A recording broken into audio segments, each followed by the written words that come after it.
Welcome to Blast Slam 5. It's day number 6, the most important day where we're going to be eliminating 6 teams, and we will have 4 brand new teams locking their ticket into Chengdu, China. And joining me for this last day in studio before we ourselves go to China is T, Vincere, and Quinn. How are you guys enjoying the groups and everything that has played out so far? I've been enjoying it, but I'm ready for some teams to get, boop, see ya.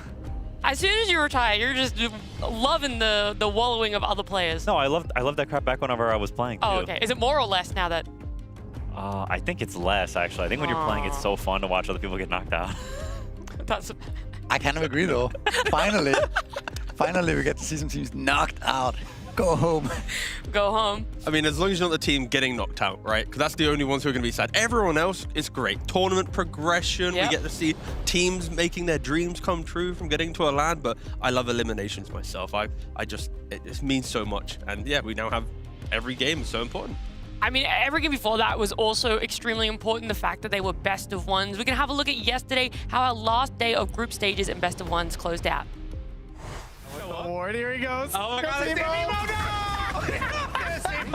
ulti's down. They're all just sitting in the macro pyre. You can't get away. Say it ain't so. Bobica pulls him in. Lasso comes too late. Where's the save? They get it. Blinking from the Bane. Exactly what they needed. Oh, you cold bros. How could you let this happen? In case you were wondering, spear back. Got him caught. Snowball save. Oh, man. Ravage out onto 2. Burrow strike from Jared Jr. They're all dying. Everybody's gone. Nothing left in the tank. Boom.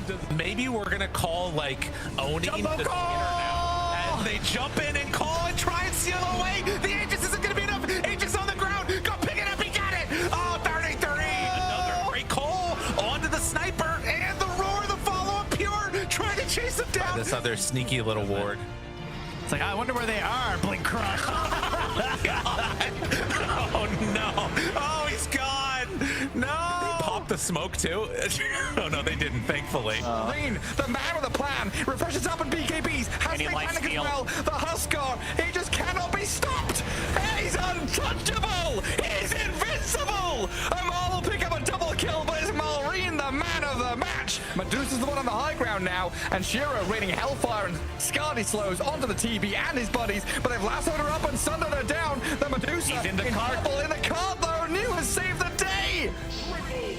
Oh, what a save. Fly away, get Wheel of Wonder, while the rest of his team diving into the base, looking for the Arme gyrocopter, nearly finishing him off. He's still alive.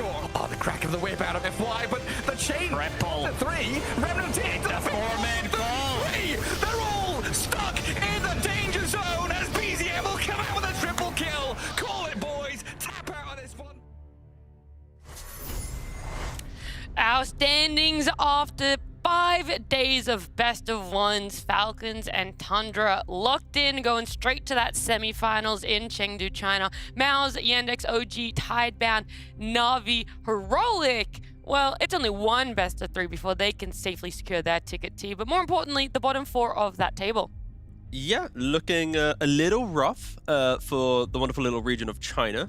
There are 3 out of the 4 bottom places, but luckily for them, they also kind of dodge each other a little bit within today's bracket. But yeah, I feel like all these teams need to work together and actually find a way to beat Falcons or Tundra, because they're just way too good in best of ones. So in future slams, let's get some cooperation going. Let's understand. Let's maybe have some team meetings, bring the group together. So you're saying share actually notes. it should share be notes. 10v2 or 10v1? Yeah, literally. Just we got to do something, because Tundra and Falcons, as you see from the group stage, again, they are just so good at best of ones.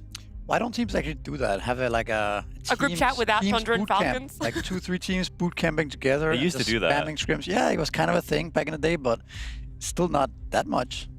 Yeah, I think it's like, it just feels weird. Like, the thing is, you have to believe in yourself, right? Like, playing Dota professionally is kind of an ego-driven thing. So if you think you have the best ideas, then it's like, I don't want to share that. I want to keep my ideas to myself. Yeah. And then everyone does that, and suddenly you're like, Especially if you're one of the teams that was able to beat Thunder and Falcons, but that's all the conversation we're going to have about them today, because those two teams, it doesn't matter until we actually get into Chengdu. Right now, we get to look at our play-ins bracket. It's those bottom 4 teams in Extreme, T-Limits, Execration, and Yakult playing their first best of 3, and then it is going to be all of our leftover teams that will either pair up against each other or the winner of that last chance qualifier. Yeah, I think the play-in 1 and play-in 2 for me are quite intriguing based on the kind of the storylines of the teams, right? Heroic, Tidebound, and Na'Vi haven't had the strongest group stage performance, and now they're one best of 3 away from qualification. It feels like kind of like a redemption best of 3, right? You can forget about the groups, you lock in today, get a good best of 3, and then you show up to the playoffs. It's also a pretty big letdown for the loser there, right? I mean, you played so many games, you finally won best of 3 away for qualifying, and you're playing a team that you definitely can beat. And if you end up losing that one, it's a rough times, I think. Yeah, I mean, I think especially for Na'Vi because they were also 1 game away last time, and so then you're in the best of 3 again, and then if you miss the LAN again, like on a new roster, I think a lot of these players probably have not been to China before, and so I think it's very exciting to play in a different culture, different space or whatever, and then you miss on that again by 1 game. It's like, okay, guys, like it can start to get to you after a while when you keep losing these qualifiers, but just a hair, like it gets at you. Yeah, and maybe that is some of the part that we saw for Na'Vi when it played out across those 5 days of best of ones. But either way, maybe there is some consolation for them in our play of the day. We're going to see which 2 teams or which player individually stood out above the rest. I mean, Bobica, he ate his Wheaties today. Even if he dies here, I think you're okay with it because you're probably going to take some more after the fact. Puck in trouble, tries to get out, BKB used, but the damage, it might be too much.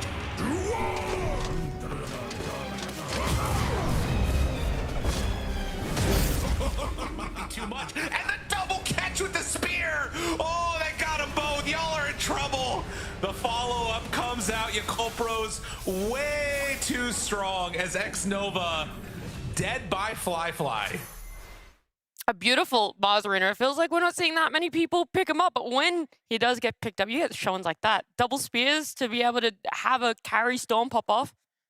Yeah, it's a very cool shard, and it's also just an aesthetically pleasing hero. Like I think it's one of the coolest, and it's very simple, but the spells make a lot of sense, and I really like its design. Like I think in general they've done a great job with the new heroes added, but Mars just feels like it feels like it's been in Dota for a long time because it just makes sense. The aesthetic, it's just cool. I just like that hero. It's a cool hero. Do you think Mars just runs around all the time? I hope so. Yeah. When you're playing, I think any blink, dagger, initiate hero, in my brain, that's just what's happening. You're running around hoping and ready for like that massive blink in 2-man spear. Definitely. I just hope Baboka isn't jealous watching that because Baboka makes so many plays on Yakult, good and bad. But I cannot wait for the day I see Baboka player of the day. And SFM for what he does in the game, maybe this series, he locks in. He gets his first SFM from Blast. Was he not the Bat Rider from the other day? Or Yeah, was that somebody else? That was a SFM. I want more. The second one. So greedy. So Yeah, you know what? greedy. Thanks for reminding me. He did do the flame break. Yeah. Was that an SFM? Yeah, it was, wasn't it? I'm All fired. the Dotas blurring into one. We're going to give you one last refresher of what our plans bracket is going to look like because 2 streams are still happening. We haven't condensed down to 1 stream at all. So whilst we do have our first last chance qualifier series here over on the B stream, you guys can check out Extreme up against Telements. But right now we get to focus on Execration and Yakult. Tino, defensive arena, puts 3 inside, Buyback from Bottom's forward with the DKB, the damage from the DK is good. Bob standing his ground. He shields himself, borrow time pop now, as Palos is coming with his own BKB. Kisses do nothing against all this debuff immunity, and they've lost Shiro Jr. Puck probably going to take some more after the fact. Puck in trouble, tries to get out, BKB used, but the damage, it might be too much. And the double catch with the spear! Oh, they got them both. Y'all are in trouble. The follow-up comes out. Yakult Bros way too strong. Well, Execration and Yakult are going to be facing off in this elimination best of 3. Both of them having rough scorelines. Execration only 4 wins for themselves, and Yakult a little bit less in only 3. But in saying that, for Yakult, it was a win against Falcons. They came in, they showed up, and we thought this was going to be one of the strongest showings from Yakult. But maybe a bit of a red herring there for that first series. Yeah, I mean, it's the classic Yakult debate. They win a series that you think they shouldn't win. They look pretty decent, and then suddenly they fall off a cliff, which is what happened this time. And I think last time in their best of 3 against Liquid, they took the game 1, or maybe it was game 2. Anyway, they pushed it to a game 3. They looked a lot better. And this time around, they're not against as near as hard of an opponent as Liquid was, I think. So I actually think in a best of 3 format, they have potential to surprise here and to beat Execration. I think it's not out of the cards at all. Yeah, I mean, I kind of agree. I think when they look good, they look really good, and they draft unorthodox stuff that can be hard to play against, play really aggressively as well. So I also could easily see them going all the way here. I mean, I feel like it's just stylistically two teams that kind of want to do the same thing. They're both kind of skirmishy, aggressive. I think Yakult at least has shown us a sign that they're not like other Chinese teams where they're going to sit back, farm, do nothing. They are really trying to do things on the map. So I think it's just a test of who has the better idea, because they are going to be running into each other, these two teams. This shouldn't be a farm fest. Yeah. Quinn, who would you say is your GOAT on Yakult? On Yakult, Yeah. You have one answer, brother. I mean, it's Tianming. There Yeah. we go. I have some bad news for you. Unfortunately, he's a little bit sick, so we're going to be delaying the lobby a little bit. We're going to have a stall out, but it means we get to talk about the teams a bit more, right? And what Yakult could potentially bring to the table. Maybe the sickness is going to be the stabilizing factor T for them. You just got to play something that you're confident in, something that is nice and easy. You don't want to think about too much more. Yeah. No, get well soon, Tianming. They need to check on my goat. Someone get him some tea, get him whatever he You want needs. to run over? The Milk thing and is, honey. though, I can go over there right now, Yeah. make sure my goat is okay. yeah. All right, go on. There you Go go. check on him. I mean, he's been making sick plays all week, so This is not a funny bit. He's so caught up. What are you doing with your wire? People can't hear you. was not. See, okay, I was in my pocket. I had my whole cable positioned properly, and then that lassoed me while also trying to usher me off stage. I was trying to- That just shows that the fact that I went through that ordeal shows how much I care about Tianming. I hope you're okay. Oh God, Tianming. I think he is. I think he Yeah, will be good. soon. But look, you talk about how, like, you know, Yakult has this strong showing. We talk about all the hero diversity that can come out of this roster. But I do think that they probably would have preferred a different matchup in this, because they had won against Telements and Extreme Gaming in the group stage. They were the other two teams they could have potentially faced off in this last chance qualifier. But instead, Misery, they're coming up against Execration, who beat them in a best of one. Yeah, it's maybe that matters. It's hard to say, I think, because they are so inconsistent. They look good in those two series, like you mentioned, but I don't know if that's team specific or it's just based around them specifically. But that's what you can see already from this clip, right? Execration, look at their lineup they have. This is a laning, dominating lineup that wants to break you, run around the map and kill you off. Yakult, you could even argue they have the same thing, right? Enigma in the off lane, Weaver in the safe lane. These are conceptually also lane dominating heroes. It's just, it didn't work out. So yeah, I feel like for Yakult, their drafting has improved since this series. So they'll be able to actually take the fight to Execration. But I cannot emphasize how important the early fights and rotations are going to be for these two teams. It's not going to be a Falcons type of game or Tundra where it's like disciplined map play. It really is just going to be, you know, the brawl to who gets to the Ancient first. Yeah, I mean, I also feel like because there is so much variance in the draft for Yakult, there is so much, they just pick random stuff all the time that I think even though they lost to Execration in the best of one, I don't think it necessarily shines that much light on the best of three, because, you know, their performance just waxes and wanes like crazy. And so which Yakult are we going to see today? Are we going to see Emo and Void Spirit popping off and killing everyone? Or Shanks is always meditating for the match. They Kind of I weird. don't know all if that's are. meditating. I think they're all really tired. They party too hard. They're no way actually.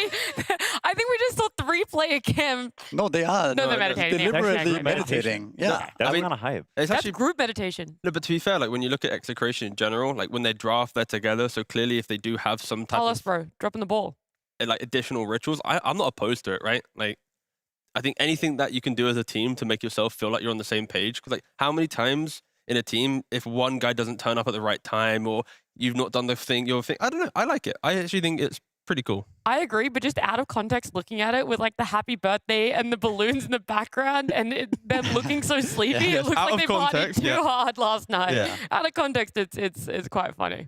But it, Meditation's over. it There might we be go. good for this team, right? They have a lot of energy. We see them laughing a lot, joking around a lot while drafting, and maybe they also get carried away sometimes during the game. So maybe it's a good way to balance out the crazy emotions that this team has. I mean, when you talk about Yakult, right, the fact that they have 38 heroes played, right, most of any team in the tournament, Execration, they're in the bottom 3 for period diversity. They like to lock in the same styles, the same things. So that's where I think for Execration, when you are going up against Yakult, it is a matter of like, don't overthink yourself. Like, don't try and start picking new things. Like, stay true to yourself, because Yakult, as you see from the graphic, they are going to be the ones that are Nightstalker offlaning, putting in a PL, a Dawn offlane that we don't see. Like, Yakult are going to bring the chaos. Execration, they need to bring the calm. I think specifically the 38 heroes played, unique heroes. I think the stat is very unique for this team, and you know, they just play new heroes every game, pretty much, and that's something, you know, that's both a strength but also a weakness, and then maybe also why they have so many losses in the group stages, that it's kind of hard to play something new every time, instead of just having your your bread and butter strategies, right? I was having a look, and with 38 unique heroes, I do wonder which role or which position is playing more heroes than the others, right? And it's actually in the carry play in Fly, going for the Storm Spirit, Morph, Weaver, TB, Gyro, TA, Alk, PL, Ursa, and Abba. I know that I named a lot of heroes, but that's 10 out of 11 best of ones where he's playing something different. Yeah, I think him, and I think also Seal has been playing a lot of unorthodox heroes. So definitely a very interesting team to watch draft, and it's kind of hard to see where they're going sometimes. On the other hand, though, like I think Execration has played a lot less heroes. I think they are down to 28 only, and I think they are playing much more normal heroes, much more bread and butter style heroes. We can pull it up here. Yeah, 28. They, the heroes you see at the top here, the Pangolier, Beastmaster, Juggernaut, Gyrocopter, and Mars. These are kind of the heroes they have a combination of every game. So I think it's a lot more predictable what they're going to do, and it's a lot perhaps easier to prepare against as well. Yeah, but I also think on the flip side, I think them being such a young team and a young roster, I think it makes a lot of sense to have consistency in the draft. Like I like that for them, that they're playing similar things like we've seen from OG, a team I feel you can compare them to. They have, they're first picking this Mars every game, and it like even while Skem is picking some random stuff, they have consistency in places, and I like that for Execration. They're relying on this Gyro. I can't take the karate moves. It's actually killing me. I can't take it. I'm like in the middle of making a point. I look over and you two are just losing it. I'm like, I clearly have missed the joke or something here. No, I just They're so funny, dude. So funny. Execration is actually my favorite team. They're so funny.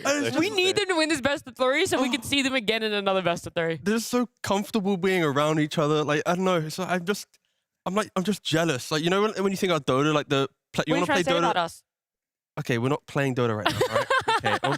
Anyway, my point was, it's just like when you think of Dota, it's like you want to play as a 5-stack, you want to try and do all these things with your friends, and when you look at them, it just looks like a bunch of friends who are enjoying the process of trying to be a competitive team, right? So when I look at them, I am just like in awe of like the little things. I don't mean because brothers shadow boxing or they're like meditating together. Just the general vibe throughout the entire tournament. It is just so wholesome. It's good vibes for sure. I mean, even Yakult bros, seeing them right there, they also look like they're in a really good mood. Yeah, morning. they are, yeah. Everyone's just having a good morning, it feels like. But the thing is, like, I think for both teams, like realistically, they know that if they win this best of 3, they are going up against Mouse. But it's not as if Mouse have been in that dominant tournament-winning form that we just saw them in, right? Like they have dropped games. So I think if you're either team, the coach, the manager, whoever, the discussion you've had before the day started was, guys, lock in, win this best of 3, we have a chance. Like, it's not as if at the end of the road, they're looking at a Falcons to qualify or a Tundra, right? Like, there's a realistic chance that these teams, if they're in their A game, can get to Chengdu. Yeah. The thing is, you can't look too far in the future. Yes, there will be a second best of 3 for one of these two teams. The highs and lows that come with competitive Dota, one of these teams will be riding high into our game 1 of a best of 3 draft.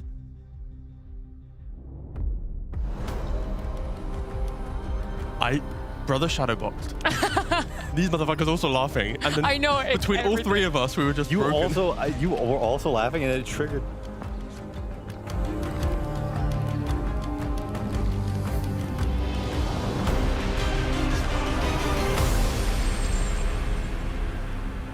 Execration and Yakult coming into today with big smiles on their faces for both sides. But at the end of this best of 3, one of them will be eliminated. The other one having to look at going up against Mouse later today. Hopefully they're all locked in and focused with this draft now underway. A Nature's Prophet, Jakiro, Timbersaw not in the pool with a couple more bans to come. Yeah, I mean, somewhat stock standard. I'm surprised about the first phase Nature's Prophet ban. I'm not sure if Execration has been massively prioritizing that or not, but it's a hero we saw first picked for a while, and then it started to drop off significantly in win rate, and then now we've seen a resurgence in the later phase Nature's Prophet, so it's a bit surprising. We do need to remember, though, again, Execration against Falcons, it was a 52-minute game, where Execration, they took the mid-racks, they had the Aegis, then they died, I think, moving towards the top lane, and then Falcons capitalized on it to win the game. So I think, at least when you look at Execration's success, or near success, against one of the best teams in the groups, that was Palos on the Nature's Prophet in a very, very close game against one of the best teams in the group stage. Is it over respect? Potentially, but maybe that's what Yakult are at least referencing in the ban. I mean, it's also just a hero that has been climbing the stocks a bit recently in this group stage, the Nature's Prophet. So it could also just be a a little bit of meta development in general and just don't want to deal with this hero. Could also be that they want to pick some tanky heroes first that are really weak to Vessel. I mean, it could be, yeah, different reasons that will make sense in a bit when we see their picks. In regards to first pick though, Execration, they've been first pick, you know, a hearty amount of times, but it's always been Jakiro or Pangolier on first pick. They've never broke away from those two options. With the Jakiro being banned out, now they move towards the Dragon Knight, which is, again, that feels more tournament driven, especially as Timbersaw banned out. It's interesting to me, though, that they are first pick and they banned the Timbersaw, Chen, and Centaur themselves, 3 heroes that we've seen a lot of teams prioritize first pick. And so I feel like that can potentially become a weakness for them as the series progresses, that, you know, hey, we don't play 3 of the most meta heroes. That can be somewhat of a detriment. Yeah, they've been doing it consistently throughout the group stage as well. It really is a matter of they just don't want to play these heroes. The Shadow Demon, very, very popular hero right now. Seems very strong overall. Also very good matchup against the Dragon Knight. So I like this pick a lot from Yakult Bros. Yeah, it's just a very solid hero. It gives you a lot, and it's also a hero that's very difficult to itemize against. We see a lot of the support items right now being the Glimmer, the Solar, and the Drums. Those are the most common support items by far, and SD just deletes all 3 of them. You press any of them, they do literally nothing, and having that ability to just kill some hero with Purge, and as if the game goes later, you get the Ags, that hard counters a lot of heroes, including the DK. You just kill all of his armor. Execration kind of speed banning here. They have not used a single second of their reserve time. So they definitely know what they want. I mean, they're respecting Zil immensely with their bans. Yeah, I think sometimes this can be a bit, maybe a bit cocky, or I don't know. I think it makes sense to stop and think and like use some of that breathing techniques you're doing in the meditation, you know, because like you have the time for a reason, and I think sometimes it can be a mistake to just run over the bans like this. They have kind of let through the pool, like Tidehunter, for example, a hero that's been very good against the Dragon Knight. And we just saw with, I mean, to be fair, where's Gyro or Ursa? No, actually, they're both in the pool. They're both in the pool, yeah. Yeah, in that case, your Colt can't really go for that too early. It feels like a double-edged sword. Yeah, I agree with you, Misery, of taking that time, really thinking about it. But if the prep is there, and right now it's going the way of things you've prepped for, things that have worked in scrims, it's also like maybe we are just seeing a different Execration step up, and this is everything that they want so far. Yeah, probably. I mean, it's not too out of the question that they prepared this exact scenario and the response with Shadow Demon as well. This one is probably a bit more unpredictable, even though Ench has seen a lot more play the last 2 days. And I think it's looked really strong too. It's hard to kill this hero off. He kind of does the same things he's always been doing on Ench, but yeah, it's just how the meta sometimes develops, right? I mean, Execration probably just take a page out of Falcon's book, right? We know they're a Pangolier team, and I wouldn't mind seeing that picked up to kind of keep that flexibility of their lineup alive. Because when you see your Colt go for double support, they want to utilize exposed lanes to then get good core matchups. So picking a flex hero from Execration, it just complicates it slightly for your Colt. Like, your Colt isn't hiding a single thing within their draft. Yeah, I do worry also. I feel like the 9-13 on supports, you know, picking both your supports like that just tends to not go very well. It can look right because you're thinking, oh, we want to save our cores for later, but when you actually get to these upcoming picks now, it becomes very weird to pick 2 heroes that don't overlap, or that don't counter each other, or you see more heroes, so you want to counter pick them more. You don't want to pick stuff that you would normally pick blind, but then you can oftentimes end up baiting yourself into picking heroes that synergize poorly with each other because you're getting too caught up on counter picking. I think historically in Dota, mixing the order of your cores and supports just goes well, and double picking supports like this, it just tends to lead to weak drafts.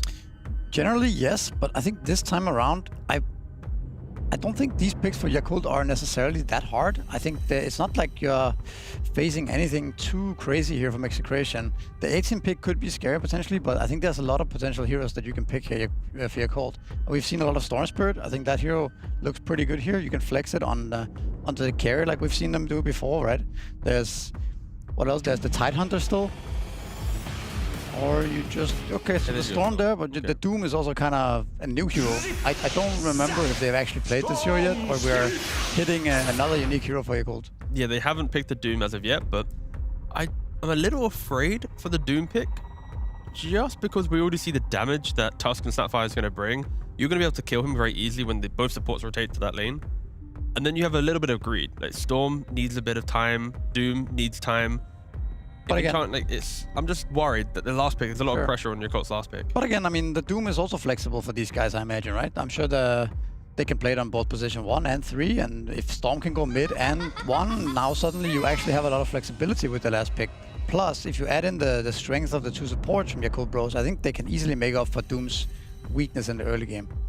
But I think if you compare this to the puck against Storm in the other game we saw the other day, it's considerably better because I think the supports match much better with puck. You have a lot of follow-up damage. Team mentioned it. You have Tusk and Snap. Like, that's a lot of damage to throw into Coil.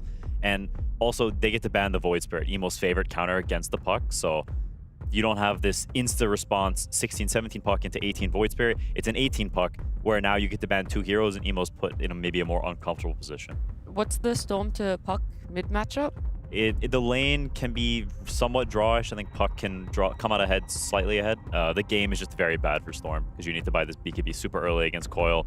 And if it goes late game, it's horrible for Puck for Storm because the Coil pierces BKB, so you have no real counter against the Coil. But then is it better to put it into mid and pick up a carry that doesn't succumb to that? Yeah, I think maybe what the Yakult Bros can do now is to actually just put the Storm carry, right? Pick a good matchup against the puck mid, and then it's not the dynamic it changes the dynamic basically between the 2 heroes. Yeah, they won't interact as much in the early game, Yeah. so you can actually get to those items quicker.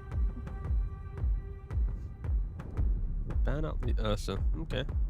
I feel like Execration still needs some more damage though. I think it's hard for them to kill Ench. I think if Doom gets 1 or 2 items, it's also hard for them to kill him. I really... Yeah, I think they need damage on this last pick, and maybe even some team fight as well. Normally, Execration would look for a Primal Beast in this position, but with the Ench and the Shadow Demon, it doesn't feel too good to want to go for that. It's also the Doom kind of blocks a lot of heroes, right? A lot of Tidehunters, a lot of these Yeah, the blobs. Underlords. Yeah, these heroes don't feel as good picked into Doom. Okay, Axe. Okay. And again, look, they're finishing off this draft with 150 bonus time remaining, right? They haven't used like any time to talk about it yet. I mean, they're just confident in the heroes they have. Again, they have one of the smaller hero pools in the tournament, right? So clearly they're just confident with it. Tino has played Axe before, so it's not as if we're seeing a new offlane pick for Execration. It is just comforts throughout the entire draft. Doesn't it line up pretty well for Yakult to just go Storm carry now and do Doom offlane into the Dragon Knight and then pick another mid that really makes puck game difficult? Yeah, I mean, Emo may be looking at something like Ember. Yeah, I see Ember, yeah. That fits most into his category heroes he plays, I think. I'm not sure if he plays much else that's good against puck. He does play Huskar. I don't know if is Huskar banned? It's not. So they could opt for Huskar. It's not a great... Huskar is a bit risky in the game. It's kind of a mixed matchup against Axe.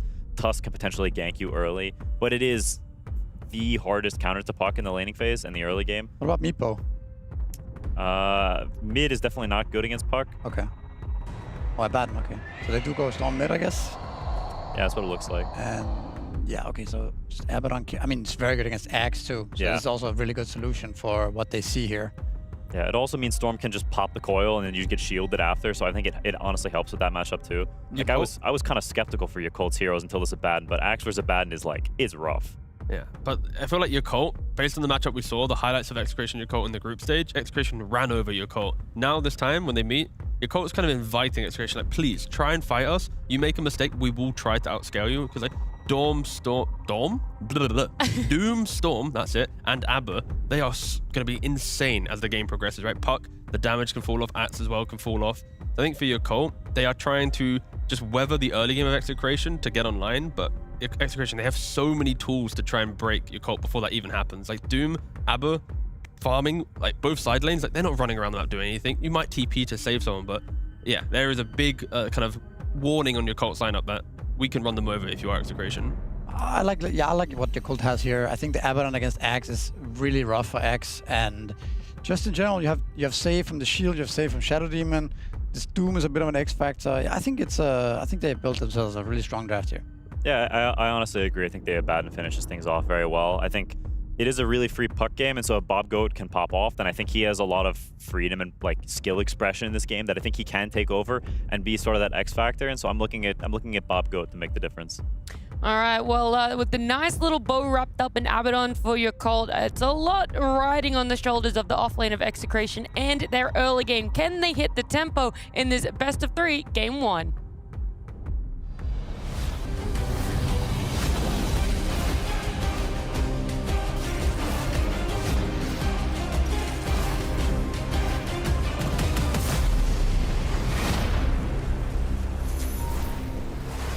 Tempo and timings, the classic for Dota 2. We'll see what comes out on top here as Execration taking on the Yakult Bros in a best of 3.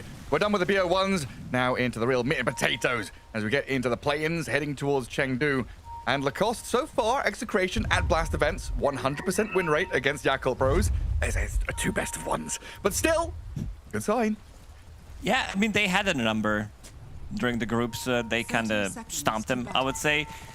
This time around, I'm looking at draft from Yakult Bros. There isn't that much control. There isn't like any kind of stuns. Pretty much your Storm Spirit needs to have a good time. And I also expect supports to immediately play with puck level 6, try to get this Storm ganked. Supports are good at rotating on side of Yakult, and is Shadow Demon not as much. Something that we've seen Bobaka do is stack. He is the second best player at the tournament in terms of stacking. Only King Jungle stacks more than him. He has 8 stacks per game on average, and they're also the second best team at stacking so far in the tournament. The best team in the tournament when it comes down to the hero pool, highest hero pool so far. They're just trying new stuff out so far. It has not been working out for Yakult, and we are seeing this move quite often. 3 people, even 4 people in the bottom lane. Fly. That's going to be a good start if they can get a kill. Straight onto the Abaddon. How many times have we seen Abaddon go, 0-3 in lane, have this Radiance delayed to like minute 16 or more, and then crumble? Too many times. I also, like, how many times did we see Enchantress Shadow Demon Nagasar, and Shadow Demon Disruptor? I'm not the biggest fan of these 2 supports being paired up together. You don't really have the playmaker, especially if you're playing from behind. It's gonna be more about you grouping up, making some stacks going with the Shadow Demon, but you don't have the playmaker. Doom is also a bit of a slower hero. We've seen some good performances where Shadow Demon, when Doom can maybe start off really good, like Amar did, and then he takes control of the game. But he can also fall flat if he doesn't have a hero to play with. Again, Abaddon, pretty static until he gets his Radiance. They had a good start to the bottom lane. They just grabbed a kill on him. So things are looking pretty good for Execration. Execration, they have 1 arch nemesis, and that's internet. They did disconnect multiple times so far. The router. Yeah, but the timing was always right. They never actually had any problem. It was like disconnect and nothing was going on the map. Yeah, they've been very fortunate, and hopefully that fortune continues. To be fair, I think we're both in the same camp. We're not a big fan of Ench Shadow Demon as a support pairing.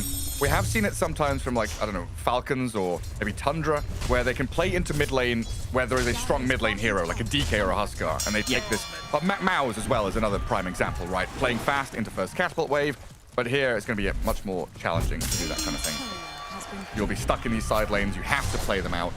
And currently Execration dragging waves around to give Axe a better time, not wanting to lane head on into the Abaddon.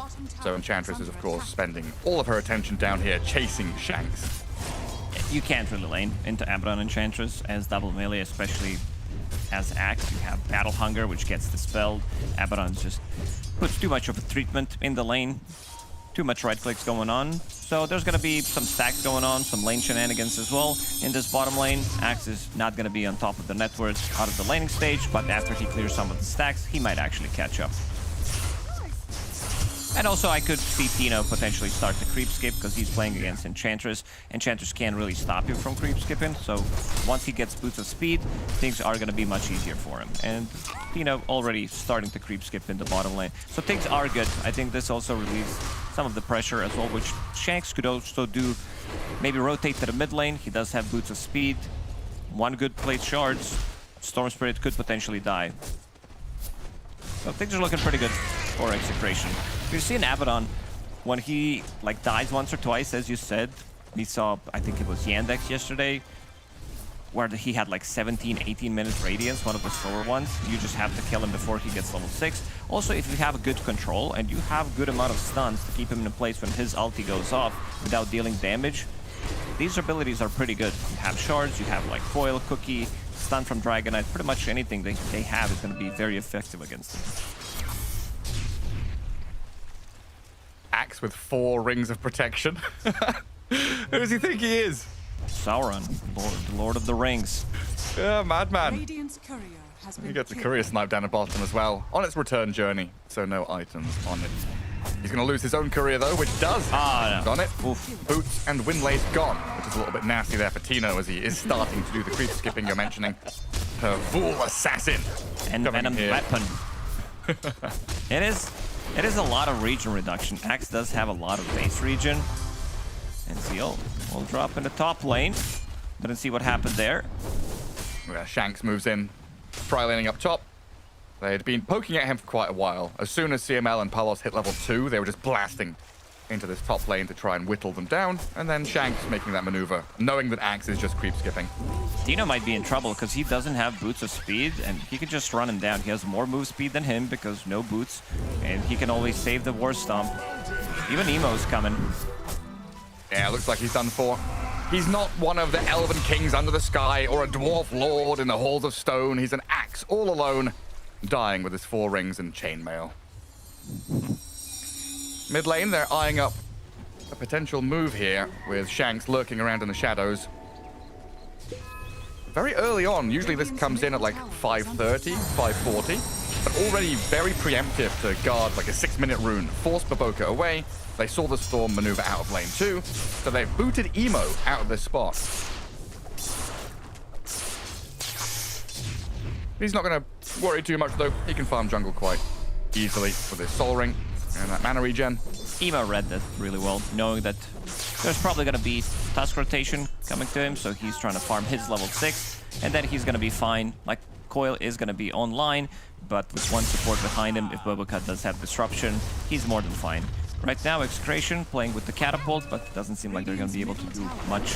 Just some chip damage onto tier 1 tower. Dragonite, 24 last hits. 11 denies. Still a little bit behind the rest of the pack. Well, we've seen this with the Doom and this Infernal Blade be very annoying for some of these melee carries.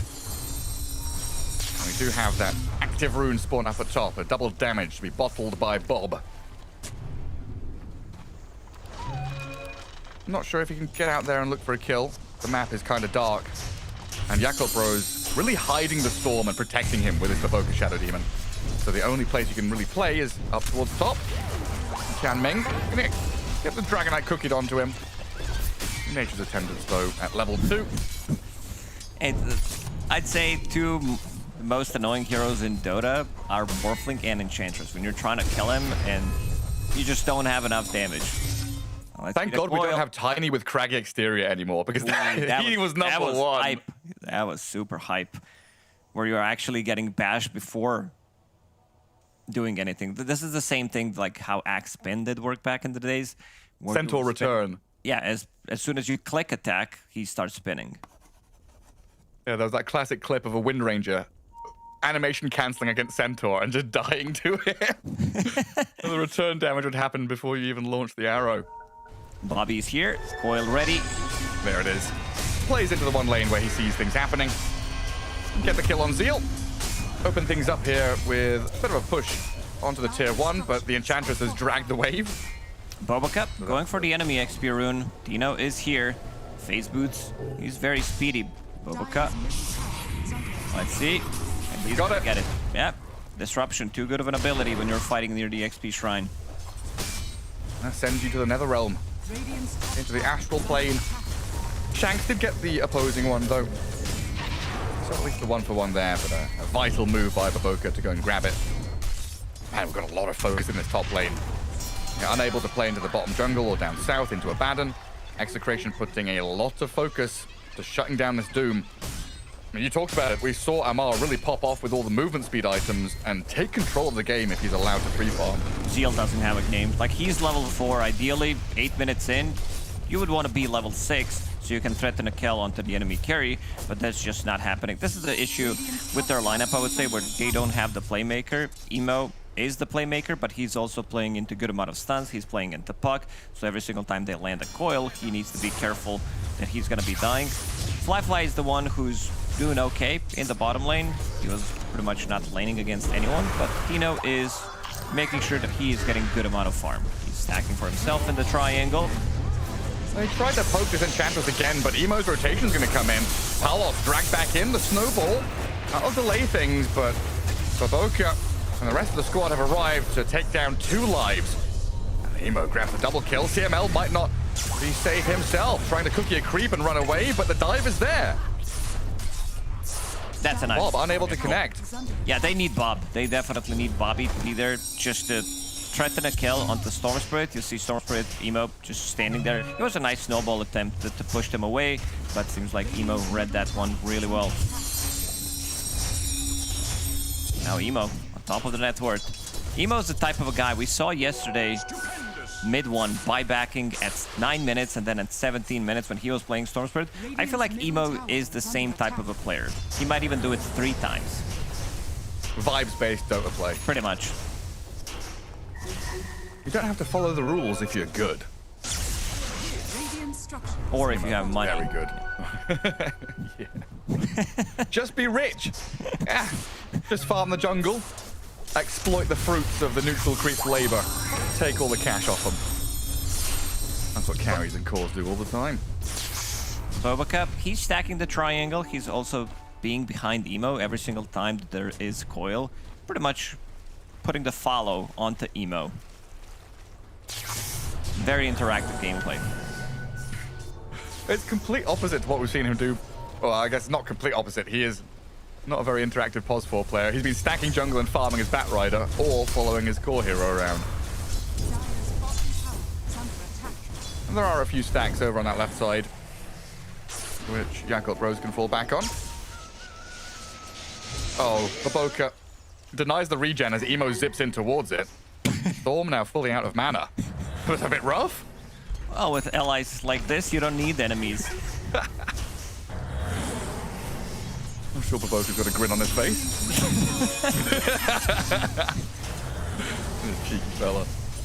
Emo's gone. He was soaking up the XP from Emo this whole time, following him. Now he denies the region rune. The parasite, get off me! Leeching everything. I'll be able to sit mid and gather the wave as the tier 1 tower finally gets flamed up by Bob. Now things slow down a little bit here, giving time for Zeal to get into his level 6. Axe to get a bit of net worth himself, continually cutting waves as Tino is working on that Helm of the Dominator. But as always, the biggest timing is this Abaddon Radiance. It died once at the very start of the game, but hasn't been touched at all for the remainder. So pretty quick relic timing. Things are gonna be good for Flyfly. As you said, dying only once, 2 supports. They can try to come in and help him with some disruption, with disseminate heals coming out. They definitely have enough time to rotate his lane, and Flyfly kind of just attacking in this bottom lane. Nobody's making a move. They might find Tino here. Yeah, he spent a lot of time in his bottom jungle. A Demonic Purge and the Storm's damage, more than enough to secure it. Flyfly was like, do you need me? No? Yeah, cool, I'll stay here and farm some jungle camps then. CML still not level 6. They would definitely love to have kisses with the coil. You can pretty much kill any hero on the map. Maybe not Abaddon, but everybody else should be dying. Witchblade about to be finished on Bob. That's going to be extra bit of a damage coming out from him. Even though they have a dispel mechanic, still going to be very good. And now Tianming is the one who's going to be stacking. This team really focuses heavily on stacking Emo again. Straight in onto Shanks. Tianming ready and waiting. Trying to get there with the Hurricane. Doesn't even look like he needs it. Emo's now dominating. Killing Lotus. Shanks doesn't get anything. Doesn't click. Holy Walk Charm as well was ready. Yeah, just allows himself to die. Well, he'll have it for the next fight anyway. And with this Abaddon, we've seen a lot of teams try and draft and pick heroes that utilize the long-range poke. But this was a last pick Abaddon, so there isn't that much of that from Execration. They're going to have to rely on getting in with an axe, forcing the ulti. This borrowed time is such an important tool to hold in a team fight as an Abaddon, or force if you're the enemy. And we've seen it so many times where Abaddon actually has great healing Lotus, like 9-10 minutes in the game, extra 400 heal. It makes him almost impossible to kill. Like, he gets the healing Lotus, he might get 2 aphotic shields in the fight because of that as well, because of the mana. And now, Zeal. He's gonna be farming up. Drums, double bracer, phase boots, tanking up. Lacking some levels, but still, very good matchup against Dragonite. He wants to lifesteal with his armlet. Of course, Mask of Madness. So wants to have that extra bit of a damage, he's not gonna feel comfortable coming into a fight, getting doomed. And now Fly is making the first move through the twin gates. It should be the tower for them. It was like Execration. They had good 7-8 minutes. Yeah. And then they kind of stopped. They're like, yeah, Emo's doing a lot. We haven't managed to make stuff happen with the coil. Then Doom gets level 6, and they don't feel as comfortable playing into his lane anymore. Fly immediately TP's back to the bottom lane. That's gonna be his Radiance timing. Still very good. 14.5 minute Radiance. Considering that he died only once, they didn't get any kills. Pretty good timing. Yeah, for sure. It feels like both teams just kind of saying, you know, play our side of the river, get to our timings. We can't really go and kill anyone else just now. Especially when Papoka, like you've been saying, has just been trailing cores, ready and waiting to disrupt and save them when initiations come. Parlos even scanning up in that top jungle to make sure that he's safe, not being invaded or anything like that. The Dragon Knight has his Mask of Madness and armor done. There's no other really big items here to play through. You know, Blink is still 1,000 gold away from Bob, so this is Execration relying on their levels and the execution. If they can find a little bit of vision here over the Doom, he showed with a Scorched Earth on the wave. He's too Pops speedy. the drums and runs away. Even without neutral item that gives him move speed, something that Amar does like to get. He's still speedy enough. Scorched Earth, Phase Boots, drums, runs away. Again, Execration. Not getting anything done on the map. I wanted to see two supports pair up together and go try to look for kills. I could also see them maybe before, like pre-10 minutes, to rotate to Abaddon's lane and try to grab a kill. But Axe, he was just concentrated on jungling.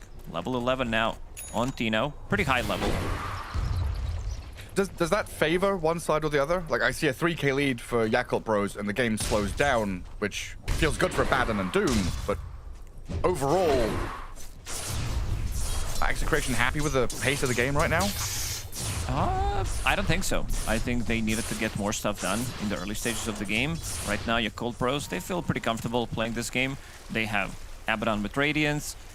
Emo is gonna feel much more comfortable. He has a Photic Shield, he can snap the coil, you can remove the silence. And he's also going into a BKB, which he's very close to. Maybe we won't even be seeing this Axe pick up a Blink anytime soon. Helm into Pipe. Although he is saving a lot of money up. Makes me wonder. The multi-Blink timing could be big for Execration.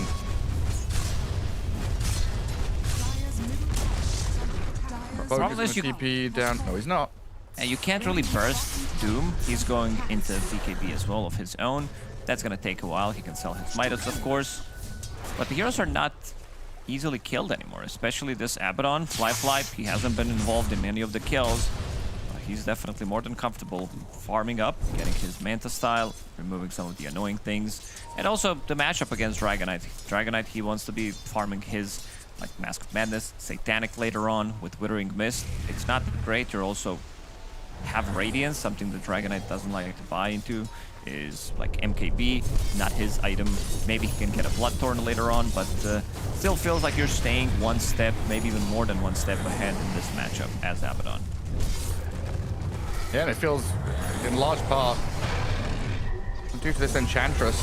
Enchant Meng is going to get gone on up at top. Essence Ring plus Nature's Attendance, and she's full HP again. Like the Enchantress has just been sitting on the enemy side of the map, kind of dangling herself in front of Execration. They fall for the trap, and now Emo and Zeal, they come in with a Storm, the Doom, the Disruption to save the Storm from the kisses, and there, Dragon Knight just dead. Shanks and CML on the run back now. Yakult Bros came and got what they came for. Bobby's not there again. Bob only involved in one of the kills. Maybe they good coil now. Can get a two-man silence into the coil. BKB. Emo, BKB glimmered up and saved.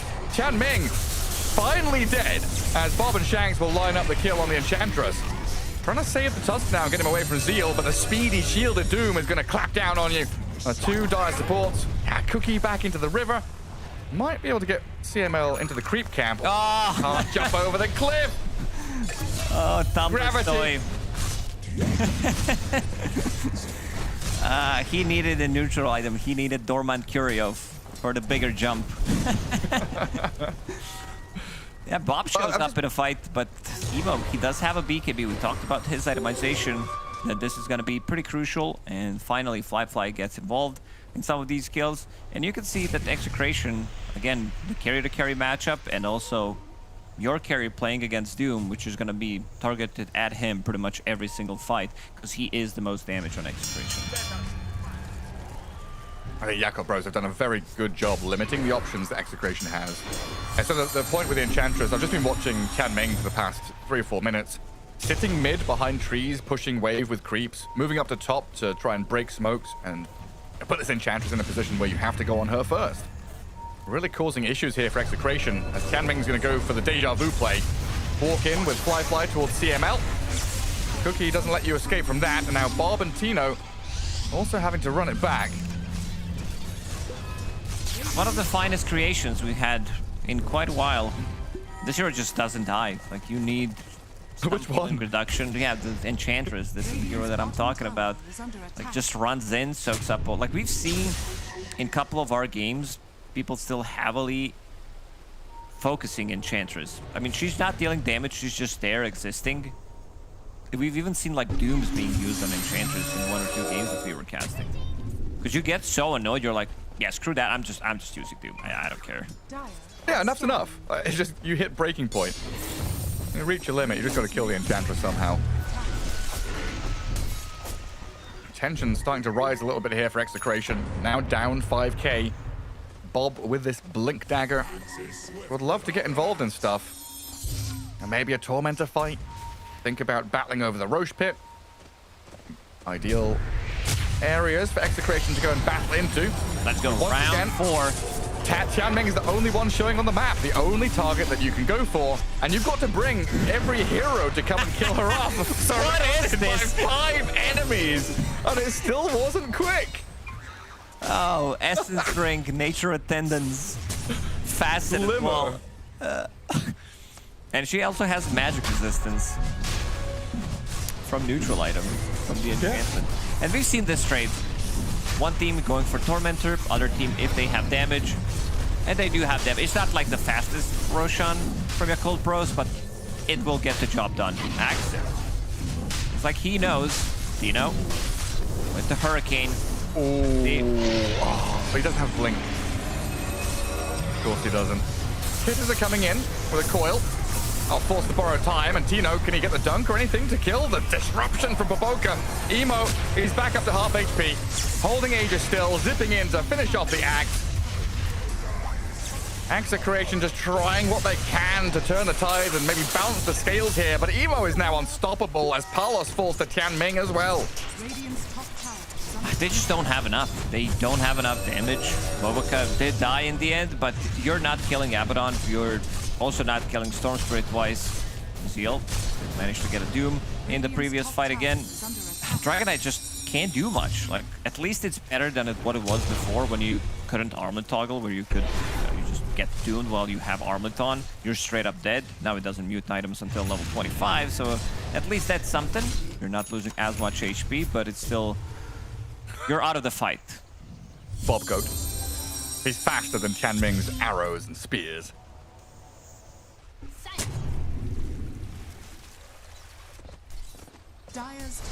So what's the plan then for Execration?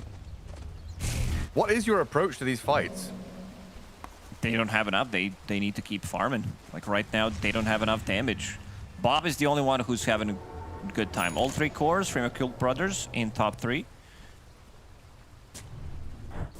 I'm looking where the damage is coming from. Axe, he's not dealing that much damage. They have ways of dispelling things, and Enchantress is going to keep them alive and healthy. Double support item, Force Staff plus Glimmer Cape plus the heals. Then you have Baboka with Solar Crest. 3 support items that kind of you need to have in the game. Disseminate. So everything is super tanky.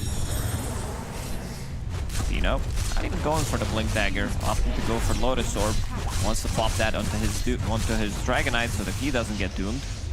Because as Dragonite, you don't want to be building into Linken's. Maybe later on, like your 5th, 6th item could potentially be Linken's. Because you're straight up dying every single fight. You're not life stealing. Yeah. And Emo is gonna find another one. 706, 21 galvanized stacks. And he's sparking off this one, Emo, having a great time. And things are only going to get harder for Execration with the itemization. Abaddon is closing in on the Orchid, 400 gold away from that. So Bob's game becomes much more challenging when that's up, seeing as he doesn't have any real defensive tool. The only save is going to come through this tusk with a Blink Dagger. I think Yakult Bros are readying themselves to take down these last tier 2 towers and boot Execration out of this first game. Smoke from Zeal and Baboka heading into that bottom right-hand corner. And bringing Emo down here as well could just line up a kill on Palos. And they see him down in the camp. He does blink to the right-hand side. Emo a little low on mana, but Palos nice hugged spot. himself in the trees. Can't be found. Nicely done. Didn't get the zip on top of him. Didn't get the vortex. Quick reaction from Palos. Pretty much the highlight that we've seen from Execration in this game. Yeah, pretty much.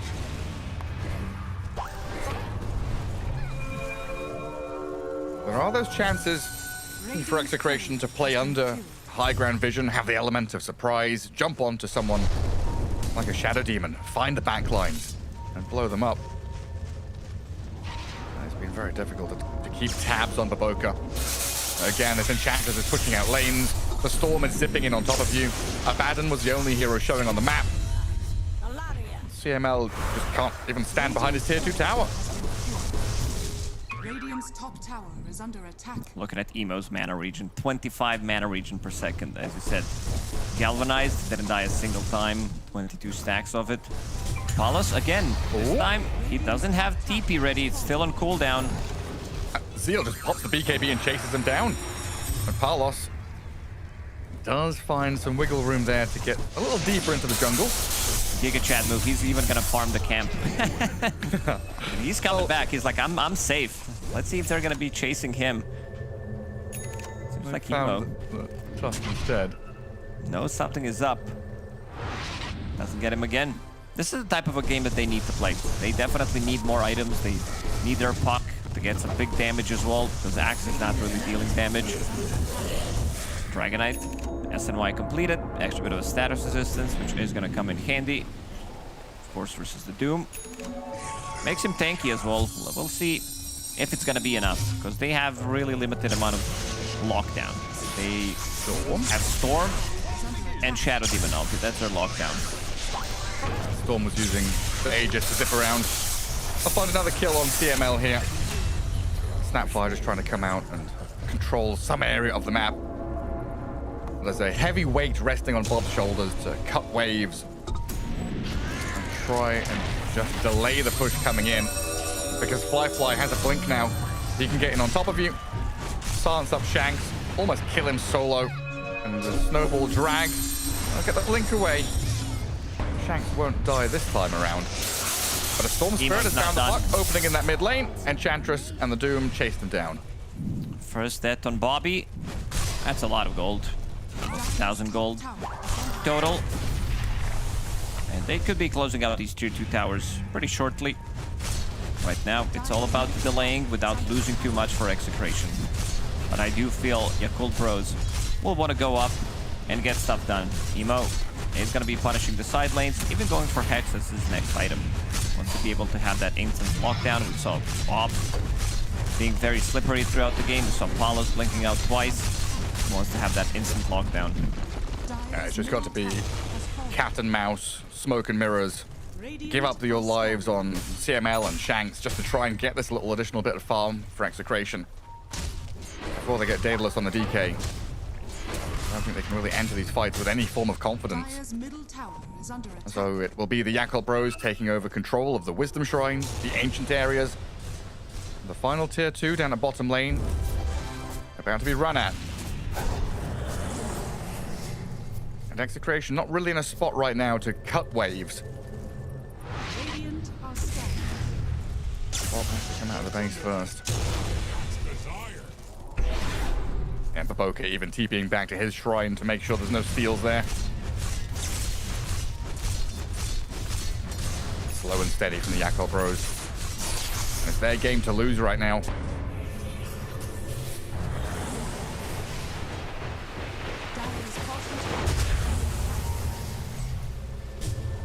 pivot top. No stuns available. Bobica was not in a good spot. Didn't even have disruption ready. Using illusion to scout things out. And this will give a little bit of time to Execration to think about a battle plan. We're waiting for Daedalus on DK. Axe has finished all of his aura items. Lotus Orb, Pipe, picked up a little Yule Scepter there as well to try and deal with the Abaddon. So they've got a couple of tools for Puck to save itself against the Orchid, to use the Axe Yules into the borrowed time. But it still feels like you've been talking about the real issue is the lack of damage. Yeah, these are not damage items. I'm fine with Lotus Orb. I don't know if I like this Yule Scepter too much. It's also not really a setup for anything. Like, sure, you can Yule Scepter into call, but where is the damage? That's the problem. As you said, this might be related to Abaddon's ulti to try to buy some time. Yeah. But they also managed to proc his ulti only once in this game. Maybe it's more about the chase. When Storm goes in, like they doom someone, and then he's got to be protection. But they do have BKB, so it needs to be either before the BKB or before or after a bit of a longer fight. Because Dragon Knight, he is getting tankier. 3,000 HP on him. It's just that we haven't seen Palos really lock onto a target and try to deal damage, because every single time he is getting doomed, he is getting kited in most of these fights, or the fight's already over, so he doesn't feel comfortable coming into the fight. Yeah, and every time that they've tried to put CML or Shanks into these forward positions to maybe scout somebody out, they just walk into Tianming, an unkillable, unmovable object. Or CML gets zipped on by Emo Storm, which almost happened again just now. Yeah, I think Emo killed him like 6 times out of 7 deaths that he does have. It's nutty. Dragon Knight does get spotted under the ward by the mines. Abaddon and Storm right on his tail. The backup is coming with a snowball potentially there from Shanks to save. Palos is dead though. They don't get him inside the snowball, and now Emo with Fly just going to rip apart the Tusk. No buyback on Dragon Knight either. And just like that, it does feel like they are going to be losing probably one set of barracks, unless they can make something happen on the other side. I see CML trying to cut the creep wave. Creep's still alive. They are coming through the mid lane as well, potentially. Long 40 seconds without Dragon Knight. This is your damage. Without Dragon Knight, you can't really take a fight. Emo was completely out of mana, and now he's back to almost full mana. Jerex, he's gonna solo kill him. Menace. It's starting to add up. Innate ability from Shadow Demon. That extra bit of damage you're taking. And you just lost your top melee barracks as well. An absolute eternity waiting for the DK to respawn. Tino's gonna go in, try and force something to happen. Maybe a borrowed time or a kill on the Storm. Emo has just been dunked in the base. Ash handed to them on a silver platter. Now, Bob gets away from the Orchid with the Yules. Tino back in with another call. Doom onto the Axe, a snowball save. The kiss is coming in. Tianming's dropping low. Execration holding the line and fighting back now. They sense weakness. Palos is banished, but he got the kill on Baboka, and Bob is still going. Forward they move with the cookie towards Tianming. The Dragon Knight will find an opening. 4 heroes down, and Execration somehow... And Roshan, look at Roshan. It's about to respawn. It's gifted. Pretty much the perfect time. I don't think you can ask for anything better. I want to see what Emo did there, because Abaddon was right behind him and didn't use a Photic Shield. He also had ulti available. I think Fly just needed to blink in and try to help him out. Father Christmas has come early for Execration.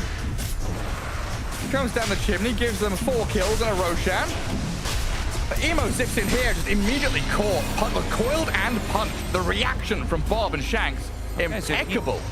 So he did use the Photic Shield on him, but he was in way too deep. And this Yule Scepter, the item to counter the silence on Abaddon, did work out. And also, again, perfect timing. Dragon Knight comes in. Palos popping in some damage. This is also pre-Daedalus. He's going to have it for the next fight.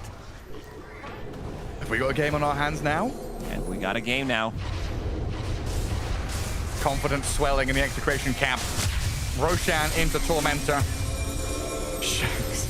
Maybe too much confidence. Tormentor, kill it, please. Oh my god! Oh, Palos has been left stranded here now.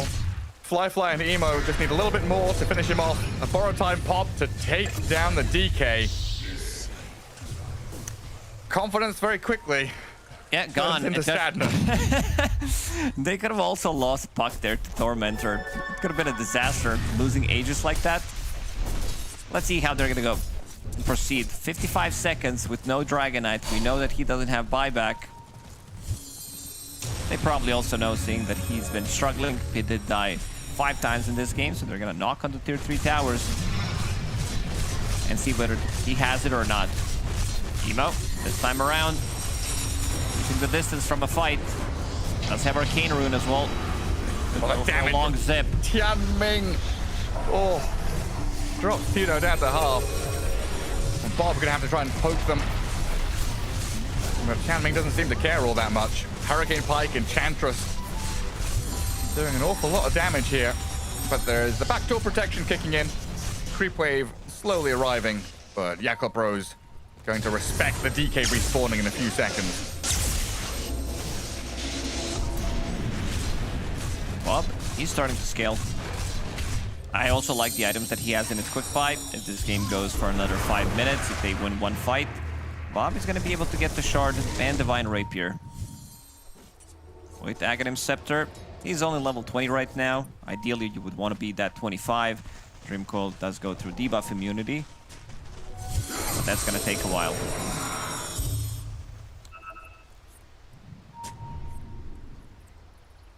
Execration, we've got to come and deward this. Too much vision for the Yakult Bros over in this ancient spot.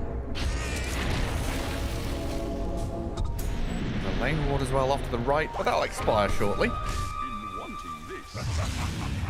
As Emo pops an Arcane Rune. We'll see if that signals a move. Double damage to spawn top as well, so a Storm Spirit with double rune active. Plus a hit. That's big, yeah. Execration got to be very careful now. 2 minutes until Aegis is gone. I still feel they should be going for the high ground, trying to get some poke damage in. Oh, yeah. Yeah, Bob is going to TP back, knowing they need to return fire. Try and pump the borrow time There's early. the Hex. Storm zips in, the Hex, but into Snowball save. Gets Tino away. Emo's back in again, though, and Tino's dead. Buyback available as Bob takes a pummeling from the impetus hits. CML now going to feel the pain as well. Tianming just opens up with the artillery. Barracks, though, they're falling. As Palos jumps in, CML has died. And Tianming doesn't care about a DK hitting her. Palos has to pop like Dragon Form and try and kill her off, but he doesn't have it. Azil is very tanky. We didn't talk about his itemization. Pretty much copying what Amar has been doing on his Doom. Drums, Phase Boots, Midas, SNY, BKB, and then going for Heart. Being super tanky, being super annoying. I would maybe like if there is like some Shivas in between, just to be able to soak up slightly more damage. Your armor is 13, 17 at the moment. You're playing against Dragonite, you're playing against good amount of physical damage coming out from Puck as well. So just tank up. Don't make them much more miserable. Because Dragonite, he doesn't like to play into attack speed reduction. That's why Viper is very good counter to him. And Aegis is about to expire, so Yakult Bros, they can potentially try to take another fight here. Go for the poke. Abilities are resetting. Most important one is Abaddon's ulti, which is back online. And they'll be eyeing up another lane. Don't really care about this Bob Aegis. Puck spending a lot of the time just out on the map cutting waves. And we've got to remember, this is a DK without BKB. He's finished off his Daedalus, but he's still exposed to the Scythe Device, the Disruption. Some of these little control elements that Yakult Bros have.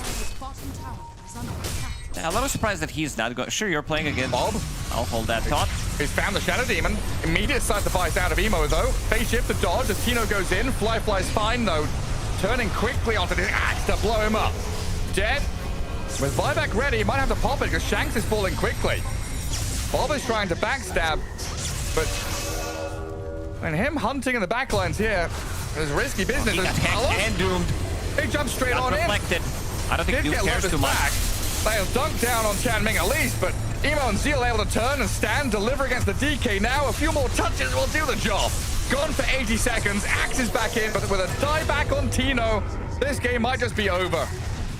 Fly had that borrowed time. They've got to take down on Shanks through the impetus hits. And Execration only have one buyback available. GG called.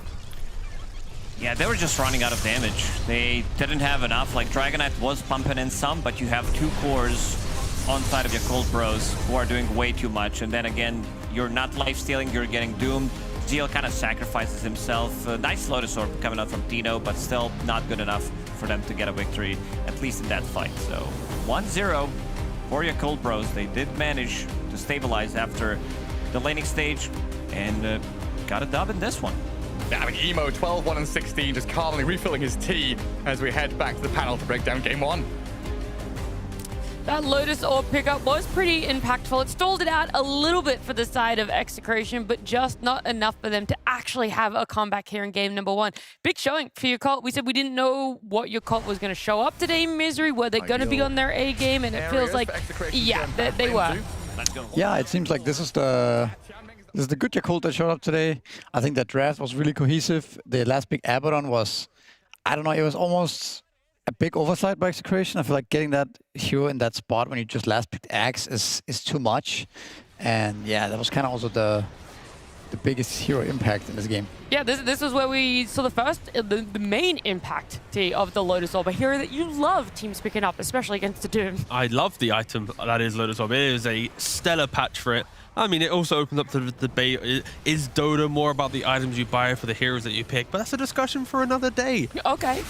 Because that's a really long one, honestly. It could be a podcast in itself. But no, I think for Execration, I just wish they had more pip in their step in the early game. I felt like they were quite lackluster. I really wanted to see them utilize the sweeping map plays that a Tusk and Snapfire can bring.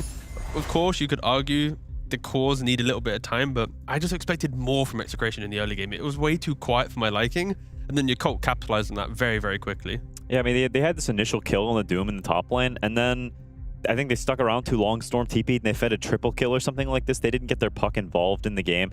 Emo TPs and gets a bunch of kills, and Puck in the meantime is farming. And then you see a little bit later, the Storm is like significantly higher than Puck in a matchup that Puck should always be higher now, where you should be pressuring the Storm, keeping him low and preventing him from making these TPs. Maybe a little bit of a laning misstep from Bob, or maybe Emo played the situation really well, but it felt like Storm was everywhere and all over the place, and Puck was not. I just like the fact that Yakult have identified Storm as their hero, and they're drafting it now consistently, right? Because in the start of the tournament, we were like lost. Yakult was drafting all these different heroes, but now when you see with the Storm Spirit, right? They've played it in carry, they play it in mid, but of course Emo Storm Spirit, you know, is an iconic combination. But exactly what you mentioned, right? I think the map play early on from him is what they can create if it's in any position for this team. And because of these early moves, Execration, they just disappeared from the game. So yeah, Storm Spirit has to be on the radar against Yakult.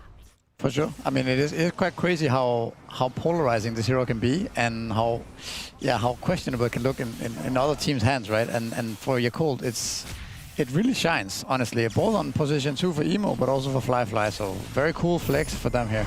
And also, when you see there in the clip as well, like Axe in other teams has been skipping behind the tower, fully uncontested. You get Helm of Dome, you get Pipe, you break the game. Emo identifies that you need to shut that down. He kills off the Axe from scaling. He's killing off the safe lane from pressuring, and then he's stopping the Tusk rotate. So it's like, Tusk doesn't have a game because of Storm. Axe doesn't have a game because of Storm.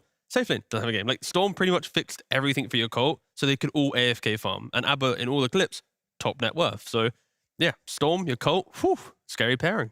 Yeah, I mean, we were talking about it some backstage, and I think they should consider moving it to a first phase ban. Just like get it off the table. It's not a hero you prioritize that much. Like Bob can play Storm, but Yakult loves Storm. Like I remember back in the days when we played them in Dream Leagues and stuff like this, when Yakult was there, we would just eyes closed, first phase ban Storm. I don't care what else we're leaving, we're just banning Storm because I think it's hyper comfort for them. And back then they weren't even flexing it to carry, which adds this extra wrinkle of you have to think about this annoying nonsense. It's not just only mid, even though, you know, Emo is one of the best Storms. Like it's a hero he's played for years and years and years. So I think it is definitely like, it's one of those things that it feels like a crutch almost for Yakult. And I think if you take that leg away from the table, maybe the rest of the table just collapses. So you're ready to put it all the way in a first phase ban, because right now it's sitting in that second phase that Yakult are mostly picking it up. And so is this a call of a bluff where they might be eager to just jump in and open a draft with it? Or do you also have to look, there are more meta picks that we should still ban out Misery, and it's actually more a second phase ban that it needs to be an essential? I mean, the thing, because you're playing Yakult, I feel like it's kind of hard to have these like set bans in first phase, but I do think Storm is like, makes a lot of sense to get rid of that hero. I think there's also a big issue for Execration in this game in the supports. I think there's a big support diff, not necessarily play, but in terms of what heroes they have, I think the Snap Tusk is very underwhelming compared to the End Shadow Demon right now. You also saw the impact that they have in the game. The Snap and the Tusk have so many deaths. They have hard to find impact in the game generally. On the other hand, the Shadow Demon has, I think it has like a 90% win rate, 15-2, something like that score, and the End is also up and coming. So I think you also need to look at these heroes if you're Execration. I mean, both teams drafted with their supports getting exposed, right? SD Ench, and it's like, please now pick your course. Same thing, the Snapfire Tusk, you see? And then the response of Storm. Like, if you know your cult is a Storm team, a team that picks elusive heroes, you need your supports to have some lockdown, or at least play with the idea that you're going to break down the map before the Storm comes online. So I don't mind if you do have Tusk Snapfire, you put them in the same, they're going to kill heroes, but they have to be in the same lane. They have to be doing stuff. So, like, again, the highlights we saw, Execration just instantly was shut down so quickly that in the back of their minds, they were scared to go anywhere because of the Storm. But you can let it through, but you have to play against it with the mindset of be the aggressors. Don't allow him to just counter-rotate and break you. Yeah, I mean, Misery mentioned how fast Execration were rattling off their bans. And to be honest, I think it kind of bit them there at the end of the draft. They have plenty of time, but they're kind of stuck in this mindset. We know we're going to ban. Oh, yeah, we picked this, we ban that, blah, blah, blah, blah. Like, they're not really thinking it through because in my mind, when you pick Axe, there's a few heroes you need to consider. And Abaddon is at the top of that list. You know, you mentioned it being an oversight they let Abaddon through, and I totally agree. I think it's honestly unacceptable to give this counter matchup. It's like, I don't know, it's like insanely hard. It's one of the hardest Axe counters, and I think that's a mistake sometimes that less experienced teams make is they just let stuff through that shouldn't be let through because they're forgetful, or maybe they don't understand the matchups as much. They don't have that sort of deep, old like history of the matchups in their brain. And to me, this is a thing where I don't know, you need to take your time, you need to focus, and you can't let things through like this because it honestly like ruined the game. This Abaddon is way too farmed. Yeah, for sure. It ruins the X game. It's a problem here all across the board as well against the DK and the Puck as well, to be honest. Yeah. So yeah, I think it also kind of stems from the Storm being let through, right? Because at the end, it's a Void and an Ursa ban. So they're really not even sure where the Storm is. So they actually have to split their bans. One mid laner, one carry as well, not knowing where it is. Whereas if it's not in the pool and they just pick up another hero that's more obviously in mid, then you can double down. You can do 2 carry bans and then Abba doesn't get let through. So it does sort of stem from that Storm as well. But I want to talk about a different hero that played off in the draft team. Doom. Really not getting picked up. Shadow Demon rising in popularity, looking really good. Doom has fallen off a lot for us, and right now, yes, he has 2 wins out of 3 games played, but is it Doom himself that's winning it? How are we playing this hero? I mean, Zill just played a casual little game there, to be fair. Like, the Apple was free, the Storm was free. You could even see from, like, the items that the Doom bought. Like, he was just, I'm a tanky boy. I want to get in the middle of the fight. Look at him. He's got Heart, he's got SMY, he's got Locket, Drum, BKB. Like, he wants to waddle in the middle of the fight. He wants to absorb as much damage as possible and let his heroes shine. But I think Doom against other teams would get outpaced, would get pressured, but when you're playing against Execration that don't want to kill anything in the early game, Doom is going to naturally look quite good because look at him, he's a big beefy boy. Look at him. Oh. Okay, I need an honest opinion. Do you guys like the item Heart right now? Like, No, what is the purpose of this item? Because people flame it so often whenever it's picked up. there's like really only good one one. player who really buys it. That's Ace, right? I think it's kind of a dead item outside of Ace, I think. I mean, Seal now as well picked it up, but like, it's pretty bad. You only buy it in games where you're already winning, and it's like, this Heart plus something else means I'm unkillable, but you don't buy it to like fix a game. It's more like when you're snowballing a game just to really remind, I'm winning so easily, I can buy a Heart, you know? I mean, it is very like pour it on like vibes item. You're like, I'm tanky. I kind of feel like being more tanky. And you like, I don't even know if there's that much thought in it. I think if you look at the game and the draft, you're like, you know, Misery mentioned it backstage, but like Octarine Core is a classic item on Doom. If you're going to spend 5.5k gold or whatever on an HP item, maybe buy the item that reduces all your cooldowns as opposed to the item that gives you like, I don't know, 20 HP regen or whatever it is. There's so many good items on Doom, right? There's the Octarine, there's Shivas, there's some Refresher maybe, there's like, I don't know, you can even buy a Shadow Blade to catch the Puck. I don't know, you can buy so many cool things and then you buy a Heart. It's like, the cool thing about that item, I guess, is that you're full HP all the Sends time. a message, right? Misery. The HP regen. Sends a message. It They're going sends a into message. game 2 and Execration, we lost to a Heart. No. Yeah, all right. Whether it's Robin, the Salt in the Wound, or whatever it is, either way, your Cult get the first game win here in a best of 3. We're going to break. When we come back, it's game 2. It's time for Patch Quiz. I'm going to read off patch notes, or possible patch notes, and the players should say if they are true patch notes or false. Dark Willow's Cursed Crown no longer grants vision after it stuns. It's true. Also true. Disruptor's Static Storm now deals 30 bonus damage per second per hero trapped inside. False. This false. Remove the cast time from Spirit Bear Return. It's false. No, it's also true. It's all good. You're still on average with what other people have done so far as well. Techie's Blast Off now leaves a small lingering minefield that lasts 3 seconds. False. It is false. Oh my god, it's very easy. It's too easy. I'll make them more difficult. Gem of True Sight no longer drops on death if the carrier is killed by Roshan. False. It is false. Buyback prevents gaining unreliable gold, creeps, neutrals, etc. until your normal respawn time finishes. True. It is true. Yeah. You're on fire. It's not a single rung yet. Sniper's Headshot now procs on buildings for 50% effectiveness. False. It is false. Bounty runes no longer grant experience. At some point, I stopped playing this game for a while. Maybe it happened that bounties gave XP, but I don't believe so. False? It is true. They gave XP. For a little while, they did give XP. Dude, you were on fire. The first bit is like everything correct. Yeah, I missed after you said it. Yeah, I kind of jinxed it there a little bit. That's it. Okay. Those are all of them. It was very well done, I think. You did a great job. So you can get back to your team. Thank you.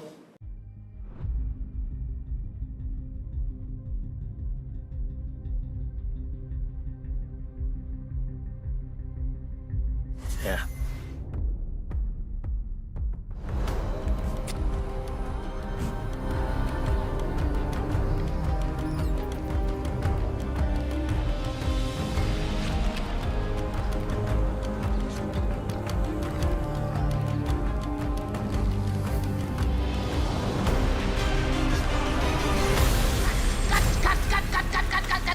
It was a shaky game number 1 for Execration, and with elimination on the line, they're going to have to get something big for themselves in game number 2. And I think starting with giving away the Timbersaw might not be the answer, but a Batrider in response is what's going to come out. It's a nice response to Timber, right? Flame break to stop the Timber chain, you chase him down. But, of course, when you have Timbersaw on the enemy team, you need to have a lot of counters. As this hero, he buys pretty much every item to deal with the counters if you're in a good game. Yeah, I mean, they banned the Storm, which I like, but I don't know about banning DK, Marcy, Jakiro over Timbersaw. I feel like I would rather play against any of those 3 heroes than Timbersaw.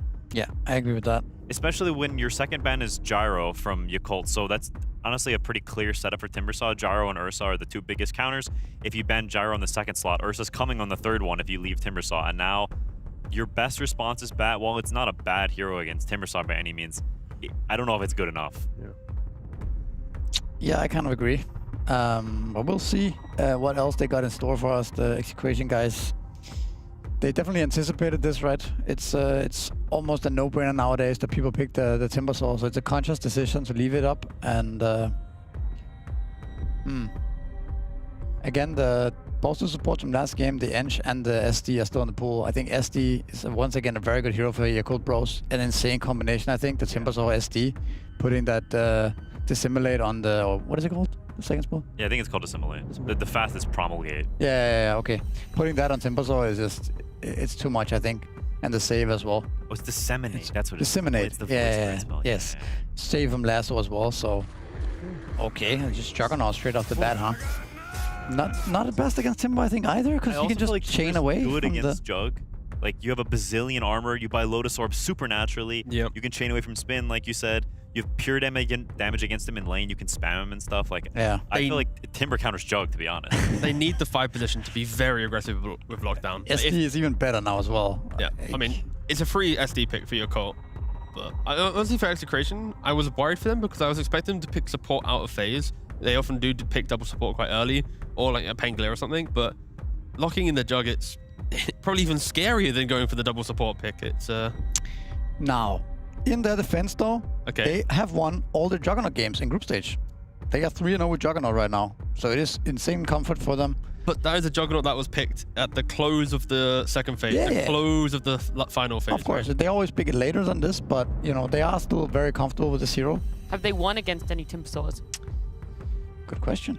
Because I feel like that's also a pretty big telltale. Maybe if you won against a Timbersaw, you feel that slight bit more comfort to I don't think they've even played against. They played it once against Heroic and then they lost that game. I mean, in defense of Execration, I think comfort does go a long way. I think banning the Storm is a pretty good step. Yep. You know at least what Yakult is doing so far. There's no flexes, there's no, hyper comfort. And I also think, to be honest, if you look at last game, I don't think Zeal was one of the players standing out. Timbersaw pretty much exclusively offlane, and I think if you're looking at the players that dominated that game, it's Emo and it's Fly. And so I feel like, in some sense, maybe that's part of the consideration is we feel like Zeal's kind of had a mediocre game with this hard. He was kind of, I don't know, it was weird. He was kind of there. He technically won. I don't know if he was a big part of the winning. It's maybe you're calling his bluff somewhat, saying we're going to ban out the heroes of the players we think cooked that last game. Yeah, I think that's a good point, actually. These supports are a bit... I mean, the Bane is not odd for me. That hero has looked insane this tournament, but Disruptor plus Bane, it's a kind of a weird duo, right? It's a lot of teams are running this Bane 4. I feel like it's better placed in the 5 role, personally, and now you have the Disruptor as well. I'm not really sure what the logic is here. I mean, China just, as a region, has been drafting a lot more Disruptor than other teams, and again, I don't really see the reason as of yet. We've already praised Shadow Demon as an option instead to go for Bane. I guess it's the Timbersaw Disruptor combo. It's a combo that a lot of teams are running. When they get their hands on the Timbersaw, they like to have Disruptor as a nice way of catching people. And Timbersaw's the body to enable the vision for Disruptor to shine, right? It is shocking, though, to be honest, to me, they don't pick Shadow Demon. It looked so good last game. He was honestly owning super hard. I mean, teams open the stats page on, tournaments. Like, after a couple days, you open and you look, who has high win rate? And then you think about those heroes a little bit more. SD is, like, the highest win rate hero with, like, a decent number of games. So it's...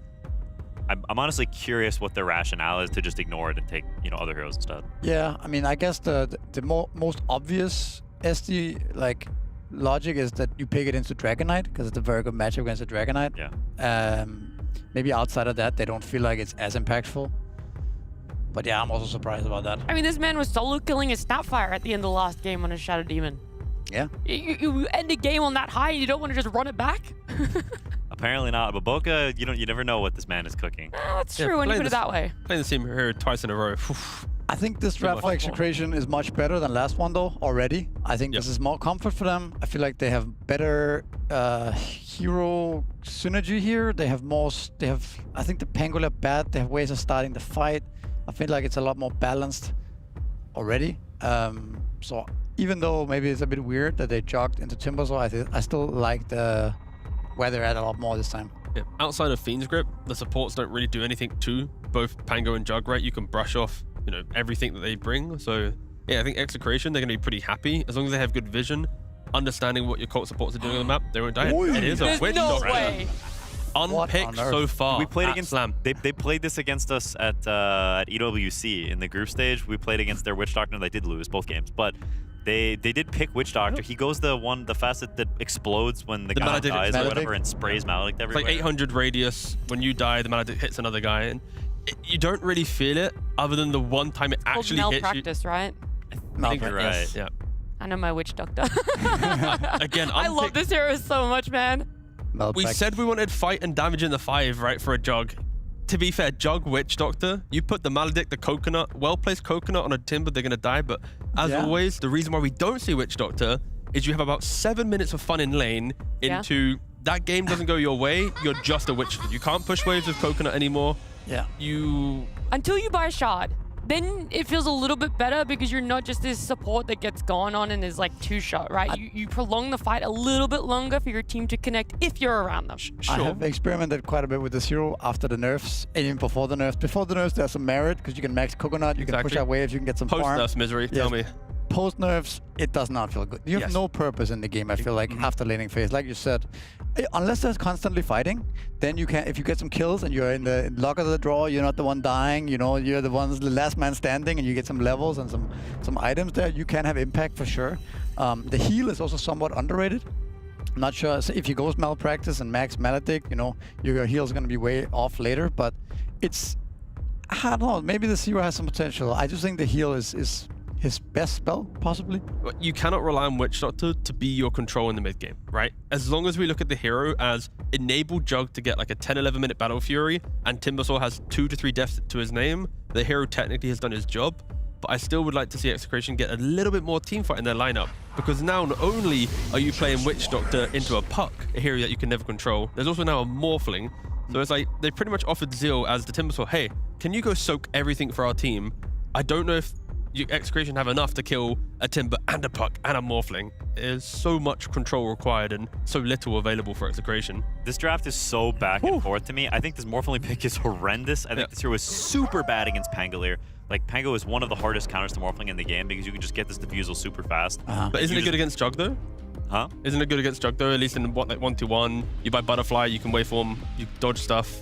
It's okay. I just feel like it's like a net worth kind of matchup. Like, whoever has the better early game, whoever has the tempo, like Jug will get the Butterfly too, and then Morph can't kill Jug either, and you have Healing Ward. I feel like it's a matchup that, like, Morph is so much to me about a hero that he needs like a decent early game, and I don't see Morph Disruptor as a great synergy. But that's where the Lycan comes into play, right? I think the Lycan just really enables Execration's logic, right? You know there's greed between Puck, Morphling, who need items. Witch Doctor should, in theory, win the lane for Jug.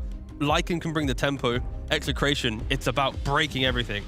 He's not going the malpractice facet. He's going the cleft. The split one. damage on ult. Well, good luck getting to that Aghanim. Yeah, good luck. But anyways, I think the Lycan pick is very cool here. I think it's a very fast-paced hero that will enable them to actually snowball this game. Yeah, just play the game, Yeah, I mean, let's see how good they play the lanes, but I do think Lycan is a very good hero into these Bane, Puck, Morphling type heroes, right? If they can start getting net worth, they can really ramp up this game. Yeah, I think Execration's done way better for themselves this game. I think my only question mark is Timbersaw is really broken and Jug is bad against Timbersaw. So barring, like, if they can actually do fine in lane and Witch Doctor can, you know, carry his weight and they can get through the laning phase, then I think Execration have very good chances. Well, despite being one game down in this elimination best of 3, Execration are bringing out the Witch Doctor, getting their hands on a last pick Lycan, and letting Yakult open up with a Timbersaw. We're going to jump into it at game number 2, where we could see Yakult advance to the next stage.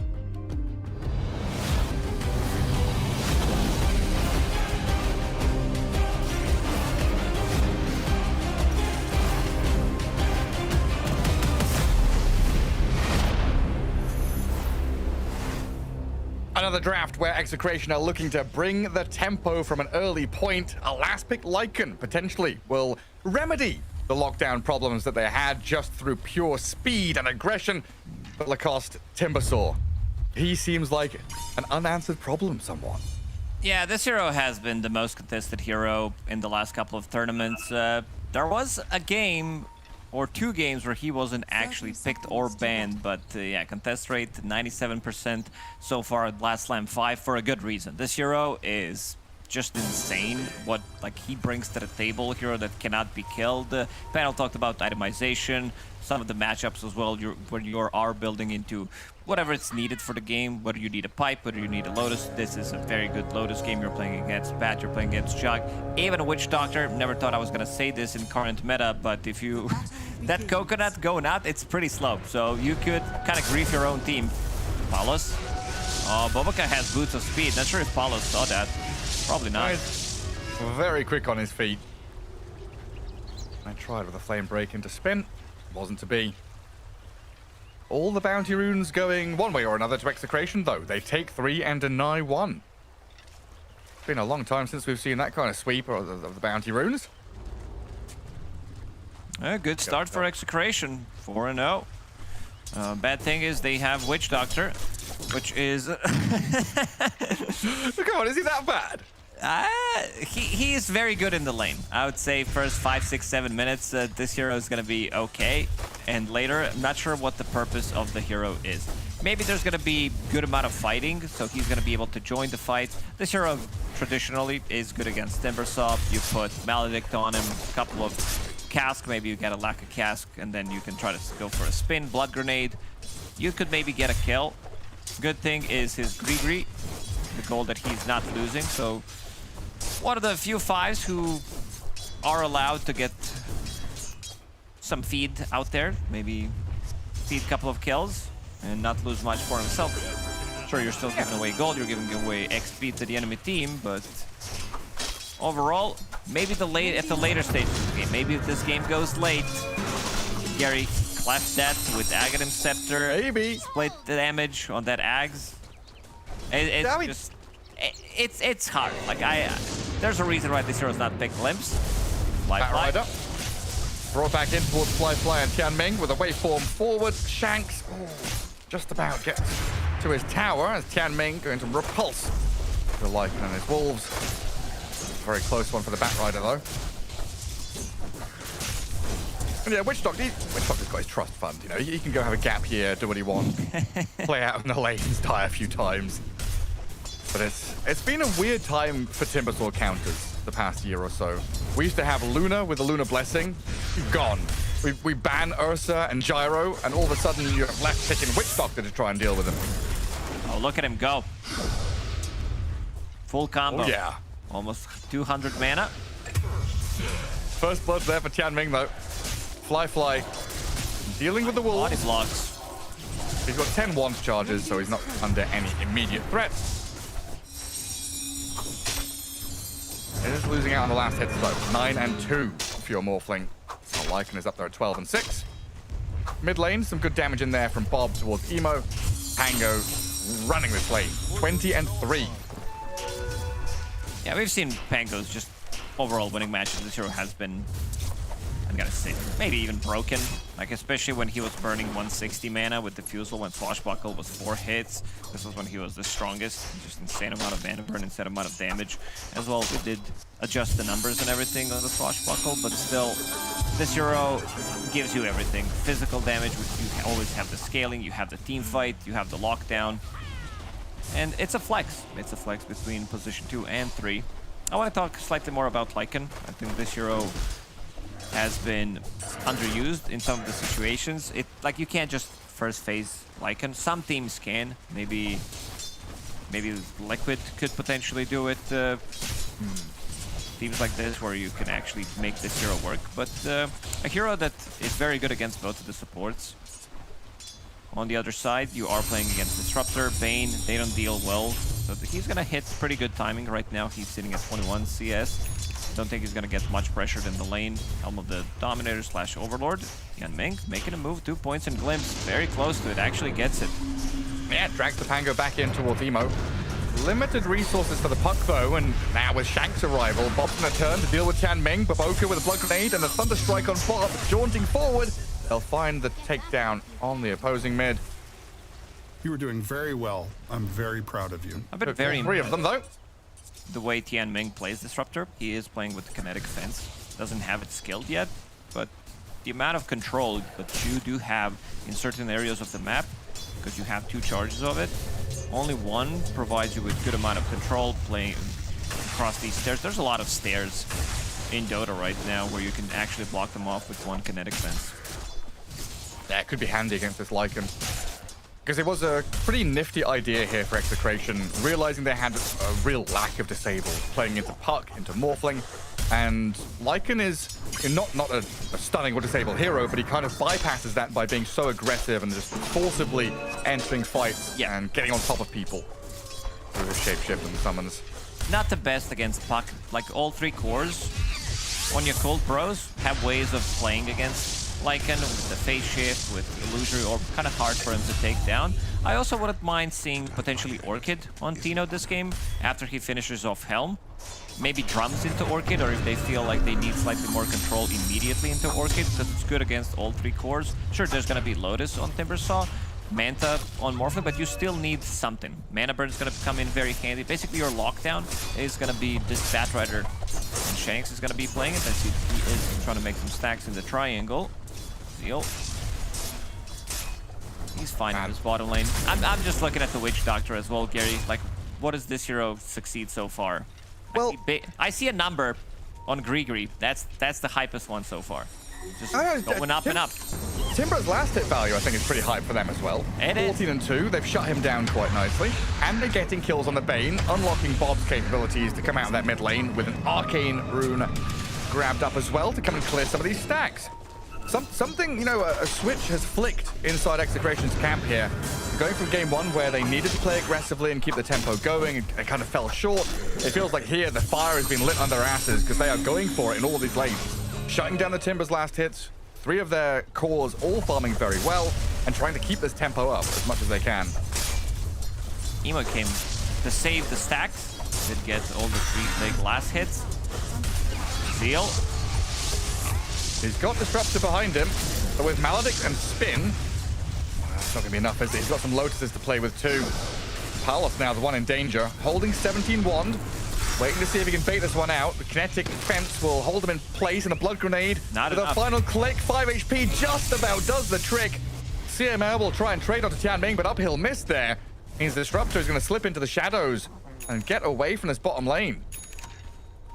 Maledict. CML faster. 345 against 340. 5 movement speed difference, but the fence has been put up. You can't bypass this one. Witch Doctor, like the cast range on that Maledict is so bad. Now he's steeping to a mid lane. Let's see what he's going to be able to do with it. Running to the top lane, maybe. It's also not the most effective spell against Morphling. Shanks, do they have a blood grenade? They do not. Dino, still level 5. Does have that extra bit of a damage coming out from this creep that he took over. Maybe Flyfly makes a mistake. A flame break into cask bounce. Maledict on the Morphling, trying to shift and holding 10-1 charges, being dived under his tower with no help in sight, but he's going to waveform TP, and the lack of lockdown becomes very apparent. Yeah, they had nothing. Now glimpse in mid. Down. A snap on the coil as well, I think, there. Kinetic fence placed up as Bob is going to have to go for the roll, but the Nightmare delays it. Bob is tanky with a shield crash over a couple of heroes. Will get the roll off, but he's got to use this one defensively to go grab the shield rune and run away. Run away, Bob. Run back in, Bob. Shield. Play aggressively, Bob, with a shield rune. He's looking for Tianming. He's got it as well. Emo and Baboka actually can't fight. 3v1 into Bob's Pango. Another shield crash already. What can you do to me? I have arrived. The Pangolin is unkillable. He's got 1 charge, but finally the level 2 brain sap will do the trick. Exactly. That's my reaction too. And Bob, he hits him with the XD in the old chat. He had 700 extra barrier coming out from shield crash and the shield rune. Execration off to a good start in this one. Dino is the one who's having a blast of a game. Same goes for Juggernaut. He hasn't really been contested as much. That 1 kill that they did grab. Pretty heavily committing. Seal is level 6. This is going to be slightly more pressure, but CML, he's coming in. Maybe... Oh, he missed. He missed the Timber Chain in the bottom lane. Yeah, they're on him with a spin. He's going to go for the TP home, though. That should get him to Fountain and regen up safely. But this has to continue from Execration. They cannot take the foot off the accelerator. They've just got to keep on going. The top tier 1 opens the map up for themselves a little bit. They would love to try and go and get that mid tier 1 to get into that top jungle or the Ancients area. But in the meantime, Morphling could just farm jungle. Dire's bottom tower is under attack. Emo's going to TP down bottom. Maybe feeling... They need to remedy this bottom lane for Zeal, give him a little bit of help. And a 10-minute rune about to spawn as well. Guarded top by Execration. And a regen spawns for Bob. Don't have a smoke. On Bat they do. So Pango with a Diffusal Blade. Smoke Bat with Lasso ready. This feels like...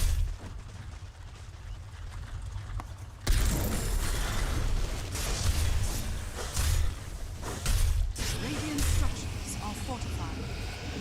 Supports are still not level 6 on Yakult. Not even close. Aim just hit level 5 pretty much. So this tower is gone. They can't really defend this tower. Bob, even Rolling Thunder.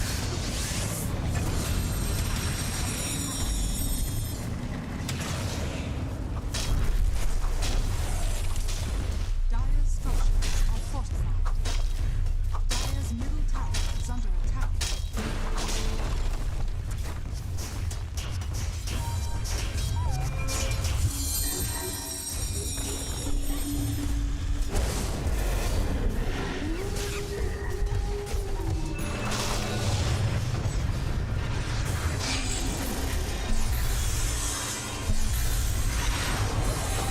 Does have regen. I thought he might pop the regen and the stick and try to play off of it. Shanks, they are bringing in numbers. All 5 members. Tianming. Told you, Gary, kinetic fence. Was very impressed the way he plays with it. And immediate smoke to the bottom lane. Dude, they have Fiend's Grip. They just got level 6 on Bane. Literally just now. Perfect amount of XP. Palos. Bob's placed down. He looks very dead.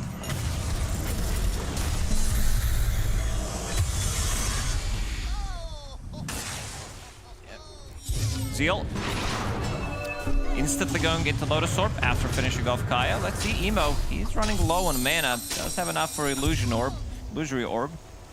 Immediately back to supports. And overcut. Is he gonna be able to run away? Does seem like it. Another kinetic fence. This is such an underrated facet on Disruptor.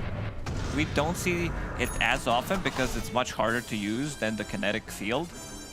But this one, in certain situations, feels much better. And Tianming, he does have a big item already. You are playing against... Yeah, this one is having Pavis already against Lycan, against Juggernaut.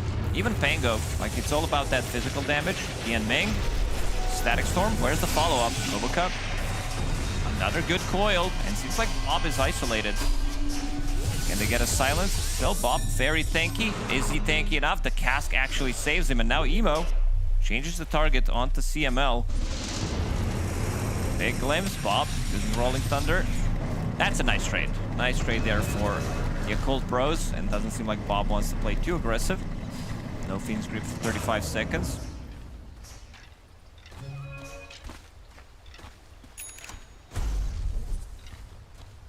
CML, yet to see Death Ward. This is the ability that I'm the most hyped for.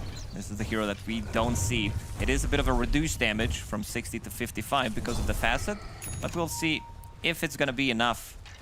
It is pure damage, however, so very good against Morphling, very good against Timbersaw as well, these high armored heroes. And now, Execration, gonna smoke. 20 seconds until XP Shrine. Let's see what they're gonna be able to do. There, he is very tanky.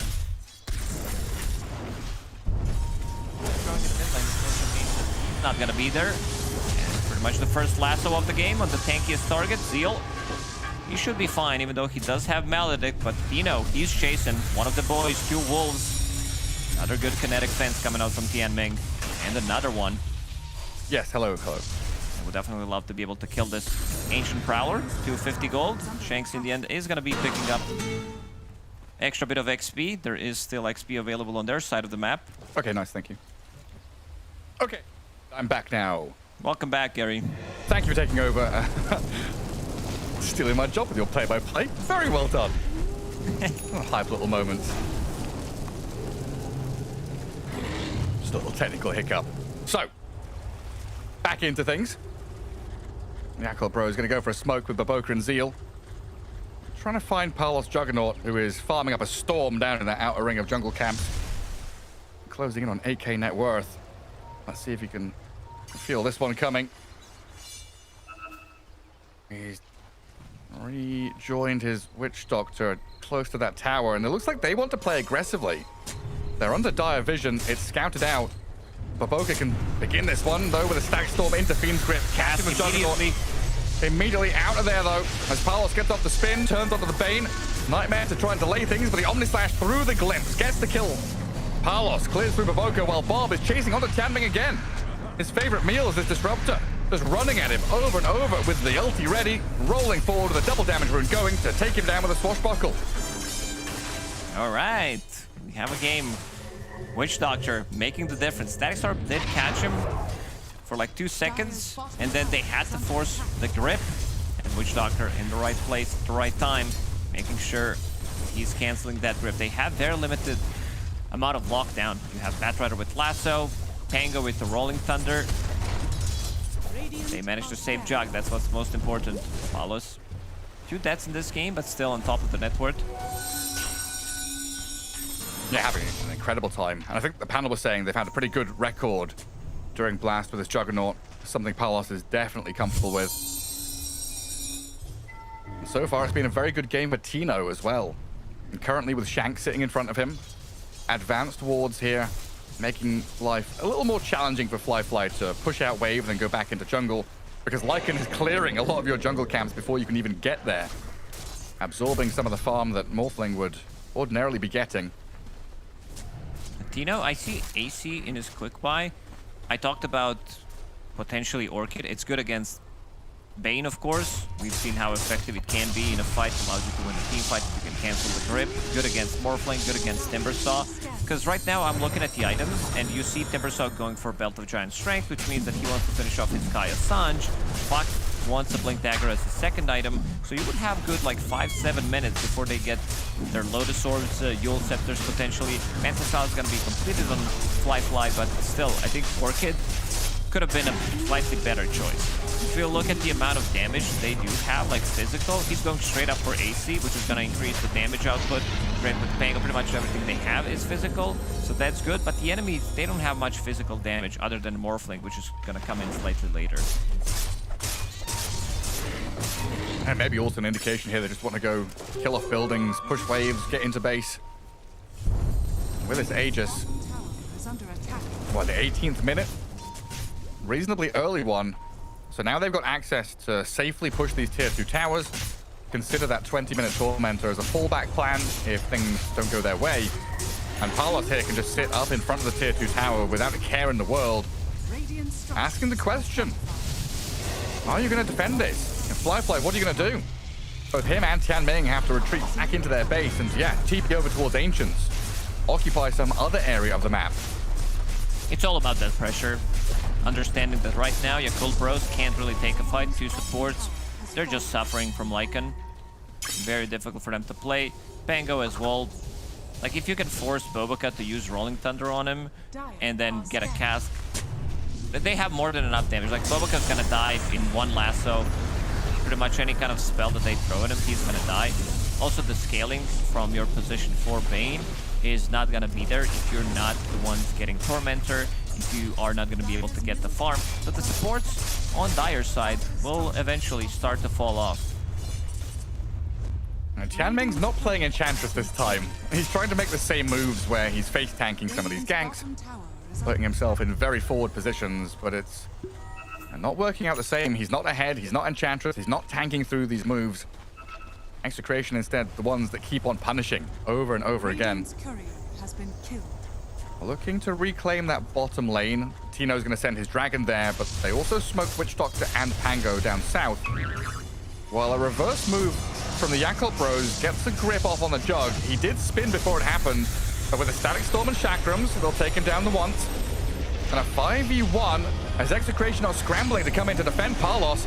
They'll get the coil down on the Juggernaut. He's going to turn. Silence for now, but has an Omni Splash ready. Coil snaps. He's looking for a target. Bob might give it to him here with a roll in towards the Morphling. They need control of the Fly. They've got it with the roll. The damage starts coming. Bob dives in deep as well to zone out the rest of Yakult Bros, but Fly just gets focused by the Juggernaut. Taken out of the game. 3 kills in a row. Execration on a roll. I'm a little surprised that they decided to take the second fight. Killing Aegis off like that and not having basically 2 big abilities, no grip, no Static Storm, and then going for round 2. Dire's middle tower is under attack. Yeah. Dire's middle tower has fallen.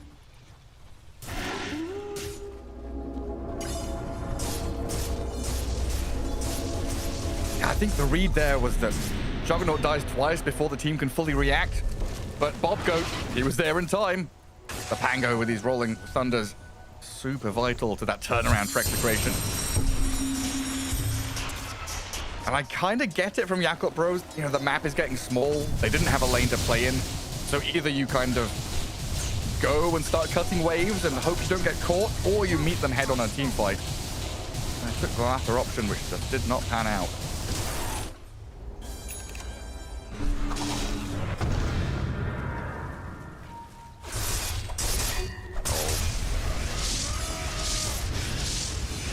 Boboka, nightmares to high ground. Can he TP home from this? CML cast is coming. Oh, it doesn't even need it. Palos does plenty of damage. And while that's happening, Tormentor killed, and Batrider playing aggressively here onto Tianming. Tried to lasso. Will get punished for it, but Bob looking to turn around onto this puck and solo kill Emo. Nearly had it. Orb drawn down to low ground. Shield crash is coming. Emo gets to the staircase and TP's home as Bob looked for the swashbuckle, but a fishing expedition comes up short.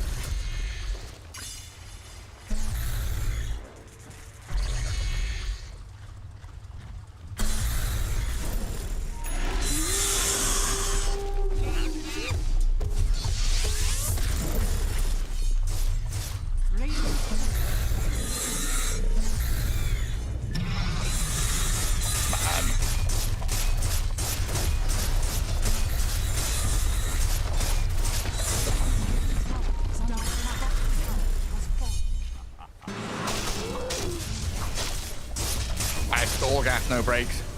This Juggernaut with a Solar Crest being placed on him is an absolute monster. He's closing in on Butterfly. And they've got this outpost to TP on as well, so Shanks can come and join Palos while Lycan just shoves in that bottom lane. Dire's bottom tower. And again, Yakult Bros left in this position where they have questions to answer. Lycan's knocking on your door, and you're out in this top lane trying to farm. 2 lanes, in fact, are pushing in, with mid approaching the tier 3. Can I just... I mean, do they just let Execration take a free lane here? Dire's bottom barracks are under attack. I don't... Radiant's top tower is under attack. I don't think anyone's home. Chan Meng's hiding behind the couch, not wanting to answer the door.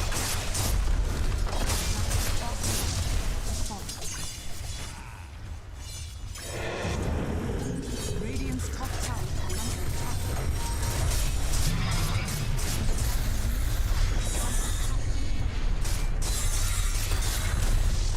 Dire's middle tower has fallen.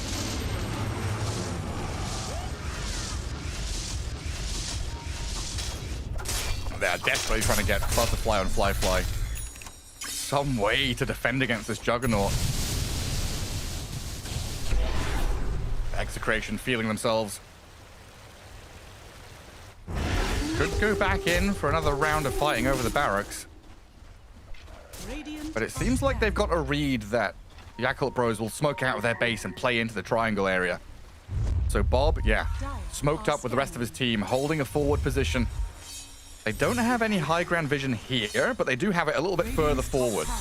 So they could potentially smoke break and watch Yakult Bros walk towards them. It's just not happening.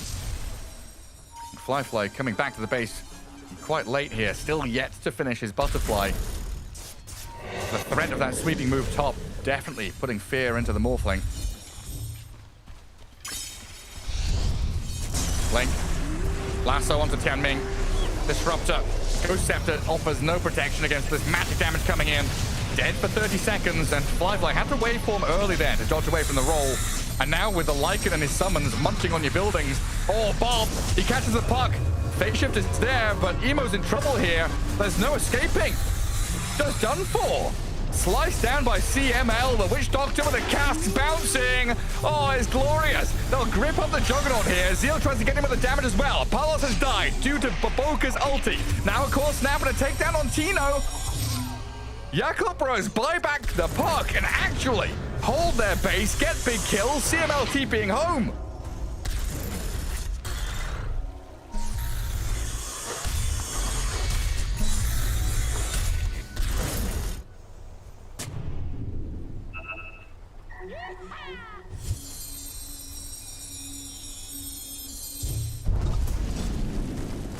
Radiant's middle tower is under attack. Radiant's middle tower has fallen.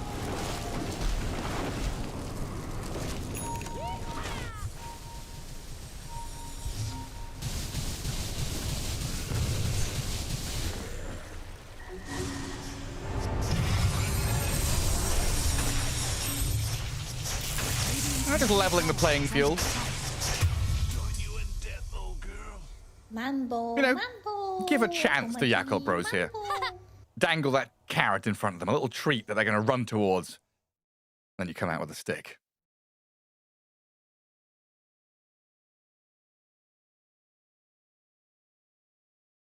A good minute and a half, 2 minutes to reconnect. Again? Yeah, some breathing room for Yakult Bros to try to figure out how they're going to be approaching the next fight. Because they have 2 big items. You have Timbersaw with Lotus Orb, 2 components of the Aghanim Scepter as well. Puck almost has Parasma. And then Butterfly Fly is completed. But honestly, again, very fortunate this didn't happen a minute and a half ago, right? When they're pushing high ground or when they're trying to prep for these team fights. The disconnect has very luckily occurred when everyone is sitting tight back near their base. Well, the 11 or 12k lead that Execration had dips a little bit to around 9k now. Yakult Bros kind of itchy to get out on the map. progress things and maybe open things up to defender Roshan, who said he's 2 minutes away. And currently nighttime. They're looking to protect this area. If they could get to the next round of items, like even casual Crystallis on Morphling is going to be pretty good for the damage output. Timbersaw with Aghanim Scepter is going to be the big one. There is no nullifier. This AC on Lycan also could have been something else. Like usually Lycans, they like to pick up early Shard to push out one of the lanes. So lanes are always in a good spot, providing you with information. I said Orchid is an okay. I think Nullifier is one of the key items on Lycan. For now, going for a BKB, I guess he feels like he needs to be able to run away. Otherwise, he's getting glimpsed. These kinetic fences have been causing some of the issues. Coil. Seems like they are reconnecting. Still missing Palos. You did mention that Palos had a great tournament so far with Juggernaut. He did play 3 games, didn't lose a single game on Jug. Yeah, that's good. I'll try and make that one the 4th. It definitely, is disheartening when you lose internet and you've got to get back into the rhythm of things. It can break the mood. Hopefully here, Execration able to get back in the driver's seat, feel the warmth of the game, and get back into the rhythm again. They've been the ones dictating the pace of play up until this most recent team fight, where the rhythm was broken somewhat by the Yakult bros. And we have been saying how Execration like to play this high octane, up-tempo kind of draft, beating into their opponents whenever possible. So I can't see them just relinquishing control over a Roche pit or over their Ancients area. When they're all alive, we should see another big sweeping move from them. But we could also see them losing a fight and just losing the game off of that. Oh, come on! No, I mean, it's you have Juggernaut, you have Sustain with the healing board, you have more than enough damage from Lycan, AC, Solar Crest, pretty much buffing up Jug, as long as he's staying alive. But again, he is playing into some BKB piercing tools. Vincere, of course, being the big one. Static Storm can also be very effective if he uses spin. We saw him use the spin on Disruptor during the Ghost Scepter. If Disruptor has Glimpse available with the buyback there, could potentially cause some of the issues for Palos. Right now, Palos thinking about MKB, wants to be able to hit enemy carry, playing against Morphling, of course, playing against high armor heroes like Timbersaw. So that will be his item of a choice. That extra little magic damage does help. Dino smoked up, but I believe they did see him taking over the Creed. That's pretty close here. There's a ton of dire wards all around this area. And the Yakult bro is going to go for like the 3rd smoke in a row, but they're still going to get jumped with a lasso onto the Timber. In comes Palos with a Juggernaut Omni Slash, going to bounce into Zeal across towards Fly. They've lost Boboka in the back as Bob re-engages to the back line. Zeal has fallen quickly. Inside the Static Storm, Flyfly's trying to fight back into the Lycan, but now they need a coil just to try and shift away. Leash up Execration while Flyfly has gone aggressive, can't kill off Shanks. The Morphling left stranded now, gets over the high ground to run back. They're aiming for the bat, they'll get the kill there with Emo and Flyfly pivoting to TP home, shifting into strength and escaping. They get something out of nothing. The Yakult bros, they've got to go tail between legs to run away from the Roche pit, who's about to respawn for Execration to take if they just wait a few seconds longer. They should know, it's the max respawn time, so Tino seems to be pinging it out, and it just respawned.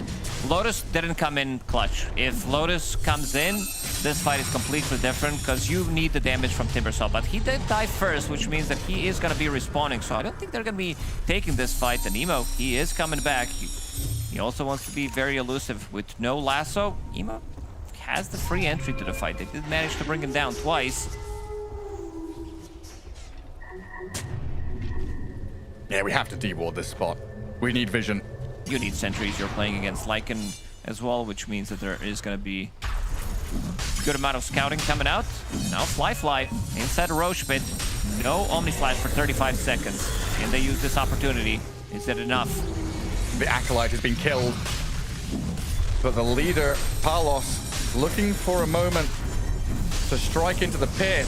They'll jump onto Emo, but it's cancelled by the glimpse. No lasso on the puck, and Flyfly snatches Aegis while they grip the Juggernaut inside the pit. Palos gets out, brings free, Mantas and runs away.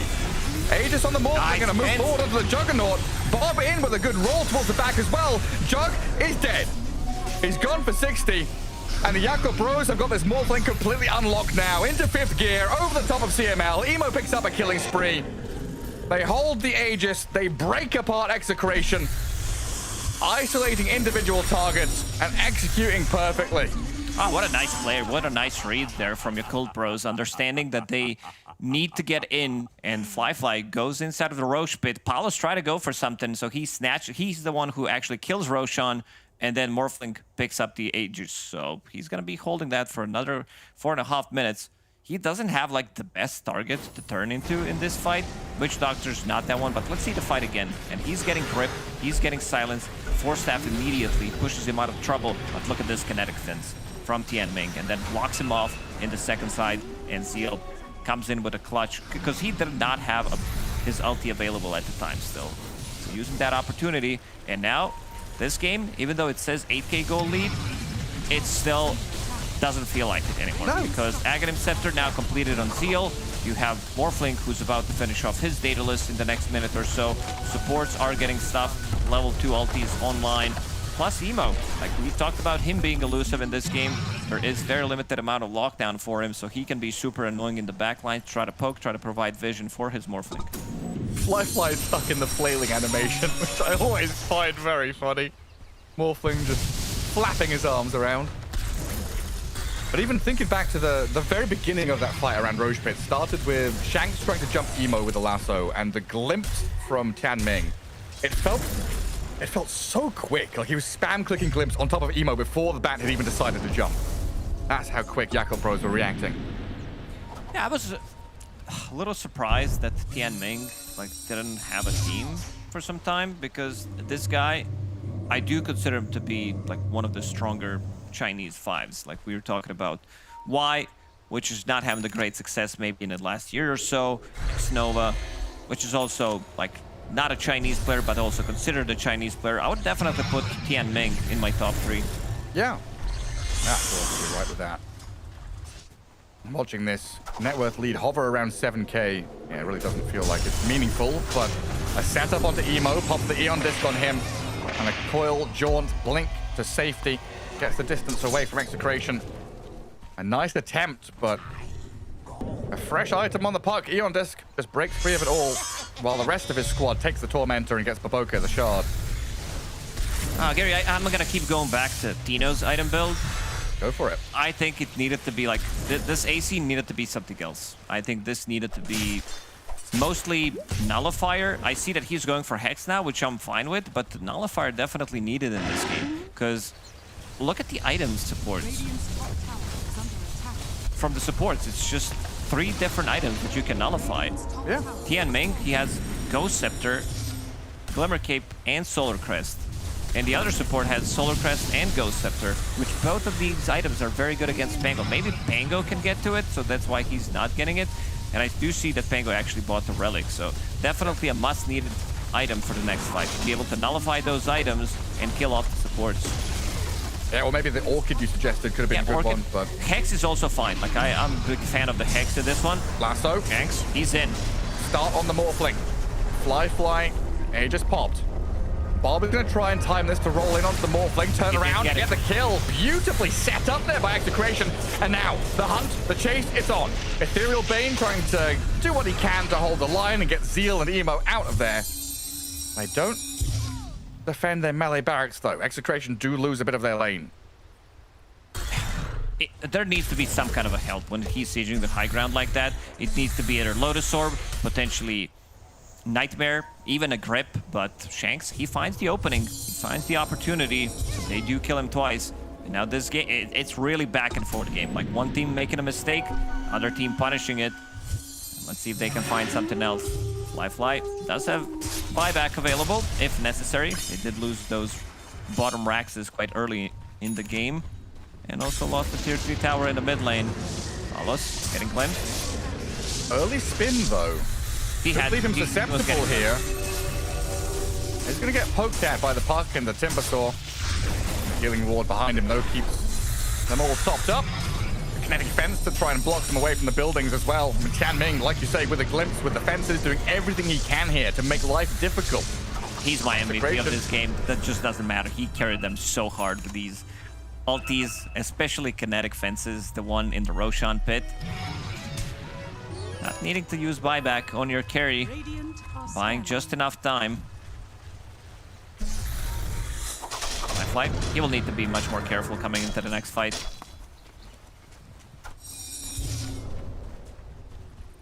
Full data can definitely hurt though. And they do rely on Zeal, kind of face tanking stuff. Open up the eyes for the Puck and the Morphling to find their targets.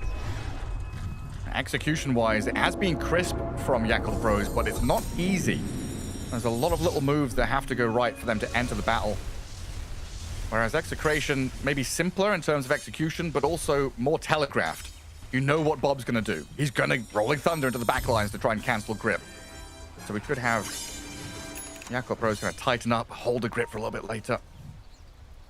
Nullify Lycan's going to do the same thing as well. Shapeshift to backstab. Yep. Almost has enough to buy Hex. Very close to it.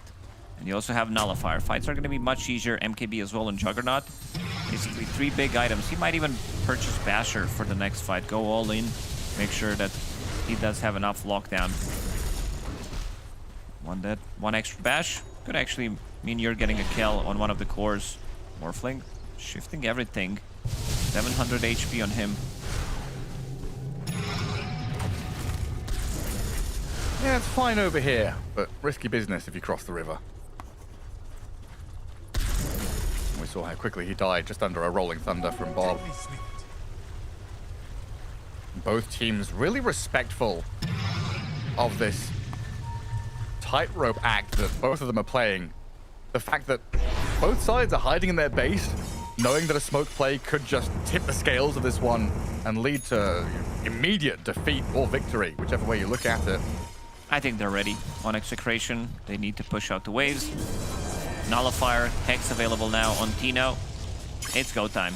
They want to pick off even Aghanim Scepter on Batrider. This is the big one. They're bought out completely. No buybacks available at all for Execration. Yakult Bros, they buy out on the Morphling. Puck and Disruptor have buybacks available.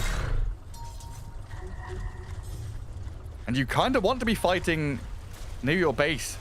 So you have that buyback advantage of the Yakult Bros to defend and push back. Draw Execration across the river. They're the ones who want to push and finish this one off. They caught a glimpse of Zeal there for a moment, and smoking in to wrap around on this mid lane. A bit of high ground vision could go a long way here for Execration, but it's going to get spotted. Sentry obs. They know exactly what's up, and they're going to re-smoke as well. Yakult Bros from the high ground in their ancient spot. Play through the terrain. Use the staircases. Use the high ground. Zeal is going to try and take down Tino's Croaker. And will do with some success. There are these additional wolves, which could scout out Yakult Bros if the smoke breaks. They start with Static Storm on Bob. He's going to roll up as he got fenced in. Pretending he's using Rolling Thunder and just running away, so no Static Storm for the next fight. 70 seconds cooldown. I think it's the right choice for Execration to buy out and go all in with the items. Lane is pushing in. Emo relegated to lane pushing duty. Yeah, he's got to deal with bot. Mid lane is trying to be cut here by Lycan Wolves as the Yakult Bros were approaching the tier 3 mid. And nothing lost and nothing gained. As Roshan is alive in 45 seconds. It feels like that is the inevitable battlefield that awaits us to close out this game. They know. They're like, there's going to be a Roshan fight. If you let them get the Aegis Cheese Refresher, it's too much. They're also buying out. On Dire's side, only 2 supports have buybacks available. Emo, Aeon Disc, Lincoln Sphere, very defensive item build. Wants to survive that initial jump. If they jump him with the Hex, with Lasso. The Wolves, they see everything. Emo has Gem. Roshan up in 5. Emo's going to try and scout it with illusory orbs. The Yakult Bros, they are all here, ready to fight, but again, this bottom lane has to be dealt with. The Radiant creeps are like weeds. I'm gonna come back and prune them. So time on Execration's side, at least for now. They'll wander into the pit, begin the journey. A few steps in, they realize it's not meant to be.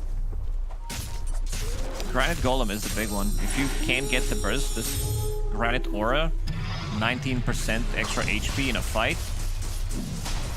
They're going for it. They hear the roar. Let's see what the play is going to be. We said this quite often. Right. They hear the roar, and then they smoke up, try to go for backstab.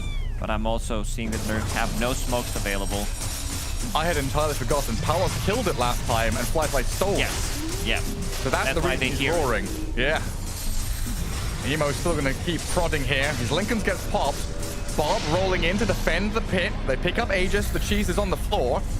Chakram's getting thrown, and a dive in going to get cancelled out as the roll hits Zeal. Good stance again. And feel. Palos being focused. That's First one. life already gone. The Nullifier's out on the Timbersaw. Lycan trying to chase him down, but he's being gripped up. Nothing to cancel that. So Tino's just disappeared, but the Rolling Thunder back in towards the Morphling. Flyfly, BKB, WB, shredded by Palos. The Juggernaut stands, delivers, but he's been nightmared and held back. Nobody's killing that healing ward. And trying to deal with them, but this Morphling seems unstoppable. The Yakult Bros, too much firepower. Execration could not contend with the Flyfly Morph. I like how they let them have Roshan, and then they immediately kill him with the Static Storm. Again, nicely done by Tianming. 2 kinetic fences keeping him in. And also, you would not maybe expect Lycan to be gripped in a fight, but he goes in, and he doesn't get much done in the previous fight. Most of the damage is going to be coming up from Juggernaut. They also didn't kill the healing ward from Morphling, who turned into Juggernaut, and now Flyfly. He's going for the finish. No buyback on Jug. This just might be it, Gary. That's game. He bought out completely. 50 seconds, no Juggernaut. They'll try and buy back with CML to play forward here, but the tier 4s are being pummeled. Bob and Shanks, lasso, double one onto Morphling and Disrupted, dragging them into the Death Ward and towards the fountain, but it's never enough. Execration will lose their Pango. Buy back out of Bob, the glyph up on the throne. The question mark dropped by Tianming as Yakult Bros edge towards victory. The throne's exposed, and Execration, not a hope in the world anymore. Their last chance to qualify, done and out. Oh, this one is gonna feel really bad. They kind of had this one in the bag, but Flyfly on Morphling actually carrying the game, managing to get all the damage in the previous fight. They chose some like really clean fights going in, and this Jug that he was turned into gave them a lot actually in the previous fight, and you can see them being happy on camera for a good reason. Yeah, I mean, it was a rough one for Zeal.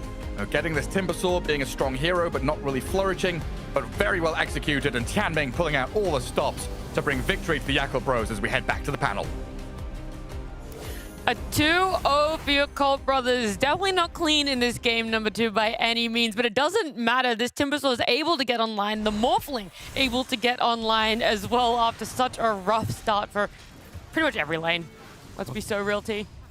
Should we start with the hype for Yakult or the sadness for Execration? We'll like ride the wave. The hype for Yakult, sadness for Execration, back into the hype, all right? Okay, Yakult, you've only gone and done it. Backs against the wall under the pressure of Execration. You got the Morphling scaling the late game, putting them on this kind of invisible timer, and oh my golly gosh, I gotta say for Tianming, going for the kinetic fence, all right? You're playing into a Lycan. You don't want to put a circle on the ground and die. You want to have 2 fences. You want to pen in those animals, stop yourself from dying. We don't see it too often, but again, early game, didn't really see it. Mid to late game though, fence, fence, fence, fence. No BKB, did a lot of work. Big fan, Tianming, number 1. Tianming is my GOAT. Yeah, I mean, I think they kind of outscaled Execration a bit, right? You also saw the impact of support later on. We were criticizing the support picks a bit, but as the game progressed, you could see the impact of the Disruptor and the Bane towards the end there. And yeah, that's why the Witch Doctor perhaps falls short a little bit. Yeah, I mean, as much as Yakult clawed it back, Execration was in a super dominant position in this game. To be honest, I think they were in a winning position. And I also feel like they did really well for themselves in the draft. I think they in a lot of ways put themselves in a good spot, but this team just has a hard time, I think, keeping a hold on the reins. I'm not sure if it's a lack of structure or they get too excited, if it's like nerves, what exactly it is. But when this team gets near the base, they have a real issue with throwing. They've done it in many other games throughout this tournament so far. And I mean, we saw it again here, right? It's just so sloppy when they push the base. They feed away kills, and then suddenly when you feed kills at the base, the game turns real quickly. It does, yeah. I mean, we talked about maybe that's part of why they are doing their meditation routine before the game, but yeah, it's kind of hard when you're in the middle of a 35-minute game to pull that out. Yeah. Very nice comeback though from Yakult. It was massive, right? We're seeing Execration push this high ground. You're getting ready. You're like, okay, Execration, you know, let's look at what a game 3 is going to look like. But Yakult stand strong. I mean, that is an amazing high ground defense team. Yeah, and this is why I asked at the start, do we want to praise Yakult or do we want to feel bad for Execration? Because when we look at the clips about when, you know, Yakult really stepped up, right? This is after Execration using the snowball of the Witch Doctor laning to enable the Jug, the Lycan to break the early supports. There was no fight in Yakult. Look at the KDs, right? You got 15 kills to the side of Execration. They take the bot racks, they move to mid, but this is the moment, right? Why is the Jug and Lycan playing for too much? Why are they dying? You can just disengage, reset, and then Yakult, when you're 12k down, they went for the Roshan first. Sure, they snatch it, but that's because Execration got the last hit on Roshan. And then with the fences and the play, like, if Execration don't dive for the mid racks, if they actually think about Roshan and don't allow Yakult to take it, they probably would have won this game. Like, the odds for them is insane at that stage. So yeah, I think for Yakult, they were pretty lucky about the first clip. The second clip was really good to think about Roshan in that style. And of course, Fly on the Morphling. Eventually you will take over the game. But yeah, that's why I still feel bad for Execration, because in hindsight, they watch that clip, they know this is their game to win. They know that they should be playing a game 3 against Yakult. Yeah, I mean, I think you look at moments like that, and I think the chaos isn't just at these later stages of the game. I think there's bits and pieces where I think Bob showed a lot of promise this game. I think he made some really good plays, but I think he also has a hard time seeing where his line is. There were some points on these Ruin fights where he can very easily reset and chill, but instead he chooses to commit to the fight.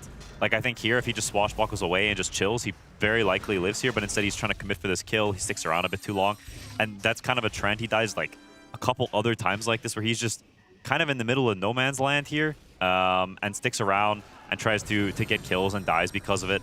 I think it's sort of a trend we see from this team and from these players, and I think it's good that they get to have this experience against more top-tier teams, and it's really something you have to practice in pubs. It's you learn this in the mines, grinding away, playing, pubs, getting high on WAR. You need to be individually skilled. You don't see these mistakes from the top-tier players, and that's the kind of stuff that I think Execration needs to work on, because I think, to be honest, they just individually made bad decisions in this game, and that's what cost them the game.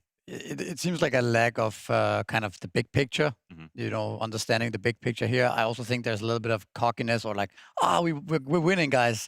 Let's celebrate in their base. Let's dive them. Let's solidify this win right now. We can't lose. And then suddenly, oops, we dove a bit too far. I'm dead, guys. Oh, we're on the retreat. And then suddenly you end up throwing away, this big lead. And yeah, I think it's much easier to throw nowadays than it used to be. It's one fight on the high ground, and suddenly this morph has a Daedalus on top of the butterfly, and it's getting scary. So yeah, it seems like it's unfortunate turn of events. It is really tough, and it isn't just like the teams of Execration that do this. We've seen so many teams fall into this trap before, T. Yeah, I was just trying to put a positive note on the matter. That best of 3, Yakult, 1 away. Home crowd, right? Think about it. Start of this tournament, China looked hella shaky, all right? But every time I look over the corner of my eyes, I see Yakult, the winning, the pictures and whatnot. They're now looking at Mouse, right? It's just, again, I'm just trying to think, right? Sure, Execration, great performance. Go next, guys. You're already looking to move this forward. I mean, Execration, yes, unfortunately eliminated now out of Blastland 5. It is sad to see them go, but for a clean 2-0 for Yakult in terms of a best of 3, that is amazing looking forward, because this was their last chance qualifier at best of 3. Winning this now puts them up against Mouse for a best of 3 to go to Chengdu. It is maybe potentially another 2-0 in their favor on the horizon. That's later today, though, and that's also going to be over on the B stream when that series does eventually occur. But right now on this stream, we're going to look at one more team that is going to be qualifying for Chengdu, and it's either going to be Tidebound or Na'Vi.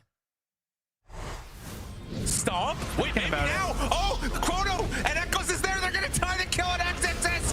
Finally, they have their moment. Now they jump away. They do manage to find the kill. Echoes run! Well, the damage back up in a second. The damage is good, but is it enough? No. Everybody on Tidebound lives. Now, Kiss is coming in. Bombs trying to dive onto the Bane to stop the grip. Fear across. Niku opens up. The damage looks good. The golems drop. The arena over 3 of them, and the snowball buys a bit of time. But the rest of Execration to swing back in. Palos stitching out some damage, but it's a 2-for-1, 3-for-1. Execration getting blown up and losing too many members now. It's going to pin this gyro against the side in the river, and a 5-man wipe incoming. Well, Tidebound and Na'Vi, it's a same story like we were talking about before, where one will be eliminated, but this time around, the winner, they're not looking at another best of 3. It's straight to Chengdu for themselves in a couple of days. This one's pretty important. It feels like every series is working its way up into having so much weight on their shoulders. I mean, there's pressure on both teams, right? Because, of course, Tidebound, you want to get to a tournament in your own country to have kind of that regional pride. But then for Na'Vi as well, they didn't make it to playoffs in the last slam. They haven't been performing after TI. The expectations on both teams, on both regions, are immense on both of these rosters. So winning this best of 3, it's like, okay, breathe. Let's get to the arena. So yeah, this is, I would argue, probably the most intense best of 3 that we have today, just because of the trajectories of the rosters. Misery, you like to look at some of the teams and you're like, oh, they're either a really strong starting team and they falter a bit, or they're a team that takes a while to ramp up. Where does Tidebound sit for that? I think actually Tidebound might match up pretty well against Na'Vi, just because they like to pick very heavy late gamers. And I think Na'Vi struggles sometimes going very late. I think they sometimes pick drafts that does get outscaled a bit and end up in tough situations going late on. So we've seen Zero play Medusa, we've seen him play Void. Of course, it's hard to say, but I do think Tidebound, I mean, they were placing better in the group for a reason. I think they look like the strongest Chinese team. So on the other hand, Na'Vi not looking the strongest. So I think it's a very close game. And I think Group T, I think there's a lot on the line for both teams. Yeah, the reason why I ask is because if we look at the last time that these two teams came up against each other, it was a game that lasted about that 45-minute mark, which isn't necessarily a late game. It's not an easy stomp either. But there was a Husker that was let through for the side of Na'Vi. And so it begs the question, what's been learnt from this? Na'Vi had that win in a best of 1. Is Tidebound going to shine a little bit more now in a best of 3, Quinn? Not letting through a hero like Husker.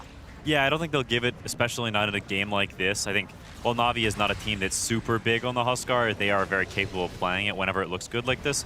But I also think Tidebound has improved throughout the group stage compared to Na'Vi, where I think they've just continued to falter throughout it. I think, if anything, Na'Vi looks stronger at the beginning. I think they've had, sort of conflicting trajectories, and I think Tidebound has found a lot more of their identity. I think they've been enabling Echoes. And on the flip side, I think Niku has looked very rocky. He's had some super bad games throughout the group stage.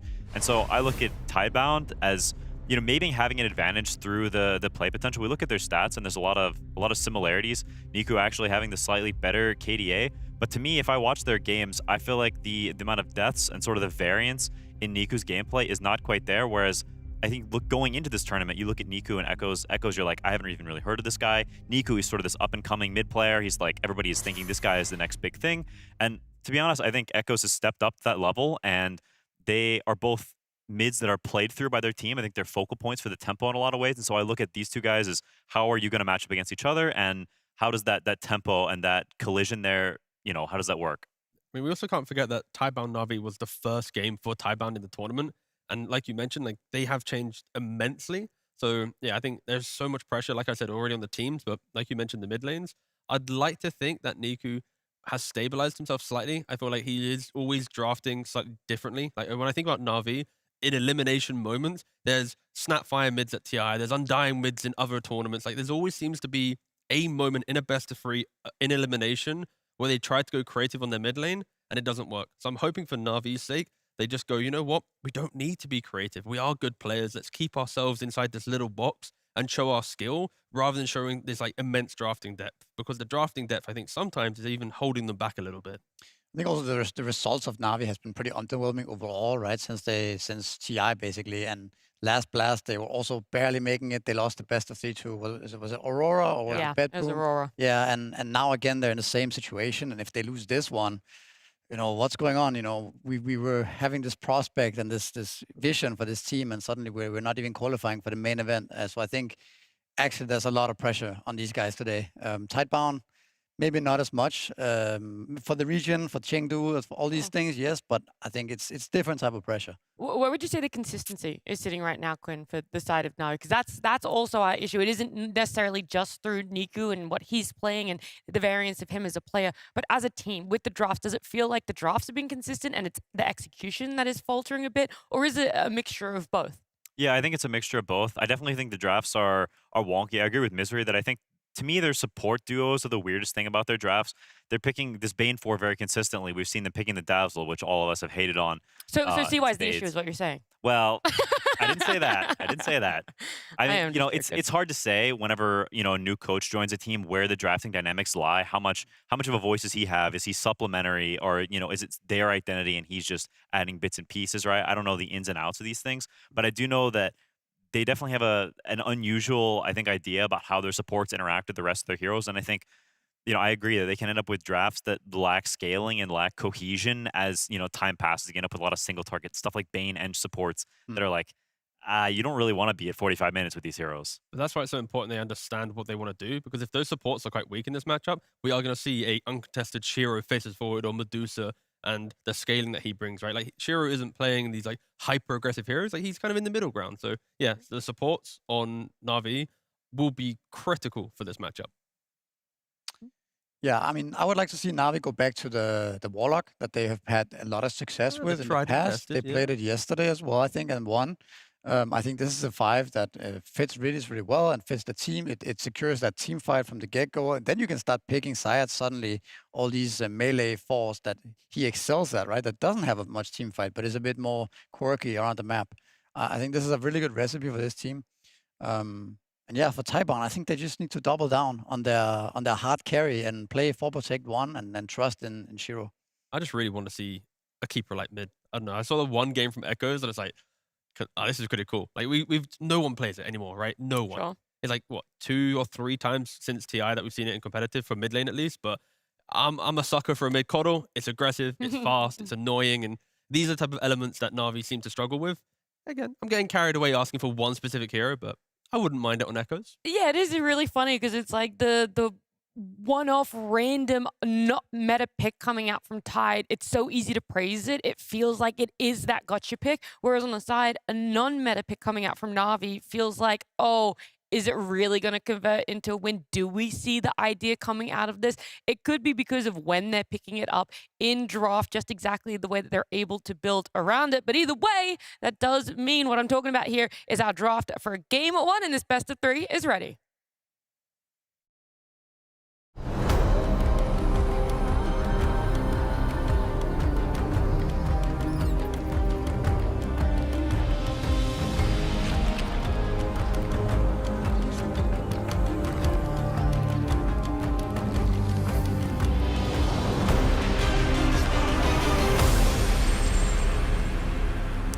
We'll see what sort of first picks are going to be coming out here with Tidebound in game 1 having that opening pick for themselves. We see no real change-ups. For sure, Timbersaw is not getting let through. Na'Vi are not willing to mess with that, neither with the Marcy, and Tidebound are not wanting to let through a Chen at the moment either. I'm honestly a bit surprised on the Chen. Na'Vi lost with it somewhat recently, and it was also a game where they let it go through and they just sort of ignored it, and it went on to the second phase bans, I think.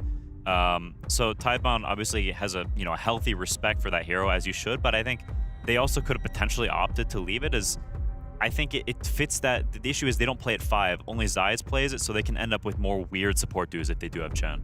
The success Tidebound has had so far in the tournament, though, is when both of their side lanes are static farmers for the first 15 minutes, right? They've had Centaur Void, Centaur Medusa, Timbersaw Gyrocopter, right? Like, you kind of want these heroes to exist. So I can see maybe why a Chen could be banned out in that regard, because of the pacing, forcing people to react to it, early pressure. I mean, it's kind of just a classic ban. It's a hero you don't really want to play against too much. But I agree that you might have lost out on an opportunity giving it to Na'Vi, because like Quinn said, when they have to play it on the position 4, suddenly it does make the game state a little bit weird for Na'Vi.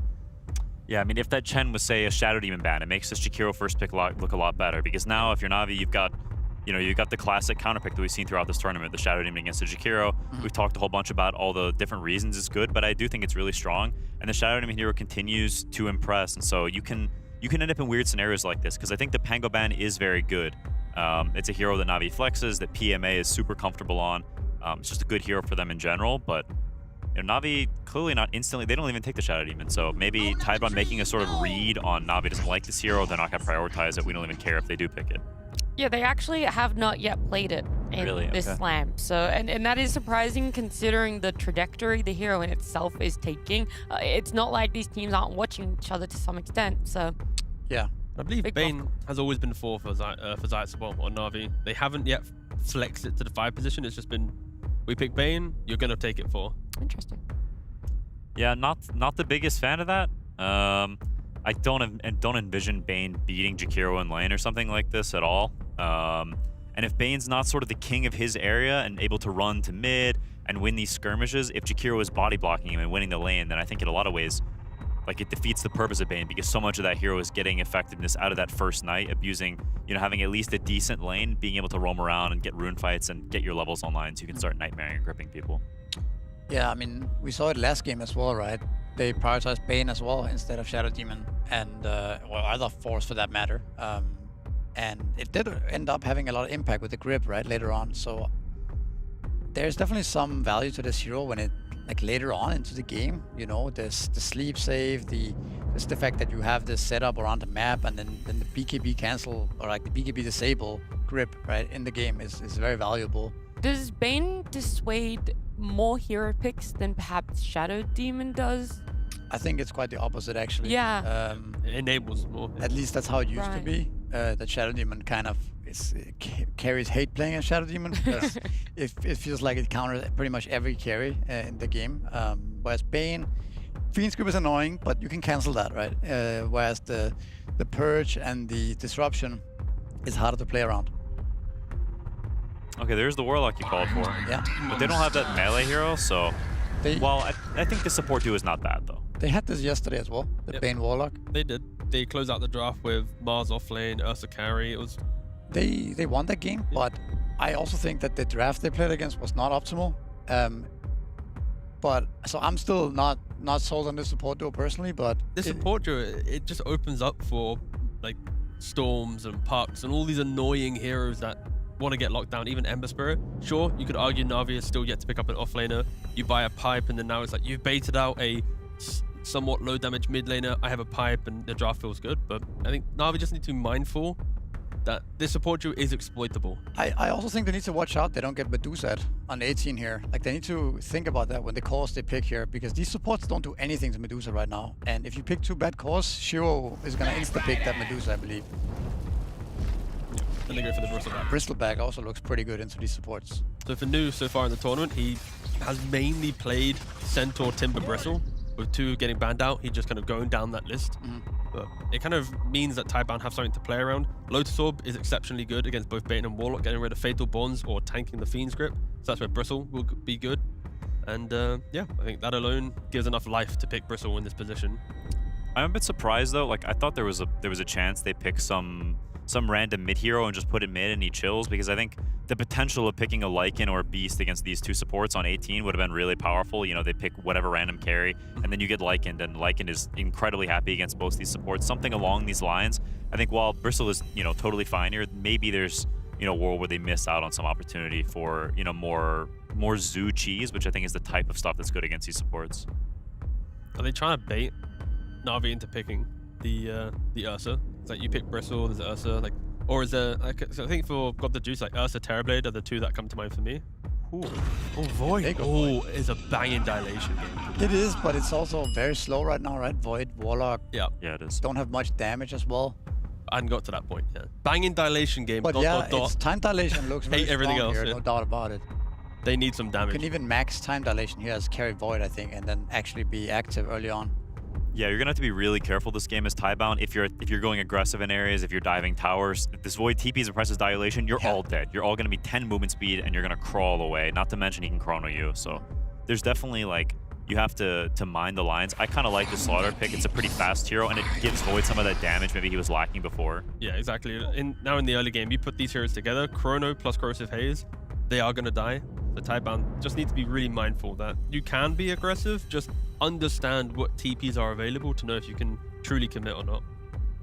On the flip side, though, it is Slaughter against Jakiro, which I think is not a great matchup in the early game. Eventually, you don't really care about him so much, and he becomes this blobby hero that you can burst with minus armor and such. But in the early game, it's a buttload of minus attack speed, and so you can have some real problems there skirmishing. And we've already talked about, they have Warlock, they have Bane support. On the other side, it's Jakiro Bat, some of the the best early game skirmishing heroes in the game. Void, a pretty slow hero, and so if Tidebound picks tempo on other heroes, and they have the potential to do really well in lanes, there can be a world where Na'Vi runs into XP issues, you're fighting Wisdom Shrines, and you can get snowballed. I mean, I think the option's already presented, right? It's like the Deucer carry because you don't care about Slaughter, or the Nizu in the offlane, you put the Bristle to carry. Like, I think both options are really good if the Bristle has flexibility. There's also Troll that you sometimes see people pick into Slaughter, but does Nico play that Troll, the Slaughter as well? Is it flexible? Probably. Holy crap, it's the other way around. Okay. Oh. I didn't know Echoes played Huskar. You Husker me once, shame on you. Now we Husker you. Scooby-Doo. It's a good Husker game, right? There's not that much damage right now on the side of Na'Vi. Yeah, it's pretty good. Bane is like decent against Huskar because you have the pure damage nuke. But if Bane is low level, you don't really care that much about it. You can kind of shrug it off. Slardar used to be really good against Huskar because you only had one purge, so you could crush him and amp him. But now, if you crush him, then he jumps you and purges one, and if you amp him again, he presses E and purges the other. So you can't actually get minus armor on him in a fight. It's very difficult to play close to this hero. Also, Warlock is super bad against Would Huskar. you like an update on Huskar for Echoes? I would. The last time that Echoes has played competitive Huskar was in 2020. Really? In February. Yeah. He has 3 total games competitively based on Dota buff. He has won 2, lost 1. What about Shiro? Does he play the Huskar? Because we've also seen some teams dabble with the carry Huskar. If he's not a Huskar player, then I have my doubts, because I think this is not a hero that you can just wing. Like, there's a reason I think that only 2 teams first pick it, and it's the teams that have level 30 Huskar players. Most other people either full ignore the hero or last pick it in perfect games. It takes a lot of reps and a lot of comfort to be able to play that hero. Good thing you asked, Misery. Thank you. The last time that Shiro has played Huskar was in 2021, in which he then lost. He has never played it since. Okay. So they, at least in competitive, their carry and mid have not played it. Of course, pubs and kind of that thing is a whole nother ballpark, but yes, competitively, they don't have. Now, looking at Tidebound's lineup as a whole, I also think they do lack some kind of playmaker, right? They don't have a good way of starting a fight outside of Lasso, and of course, Batrider takes a while before he gets the Blink Dagger. The follow-up damage is also a little weird into a hero like Void that just needs to get time lapse off and dodges all the damage, right? So I think their draft is a little weird. Let's see if they can somehow fix what they're lacking with this last pick here. There's also a world where you play Bristleback carry and pick an offlane like a Tide Hunter. Yeah. I actually think this type of style would fit this lineup a lot better. I want the Bristle carry and the Zoo offlane, but it's gonna be. Are they flexing this? Are they taking a page out of Yakult's book? They might be flexing all 3 cores to some degree. Well, look, I did the preemptive research. Yeah. You've never played Huskar, so it's definitely not getting flexed. Oh, okay, it's not to offlane. Okay, nice. But Thank you. I don't think Na'Vi knows either, honestly. The thing as well, coming into this series, like our perspective of Tidebound was like this idea that they're gonna take some early fight, but they're gonna have the scaling in their lineup, right? But it's not. They don't have. It's all about the tempo. They want to win their lanes. They want to get early Aegis on a Huskar. They want to keep reminding Na'Vi that your damage is inside the Golem, the Chrono, like it's very awkward. Like items bring the damage to Na'Vi, levels bring the damage to Tidebound. Yeah, I mean, the Storm Spirit gives them that catch that I was talking about that draft lacks, right? It also gives them a lot more magic damage, which they also sort of are low on. So in that sense, it's kind of cool, but yeah, I mean, we don't really know who's going where. I imagine they're going to just copy the Storm Carry. That's what I think this is. Maybe. It's really weird. Puck I mean, into Huskar. Yeah, I mean, if you put the... Okay, so it is carry Huskar. I was going to say, I think this lane is impossible for Slardar. I don't know if Bane is going to be able to pull waves against Jakiro. I think you have to pull waves because Slardar just straight up cannot lane like at all in this lane, I think. This creates the same discussion we had in previous drafts, right? Where if Sladar's shut down and you have a pipe buying hero on the enemy team, then Puck can't really step up, right? If Bristle buys pipe, Puck has no game. If Huskar then beats Sladar on lane, he has no game. And then we already mentioned that the first 3 heroes, they lack the big damage, they're locked into big spells. So there is a very clear window in the game for Tidebound that through laning efficiency and a clear purpose and understanding of their heroes, they can break Na'Vi. But you make some mistakes, you slip up, Na'Vi kind of get through the cracks of that pressure, then they're online. But I think I gotta respect Tidebound for like triple downing on wanting to win lanes. Yeah, I mean, I think the way that Tidebound have drafted is very good against the heroes Na'Vi have. I think their lineup on paper, if you compare it to a blank slate, has a bit of weird overlaps and stuff. It's not the most normal lineup, but I do think it's good against what Na'Vi has. I think they've counterpicked them very well on a conceptual level, and so I like Tidebound in this game. I kind of agree. I think Navi's lineup is very slow, and they need a lot of time to get online. Of course, they eventually get those items. They have a chance later on, but I do think they're on a lot of pressure here.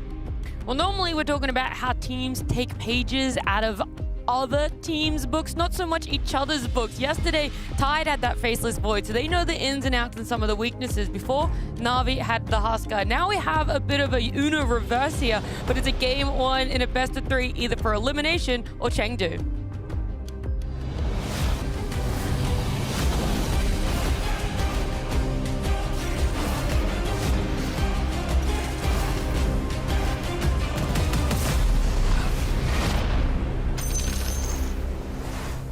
Na'Vi once again trying to bend the meta to their will, delaying things out with some long cooldowns and item dependencies in this draft.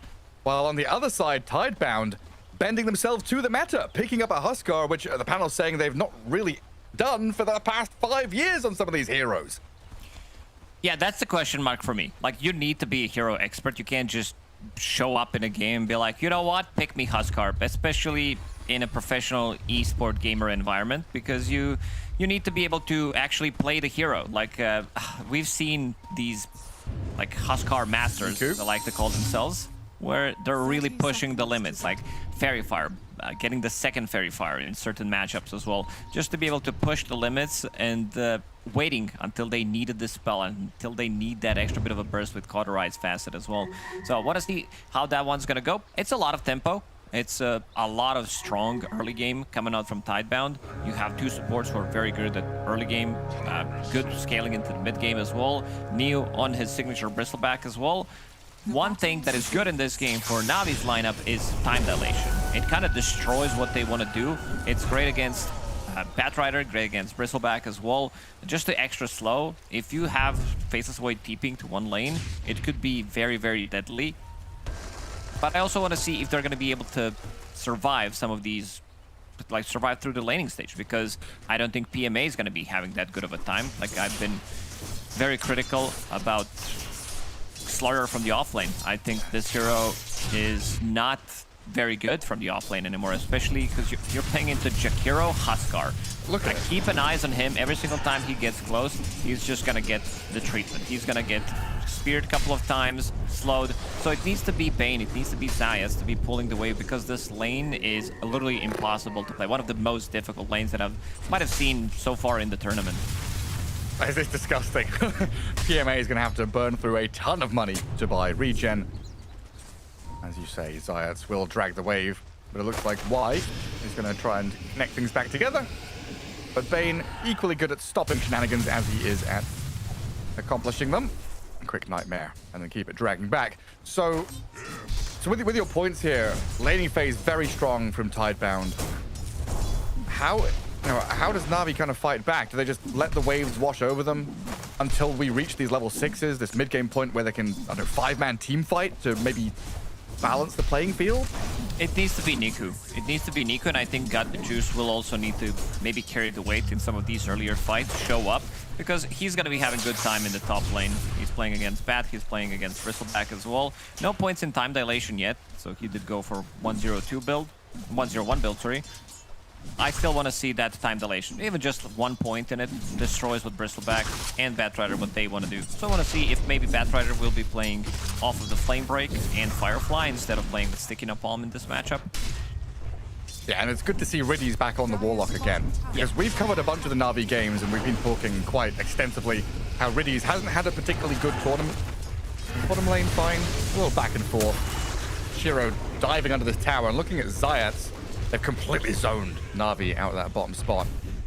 But yeah, Riddy's, when he's on these sit behind core hero kind of support, the Shadow Demon, Warlock, whatever it might be, looks good, right? He looks like a good, solid position 5. When he's on the proactive, move around the map, macro style, Chen kind of guy, Yeah. can look a little lost.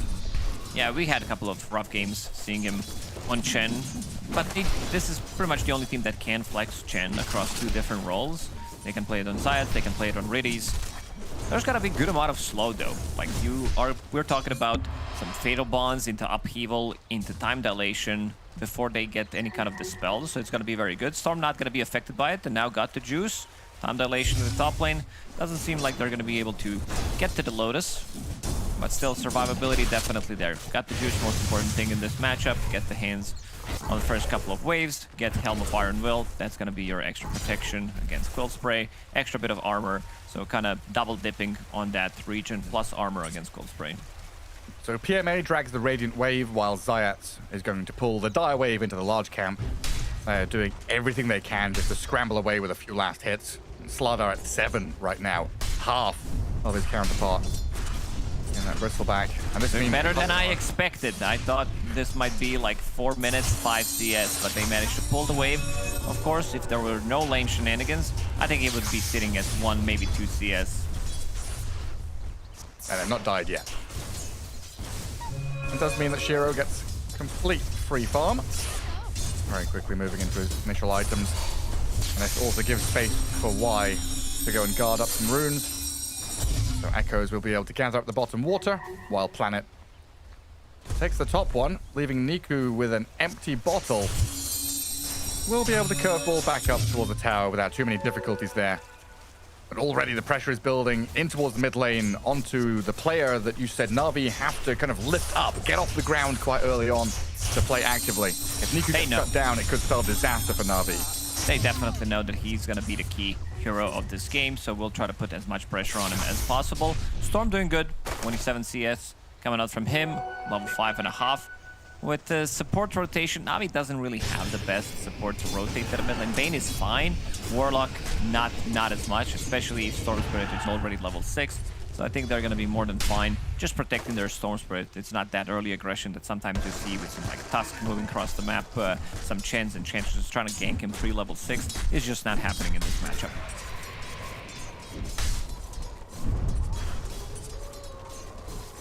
PMA just can't step near a wave. Every time he shows up, 2 ranged heroes run at him. Top lane though for Na'Vi, they've managed to freeze the lane right in front of their tier 1. Got the juice, was literally just standing kind of AFK for 10 seconds, tanking the wave to make sure it didn't go under tower. That will secure him another wave of farm, while New and Planet look to contest the small camp pull, which Riddies has got off. Very difficult to deal with this Faceless Void in lane with your 2 heroes here.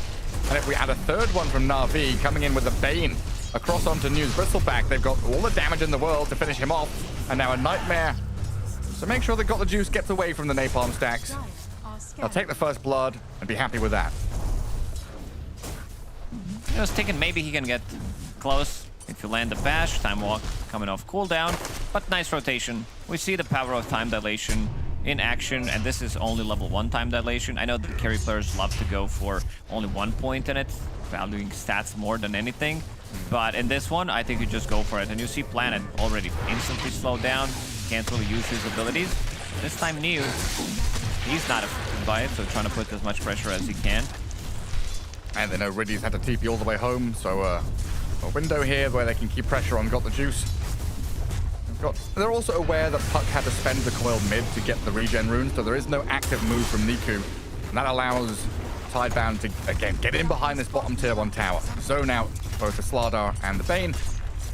They try and hold on to this Spire with the high ground vision they've got, playing as defensively as possible. Just watching their tower get chipped away at. How are you fighting this Huskar? I think the easy answer is you don't, because I don't think you can. Your support is not as strong. Nightmare, he actually managed to pull him out. Zayat actually outplaying him on the other side. I'll lose Planet, but Niku's going to get rolled on here by the Echo Storm. Another touch of damage will do the trick to finish off the puck.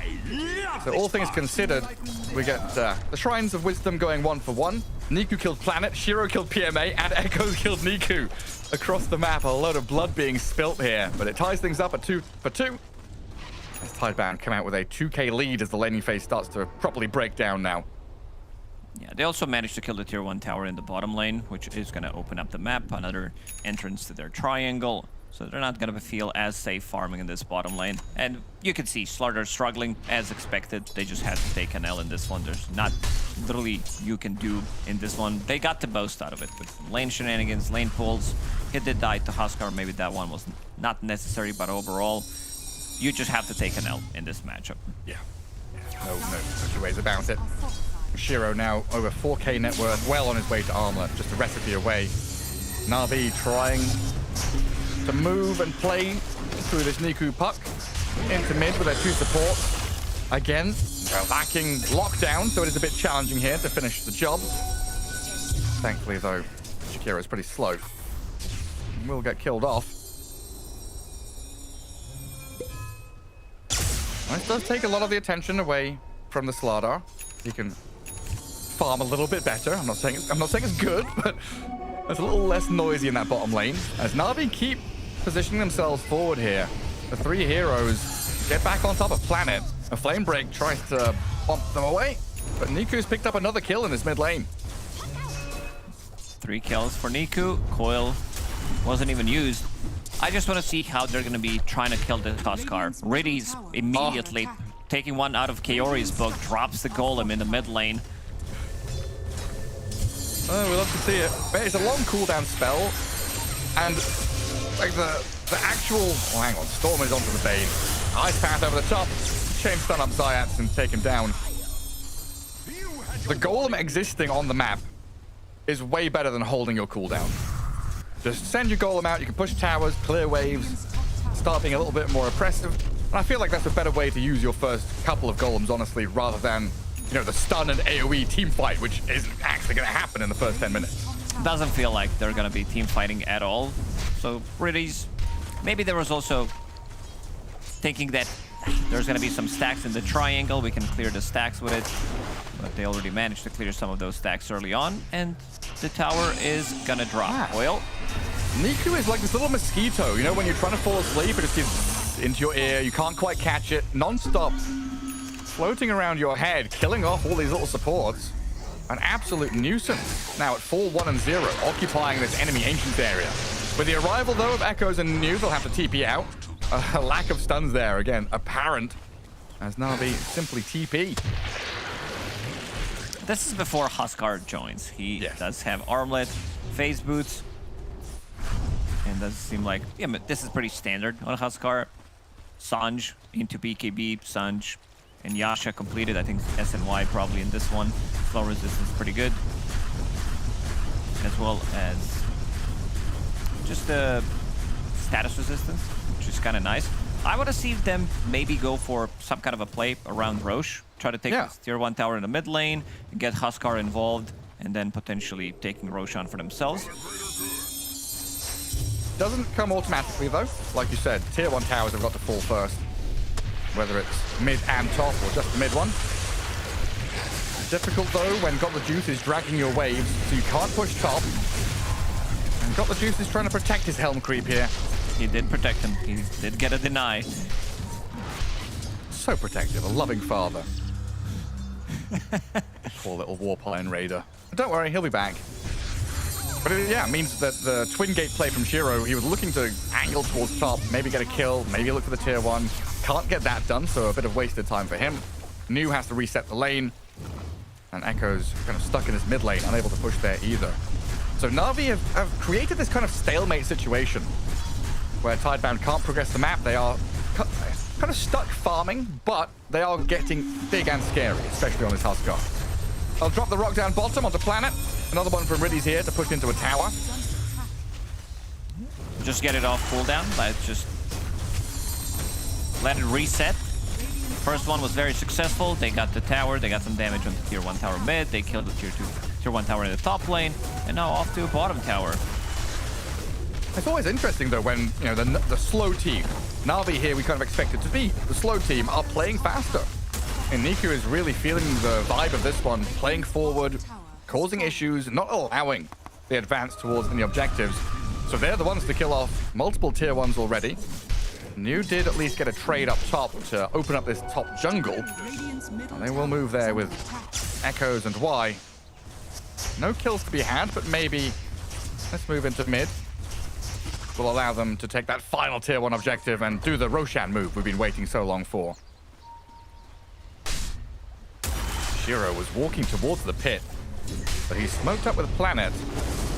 They've got Lasso ready. The Flame Break's not good enough to push him in, but with the Storm and the Huskar there, plenty to chuck into PMA. Yeah, not sure if Lasso was needed. Inner Fire, 3 points in it. That's a long duration. Silence, 2.5 seconds. But I just wanted to make sure. Don't think they can get Roshan out of this one. You want to kill the tier 1 tower in the mid lane first, and they are grouping up. Extra bit of damage from that Jakiro. Why? Still level 5, 13 minutes in. Even though they got the XP, he was missing from the bottom lane. He was pulling, staying out of XP range, giving all the XP to pretty much the Huskar.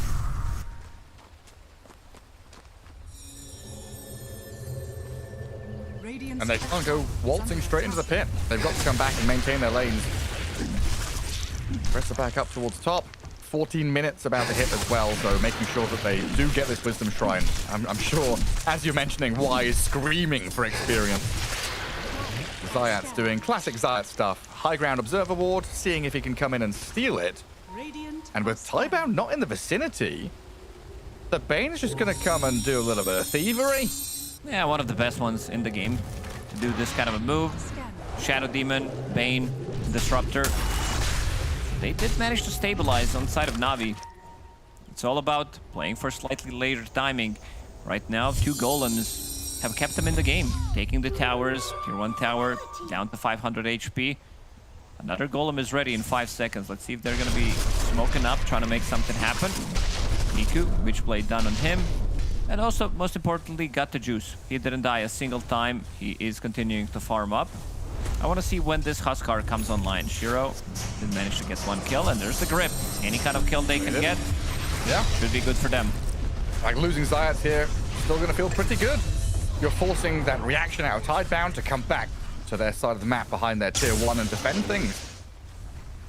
But yeah, Na'Vi feel like they're getting there.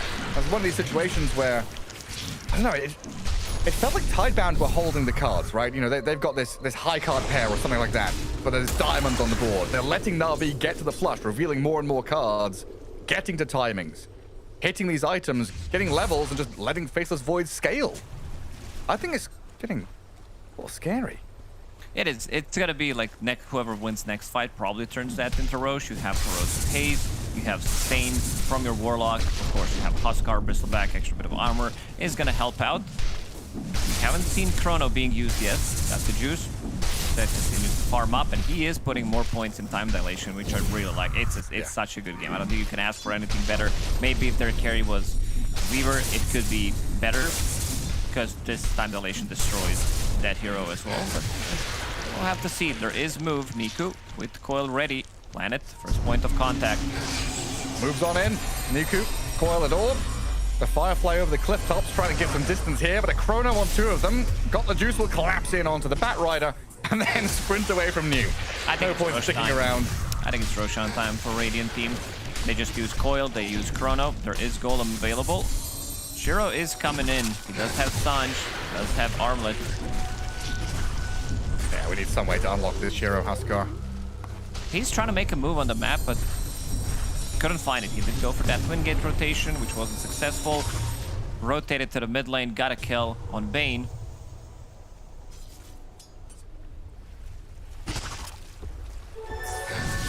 They will wander into the pit. This is something Na'Vi knew were coming. There's a Huskar and a Bristleback. Roshan is an inevitability. It does feel like this could have happened 2, 3, 4 minutes ago. As Planet and Echo is going to lasso up Zayat down south. Bane, yet again, the fodder to try and protect one of his cores, allowing PMA to slip away.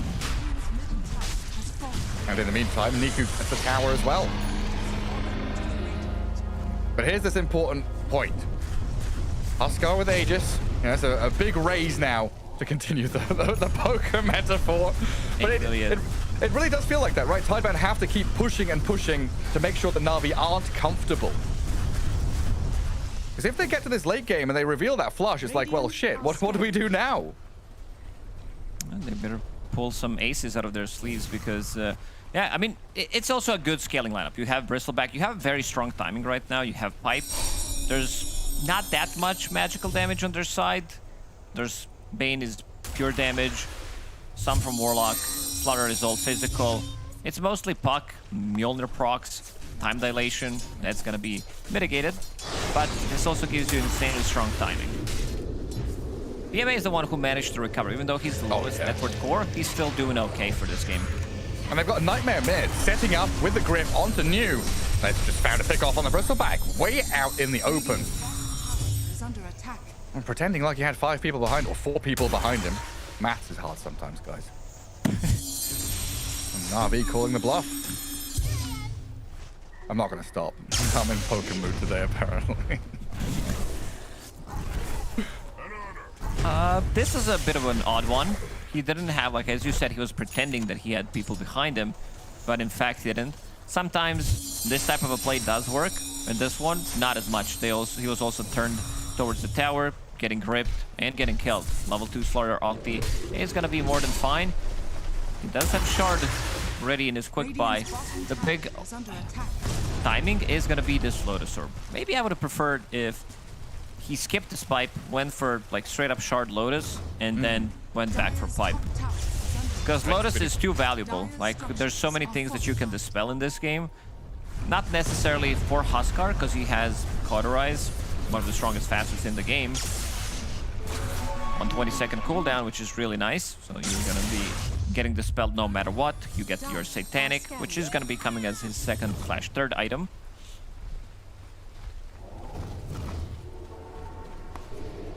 Smoking up through the Twin Gate. They could find Faceless Void down here. Got the Juice is on his own. He just farmed this additional camp. He just time walked. And they've got the Blink Lasso straight in onto him. The Huskar's damage. Time walk. Not going to come out. An important pick-off here. Try and levy this advantage for Tidebound to open the map up a little bit more. But they have to be so wary to not give something up now. They've made one good step forward. They can't make steps back, and Zayats is looking to make an unforced error here. With PMA and Nico arriving, they get Nightmare onto Storm, into chain stuns, and with a grip, it's easily done. They have a good amount of pretty much this lineup is all about BKB piercing abilities. Every single one of them has it, except for Puck, but he will get there maybe eventually once he hits level 25. Yeah. So BKB, not the item of a choice. Storm did go for a BKB. I guess he just wants to have extra bit of a protection against Coil. Maybe Kaya Sanj in general would have been overall better item because it gives you just a raw tankiness. But it does feel like you still need a BKB. If you can't really move in between the fights, Flutter's not going to be able to stun you, not with the Slithering Crush. And it might be one of these games where you have to go like BKB, Kaya Sanj, Lincolns. It really is hard to itemize against so many BKB piercing abilities. The AoE ones that are not affected by Lincolns here.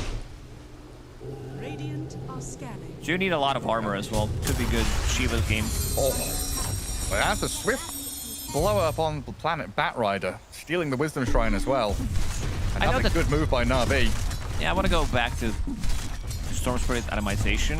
I know that in a lot of these situations, like I saw mid one, what he does, he's playing his Queen of Pain, he's playing Storm Spirit.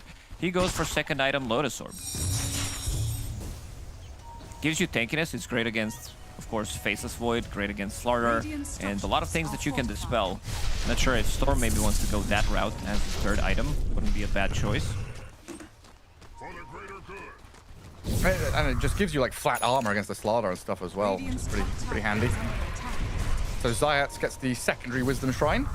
Both of them going to Na'Vi, making these very wide moves, trying to play as open a map as possible, knowing that Tidebound ideally want to be grouping up together, playing as 4 or 5 to press across the map and take these final outer objectives.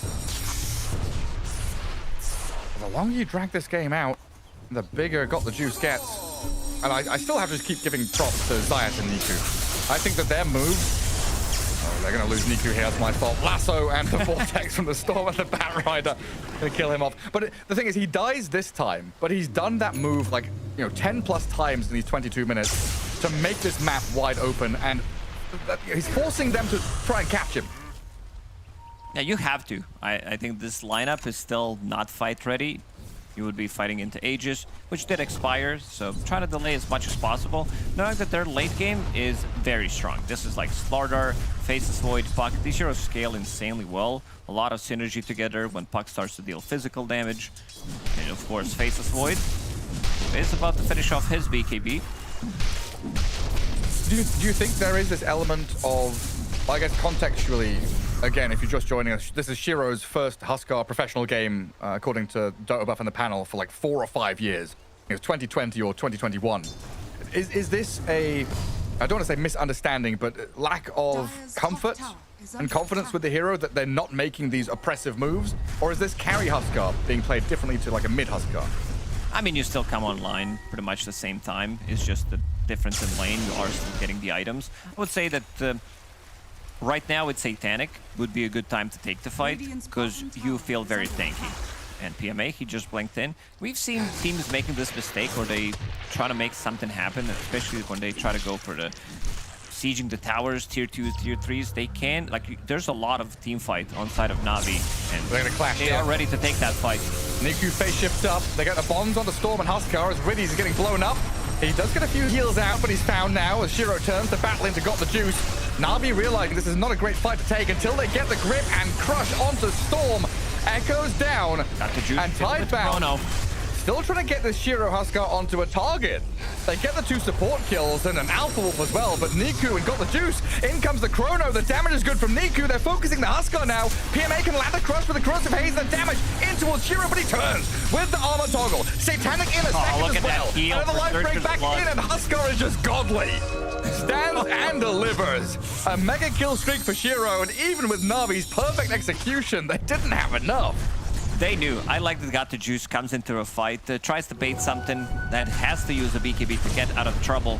Playing a bit of a longer fight, gets a 3-man Chrono in the end, but the damage just isn't there. Like, he's still not ready to take the fight against Huskar. He gets the Cauterized Berserker's Blood, he gets the Dispel, insane amount of healing, and his Satanic was also coming off cooldown in that one. Plus the level 15 talent, which gives you extra 15% of the lifesteal. So he was trying to either burst him straight away so that he can land the Chrono, but didn't feel like the rest of the team was still ready at the time. Like, maybe you need Corrosive Haze on him before he can get a Dispel. And then playing a bit of a longer fight, they do manage to kill Echoes. And look at positioning from Got the Juice. He's kind of backstabbing, find this right opportunity to land a 3-man Chrono, and it's still not good enough.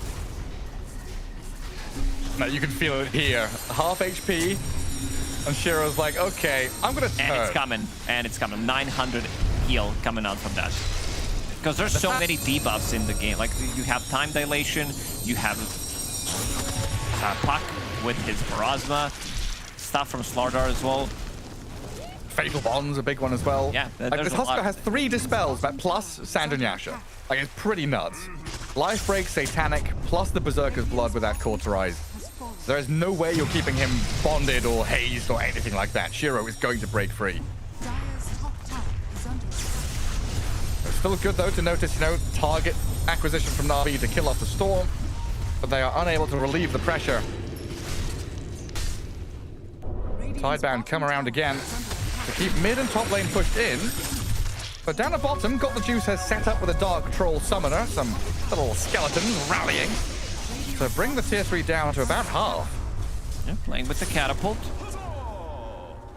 Good amount of damage. Roshan is alive. And the top bit. Let's see if Na'Vi can maybe try to contest this. There is Chronosphere available again, but this is not an easy fight for them. I feel like they need to have Butterfly for the next fight, or Scotty. Like, they need to have one of those 2 items that is going to be reducing the healing. Like, Spirit Vessel in general was a very good item against Huskar up until he got bazillion ways of dispelling things. Yeah. There's also no Shiva's Guard. They will be going for Scotty, but they might need to actually get slightly more, because right now you can see the full heals from Shiro. As we said, level 15 talent, Satanic. He's just healing way too much. And you do have this triple threat as well. If you want to kill one of these Radiant cores, you have to dump so much into it. You know, the Storm needed the grip, the crush, all of the Puck, Slardar, and Bane's damage to be able to take him down. And then you're left with, oh, Bristleback and Huskar are still full HP and ready to go. And New is no joke. Level 16, Pipe Lotus. This Bristleback can dish out some serious damage himself if he's left unattended. Yeah, seeing Red Facet is insane. Like, you're just becoming another carry for the team. First, you're buying auras, some dispels, but do not underestimate the damage that can come out from Bristleback right clicks.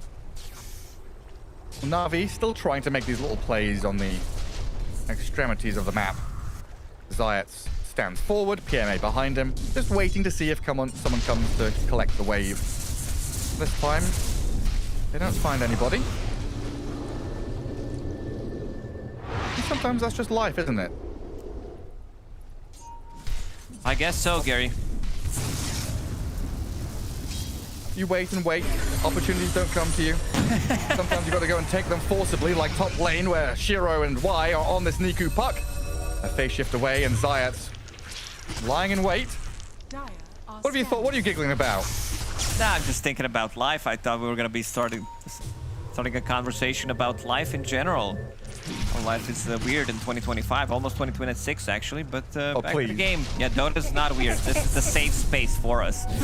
I also wouldn't mind seeing just this casual Orb of Frost on Faceless Void, because I think it would give them, like, remove this stick, get a casual Orb of Frost. It's 13% healing reduction, which is a lot when you think about Huskar. Because you're still gonna be going for Scotty anyway. Yeah, we can see it. The lanes have been prepped. Top lane's pushed. No one's in the top jungle. Radiant see everything there with their vision and their wave. So process of elimination, knowing that Slardar has shown, Bane has shown, they'll pivot into the enemy triangle to try and find this Faceless Void. Niku is still trying to cut waves behind New bottom. But Tidebound is still in an imposing position here where they can play into multiple lanes. Look for this final tier 2 tower. And even think about high ground. Huskar with 2.5 minutes left on Aegis, if they're able to bog Na'Vi down in an extended team fight, we'll start thinking about buybacks, tier 3. The opportunity here for Tidebound to start closing things out. Look at that region on Huskar. He even took the talent on 20. He's ready to go for the high ground, has extra bit of attack range, with fast level 3 Seraph Shiv. And this is a tactical decision that we've seen Na'Vi kind of shift towards in their last few games. At the start of the tournament, you know, they had a bit of a shaky one, trying to meet the tempo of teams like Maus and Falcons. But as the tournament has progressed, they've looked more and more like they want to delay the game to hit this mid-game timing. But I don't know if they can fight back at this point. A quick lasso back on Zayat, gets the kill on the Bane. Your buildings are falling. PMA is going to jump and crush to try and hold Shiro back, but you've already glyphed to do that. It seems like you're going to be losing those barracks. Pretty much this Na'Vi's lineup, you need to commit. In this situation, if you go for one bad fight, you might just lose the game off of that, because you need to commit with all these big ultis, and there are no ultis on Radiant's side. Like, there's no long cooldown other than Lasso, which is on relatively short cooldown anyway. This is like 75 seconds, gonna be 1 minute when you max it out, so they can take the fight pretty much every single time. Faceless Void got a big upgrade in terms of damage. That is his level 20 talent, 100%, 100 attack speed during the chrono. So he might try to go for a kill. They're waiting until Aegis expires, which is going to be 50 seconds. Big item coming on side of Tidebound. At some point, Na'Vi have to do something, right? Yeah, I guess they have to. To round out that point, they've tried to slow down the games more recently in this tournament, that we've seen them looking for this, like, that's why they picked team Faceless fight, like minute 30, minute 35, right? They wanted to slow it down with time dilation. And chrono, just stop in your tracks. But for the first 30 minutes, it means they've given up all traction on the map. They don't have a foothold here to really play into, and it's been a very slippery dance with Niku, Zayat's trying to cut waves and do things. But here's this moment. Here is the moment that Na'Vi are trying to use to turn this game on its head. A quick kill on Niu. Got the juice and PMA now chasing towards Y and Planet. They still have Chrono ready. And they force Tidebound all the way back into the base as the Aegis expires. And it doesn't feel like Tidebound have a big advantage, like they feel strong. They've got nasty heroes. But net worth difference is nothing. Team fight. If they execute, if this is gonna be some big coil, fatal bonds onto 3 of them with the Chronosphere, this time around the damage is gonna be much higher than compared to what they did have in the previous fight. PMA will be going for Tormentor.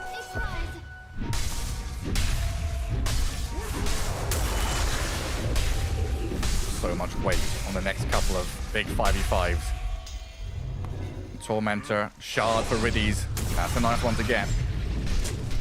No Roshan for 2 minutes either. This is going to come down to hero kills and tower push from Tidebound. If they can just get a little bit of vision over on Zayat and Riddies. They've found both supports. Buyback not available on Bane. It is on the Warlock. But this could lead to another tier 3, maybe Barracks. I think they are also playing slightly more cautious because there's no save. Like, there is nothing that can save you inside of Chronosphere. And I want to see the damage output from Faceless Void. He's also investing everything in items. Just purchased Eagle Song, wants to have that extra bit of a damage, extra bit of attack speed. Can't really blame him. It feels like they need it. And let's see if maybe they decide to get a jump. They don't have any vision. But let's see, they are going to be jumping into the creep wave. Because if they chrono him, maybe with the Corrosive Haze, a couple of right clicks, if it's like on the edge where Slaughter can get the hits in, maybe they can try to kill him, but it's not the easiest thing. Even then, it's maybe. Like I think you hear a lot of maybes. Like, under perfect laboratory conditions, maybe we can kill this Huskar. Some super resistant bacteria, that's what Huskar is right now. Spray him with alcohol all you want, he's absolutely fine. And here comes Tidebound with a sweeping smoke up top. All they need is a kill or two to finish off another lane of Barracks. Riddies is going to, go all the way back into his fountain. Even placing some sentries to see if there is a Batrider lurking with any forward vision. They don't quite see him. Oh, they will now. A Blink Lasso is there. Riddies. Does he drop the rock here? Can he? With the wand and the lotuses, he can't. He's they turn on Shiro. Huskar is BKB'd up, and they've got the control on the Faceless Void. Got the juice with BKB himself. Time walk in with the Chrono in the back, aiming for the Storm. Echoes is the focal point, and he will get blown up. Shiro, Nightmare now, trapped in the coil as Na'Vi buy back the Warlock so they get the bonds down onto a number of heroes and force Tidebound to retreat, but they're not allowed to retreat. PMA, with the help of the rock, dropped in onto them. Shiro will turn and try and life break back into the fight. He's stuck in the soup, though. This will allow Niku and got the juice to move back in. They've got him down. Huskar's dead. The raid boss has been defeated and Tidebound have been held back outside of the Na'Vi base, and this game has been toppled. Yeah, their team fight is just way too good. Like, you saw Riddies fake pumping the Golem, and then PMA finds an opening, lands a 2 or 3 man crush, and then he follows up with a Golem. Got the juice. Ideally, you want to catch this kind of like the guy that is doing pretty much all the damage on their side. 13,000 damage coming out from Huskar in the previous fight, but he lands a Chrono pretty much on everybody else, and they kill the Storm Spirit. Huskar, last one to live. I think Bane also needs to be the one controlling him with the Nightmare when he's trying to use Satanic, maybe with a Fiend Grip as well. They have a lot of BKB piercing tools, and it seems like the team fight on side of Na'Vi is starting to kick in. Roshan could be up in 20 seconds. Huskar's gone for 30. Am I crazy for thinking this is Na'Vi's game to lose? Yeah, they're definitely ahead, not just because of the graph, what it says. It's about what their heroes can bring to the table in some of these late game fights. Also, because you went for Scotty, I see that he's going for just all-in damage, Swift Blink, in a quick buy for Faceless Void. I also wouldn't mind if that's a refresher. Double BKB, double Chronosphere could actually make the difference. If you don't have Scotty, you don't have enough mana pool to cast both of those. But with Scotty, kind of natural item build, you are playing against Huskar, you might still start thinking about it. And let's see if Tidebound is going to be able to contest this. Rosh doesn't seem so. They did kill it 2 times, so Roshan's not going to roar. They can't see in the pit. They're not here in time. And Na'Vi have this observer ward on high ground in the triangle that sees the Bane and the Huskar approaching. A Nightmare to start things out, and a Grip as well. They got off the Ghost Scepter, and got the juice, got off his BKB. He's going to straighten on the hero with a Chrono there. Aiming for the Huskar, he's just done for. Echoes will come back in, but there's very little he can do as they turn quickly onto New. The Nightmare will drag him back in towards Got the Juice. Yules in the sky, brought down with a third and a crush, a bang! As Got the Juice picks up a triple kill. Oh, that was a perfect chrono. Right on top of him, but he was about to use Satanic, doesn't get the BKB off, and they just kill him. And this is what we talked about, the perfect scenario that needs to happen. PMA gets the crush, he catches him on the edge, applies Corrosive Haze on him, and he just melts.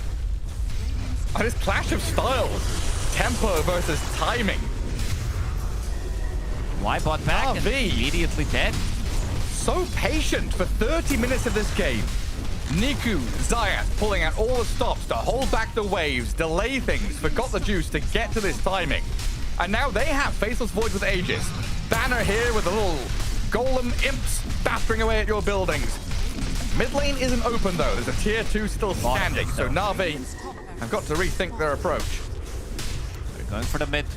Instead, got the juice, has Refresher, has that Refresher shard from Roshan, so potentially another chrono that could come out. Needs to put it in. Echo's not even confident pushing out any of these lanes. Can't deal with the waves, so you're just going to lose a second lane of barracks here. They'll glyph for now. Huskar is alive in a couple of seconds, but by the time he respawns, the melee for sure has already been taken down. That's your glyph. That's your glyph used. They're waiting 30 seconds. Right now, Na'Vi, they don't have to commit. They can wait until next Chronosphere is back online. And they also got some 25s out of that one. You saw Faceless Void with the backtrack chance, so gonna be removing some of the damage as well. That one is, like, you can break that talent. I think that's the only talent pretty much in the game that can be broken. A lot of the innate abilities and such stuff like that are breakable, but this is one of the few ones. And you also have 25 on Puck. Well, through debuff immunity, I like that Zayat is just gripping whoever comes close, and we're taking this fight 4v5. Like, I see a hero, I grip a hero. You dare show your face in front of Lord Zayat? Absolutely not. What's this? There's not mega creeps, there's still the range barracks middle lane, but it's getting close now. A Hex, protected a little bit with a Nightmare there. The Lincolns load us up on the Void. Jump in from Niku, aiming for the Bristle and the Huskar. The Faceless Void, struggling though, dying the first time, still holding Chrono and BKB though.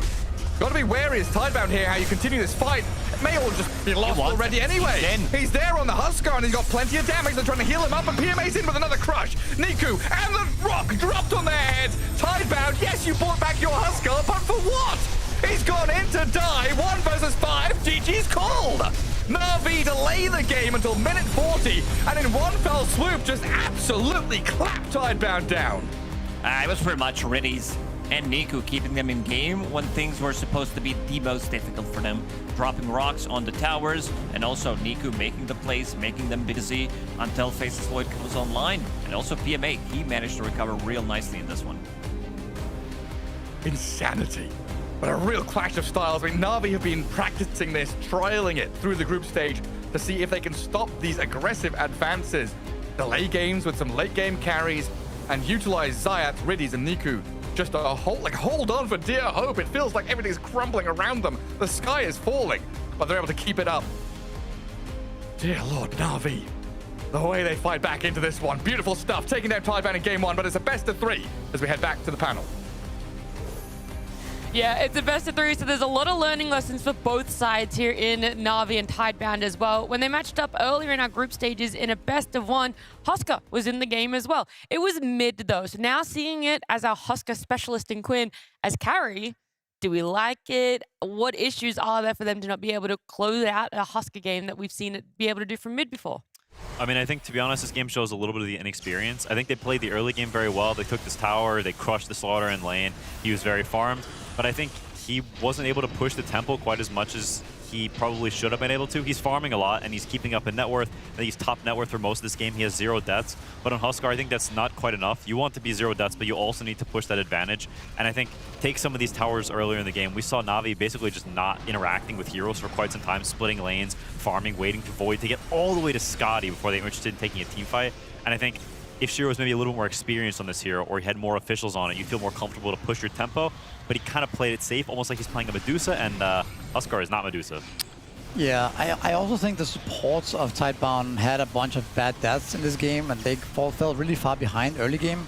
I think that really set back them the tempo of Tidebound overall in this game, and ultimately might have cost them the final, punch that they needed to close the game out. Yeah, we got to give a lot of praise though to Niku and Na'Vi, right? When we look at their lineup and the issues that they faced in the early game, Tidebound, they had the early game, right? They had all this like farm and tempo, right? Sure, there's some faults that you guys mentioned, but Niku on the puck, right? 10, 2, and 18. He had 1 death out of Wisdom and then 1 death, later on in the mid game, but he was doing just enough in the pickoffs and the nuisance to make sure that got the juice. Felt like, you know what?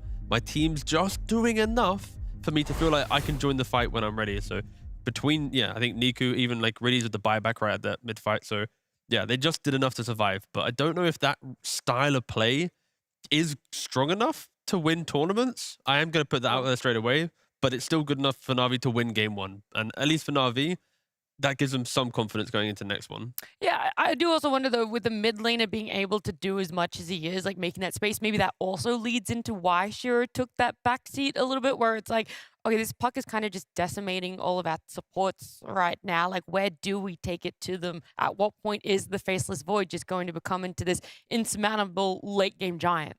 Yeah, I think it's... to be honest, I think Tidebound is not playing in the most comfortable circumstances. Misery talked about it before the game, about how Tidebound has been playing a lot for late game. They're picking a lot of deuces, a lot of hard carries. And I think it's a bit weird to me to deviate from that, especially whenever, the chips are down. It's a best of 3 to qualify to land. You're either going or you're not, right? Sure. And I think Na'Vi is, we've talked about them looking shaky. And to me, the style you want to take is, it's nicer to have late game in these hard situations. You want to have to be able to chill, because Tidebound was chilling in this game. I think they were getting more pickoffs in general, and they felt like they had control of the game. But Na'Vi, their scaling is just way too strong. Once Void gets to this point, once he has this butterfly, it's just, Huskar just can't fight him. I've played this game a million times. You're playing Huskar against Void, and you either totally tempo and you run them over, or eventually he gets to these items and you can never fight him again. Yeah, and you can already see as well from Niku, right? Look at his backpack, right? He's looking at the Shivas, right? So then not only do you have the butterfly, the Skadi for Void to do damage, you then have the Shiva, so Huskar, like all the anti-HP regen items are coming into play. So it is very, very scary for the late game of Tidebound. Like they cannot get to that stage. They have to win before. Which item is scarier, Misery? The butterfly or the Skadi on the side of Faceless Void? Or is it genuinely the combo of two? You kind of need both. I think the Skadi gives them a chance to kill him, but the butterfly and the level 25 as well just solidifies the game. It makes it almost impossible for Tidebound to win at that point. I also want to point out that we're talking about the Huskar, but the Bristol bag also was not really a factor towards the end there. Yeah. He had a weird item build. He's basically a support, right? He had pipe and Yules and Lotus Orb. So it is pretty much all about the Huskar. Can they kill this guy? They're gonna win the fight and the game as well. Yeah. And I also wanted to give a general props to Na'Vi. We talked about Niku, but I think the whole team played pretty well for this timing of Void. They even gave up a completely free set of Raxes for Tidebound, right? Just to hold the game and stall for future items. So I think also strategically, I think it was a good choice by them to pick up the Void and go for this ultimate late game against a team who, like Quinn said, excels at having the late game advantage on Shiro. I mean, you can see it here. This is the clip where Na'Vi give up that mid-rack, right? I think Void just had the Skadi pick up then, and probably within the team, they were like, guys, it's not enough. I think they still understood the assignment. So yeah, I think knowing how to win under that much pressure is very good, but also for Tidebound, you take a mid-Rax with an Aegis. I think they still had like a minute and a half left on it. I wish they just went again, like take the Rax, reset, try and take another Rax. Like they need to do so much more with it. But again, maybe it's like we mentioned, Shiro, the late game carry player playing a high tempo carry. It's like it's a little bit jarring, the hero to player combination, and you could see there was some like discomfort slightly in the shot calling from him. Yeah, I mean, they're hovering around almost 0 gold lead for the entire game, either team. It's just sitting pretty much even. They're just equally splitting farm on the map. And, you know, we talked about it. That's just not the kind of game you want to play as Huskar. I can see the discomfort, and I know this from playing games where you're on a hero that you're not comfortable on. In these longer games where there's some pressure, maybe someone suggests Huskar and he feels like, oh yeah, we can. This is a good Huskar game. It's good against Void. We can play it. You know, like you can get stuck in these situations where you're playing like you normally would, but you're not on a hero you normally would. And so for Tidebound, I think they should just go back to comfort. You know, play things that make sense for you, that have looked good for you the rest of this tournament. You know, go back to what you like and what you're best at, because that's what Na'Vi did here, right? They're picking a lot of heroes they're very comfortable on. Niku, his best hero is Puck, got the juices level 30 Void. Like they went back to comfort, and I think that was a really good look for them. I mean, realistically, if they run back this draft again, you had the opportunity to take the 18 Medusa, right? And then pick another, like just some kind of spirit mid, and then you actually had a recipe for a lineup that you have played before and that you actually won within a group stage. So really, despite like all the items and the farming and the execution, the key takeaway really for Tidebound to potentially come away with a success in game 2 is just have that comfort. Don't force in this hero that has a good win rate just for the sake of it and flexing 3 cores just because you think it's going to be confusing enough without the last pick. Yeah, I mean, you can try to pick what is technically good all you want, but at the end of the day, I think you have to play to your strengths, because you're not Falcons, right? You don't have 2 level 30 Huskars. You've got 2 bronze Huskars, and that's just, it's not the same thing. These the number of games played and that comfort and that, you know, voice in the back of your head telling you, I'm going to do this and do that, and you just naturally do the right thing. Like, I don't know, money can't buy that. I mean, we already know that the best teams in the world, they always play on comfort. They rarely try to go outside of the book, right? So even though it's exciting to see to draft new things often don't work. You just need to do what you do best. So hopefully for Tidebound, if it is a competitive best of 3, it's a repeat of what they did in the group stage. All right, we're looking for that repeat for the side of Tidebound if they want to draw up this best of 3. We're going to jump to a break. When we do come back, it will be game number 2. Damage? Wow. It's either me or Nightfall. Vincere. Me, probably. Давай. Me. Timira. Probably me. Давай. Wow. Vincere. Boob? None. Ru. Can I say my coach or? Yeah? Yeah, my coach. Moon. Давай. I mean, I'll say Creed, I guess, because he just looks... I mean, he's just combining, like, strength and... I mean, it's not that I'm trying to blame anyone, but, like, it just does seems like he can. Night Owl. Night. Night Out. I guess I'm both. Something around it, but I will prefer waking up earlier. Early bird. Maltesers. So probably like chocolate or like... I mean, sometimes I also eat like chips. So. Some croissant, I guess. Just banana. I'm like the most bounty. Protein bars. Falcons. Falcons. Falcons. Falcon, because like they're kind of like the strongest team like among like the past three tournaments. Yeah. Some SA stack in a qualifier. I like to play against CIS teams, so I would choose probably Bedboom. Bedboom or Team Spirit, like one of them.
After a hard-fought game number 1 for Na'Vi and Tidebound, the lead in the series does go towards Na'Vi. It's a best-of-3, so by no means a Tidebound out of the running for their ticket to Chengdu. Before we get into this draft and talk about it, I want to let everyone know that on the B stream right now, they've jumped into their second series as well. They have OG and Heroic over there if you'd like to check that one out. But a Game 2 draft underway with Sand King, Primal, Naga Siren, and Amasi now making it all the way up there into a first phase ban. Yeah, I mean, I think this draft is going to be really important because I think they're very evenly matched teams. I think they have they're similar capabilities. I think they have a lot of similarities across the board, and I think both of them are probably, after that first game, looking to play for that late game. And so having the comfort and having that scaling, I think, is really big for both teams. Yeah, Tidebound leaving the Centaur in the pool, right? So if Na'Vi have to take it, we've seen Centaur fall. So I am intrigued to know which route Tidebound wants to take, if that is to be Na'Vi's first pick. It isn't a completely unbeaten hero compared to what it felt like in the first couple of days of Slam. That's also well, but you just take the Bane. There's the TA ban, there's the Centaur. So what do we usually see in the spot? We see some kind of either just casual supports or what else, like gyrocopter responses. For carry, it's gyro. For support, it would be like Shadow Demon, maybe. Yeah, that's the. There's also still a Jakiro in the pool. Yeah, that hero was definitely not a problem last game. They won the safe lane insanely hard. Took the tower really early. The lane was good, but I think that was almost more credit to the Huskar than Jakiro. I feel like Jakiro was almost like a burden last game. It didn't really do that much. I mean, it's still a solid hero though, but yeah. I mean, I think the lack of impact in the game may, be somewhat accredited to what you mentioned in the draft last game, where their heroes are strange. Yeah. They're not that good at helping each other. On their own, I think all of their heroes are good heroes, but whenever it comes down to how they actually attack the enemy, it's very strange. You can sort of see it in how much they have to avoid this chronosphere. Like the ranges that all their heroes do damage, and the timing they want to cast their spells. There's a lot of overlap there last game, so if they can have, I think, stuff that's more complementary toward their own lineup, then maybe this Jakiro has more impact this game. Also curious to see if Na'Vi ends up banning the Juggernaut, right? This is a classic response to the Centaur that we see pretty much everyone doing right now. For now, it's just Abaddon. Never a bad ban. Very, very good hero. Yeah. I'm also curious to see if they steal Bane, if they ban Bane, because Na'Vi clearly massively prioritized it. They took it on 9 last game.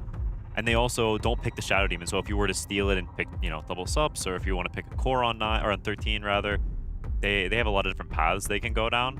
Sometimes you get into mind games about should we steal this, should we ban this, and you can overthink things. So I don't want to see Tidebound get too stuck up in, I guess, so much what Na'Vi is playing, more that they have stuff that they like a bit more. Yeah, the thing is that when you see Centaur in the enemy team, I think you naturally, your carry should be able to find farm. Centaur doesn't really break the safe lane of its opponent.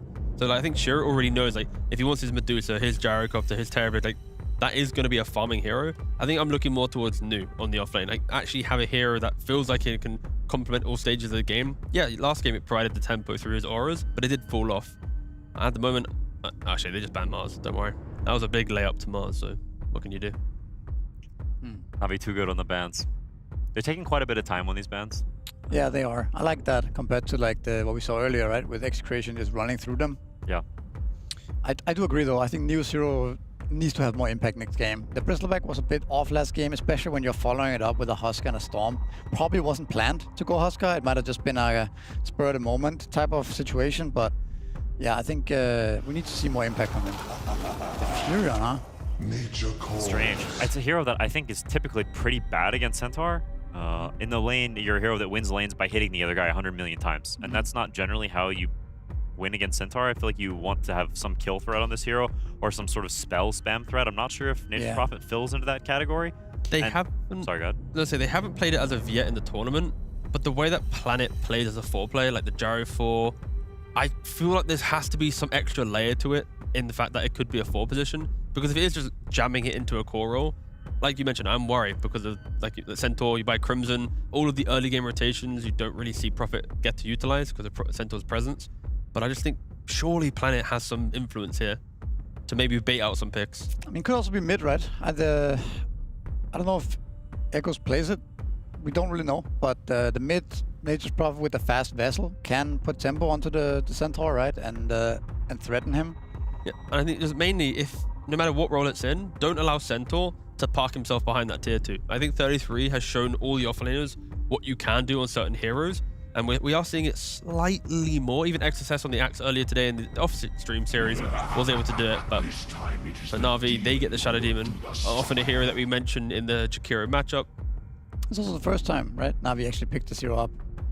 Yeah, so maybe it's just the sort of their second string hero. They feel like Bane is just too good. They take the Bane over the Shadow Demon, but now once the Bane is banned, in second phase, they feel, I guess, he is the best replacement. Na'Vi, once again, is going for that lineup that is like, lanes can be good, but its ability to create pacing on the map is quite lackluster. So that's when a Jakiro Prophet can potentially enable this type of snowball. I mean, I'm looking if Na'Vi is going to continue going down this like formula of good-looking lineup, but needs a bit of time to get online. There's also a world where Tidebound is thinking, Na'Vi played super aggressively last game. Oh. I mean, sorry, super passively, very late game focused last game.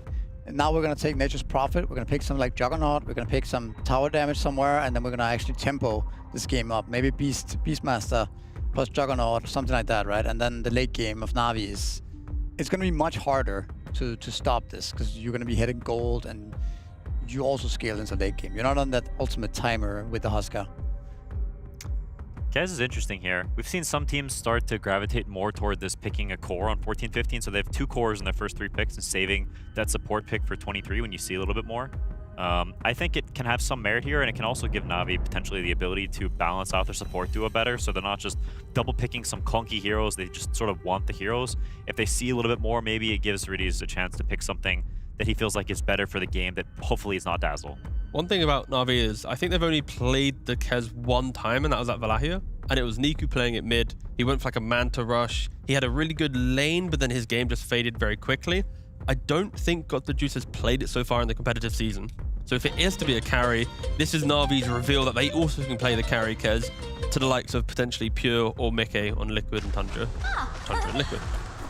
I mean, it's a pretty good time to show if you do have that flex. A game win here, you go to Chengdu, and the way that you get to do it is revealing that, yeah, it is a flex between a mid and a carry. I'd assume that they've had scrim success with it, right? Because they did try it at Valahia, it didn't work, they stopped picking it.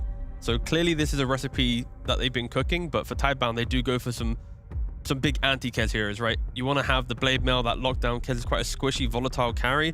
One time you're out of position with like a Desolator, you are just going to disappear. So it acts as naturally one of the good counters, and Windrunner as well. Evasion helps so much against the Echo Slash. And there it is. It is going to be a mid Kez and a carry Gyrocopter. I mean, I think mid Kez is kind of bad generally. Like, I think against certain lanes it can work and the hero can skirmish and fight, but like T mentioned, I think this hero's issue very much lies in the fact that the hero farms really badly. And he's also really bad against a lot of spells. So if you're not farmed enough that you can get to somewhat quick manta and you can shirk off things and sort of play this in and out style of fighting, if there's too many nukes, then you can end up in a situation where you can't really farm that fast and you have a real issue playing against a lot of spells. You don't have spells either, right? Like the traditional mid heroes, you don't really have that like a Spirit would have, or like a Furion has. Like you're kind of a strange hero, strange mid hero at that. But the Tidebound heroes are kind of interesting here as well, right? It does mean that we're probably looking at a mid Furion or a carry Furion, but the Axe Windrunner, pretty interesting duo. I imagine it's a pretty strong lane with the Battle Hungers and the Power Shot follow-up, right? It should be putting a lot of pressure on this Gyrocopter potentially, and on the future 5 here. I mean, luckily for Tidebound, the Axe Windrunner, which they thought was laning into a Kez potentially, is strong enough to also deal with a Gyrocopter, right? Gyrocopter, again, great laner, can play into pretty much any matchup in the game, but it's not as if Tidebound overreacted to Kez with, punishable heroes at least. You also have the potential of the Furion TPing in onto this Gyrocopter, right? So you have a Windrunner, Axe, Furion trio, right? That potentially is going to run at the Gyrocopter early on. Gyrocopter cannot really deal with that type of pressure in the beginning, so I think that's something that now needs to consider here, also with the potential 5 they're going to be picking up here. But outside of the Axe vs Kez, right? You got Shadow Demon to save the Kez from that. I think Dispels are the biggest counter to Kez. You want to stack the, I can't remember what the red buff's called. Is it Katana or whatever buff? Whatever it's called, that one. That is the main thing behind Kez's big damage outside of the stuns when he's in the blue state. So Tidebound don't really have that within their toolkit, right? Like, no hero naturally wants to buy Lotus and help each other out. Abaddon's banned, which is probably one of the best carries against it. So when you look at the Kez game, if he does get through the lane and gets to his like early 1 item or 2, he can dictate a lot. So yeah, I think it's just still such an understood hero that, especially from the mid lane, I could see Niku having an angle on it that disrupts a lot of teams, but yeah, we'll have to see. Again, it didn't work out the last time he played it. Yeah, I mean, Tidebound, they have a very skirmish intensive lineup. I think they have a lot of pokey spells if you look at their heroes, and Na'Vi picking Warlock as well. While their safe lane is very, like, it stands strong, it's difficult to beat them in a 2v2. I think when Tidebound starts moving heroes around and you have inevitably Nature's Prophet TPing, you have Jakiro gating, I think Na'Vi can potentially lose skirmishes really hard whenever numbers start showing up, because I don't think Kez is the strongest hero in these skirmishes, and you've got so many slows and so much ability from Tidebound to go in and out. And you look at Na'Vi, you look at the catch they have on their heroes, it's kind of non-existent. They just have, like, until you have like a Purge online or Centaur has a Blink, but that's way down the road. So in this early game phase, I think Tidebound has a lot of potential to push the tempo. Ooh, the Alchemist. That's a classic Centaur counter. You say Yeah, push it kind of tempo, is. yeah. Like we talked about before, Centaur doesn't actually apply that much pressure, right? So the Alchemist just chills and farms against it. So this is a different approach. You're not necessarily shutting down Centaur as much. I mean, you actually can with the, if you play aggressive with the Alch and the Acid Spray, right? With the Jakiro spells, maybe you can. I kind of like Tidebound this game. I think they have much more aggressive heroes right now and much more balanced lineup overall. Their heroes don't fall off. I don't feel like they're super outscaled by any means here if the game continues later on. I also think that the Warlock did not really solve the aggressive potential of Tidebound's offlane duo with the Nature's Prophet TPing in. So I think, yeah, I think it's going to be a close one. I mean, every time Na'Vi's in a position where it's elimination or qualification, they always seem to put Niku on a different hero, an off-script hero. And it's the same thing that's happened again, right? It hasn't really found them success before. This time around, I could argue that it did force Tidebound in a slightly different direction for their draft, but with the outclass pick, it wraps up Tidebound's lineup really nicely. Like, it's like the same tempo as the last game, but this time Shiro's on a hero that he's more confident on. It's an Alchemist. This is a classic carry hero. He's going to know what his timings are. We're not going to see that indecision of the mid game. So for Na'Vi, yeah, I mean, it's just Niku. That's simple. Everything else we know. That's stability in the side lanes. It's just the X factor of a Kez mid. I like what Tidebound's done. I think they have good stuff, but I do think they've got to push the tempo again. I think if this goes long, I think it can get murky again. Potentially Out could fall off, but I like what they've done, and I believe in them to take it game 3. Well, everyone does say late game Dota is a different sort of beast, so we'll see just how far Tide want to push it, how far they want to go late with this Out position 1, a Wind Ranger at position 4 against a mid lane Kez on the side of Na'Vi. It's game 2 for our best of 3 to Chengdu, China.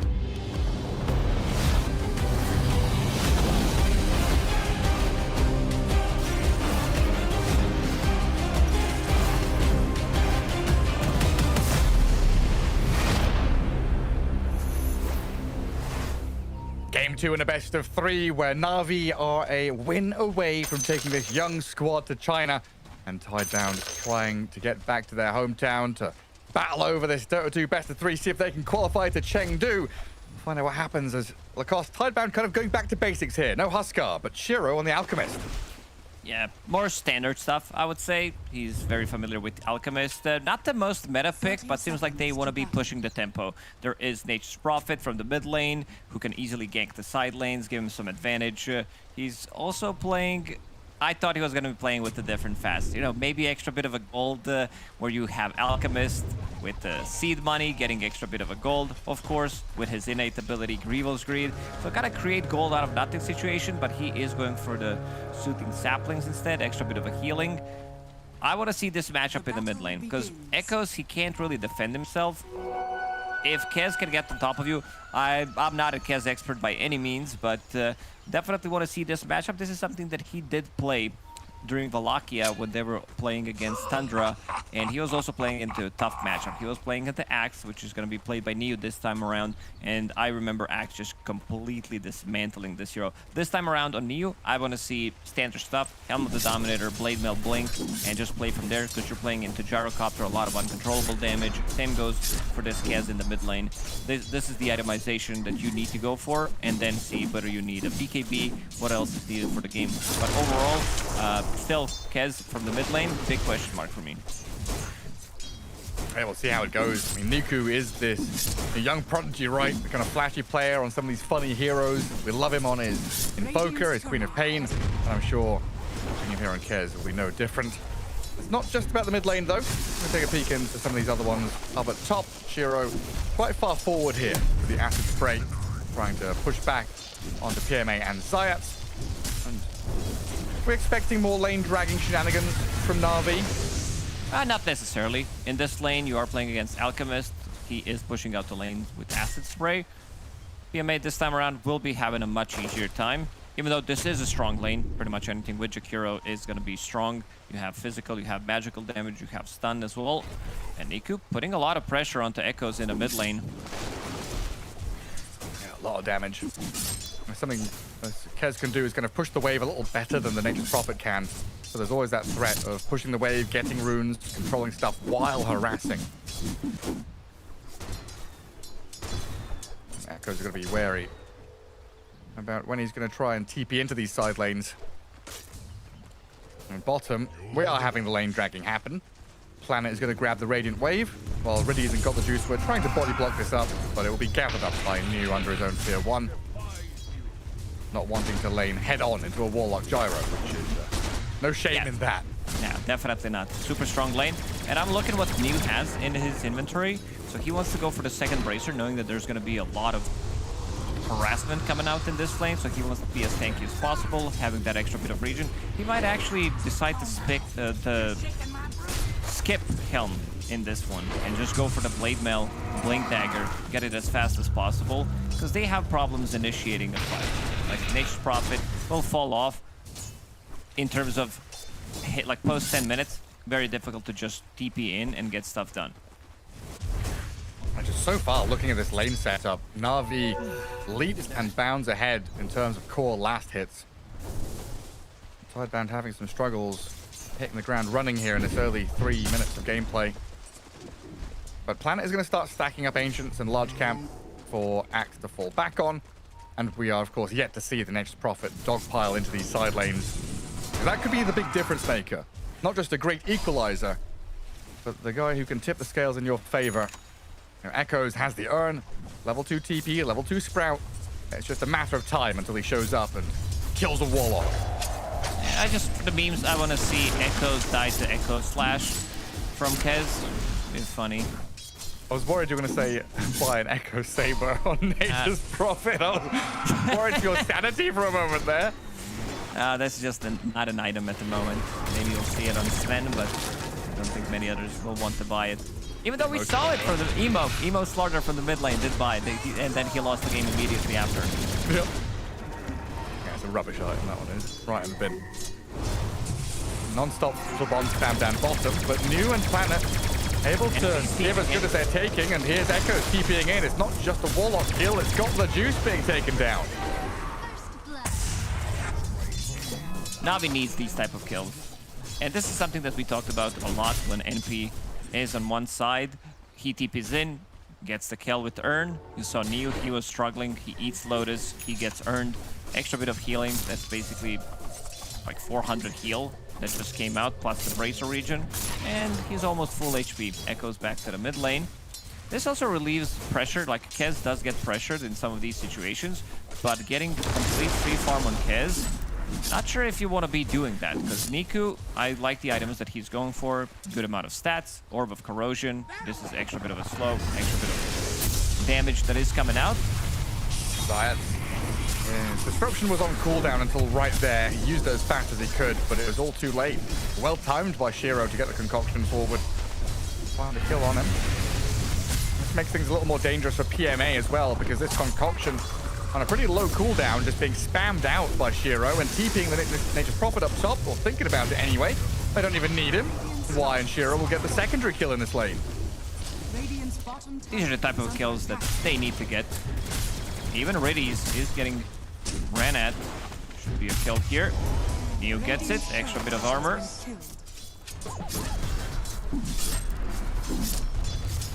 Necessary tempo for Tidebound. Absolutely. They're behind in last hits, so they need these kills. They need this turnaround potential to kind of stop Na'Vi from getting their advantage. We've seen how strong Gyro can get when he hits his stride into minute 25. We do have tools to deal with him. The timing through the Alchemist, very similar to the Gyro in terms of Getting into that rhythm. Oh, I like this play that they try to make on Na'Vi, but this is something that we've seen when they're playing against Natus Prophet mid. You actually gank him so he can't gank the side lanes, but they were a couple of seconds late. He went top. Yeah, gonna die again. Planet immediately coming to the mid lane to soak up some of the XP. And this is gonna be such a good time. They're playing with the catapult top. They are gonna be killing the creep wave fast enough, liquid fire, and potentially sticking around and contesting the enemy rune. Neo will. Yeah, Neo will need to match these rotations. Such a fast speed to play at. 4,000 net worth on Shiro already. This Alchemist is just racing ahead. Wisdom Shrine in 15 seconds as well. Y and Shiro both here contesting Zayat, who's dropped to half health. He doesn't feel comfortable stepping up, but they've elicited enough of a reaction. The Tidebound are just going to fall back on the left side while playing aggressively on the right-hand side. Got the juice. He's going to die to Planet and New over here. Contesting the Shrine. Got the juice, turns and burns. Gets the damage down onto Planet. Kills off Axe. Picks up a double kill, surprisingly, while dying to Echoes in the end. Niku, he tried to go for a TP, understood that maybe this move is not necessary. Why will deny his own Observe Ward? But yeah, Niku still yet to be involved. While Echoes involved in 4 kills already. Did manage to kill a tier 1 tower in the top lane. This opens up the map, gives them the entrance to the enemy side of Triangle. Power Tread's now completed. Let's see how Niku's going to be approaching this one. Constantly low on mana. No Falcon Blade or anything, no bottle, which means that your mana sustain is not going to be there. So I want to see how he's going to be approaching that one. If you want to be spamming out your spells, this is going to be a second clarity that he actually brings. Hey, just keep it going. Oh, good for Na'Vi to get up on the board, at least with that double kill on Got the Juice. Him dying is a little upsetting, but trading out the Wisdom Shrines was an important move to make. Dire's middle tower is under attack. Stacks have been made by Planet, but scouted by Zayat and Niku. This Observer Ward gives them all that information to come in, contest, and steal. Defense of the stacks being attempted here. Planet with the power shot. Y and New holding that line to make sure the Ancients don't get stolen. Na'Vi return to their lane.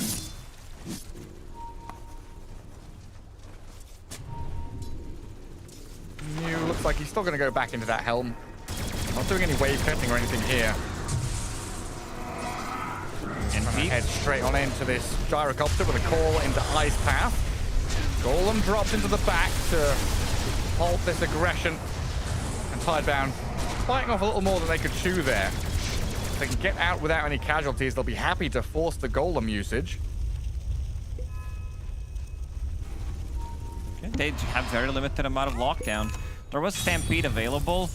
Maybe they could try it and chase, but two supports, they don't give you much stats. It's still very under-leveled, only level 4.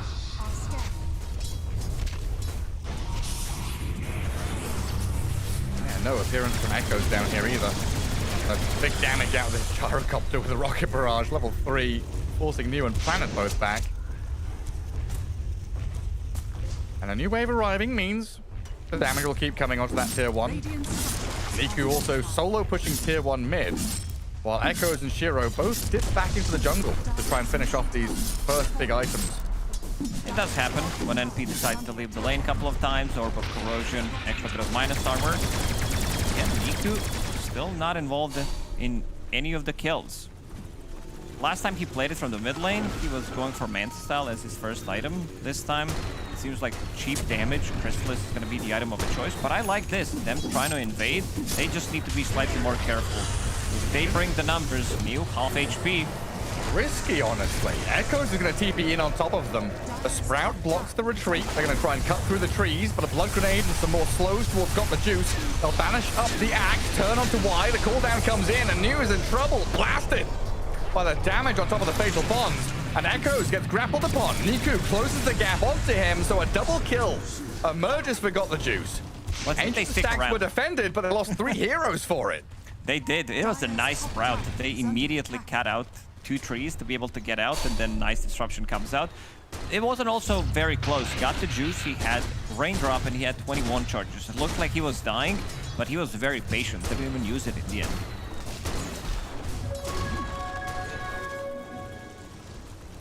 And even with all of that early aggression and a 5-0 lead, Tidebound take their foot off the pedal for a couple of moments, and Na'Vi, they fill the gap.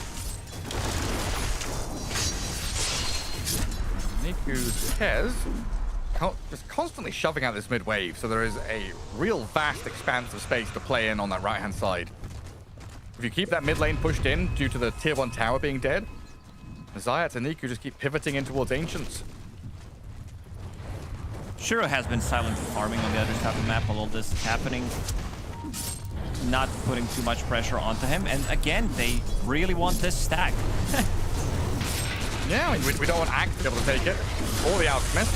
So Got the Juice and Niku will try and clean it up, while Planet and New, they move forward with a concoction being channeled. Peeking into the back from Echoes as well. Looking at Niku as a target. Dropping the rock on top of Echoes, though. They'll take the Nexus Prophet down a notch. Ridley's traded out for this, but New is in trouble under the rocket barrage. Planet does finish off the Kez at long last, and now Shiro. A tanky, chemical raised up Alchemist can go ham. Launch a concoction into the gyro, get a double kill for him. And Tidebound reclaiming some of their territory, which had been invaded by Na'Vi here. I can't believe that they try to invade like 4 times in a row, pretty much. And Alchemist, this time he was ready. 12-minute Radiance on Shiro, Tread, Soul Ring, and he got a good amount of gold from it. Almost 4,000 damage coming out from him alone. A little bit of a misplay there. Dire's top tower has fallen. Straight back into Tidebound's hands. A pretty big fight for Na'Vi to lose. Silver lining, PMA gets a tower. Able to take control of this top portion of the map for a little bit. And that can be important when you've got a hero like Gyro who likes to sit in that high-value Ancients area. Start building up some stacks for him in the coming minutes. Because this is usually where Na'Vi like to slow things down. Drag waves with PMA's Helm creep. Try and make it as difficult as possible for Tidebound to push the mid and the bottom tier 1s, which are still standing. I'd imagine that Gyrocopter will stay playing the lane until those stacks are made. Niku's pretty high level, level 11. Did die once in the previous fight. Crystallis, casual Morbid Mask. Seems like he's gonna be going for the BKB. Casual Morbid Mask just for the sustain, especially if he wants to be farming in the triangle. Sure, you can use Raptor Dance, but then it is a cooldown. And you want to have that to try to reset the fight. Neo still thinking what his item's gonna be for this game. He was thinking Helm, but it's pretty late to get that Helm. Now thinking about Pipe. In terms of magic damage, there's decent amount. It's not like too crazy of a Pipe game. But I guess he just wants to be able to tank up, give them slightly earlier timing, because you have Alchemist, who's gonna be the damage. There's a Blink just picked up by Shiro, so he can be joining some of these fights as well. Shiro having a blast of a game. Like, there's a good difference, 2k difference already between 2 carries. Yeah, he's looking pretty big. He keeps this up though. And on news item builds, you mentioned that Blade Mail Blink. I'm still kind of down for that. I think this should be the build, because you can still get it relatively fast. You do have 2.5k gold saved up. Looking at Kez and Gyro, a lot of physical damage. Pipe is okay. I don't know if you prefer like a Lotus Orb or something against like Fatal Bonds. A couple of these other spells. He can't make up his mind either. Keeps changing. Pipe, Blade Mail, Pipe. They're getting a lot of money saved up. Planet is pretty farmed. Mech. Plus Arcane Boots on him. That's going to be extra bit of a sustain. They can try to reset the fight. Spirit Vessel, Alchemist with the extra regen. They don't have anything to reduce the regeneration, at least not at the moment, other than Orb of Corrosion. Natus Prophet, really the one who's fallen behind and taken a backseat. As his deaths were kind of necessary to open up the fights for Shiro in those last couple of engagements. But he's going to go back into that scaling build with the Maelstrom, so he'll be able to pick up the pace terms of farm anyway. Just in case things don't go too well for them. Have something to rely on in the later stage of the game. Axe is going for the build that we initially said that should be the item build for this game. Blade Mail into Blink, into BKB. Just become another core. You have so many good targets that you can jump in. Kez or Gyrocopter. Game is slowing down. Seems like Dire hasn't been able to put as much pressure as they would like to. They even have like gold advantage on Na'Vi, and there's an Alchemist on the enemy team. So I guess one of... Yeah, go ahead. You go ahead. No, it wasn't anything smart. I know I said So smart. I'm just thinking about the thought process of New in this item build, right? I think, you know, you talked about the pipe and that ability to hit a timing. And I guess the fact that he didn't really want to commit to Blade Mail, because Blade Mail, usually you want to Blade Mail Blink on top of a core hero and try and blow them up, right? Yep. They're against Shadow Demon. They're against Warlock with a rock to drop on them and turn these fights around. So maybe New is also thinking, hey, I've got to be the one who jumps on the supports. And then Blade Mail, you know, right now is going to be a bit of a farming item. Can be good against these cores later on. Maybe he was thinking also there is double saving support. I jump, somebody gets disrupted, they drop the golem. So not going to be an easy jump for him by any means. Later on, they can pop the Stampede, use the pipe. Game did slow down. So the catch up top though. Na'Vi trying to speed it up. Another kill on Echoes here as Planet does come forward with a shackle and a power shot. But Essence Ring on the Shadow Demon is going to keep him alive. And Na'Vi just trying to keep this map as wide as they possibly can. That's how we've seen them play in these past couple of games. Jump in from Shiro and Planet. They found the Kez, locked him up. He tried to go for Raptor Dance, got stunned, and got immediately killed. The damage from Power Shot is also insane. It's something that he will need to be aware of. Kez, not the hero with the most HP. Going for Aghanim Scepter. He was toying with the idea that he might be able to pick up a BKB first, but Aghanim Scepter is going to be the item of a choice. And thinking about it more, I'm a big fan of this Nature's Prophet pick from Tidebound. Just the fact that Na'Vi have been playing this very wide map, wave cutting kind of style to draw the game out and hit this single timing, you know, later on in the mid-game. But they're able to bring multiple heroes in. Blink daggers on both Alchemist and Axe, the TP from the Nature's Prophet. They are much more capable of actively defending or stopping these kind of moves. So they can go for an attempted pick-off, stop the Centaur from pushing, maybe catch that hero up top, and then play into a tower. They would definitely love to get a pick-up here, maybe on a big core, turn that into Roche. But don't underestimate the damage from God to Juice. He's about to finish off his Aghanim Scepter. By Aghanim Scepter, I mean BKB, he already has Ag. That's his first item. So basically you have two very good scaling cores, and if this game drags on, you will have, you know, Kez in the late game, one of the scariest heroes to play against. Plus you also have Centaur that is going to be going for Aghanim Scepter eventually, putting Gyro in the card, so you will have multiple ways of saving people. Not going to be the easiest way for them to jump into the fight and just lock down onto one target and kill it. So there is this window now, kind of 20 to 30 minutes in, where it feels like Tidebound have to, you know, twist the dagger a little bit, find big kills. A Gyrocopter takedown will be huge here as Shiro and Mew take the jump on the Juice. Doesn't get off the BKB, the stuns are good enough. PMA Stomp will not hold them back. They might even just chase a Centaur down now. No Stampede, it's on cooldown for 10. And the damage has come through thick and fast. The disruption will buy a little bit of time here, but PMA's death seems inevitable as he gets hounded by his own tier 2. Just a couple of seconds late. They were going for a connection onto their Gyrocopter. Maybe with the disruption save, Blink Dagger on Shadow Demon or one rock could break the fight. Also, he was not fast enough to pop that BKB. With the Blade Mail, would not be able to get the damage in through debuff immunity. The Shackle Shot connection plus the Power Shot would not be enough. Completely different fight to get that BKB off. Oh, for sure. And an important and necessary move from Tidebound, right? Because we're starting to think about 20 minutes in, this next 10-minute period, super important for the Alchemist to use all of this acceleration. He's 16k net worth. Time to transfer this money into impact, into damage. Get objectives, take the Tormentor, look for Roshan, look for tier 2. Because Na'Vi, once they break past minute 30 and get towards late game, Alchemist can start to fall off. You know, it's not as simple as Na'Vi are going to outcarry them in late game, but there's definitely more worries for Tidebound the longer this game goes. Yeah. Also, I think we've been saying this a lot. We are seeing a lot of these moves happening. One team goes for Tormentor, other team goes for Roshan, and you can see that they're already prepared. Zaya's putting down Observer Ward just in case they are coming from that TP angle, if they want to be TPing to an outpost and then trying to backstab or make any kind of plays. Right now, got the Juice. He's the one going to be leading the charge, this time with Aegis. Doesn't need to be too careful about getting the jump first, and also seems like the supports are going to be playing behind him. Watch where you're going.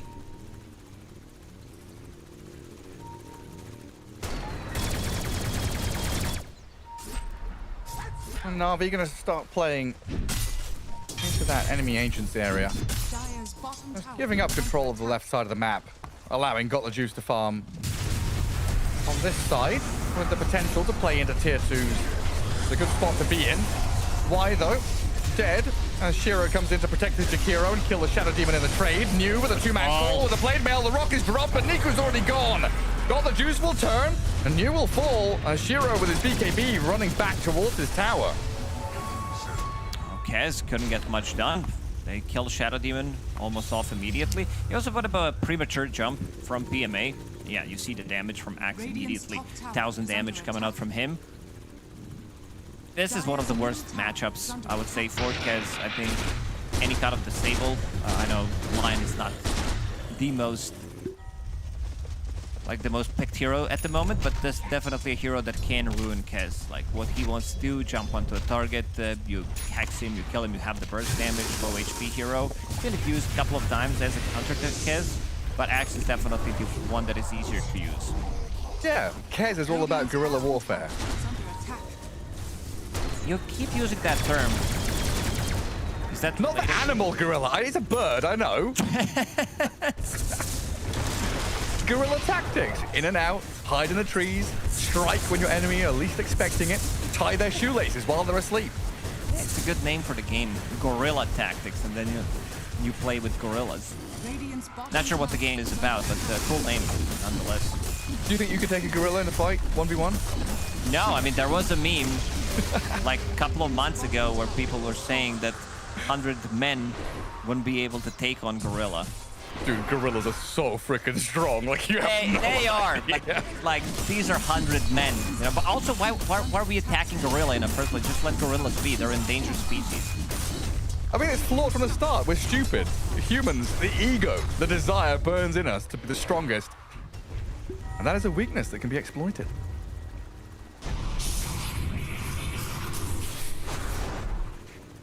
We should respect the gorillas. Rest in peace, Horizon.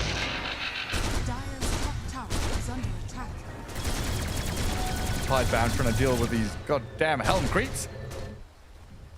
PME constantly dragging waves and making sure that the tier 1 tower mid lane is protected. Tidebound realizing it's not really an area on the map that they can pierce into. So instead they'll high ground ward down bottom, play into this jungle behind Shiro and look for a tier 2. Na'Vi never want to give anything up for free though. Kind of baiting with Got the Juice. I don't know if they know there's ward coverage here, but he's showing himself out on the map while the other 4 are smoked right beside him. Yeah, they sentry the high ground. A minute left on that Aegis. Doesn't seem like they're going to be able to find much with it.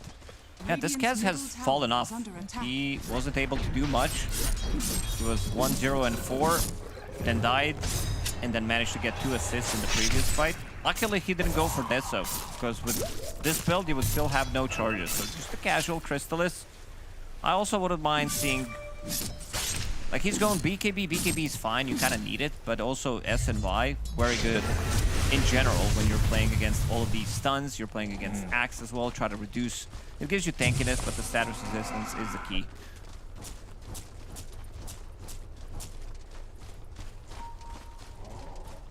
And Nature's Prophet still needs many hundreds of gold to finish off his BKB. Planet's gonna just focus fire into the Acorn wielding warrior. while Shiro takes down the tier 1. This is still Gyro with Aegis for another 15 seconds, though. And with no Tormentor and no Roshan to play towards, it's a little awkward for Tidebound to figure where they want to be on the map right now. Na'Vi very content, again, just to hold back. Sit on their high ground, farm left side, where they have built all those stacks for Got the Juice. Finally coming to clear them out. But a DD that spawned top could be the difference maker. This is what I love about Warlock, honestly. Just pos 5. Everything. The fact that he can, you know, kind of ghost push without having a summon. He doesn't need to be Chen or Enchantress. He just goes and bombs the wave, puts heal on a creep, and the lane pushes itself. Creates more little golems. The imps come into play. Yeah, Warlock definitely strong, as we've seen during the previous tournament. Kaori was playing it like 12, 13 times. And it does seem like a strong overall support. A lot of synergy in the lane, a lot of big combos that you can pull off. Kind of shame that Grimstroke is not a hero at the moment. Yeah. That has to be like one of the best combos in the game. Maybe throw in Ledge Grimstroke Doom, but the Fatal Bonds plus Grimstroke just hits differently. It's so good. I didn't believe people when they said that existed. I was like, no way they let you soulbind into double bonds. But it's real. An attempted piercing move here from Tidebound. Not finding anything on that left side. TPing back to their outpost, so they're going to have another try down to bottom jungle, where this Observer Ward has given them information that Shadow Demon, Gyro, they were nearby not long ago. But it looks like Zayat's Got the Juice, PMA, they've all just slipped through the fingers of Tidebound.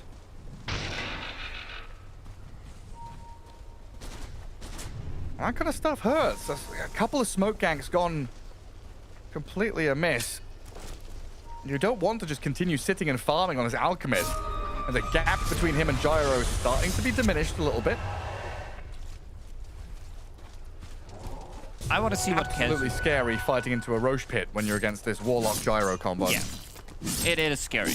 I don't think the bird is scary at the moment. I don't think he's going to be able to achieve much, especially if he's going to be the one getting jumped. Even like through the BKB, if you lock him down, maybe with the BKB it's going to be slightly better, but it still feels kind of bad. Like, I've really not been impressed by most of the Kez that I've seen so far. We had some couple of good performances during Wallachia. Pretty much it was Mickey, the last samurai, as I like to call him, where he was the one owning. Pure had some performances in the previous tournaments as well, where he looked very comfortable on the hero. Other than that, Kez has been mostly missed from what I've seen. It has been spectacular. Zayat has got a good read of where Tidebound are sat. 4 in the middle lane, circled out. And they feel like they have to play together here. Tight together as 4. Very congested northern jungle. Ideally, they want to just walk into an area where they have vision, play forward past the Roche pit, find a core kill, have Nature's Prophet TP in. Na'Vi splitting this map very wide. Keeping the Gyro tucked away behind 4 heroes so he can continue farming and scaling himself. Like that 7 or 8k gap. Now down to about 5. But a fight around the Roche pit could be brewing here. Riddies. Shiro. He goes straight in. Riddies gets saved up with a disruption and a stomp from the Centaur. A Gale Force pushing them around, but a Stampede will buy them space to disengage. Nobody dead. Some expenditure there. But it's Na'Vi, the ones with tail between legs, who wanted to come back to play under their own vision, while Tidebound can go sit at the high ground. Yeah, something Alchemist doesn't like to play into. Most of the carries don't like to play into it is Demonic Purge. You're just sitting there not being able to deal damage. And also quick reaction from Zayas, keeping Riddies alive. And then Riddies is like, you know what? Stampede has been used. I don't necessarily need to drop the rock because they used basically 2 ultis to try to save me. So we still want to have something for the next fight. Those cooldowns will come off. I will be ready for the Roche fight. Stampede, 46 seconds. Roche has 20. Same goes for cooldown.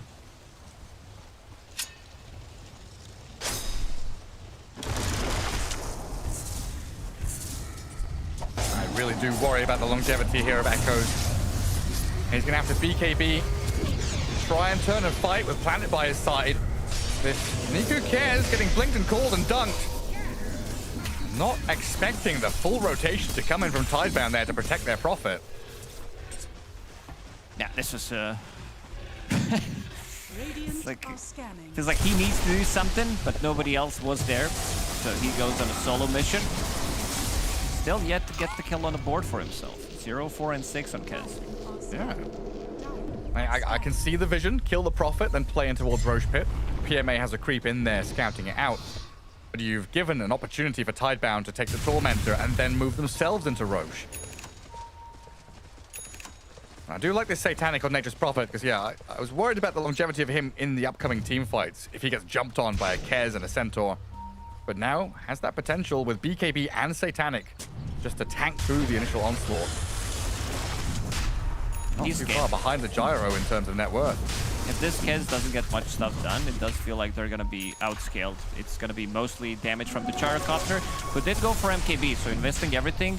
Seems like this Radiance has been causing some of the issues as well. And they want to jump in. Link Stomp onto the Wind Ranger and got the juice. He's going to get called up here with New. The Warlock is dunked and Tidebound have held the pit. A bit of control onto Shiro, but his BKB up, chasing the side. Deploying up the Shadow Demon while the Echo is Satanic. He is sustaining through it. Got the juice and PMA will finally take him down. Niku's coming now and they're aiming for Shiro in the back lines. They're taking down the Alchemist. They found him. PMA picks up a double kill. Planet, the last one standing for New here, comes in with an axe jump, but it's not to be. Na'Vi turn the fight. Now they control Roche. Got the juice. He stood his ground. This MKB pickup coming into a fight, it's good against Wind Ranger. It's good against this AC that they have. So you're dealing some extra magical damage coming out. And this is going to be another Roche that they are going to be in control of. Level 25 now on Gyrocopter. That's a big increase in damage. 4 seconds on Flak Cannon. Let's see it again. Not the best target to jump first. And also Riddy's getting instantly called, getting dunked. It gives them extra bit of armor and speed for this fight. Shiro not really moving, but he still managed to kill the other support as well. And then a good BKB. He stands his ground. Perfect timing from Niku actually to come into the play. Yeah, respawn, TP'd mid-tier 2 and sprinted to this fight. Just they're kind of funny when the Alchemist turns on that Gyro, hits him twice and realizes, I'm not doing any damage to this Gyrocopter with, what, 29 armor? Satanic MKB? Yeah, the hits from Side Gunner is what are keeping him alive. He also has Serrated Shiv, so the miss chance is not really affecting him. The Radiance, the Wind Run. And he has tough, extra bit of armor, extra bit of damage as well. He did manage to stabilize in the last couple of minutes. Navi, now with the Aegis, let's see how they're going to be approaching it, whether they feel comfortable going for the high ground. They probably should, because you have a saving support. You get initiated on, Shadow Demon, he keeps the distance, puts you under as soon as Axe calls. I feel like this is a rerun of game 1. It's another situation where Na'Vi have kind of weathered the storm, biding their time until minute 35, and now they're ready to actually push out across the map and play some Dota 2. Tidebound not able to get that momentum going, not able to break this game open, have given Na'Vi the opportunity here now to just put their carry Gyro on the front lines, bring your buildings down. They want to take tier 2 tower in the bottom lane, maybe get a pick off if they decide to leave the base. Prophet on the other side of the map is about to steal the XP rune. He is tanky. Echoes, we saw him standing his ground with Satanic, fighting against Gyrocopter. Scan.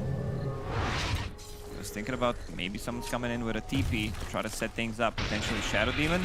But it is time to try to take some of these buildings, because you have double save, basically. DMA, also with the Aghanim Scepter. Yeah, this is the big one. This is the one that is going to be turning the fight around. We saw it during the lockout being probably like the best item pickup at the tournament, because Centaur was the hero of the tournament. Same goes for Primal Beast. But they still feel slightly timid, thinking about how they're going to be approaching this. Daedalus can still be disassembled. Potentially purchase the Divine Rapier. 2 minutes left of that Aegis. Doesn't have the gold. I mean, he could sell the recipe for the full price. It's actually insane how many saves they've got. Big, yeah. Riddies himself has 3. Force Staff, Glimmer, Solar. Then the Agnum Centaur, sure. On top of the Gyro's own Aegis, BKB, Satanic. Shadow Demon with the Disruption. But also looking at these Lotuses, they've got multiple great and greater healing Lotuses. So even though we start here with a nice attempt on the Gyro, first life probably... Oh no, it's too late. He's in the cart at 1 HP. No, he's dead. Aegis is popped. Now in the Ice Path, they need the Rock Drop. Banishment comes into play. Zaya saves up the Gyro to turn with his BKB. Satanic ready. Shiro trying to stand his ground and man up against this Gyro and the Kez, but Shiro dead. Buybacks available from the 2 Dire Claws. Dingus Prophet will Planet slices him with a power shot. Holy moly, that was nice. Niu? Can they get more? No BKB, no Satanic. Niku still has his own BKB. He's thinking about jumping into the fight. Oh, they turn in and blow up the axe. Dead for 50 seconds. Echoes, this is rough for him. Dieback from the Nature's Prophet. And Shiro also bought back.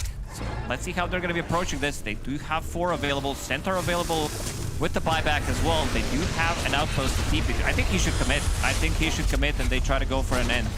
Just immediate chaos. The cart misses, the Aegis is popped.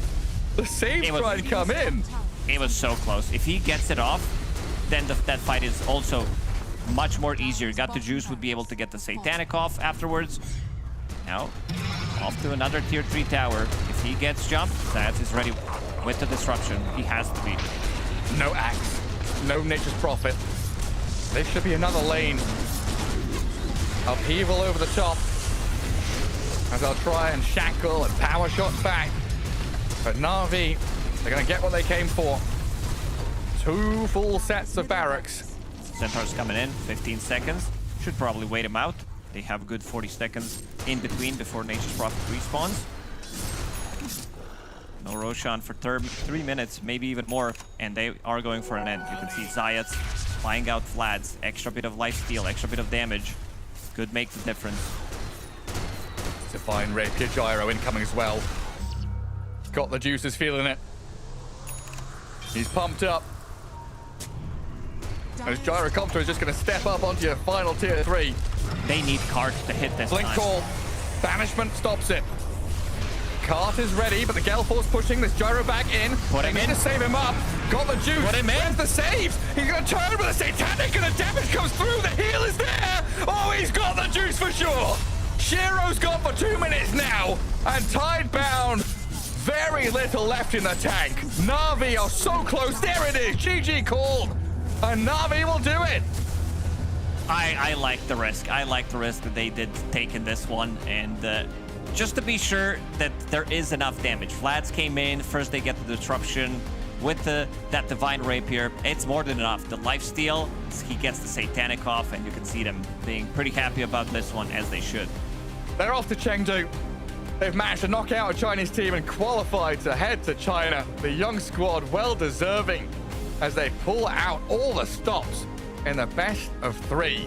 And they'd look shaky through a little bit of that group stage, but finally putting the pieces together and finding this identity to delay the game out and make sure that the early tempo just doesn't hit them. Well done, Na'Vi. Well deserving as we head back to the panel. Yeah, Na'Vi's best of 1 trajectory was looking a little bit downhill towards the end of the group stage, but at best of 3, well, seemingly that is where they are thriving, T. And Akez mid, this Gyro with the Rapier towards the end, this game 2, the series had so much in it. Yeah, I mean, again, the way that Na'Vi played, just they invite Tidebound to make moves, even if Tidebound don't want to make them all the time. But yeah, I think the key thing is got the juice on his carry 2 games in a row. He understood the assignment. Be ready in the right places at the right time. Don't make too many moves and be ready. And yeah, I think got the juice. His stability on the carry role made sure that Tidebound never felt like they could win this game. Yeah, I mean, I think sometimes there are series like this where you may not be playing the fastest or the most conceptually perfect Dota, but sometimes the series just calls for, hey, we're going to sit around and we're going to farm, or we're going to wait for very clear timings, and you just, you get the job done. It doesn't have to be pretty, it doesn't have to be perfect. You're just trying to get the win, and you're trying to go to LAN and get more of that experience and continue to build up as a team. I think, yeah, getting the job done is definitely the case here. Just strategically, I think they just had the upper hand in this series. And I mean, they played pretty well, and they did what they had to win the game. I think a bit sad for Tidebound. I think they had a lot of tempo in this game that they could have exploited.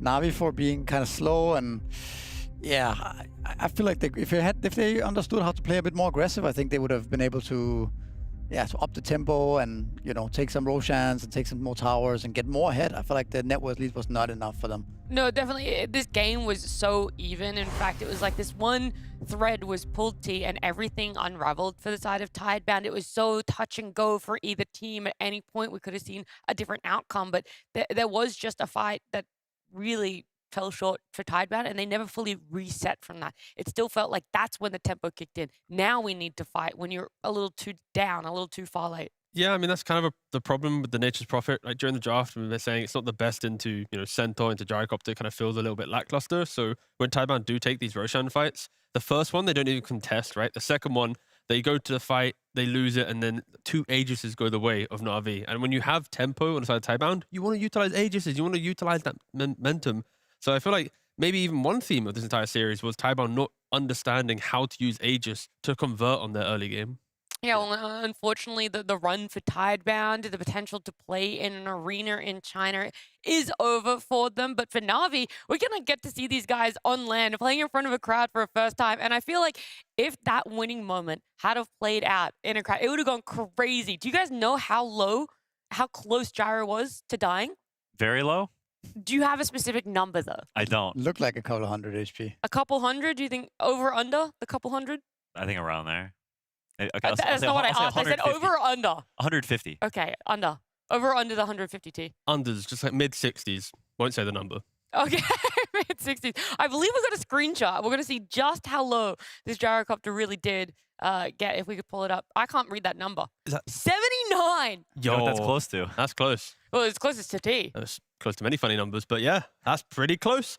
When Bossman has a rapier on the deck, you lose that. Woo! Someone should show this to Skeeter. It was almost a Falcon moment. Yeah, right there. It really was. That took me and Skeeter both in there. That rapier was not needed to win the game. No, that was a bit silly. Yeah. Oh, but sometimes you get silly and you win anyway. Yeah, well, Tidebound, looking at that moment. If only.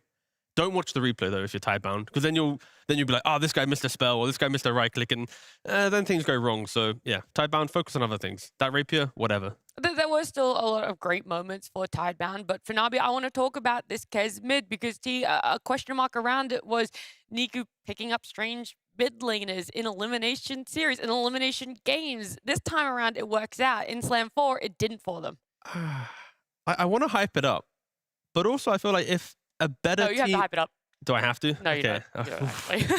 Christ, I can't remember what the contract I signed was. But anyway, yeah, it's like in this game, it's like he gets the mid tower for free. No one's defending it. Kind of question mark from Tidebound. And then he's got like Crystallis into Morbid Mask. Like his entire build was on the fringe of being irrelevant if mistakes were made, right? And I don't think Tidebound punished him enough because when you look at it, it's like surely he can be punished. Again, he didn't. He ended the game with, what was it? Satanics and Ags and BKB. But I am skeptical that mid-Kez is always going to be viable. Against a team like Falcons or Tundra, you're not going to have this time to build so much economy from your mid lane. Yeah, I mean, I think, I agree with Misery that strategically, I think they beat them out, and then I think they identified how does Tidebound win games? They play slow, they play for late game. We're going to have better late game than them, and they're going to play slow, and we're going to take advantage of that. And I think that's what happened. I think they strategically made good decisions, but I think when you look at the specific gameplay of it, I think this is one of those times where you're like, okay, we won, guys, that's cool, and then you need to go watch these replays, and you need to be hard on yourselves because they did not play well enough to beat Tundra and Falcons in these teams, and they should be, happy that they qualified and appreciate that, enjoy that experience. But at the same time, if you want to be the best of the best, these games were not clean enough, and this Kez mid did not do enough to win against the best teams. Yeah. But outside of the Kez, right, I do feel like Na'Vi at least understands consistently in games when to try and turn a game, right? Of course, we see here the Roshan fight that we've already mentioned, how they turn it. These are the moments that they're going to need to utilize when they go to China to play in front of an arena, because I think the last time they actually played in front of fans on a crowd was also in China back in 2024 in Snow Ruri, right? So it's been over a year since they even got to experience an arena. So it's like they won here, they just beat Tidebound, they're going to a place where they haven't really been before, into a fans that they haven't really, again, for a year. So it's like there's a lot of question marks around them, but like I said, watch the replay, learn from it. You need massive improvements to be able to be a contender in the playoffs.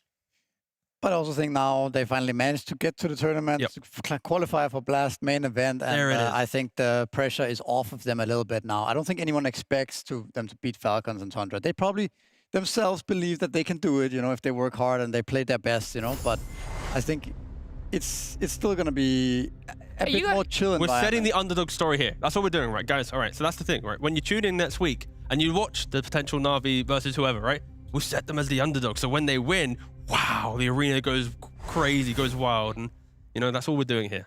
Creating the storylines. You gotta be real. As a competitor, just full stop, Dota player or not, in any sort of sport, you have to have some amount of ego. These guys do collectively believe that they can beat a team like Falcons. They wouldn't be participating in tournaments like this if there wasn't the skill, if there wasn't the drive to do it. So, yeah, a little bit of clean gameplay might be necessary, but a phenomenal performance, I want to say, especially on Got the Juice. We keep hyping it up, but this gyro pick for them was fantastic. The way that it came out in the draft as well, coming out just after that Kez, it wasn't necessarily this massive gotcha. It's a stable carry at the moment, but that's what I love. You're able to experiment in one role if there is that stability in your gyro core, if there is that stability in your Warlock 5 to give you guys a good lane. MVP of the series for me, personally. Right? Oh, if you make a 100%. mistake on the Void, if you miss position on the gyrocopter, the game will fall apart. So he had to really be on his A game to be able to just muscle up into it. And sure, again, his support's behind, keep him alive in this moment so he doesn't feed away Rapier. But again, I think just the way that Got the Juice played this series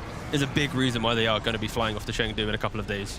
I think he was very solid in both games, right? Understood the assignment completely. The hard carry, the Void in the first game was almost flawless, and here as well. I think he had I'm sure he had a big impact on the team's confidence going into late game and making calls in the game and feeling comfortable, even though they were under some pressure in these games. Yeah, I mean, I know Got the Juice is a really big voice for this team. I think actually the biggest voice. I think he's their main shot caller and one of the most sort of impactful players on the team. And I think, it's a good position for him to be. I think he's not like this super hyper crazy like Dyrachyo type player, but he's also not like the Nightfall full AFK. He's like somewhere in between where he can make some aggressive plays, but he's also a player that's fully competent to go to that late game and play those types of heroes. And I think it's a good balance for this team, and especially when you're a new team, having this carry player that you can rely on and believe in as the time passes on. You believe this guy can go toe to toe with the best players in the world, and we don't need to be like, oh, we need to win fast. Oh no, can we actually do it? He's top 10 on WAR for a reason. Yeah, and look, we're going to talk about Na'Vi a lot more because now we're going to get to see them in Chengdu. We can have a look at our play-ins bracket because they are actually the first team to date that we get to say congratulations on booking yourself to Chengdu. Unfortunately, earlier this morning, we did say goodbye to Execration and Telements, but it does mean that Yakult is going to be going up against Mouse later today over on the B stream. Heroic and OG are happening right now if you want to catch that action.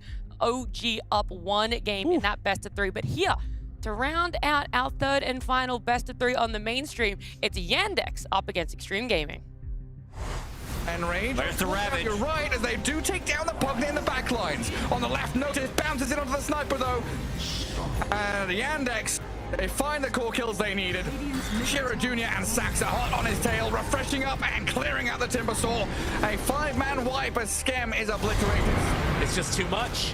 There it is, jump in, but the Nightmare save and the Grave keeping him alive for now. Watson backs away. The Raptor dance out and the damage is out. Shiro Jr., the grip is there, but immediately broken away. And now trying to save Ame. Bring him down, but just who they have. There it is, the damage out, refresher, second salvo, nothing to say, goes in. Ame, he's too big. Yandex and Extreme Gaming, it feels like talking about these two teams before Blastland 5 kicked off, you would have thought them to be very similar when it came to the group standings, but Extreme Gaming were down there in that bottom four. They've already played one best of three today, and it went all 3 games. It was a long series. Yandex, they're fresh. So we're going to start off. We're going to talk about them because we also haven't gotten to see too much of their action here, Vincere. Yeah, I mean, I think Yandex looks like a contender to be moving up into the tier 1 area. They definitely look pretty good. I think they still have a little bit of room to, be this stable rock that you expect from a tier 1 team. So they have some games where they look a bit off, but generally I would say that they have lived up to the expectations. I mean, all that matters is we have Yandex versus XG, and the best game in the entire group stage was the best of one of XG versus Yandex. 72-minute game, Arme on the Terrorblade, Watson on a Kezware. He might not be at the same level as, you know, Mickey or Pew as of yet, but just the caliber of these teams and the fight that we had. Like, I truly hope that we get a game like this, because a lot of the tournament's been, you know, draftical, you know, advantages and better map play, but here, this was just like true, honest Dota, going all the way to the final moments. Yeah, but you know what they had in this game that hopefully they will not have in this upcoming best of 3? Red creeps. Is the Dazzle. Oh. Also true. Yeah, Dazzle haters. Yep. Any team that I see with this hero, the hero just sucks. And I think Yandex is a team, Watson is a player that likes to play these hard carries. He likes to scale. And I think Dazzle is not a hero that suits that very well. I feel like this hero just doesn't have any spells to do anything. And so you want something that suits that a little bit better and can give you, you know, help with that scaling and be a useful hero that does anything. So you don't think it's Watson asking for a grave in the draft? I don't think anyone wants Grave on their team. I feel like there's so many better saves. I mean, but the teams that are drafting Dazzle also stemmed from a previous team, right? So maybe someone on that roster stopped them from wanting to play Dazzle. Malady, CUI wanted to draft it. Now Navi's drafting it. Oh my gosh, that's Malady actually so true. is It's literally drafting just Yandex and Navi that are playing Dazzle, and what do they have in common? You and their lives. Exactly. So were they? I was the dam. You were holding back the Dazzle. No, Dazzle guys, please look at this, bring the spells. No, they're pushing up against me. And then finally the floodgates open and the losses and they're start like, wow, pouring in. Yeah. Quinn was right. Yeah. We shouldn't be picking Dazzle. Yeah, but either way, like we already mentioned, this game here is kind of testament to both teams and what they can bring. Also, it's worth remembering that this was the game that kind of put Yandex out of the contender for the top 2, right? And Extreme Gaming actually took that away from Yandex. And Yandex didn't win a game since this series. They then lost to both Falcons and XG. Sorry, not XG. Execration, my apologies. That's an interesting storyline. They broke them. Extreme Gaming broke them, and now they have the chance to finish it. Well, bam! You've like KO'd him, but now you actually have to take him out, and you're going to be taking that slot to change it. I mean, maybe, right? Extreme Gaming clearly had something against them in that previous matchup. They were the team that came out on top, but you have to factor in that Extreme Gaming have played a best of 3 already today, and so there is a little bit more information for the side of Yandex. As group stages progress, we see heroes get favored a little bit more. One that's worked out really well for Extreme Gaming, and actually a lot of the other Chinese teams, is the Morphling. And so I wonder where a hero like that might sit. I wouldn't talk about Morphling as of that. I would say XG needs stability. When Chaos is introduced to a game, they look like they are not even meant to be in the game at all. They struggle so much, right? Tier elements, they've got CM, Pudge, Pango, Jug, just chaos everywhere. They'd beat XG, right? And I think that's the main thing. Can Yandex create this chaos, this fact of, is Army really scaling, dragging him into fights? Like, that's when XG doesn't look their best. So, yeah, I think for Yandex, look at some of the losses and go, let's go fight them. Don't want to farm. I mean, I think it's also an interesting dynamic because I think Watson and Ame's hero pools overlap quite a bit. They both play the TBs and the Jugs, the Ursas, right? They're late game players, both of them. And so I think there is potential for long games like we saw in their best of 1. Like, I think there's a reason why that game went the distance. And so for me, I feel like both of those heroes will do their job. They'll farm. They'll be skilled button pressers as time passes. And I look at the other lanes. I look at the mid matchup. I look at the off lane. We've seen NTS. I talked about his inconsistency. He had great games earlier today. But the day before had some very questionable performances. So I wonder which NTS is going to show up in this series, which Chira Jr. I think he's also not really reached quite that tier 1 mid status. And I think a lot of weight lies there because you know what the carry players are going to be doing. They're going to be farming. They're not going to be going crazy. They're not going to make a ton of moves. And so I think the weight lies on the other 4 players to, can you buy time for your carry player? Can you get the right matchup so that if more time does pass that you're in a comfortable position? I think it's also worth noting that it is these Extreme Gaming guys. They are all legends of the game, right? They all have so much experience. They have a Xiao 8 coach, right? They should be able to just raise their level, that amount, like 10, 15%, to take this best of 3 and qualify for Chengdu.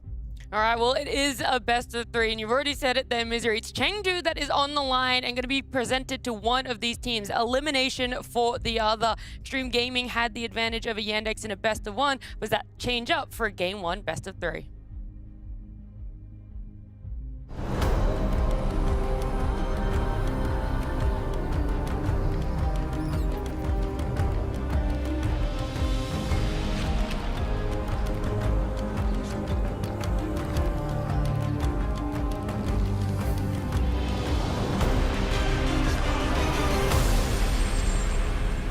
We'll see if the late game tempo for both these carries is still going to be their MO, or if there is going to be a change up, some early game aggression. We don't want to be seeing any of this peace treaty, late game, 6-slotted carry players. We want to see some fast-paced action out of Yandex and Extreme Gaming, but it won't be happening through either Naga Siren, Timbersaw, Disruptor, Marcy, or Shadow Demon, now first phase banned hero. I like the late game.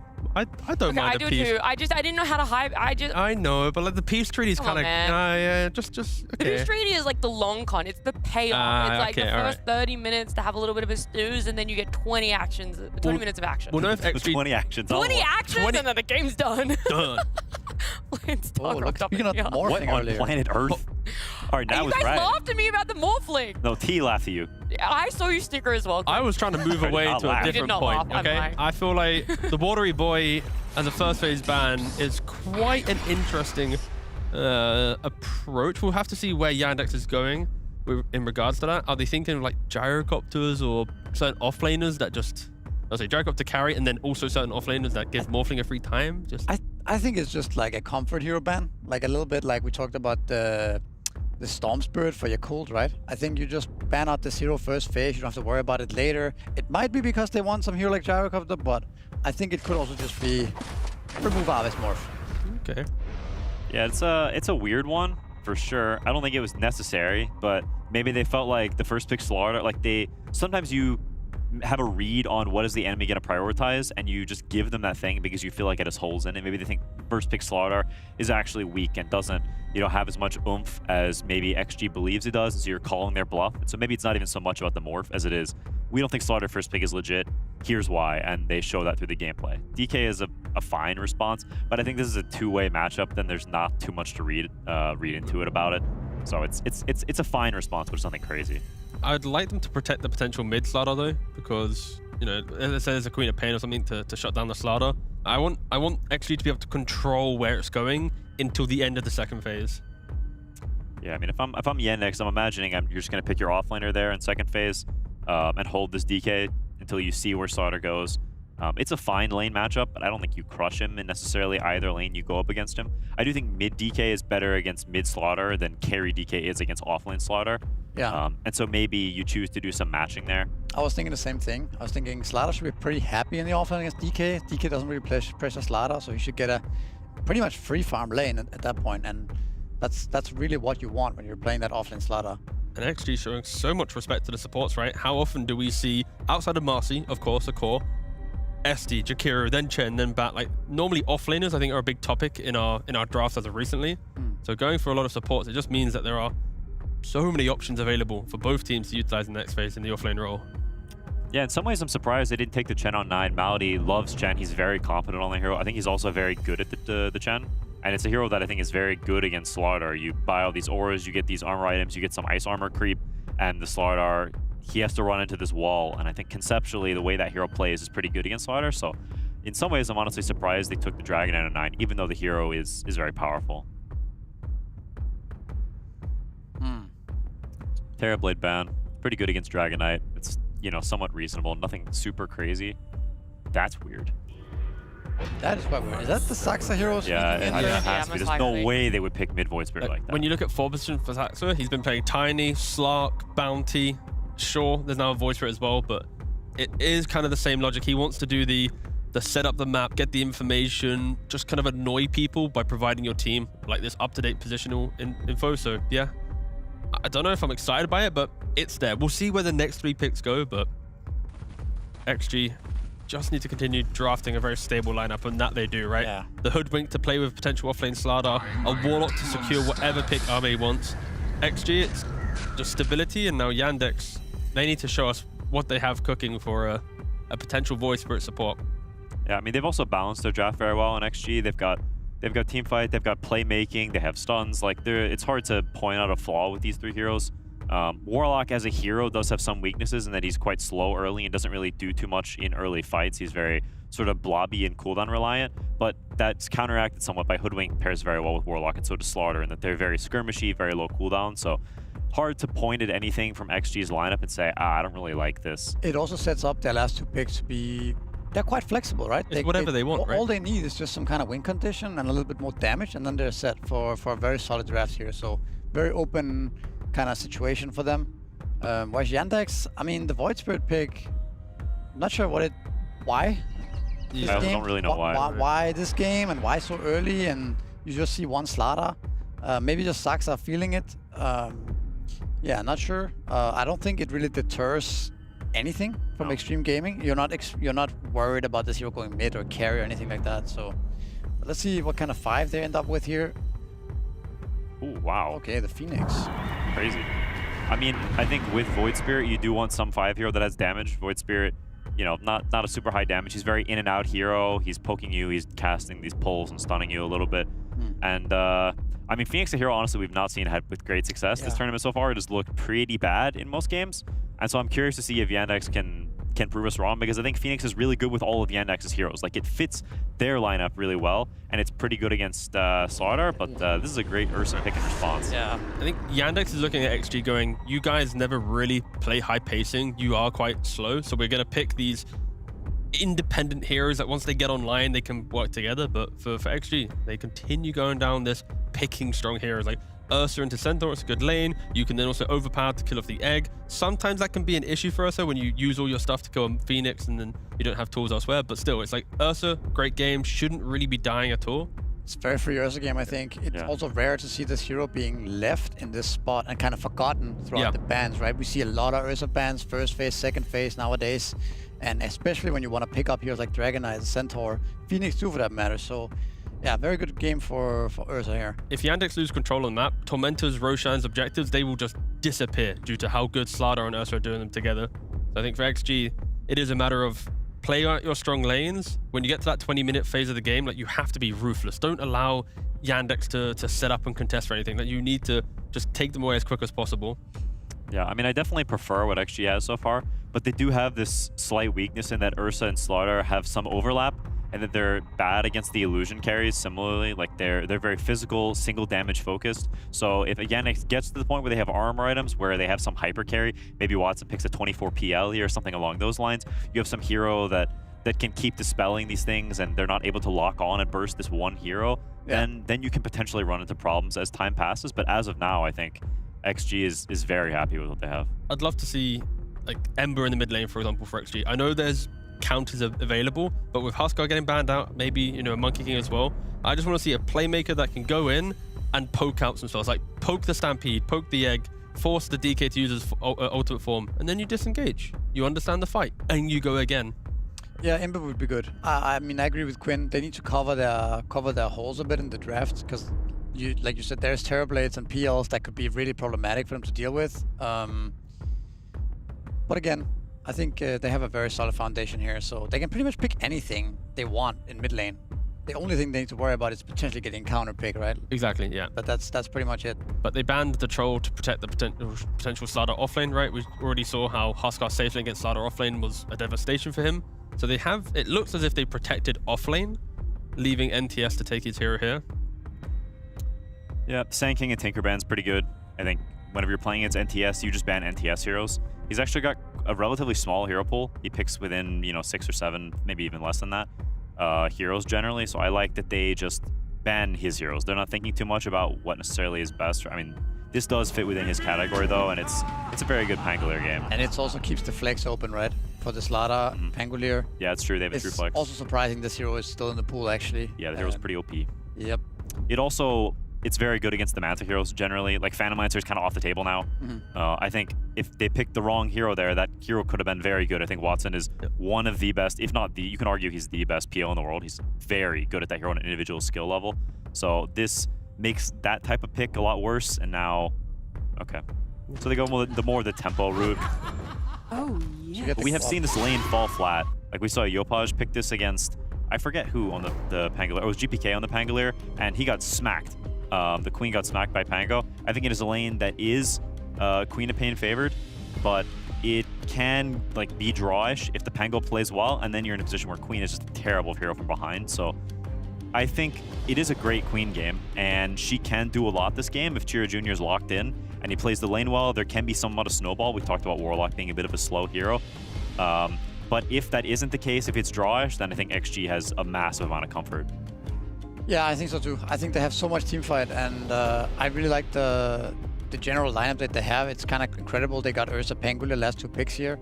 I'm also a bit sus on the Phoenix and the Void Spirit supports. I think Phoenix, we've seen it a couple of times. It doesn't look that great. I played it the other day. It feels like his spells deal no damage. You think of this hero dealing a lot of damage, but actually his birds are kind of weak compared to a lot of other stuff. Void Spirit is just up in the air for me, so. I mean, for Yandex, it's all about the Queen of Pain, right? Without Queen of Pain having a good game, the supports don't really bring life, right? You've got a farming Centaur, farming DK. These heroes need a little bit of time and economy to feel good. So if Yandex are to be competitive, they're playing through that mid lane, they're getting the kills, and they're rotating around and punishing. And like we already mentioned for XG, their lineup is just clean. It does everything. It can play good lanes, it can play for tormentors, objectives, and all this stuff. So yeah, I think for Yandex, it feels like it's an uphill battle, but again, Chiro Jr., if he can step up in this moment, you create a couple kills. Now suddenly you got good levels on the Phoenix and the Void Spirit. You're throwing out eggs every time. You're running into the Ursa's jungle, stopping him from farming. They're always playing catch up. That could be a whole nother story, but it feels like Yandex, it's so many little things have to go right in the early game.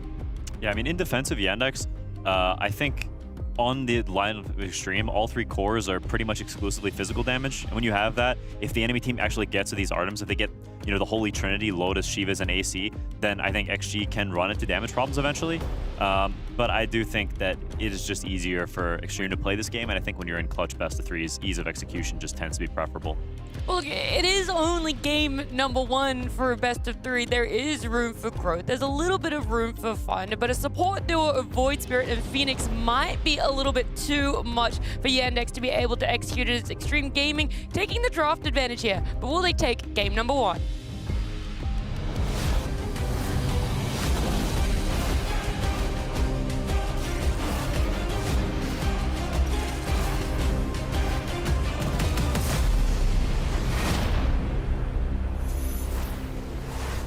Time to find out who can take game 1 as best of 3 and find out if we can get a Chinese team to Chengdu, as we've already lost a couple on the way here. But a well-rounded, solid draft from Extreme, looking pretty good against some flavor, nuance from the Radiant. Yandex with his support, Void Spirit, and Phoenix. Kind of unexpected. Yeah, very odd support duo in general. I think I'm fine with Void Spirit 4.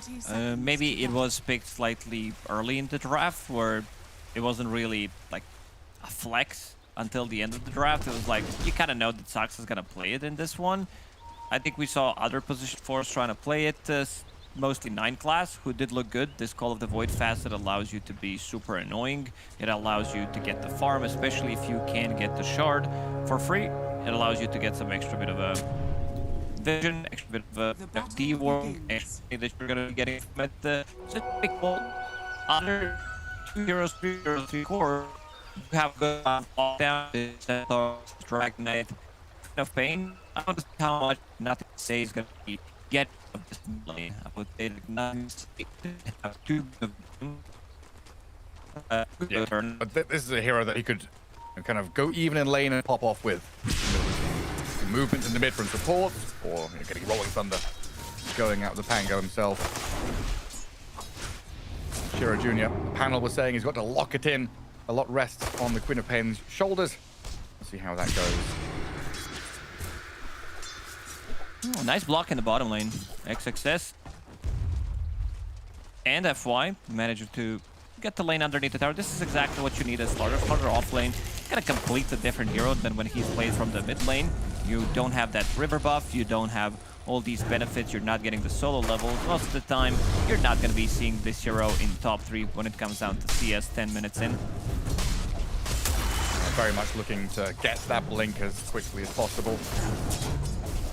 Laning with FY, they're able to put a little bit of damage in onto the Dragon Knight and Phoenix, but for the most part, Watson here should be pretty damn happy just to free farm, self-sustaining. Malady might be the one who gets focused up. We'll have to watch out for his positioning. So while that evens out in the bottom lane, up at top, shenanigans, nonsense, bullshit happening up here with lane dragging. Everyone's trying to connect these waves together around the large cap. And this is what happens when you've got this off lane of double melee. Centaur and Void Spirit just trying to mess around with the equilibrium to give notice that faster run into the helm. while Ame and X-Nova, they want to be chasing people. They do. Not the easiest way. Like, Warlock, Ursa lane is fine. You do have ways of connecting onto people with Shadow Word. And X-Nova starting with Boots of Speed as his item. Yeah. One of the reasons. He knows that they're going to be fragging the creep wave, but he wants to give him a little bit of extra. Oh, FY's in trouble. Oh, he is. Burnt down by the Phoenix.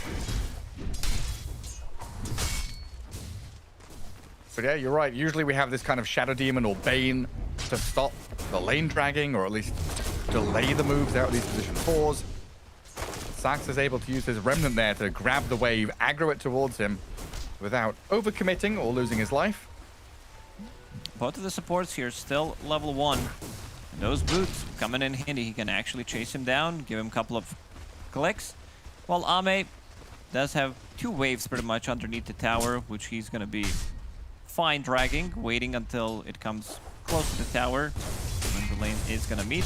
And this also gives X-Nova so that he can, like, having extra movement speed, you're going to be fine. I don't think you see the dodge because of the boost of speed. And he's also going to be able to collect some of that XP that they dragged underneath the tier 1 and tier 2 tower. Well, overall, even with that first blood, bottom lane not really able to deal with this Slardar and Hoodwink, as Malady is constantly low health. Now, Watson is farming okay, but your Slardar is 17-3, and mid lane 17-7 against the 10-3. Pango coming out on top. The balanced Pangolier, the Musketeer, dealing with the Queen of Pain. Malady is dead down at bottom lane. FY will get some revenge. And not bad of a trade. He gave him first blood. Now he's getting some of that solo XP. Pango is the big one. Like, this hero usually was supposed to be losing some of these matchups when he was playing into Storms, Queen of Pains especially. But the double jump facet allows you to have that extra bit of a shield. And also at the early stages, you're not giving it, because it gives you 2 stick charges. Some of those early usages are not going to give them that because you're going for bottle, and then you don't have the stick available. So it's not as bad as maybe some people would say. And now pretty much exclusively played from the mid lane as well. Before you could see the other facet, which gave you the move speed on the Rolling Thunder. But nowadays everybody's like, yeah, this shield crash facet is a bit OP. If you had to put a number on it, like, I thought this was kind of 50-50 going into this lane matchup. Would you say it's Pango favors 60-40, or is this meant to be Queen of Pain doing better? It's, I'd say it's pretty even. Maybe slight advantage to Quap. It also depends, like, who's playing it. I think it was Kiyotaka who was playing Pango in this matchup, like, a couple of tournaments ago. He really couldn't play. Like, once you get to that level 3 point in Shadow Strike, he basically fed. The game was so bad for him that he needed to buy Hand of Midas. The game ended pretty much when he bought Hand of Midas, but yeah, I've seen Pangos do much better as well. I saw Pangos like this winning the matchup, so definitely what we call skill issue in Dota. Yeah, it definitely can be hard. Nothing to say, no lack of skill here. Definitely not. Really punishing Shira Jr., nearly getting the solo kill, but he's going to get rotated on. Malady, having died down bottom, is going to swing in towards mid. They missed the bushwhack. FY will finish the job thanks to the Fatal Bonds, and nothing to say, hasn't died yet. The shield crash, tanking through it. He's going to get denied. Turns on Malady, finds a kill before falling himself. A disaster for Yandex. He gets the double shield crash. That's level 3. They give him extra bit of a healing. He pops his stick. Almost manages to survive, and now your Queen of Pain, level 5, Pango's level 6, because he collected all of that XP. Nice rotation from XG, making sure that the 2 supports are in a good spot. Notice, playing behind enemy lines, Ursa's definitely gonna be fine with that one. Having all that solo XP for himself, complete free farm for Ame. We're only 6 minutes in. Shira Jr. is gonna get his hands on the regen rune. Blinks on cooldown and nothing to say. Mischaracteristic misstep here with the Rolling Thunder as they lose X-Nova, but the good connections still come in thanks to FY. Picking up the pieces in this messy fight. Saxon grabbed the double kill on the supports, but nothing to say, he got the big ticket kill on that Queen of Pain. Saxa really salvaging some of these fights, coming in, getting the XP. If he's not there, it could have been a disaster. It was already a 2k gold lead, but this also relieves some of the pressure from the side lanes. XXS, he is getting some of the solo XP, level 5.5 XP rune about to spawn. Seems like everybody's going to be picking up the XP rune on their side of the map. Already, though, it feels like Yandex are going to have to start thinking about later timings, with the lanes not going particularly well for themselves. A 1k lead here from Extreme, tells there's a mild advantage for them, but the vibe of the game is very much that Extreme, across the 3 lanes, are just putting up better performances, playing more aggressively, getting more last hits. It's been a little passive here from Yandex. As expected with Phoenix and Void Spirit, right as their 2 supports. They've got to sit in these lanes and see what comes to them. As XXS will show a dive down past this tier 1 bottom, forcing Saxa to rotate and react. With non-stop defensive posturing from Yandex just to try and keep things going.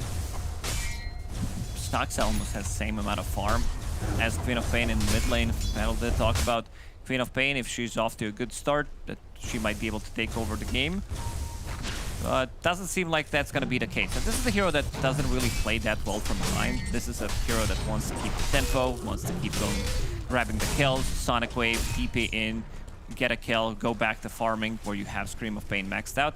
Not sure if I like this 3rd point in Shadow Strike as much, considering that the lane has already been lost. So I would maybe prefer if he just puts a point in Scream of Pain so that you can go back to farming. Centaur, very interactive gameplay, dragging the creep wave to the outer ring constantly.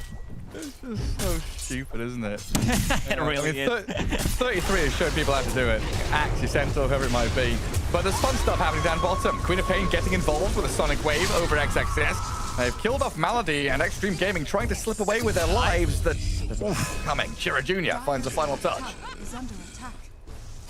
FY was close to dying from that Sonic Wave, didn't clip on him. But most importantly for Yandex, Shira Jr. is getting involved. He is getting some of the last hits. Yeah. Super important. And we've seen, I think, Niku try the Masochist facet, right? Didn't look particularly good. It's nice to see Shira Jr. coming back for the bondage. But in terms of item build, what are we looking at here? Just for the Queen of Pain. In this one, Kaya Sanj, I would say.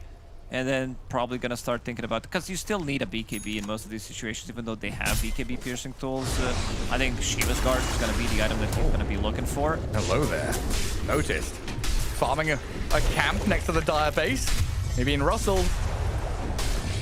No hiding in the forest over here against the Hoodwink. A lot of value from Shiva's Guard in this game because it gives you armor. It also, he has Diffusal Blade 9 minutes in. Okay. Oh my goodness. I was wondering where all that damage and mana burn came from. There's Lepango in pre-minute 10. So now mid lane is like uninhabitable for people if Pango's there. You do not want to be playing that lane. Getting your mana burn, bringing you down. You can see the Shield Crash connects with the Blightstone. Could be deadly. FY also lurking around the mid lane. Noticed. He found a way how to drag the creep wave the other way around now that he does have Helm. FY trying to steal some of the creeps in the camp. Unsuccessful. Still making sure Yandex are kept on their toes. I mean, nothing comes for free. And bottom lane has been left completely open. XXS says, hey, Dragonite's left the lane. Let's go send a couple of heroes and push.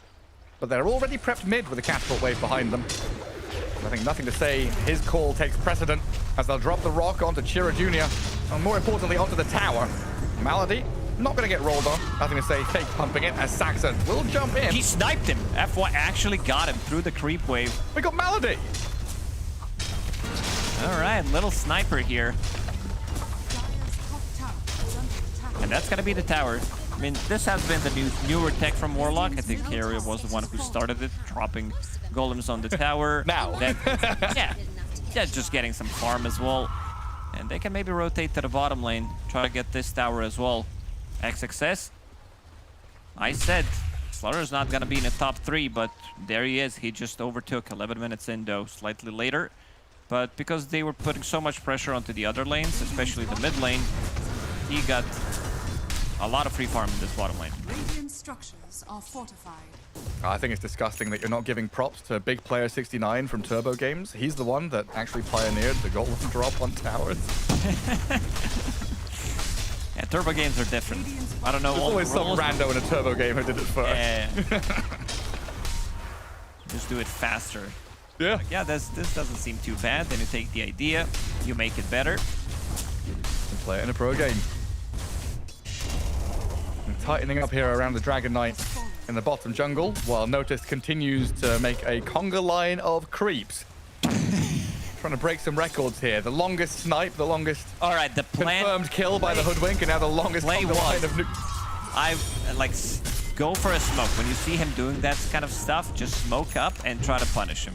Problem is, this hero is not the easiest to kill because of the Stampede. Maybe if they had a Blink Dagger on XXS, they could have. He has enough money to buy it now.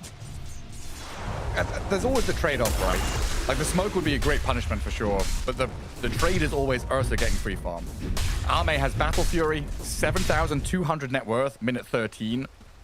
Well on his way to Blink Dagger, like over halfway. I wonder why. Blink. I really wonder why he has so much farm. Just not contested in lane whatsoever. Just farming multiple camps at the same time. Mental. Thor was not even in the lane. I totally forgot which carries we have in this game, to be fair, for 10 minutes. I saw Dragonite on the screen. I'm like, okay, I guess there's a hero. I mean, he got involved in some of these lane kills that they got, but Ursa, complete free farm on the other side of the map. This is going to be some insane timings on Ame. Level 12, 13 minutes in. Blink Dagger about to be completed, needs another minute. Summoned for. Extreme have so much long-range poke as well. Like, just watching Melody take a couple of spells and drop to half is a nasty sign of things to come. Extreme don't necessarily have to commit hard fights. They can figure out their moments. And Ursa has backup arriving. The cavalry is coming. Natus and Saxa both going to realize that the Twin Gate play has been made, so they'll fall back from that top lane. I think this also tells the story about the game, how good of a lane Ame has been having. He has 4 Lotuses. He has Great Healing Lotus and 1 Small Lotus that he picked up. 14 minutes in, you're going to be fighting into this overfarmed Ursa, who just purchased the Blink Dagger. This is a huge move. So they go through the Twin Gate, they don't get the initial connection, but now playing into Wisdom Shrine, they're onto the Centaur, forcing Stampede. Malady could come in with a Supernova, gets the mana for it as a Sonic Wave comes across, nothing to say. Nothing dead just yet. Extreme came in, got the Wisdom Shrine, and now they'll run back as the chase. Oh, imagine if they could cut him off on this little bridge. Just one remnant or something, one fissure to block them off so they cannot pass. The kinetic fence from Disruptor. No, not in this game. I mean, this is very, very important that Yandex come and defend this. They lose the Wisdom Shrine, sure, but this could easily have been Wisdom Shrine, win fight, tier 1, Roshan at 15 minutes from Extreme. 2 big ultis committed for this one. I want to see them put more pressure now on Extreme Gaming. They have 2 Blink Daggers ready. Whoever they decide to kill, like just jump, is pretty much gonna die. There is no defense whatsoever. Phoenix ulti has been used, Sonic Wave as well. Even Stampede that is gone for 45 seconds. I mean, hell, it still could be Roshan 15. It and then really open the could. Tormentor a little bit later on as well. They get the tower, they've cracked it open. Now they control, Extreme control the enemy Ancients. Roshan's gonna wander through the river, migrating to his winter home. As Ame clears out some Ancient stacks on his side of the map. Extreme with a 4K lead, definitely the ones in the driving seat here. Making things difficult for Yandex to respond. I feel like the matchup's kind of painful for Yandex. They'll lose Saxa, who his main job there is just to try and stop any push, stop any advance. Just imagine this Dragon Knight. He's going to be finished farming soon. 1,000 gold to the Blink after his mom and armlet. Not playing into an easy matchup for him by any means. Exactly. You have Slardar with extra minus armor. Currently you're sitting at 25, level 1 Corrosive Haze, and you're also playing into Ursa. The stacking damage, you go in, hit him a couple of times. He can't come back into the fight because you get like 6-7 stacks of it. Then you come back into the fight, and then he's dead from the next overpower. I guerrilla tactics again? Yeah. I think they could go in and just take Roshan with Corrosive Haze and Ursa hitting it. I don't think they need to stall anything. Oh, for sure. Like, they have perfect vision of Natus. They see him and Saxa playing from mid up into that Ancients area. I'll take the Watcher now. And Yandex is scanning, you know, fully understanding Roshan is being taken and there is nothing they can do about it. I think Saxa might have had a moment there where he thought, ooh, chance to steal. But it was far too late. And we still have this big stinky question mark over the Queen of Pain. She's got Treads, Kaya, starting to catch up. 6k net worth isn't a complete disaster, but we were expecting, or rather Yandex required more impact out of her. For sure. His damage numbers definitely low. Bash. Stuns. Should be enough. That's done. Even a Sister Shroud, this is such an invaluable item in this game. You're playing against Lord or Ursa. Dire are scanning. It's a lot of physical damage. Extreme Gaming, pretty much everything they have is physical. Rolling Thunder. And in comes XXS to keep the chain stuns going. Golem dropped onto the Phoenix in the back.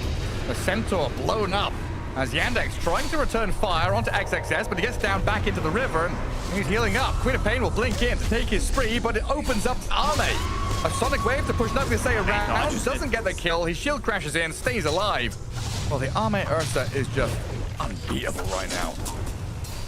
They don't have the answer for it. Maybe with the Yule Scepter on Saxa, who's trying to farm it up, is very close to it, is going to be some kiting tool. But other than that, quite a difficult one. Like this Ursa on 18 that they did pick is countering pretty much 2 cores plus one of your supports. Because they picked this Phoenix, they had Dragonite, they had Centaur as well. Pretty much the perfect Ursa pick on 18, which is definitely working out so far in this game, especially with how they managed to secure the farm in the lane. This has to be one of the most useless Orb of Frost that I've seen on Ursa, because he was not even laning against anything. Like, they literally got no value. Maybe the reason is that because they saw it, they did not want to play into it, and then they had to run away. But difficult matchup for Centaur in the lane, nonetheless. It's to counter the Helm creeps. It slows down the Helm creeps so they can't drag It is. It actually is. We saw Faceless Void as well in the previous, or series number 1, was 2, where now I don't remember. Yeah. An extra bit of a slow that did come out, which he turned into Eye of Scotty.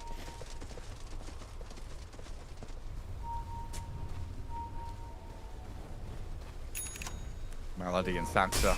Not a support duo pairing that really holds hands and plays together that well. Very reliant on being with your cores to be able to do stuff.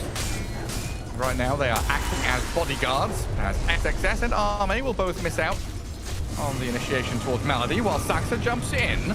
Nothing to say will roll into the back. The damage onto this Phoenix is substantial. Blown completely out of the game. Yandex, I mean, what's the response here? You Stampede, you try and turn back and fight, but now you're without your Centaur ulti. It needs to be Dragonite starting the fight, unless they can find something with a Stampede. Maybe Saxa blinks in, tries to use the Simulate, tries to catch him with the Ether Remnants, but yeah, Phoenix just straight up dies, like the extra physical damage. This was also Rolling Thunder with the Arcane Rune, so they will have it again in 30 seconds. Whoever shows on the map might just straight up die. And here we go. Like that? Shura Jr. Oh, tough one for him. Knight, he's gonna blink initiate here onto the Pango, but the Sunray over, nothing to say, finally being punished. The rest of his team were taking the Tormentor, and Yandex using this opportunity to go deep to look for X-Nova, drag back into the Remnant, and a double kill for Watson. Nice play from Saxa. Catches him there, and using Yule Scepter on Warlock. Not just for the extra kill, but potentially to try to save Bango with Chaotic Offering, where he can get a shield crash off, Swashbuckle, try to run away. Finally, Yandex as a team trying to make something happen on the map, and they do. They do get 2 kills, they do get a tower.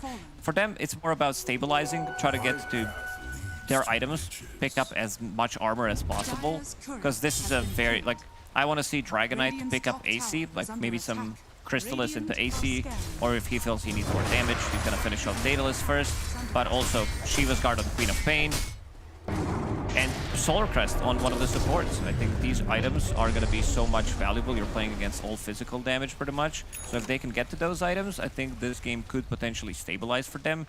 The question is how you're going to get to that point. And how much does Extreme run over you? 15 seconds left on Aegis means they don't have that safety net anymore. And we've got the flailing, drunken Dragon Knight. We've had this bug a couple of times now. Morphling. And we've always seen the Monkey King bug, where he's T-posing on people. It can be difficult to judge what the Dragon Knight exactly is doing. I can't believe this is still in the game. Need Zero to Junior unlock still- it for $3.99 per month. Or unlock the animations. Yeah, the DLC, so it works normally.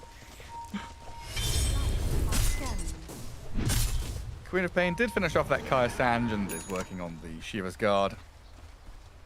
9,000 net worth. Definitely behind. Maybe not as bad as it started out as, though.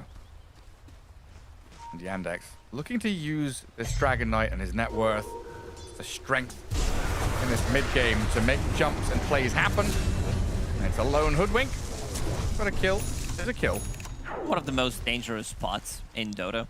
You get close to river, there's always going to be someone ready to get the jump. Maladich with the pause. Seems like they're having some TeamSpeak issues.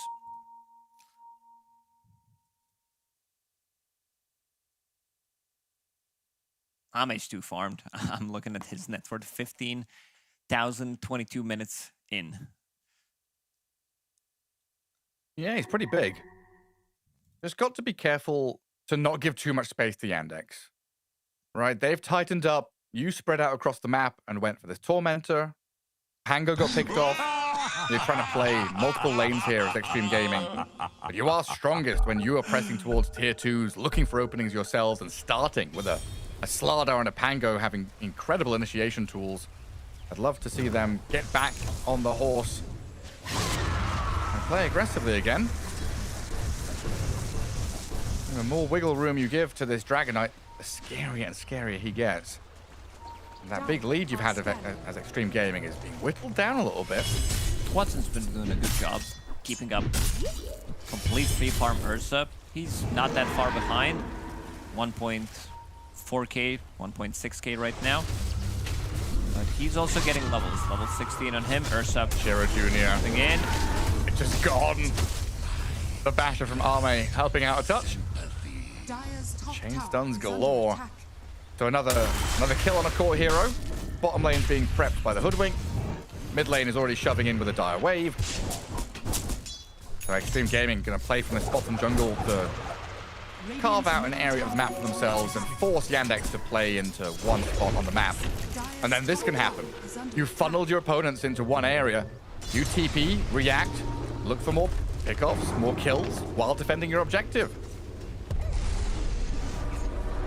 They'll show the Ursa. Let's see what Yandex do. Because they've got an observer ward up in that top jungle, and they're holding this Tormentor area. They need more hero stop. There's tier 1 tower, but if they start TPing in, unless they're going to be using the Twin Gate, seems like Ame's picking out. Guys, go through the Twin Gate. Something's going on. Straight on the DK. He's got back up here with a Supernova Sun Ray, but they'll turn and focus down Malady easily. Phoenix down, BKB on Dragon Knight used, and another major window here for Extreme Gaming where they didn't have to expend any cooldowns.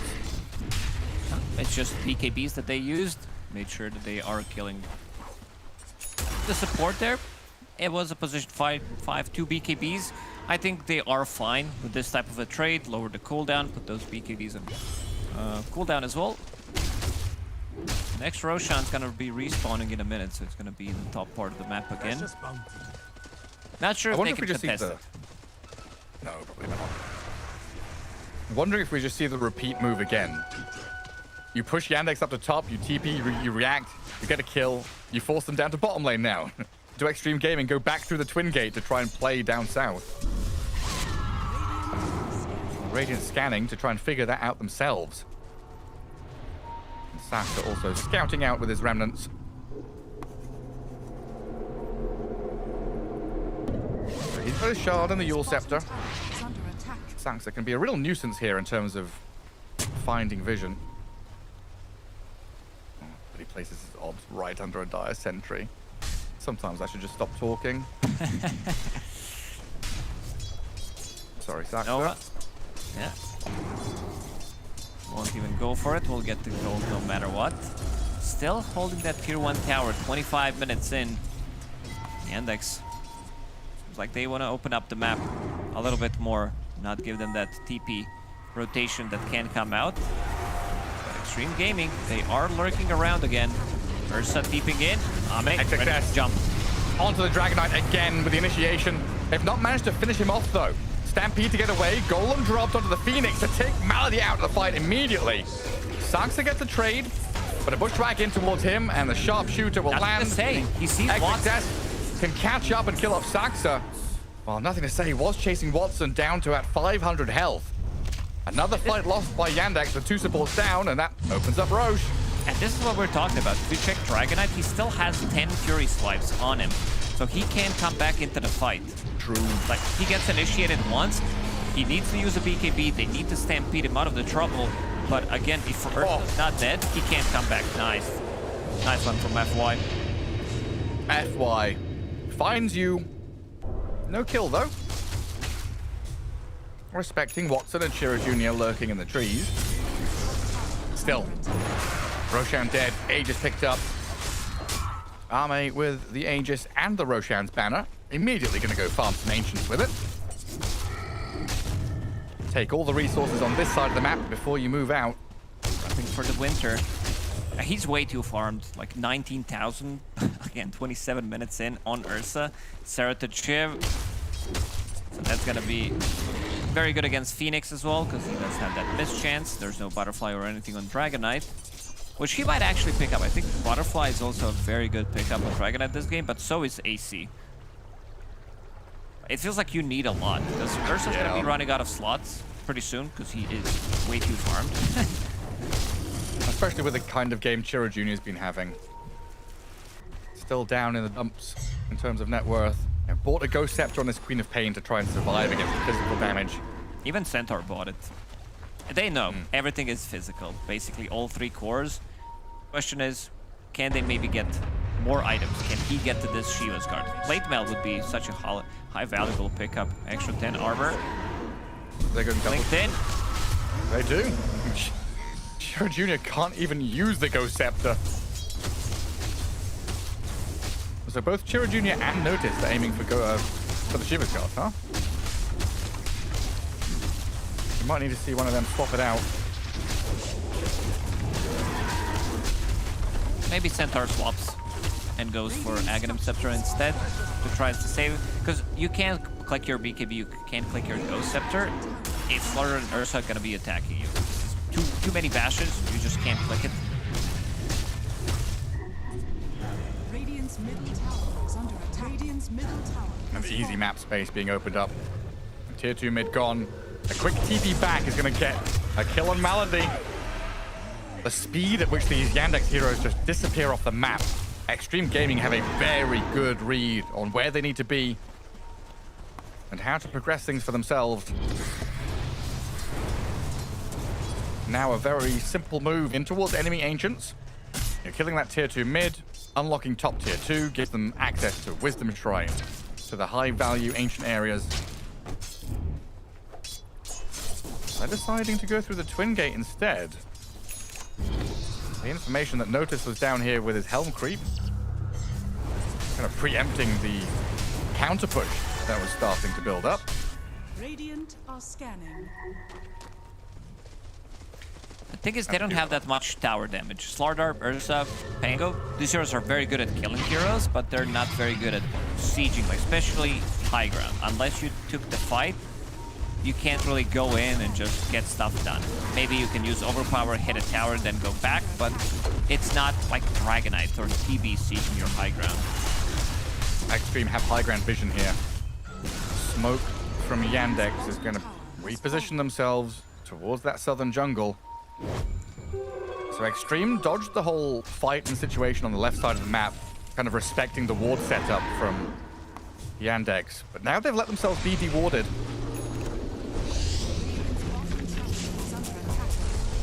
But as Yandex smoke up, group together, hold hands, and look for a fight, they are missing out on farm.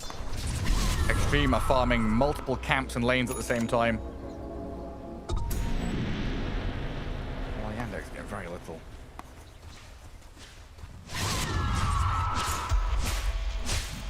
Jura Jr., he's the one struggling the most. Haven't seen him being able to do much. Pretty much only one getting caught. He goes for extra wave. He's gonna get punished. Aegis expiring in 30 seconds. Was that was a coin flip between Arme and X-Nova for the shard, and Arme gets it. Poor Warlock. Yeah, he did not want to buy it. And now you have Ursa with 24,000. He's just purchased Swift Blink. Incredible scenes. Good scan from Yandex. He wants something's coming. 15 seconds straight in. Oh, Two-man catch. Both of them. The cart is going to save the DK, but XXS and Arme, they can turn onto this. Sonic Wave is going to push the Ursa back. 10 seconds. Lardar being focused. Arme, 5 seconds left on Aegis, focusing into the Supernova. 3 seconds left. He does die the first time. The Supernova is about to land, though, and Malady will come back alive. Nothing to say. Roll-up ends. The BKB DK standing and fighting with a Stampede out now. They're trying to disengage, but they've left Saxa alone. Bonds on all 5. They just can't come back into this fight anymore. They need to reset. They got the Aegis. Yeah, that was about to expire. I think it was maybe a right click from Centaur or something, but it was mostly the damage from Phoenix that was actually killing him. It was a risky move. If they managed to like straight up kill him there, could have been big. If they could have timed it. So close. But in the end, Yandex spend everything, still lose the tier 2 tower. And Extreme Gaming can go back to scaling. 20k lead now for the Chinese team. And we're still yet to see any real signs of Radiant's top tower is under attack. aggression or direction from Yandex. They have just been resetting lanes, pulling waves, farming, getting to next item.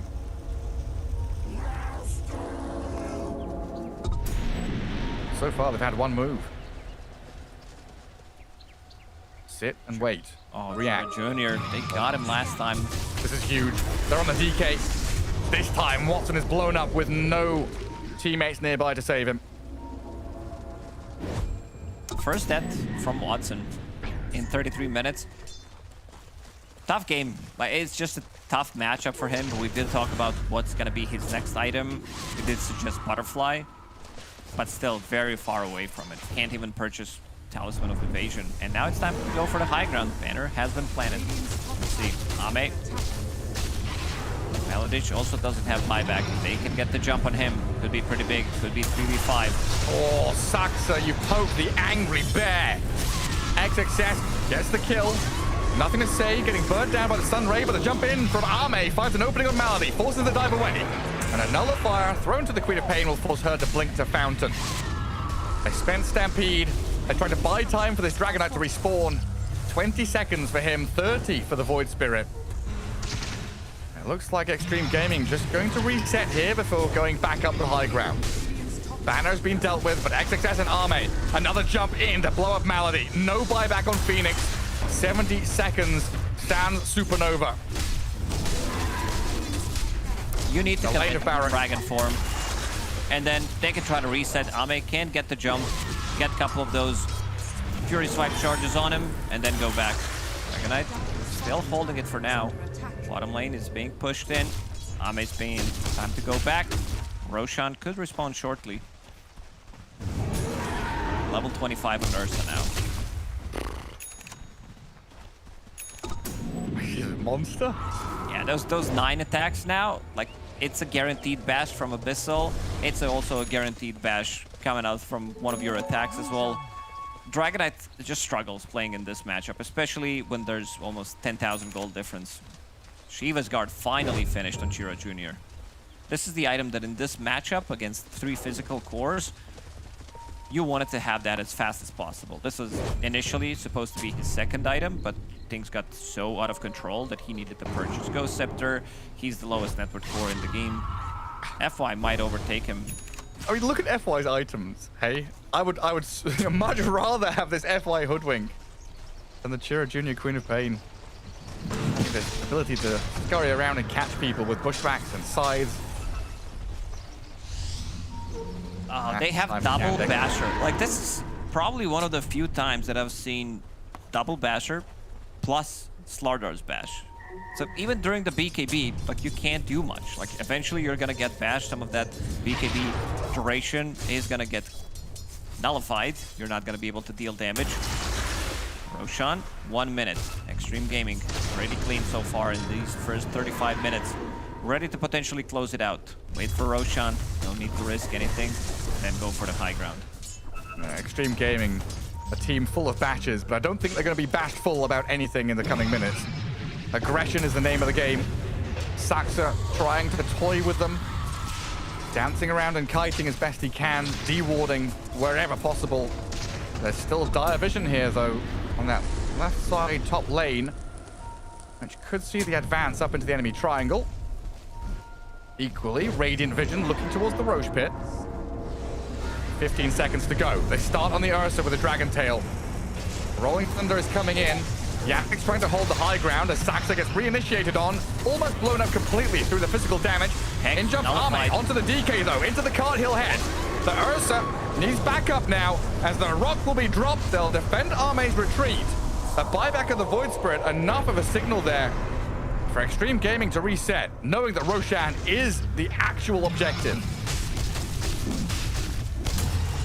Again, baiting some of these big ultis and not getting anything done with it. Again, forcing a buyback on Saxa. There's a lot of stuff on the ground that needs to be picked up. Someone's raindrops, littering. No, you don't want... No, you want the cheese. Go back.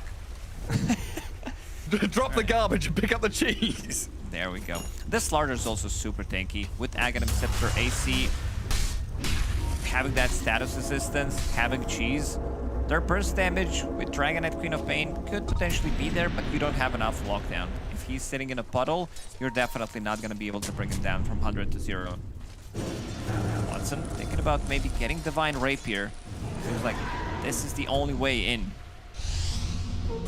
Just Malady. A bit of damage. Scythe, mid-dive.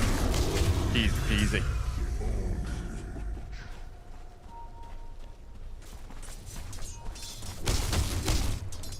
Watson's just going to try and farm out of jungle. Take what he can from the map as the resources really start to get scarce. Saxa's right. Saxa's job right now is just make noise. Run around waving your hands in the air, screaming. Be a bit of a madman. Create some space for the rest of your team. If you allow Extreme to approach your base with Aegis, Ursa, Cheese, Slardar, they probably just take another lane. Fight damage on Ame. Oh, good luck, Watson. All the Yules.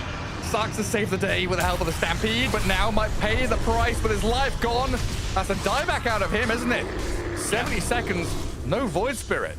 He wanted to remove that amplify damage from him, and he did, and he paid the price. I mean, they're very bad at killing the buildings, but they're very good at killing heroes. So every single time they get close, kind of expect XXS to jump in, or Ursa to jump in and try to grab a kill, and then play from there.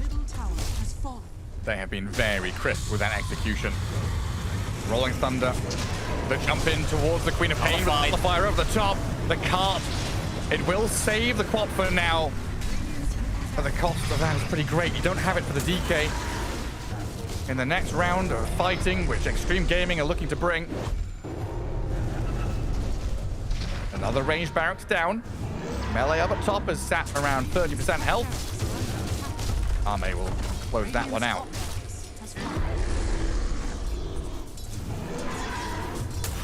Jump in again. Oh, with a nullifier and the control, the Queen of Pain will blink away, just about saved. They've also found the cart on the DK. But once you've spent these tools... so funny. It's on such a short cooldown as well. This is 24-second cooldown ability. You can get it multiple times in a fight. Slardar's in. But Extreme don't have any cooldowns. You've spent Sonic Wave, you've got onto XXS, you're going to stomp him up. The rock is dropping, the Fatal Bomb's going. They do kill off XXS, a big one for Yandex. Looking to go a little bit deeper here, using Arme. Aiming for X-Nova with a Centaur while the rest of them focus on the Ursa. Enrage on cooldown, but BKB going. He's trying to munch on them. DK's put in the cart though. As Arme struggling to stick on a target. The DK, he's scythed up. And Arme does have that second life. Frantic scenes as Yandex pull out all the stops to try and hold on to their base, but they've moved back in to kill off Saxa again. Nothing to say with another Rolling Thunder. Might be able to go in onto the Centaur now as well. Ethereal for the moment. Sonic Wave pushback. Keeps Natus away from danger while Watson, well, he's gone aggressive. Two-man They've just killed off the Centaur. He's jumped into death. Watson BKB's up. Shiro Jr. might not be so lucky, though, getting bashed by Arme, but blinks away. They're trying to kite as best they can. And Extreme Gaming haven't got everything out of this fight, but they got the buildings. Arme puts in a refresher. He wants to jump in. I'm looking at Hero. Watson, 8 stacks of Fury Swipes. Queen of Pain still sitting at 4. Like, playing these longer fights against Ursa is just not going to be working out. Queen of Pain did go for the other facet on level 20. Doesn't have Aghanim Scepter yet, so wants to have the shorter cooldown, which I think is a great choice for this game, because they need to be fighting slightly more often. You see the way Extreme Gaming, as you've been saying, they don't have many cooldowns. They're just going in. Their longest cooldown is pretty much Rolling Thunder. Still, you can keep fighting even without Chaotic Offering. Dragon Knight, 6,000 gold saved up. Let's see if he can get to the secret shop to buy that Divine Rapier, and he does. The only cooldown Extreme Gaming really has is waiting for the Radiant heroes to come into vision. That's their cooldown they wait for. We're almost there, Gary. Yes, go. You know what I say? If it reaches 1K per minute, the game is officially over in my book. 40,000, 42 minutes. But that's a pretty monumental lead. It's just been a straight line for Extreme Gaming. Undispellable Corrosive Haze now, even more challenging for Yandex to stand up against this Ursa. Yeah, that one is rough. You're playing against Ursa, you're playing against Pango. It's a lot of minus armor. Lucky Shot, minus 12 armor coming out from him as well, which is dispellable. I mean, they're running out of slots. Like, they're way too farmed right now. Yandex going to try and use the terrain to their advantage, holding the staircases by their ancients and outpost. The backstab, let's see. Nova. Divine Rapier in action. Watson disappeared. Good DK dead for a minute and a half. I don't think you've got a chance now with Rapier on the floor. Arme will pick it up. Look for the Supernova kill as well. Malady will land, but it doesn't bloody matter. GG called. Extreme Gaming domination over Yandex in game 1. This one wasn't even close. No. Pretty much everybody on Sign Extreme Gaming putting up their best performance, and this is what I like to see. Ame left with a complete free farm, delivers, ends the game with 0 deaths, 8-0 and 5. But I'm mostly glad that NTS completely dumpstered Chira Jr. in the mid lane. He had a couple of rough games so far in the tournament, but he is definitely back.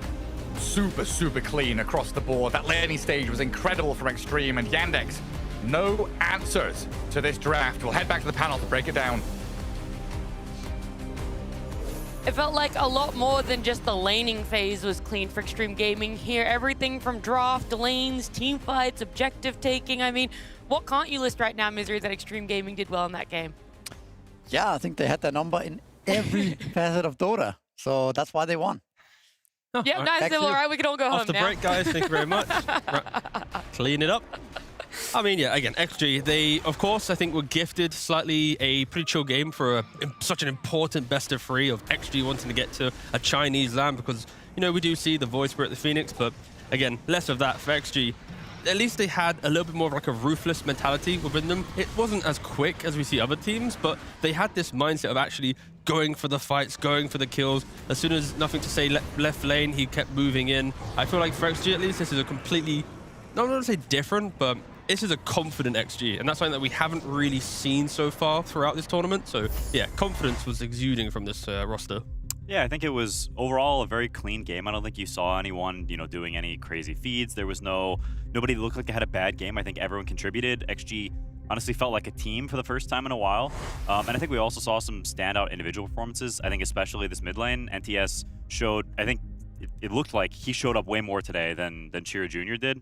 They picked Queen into the Pango matchup. We've seen this before this tournament where the Queens are losing this matchup.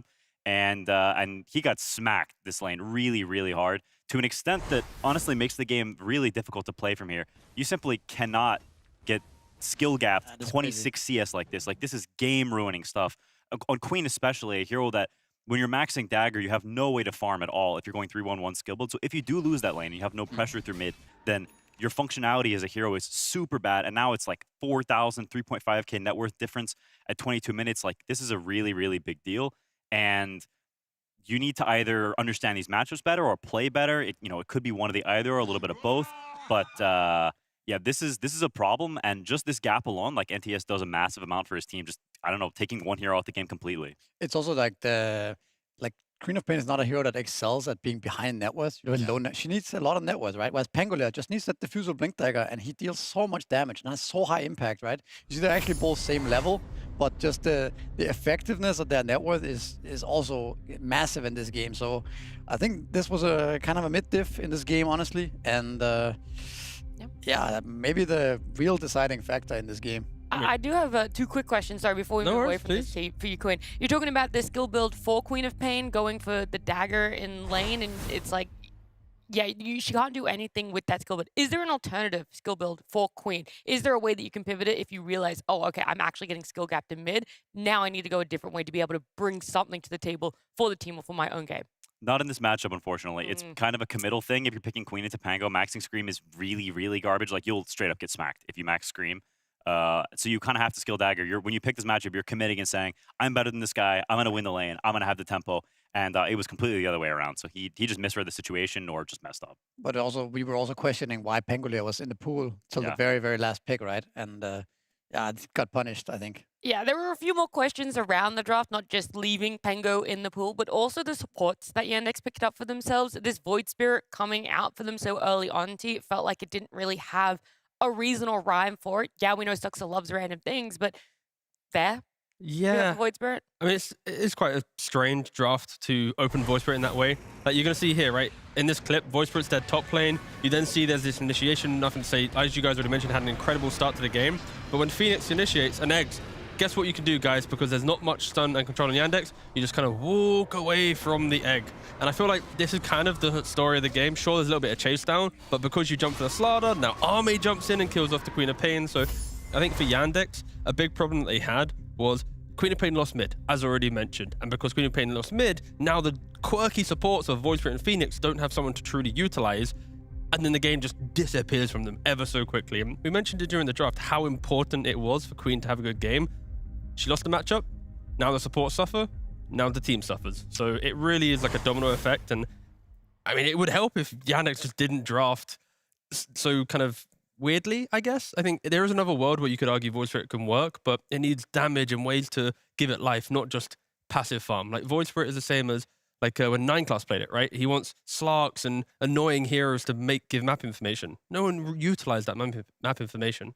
I do think out of all of the quirky position 4s that have been showing over the last year of competitive Dota, Void Spirit is the most volatile one. Like, the Slark, I think, even has a lot of showings. Even if it doesn't win the game, it still has moments where you're like, okay, I see it. This Void, and so often in losing games, you just go, there is nothing. In winning games, there is nothing. Like, it just feels so there. Yeah. For me, it's also, you pick it on 9, we have a Dragon Knight, you also pick the Centaur afterwards. I feel like there's no purpose for this Void Spirit. There's no real reason why we are doing Void Spirit support this game. And that's the main issue, because I think it can work. Like, we've seen 9class do it, we've seen other team experiment with these quirky melee 4s, but you kind of have to build your lineup around it, or the way you play, or the way you start level 1 somewhere as 3. You got to be a bit more creative, I think, and make it work. And they didn't really do that, so that's why I'm questioning it. I also think we see continuously in this tournament that supports are super important.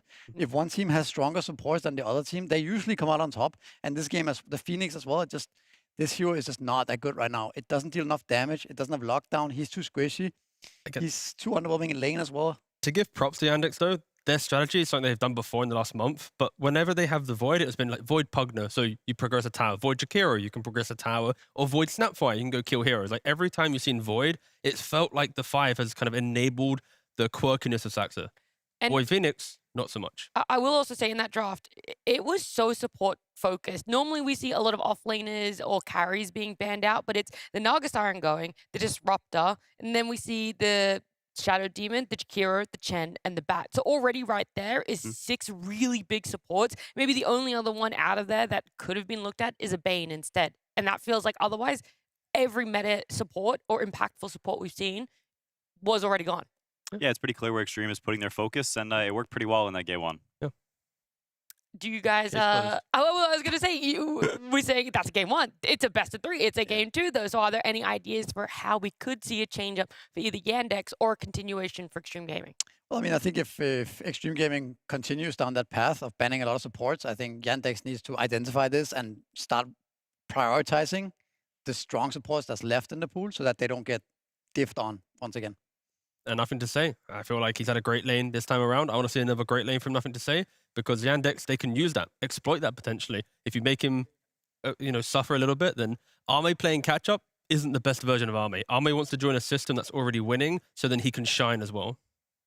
Yeah, I mean, I think it's a very comfortable situation for him, right? He's kind of just farming and chilling. He's joining fights that look good for him, and other heroes are making plays and doing stuff. Whereas on the flip side, Yandex is clearly very geared around playing through this mid lane, right? They've, like you mentioned, they have these two supports that need their mid hero to be able to play. They pick Centaur and Dragon out in the side lanes. Those are not heroes that do anything. They sit there and they farm and they get items and they play for slightly later timings. They play off of economy and building that gold lead.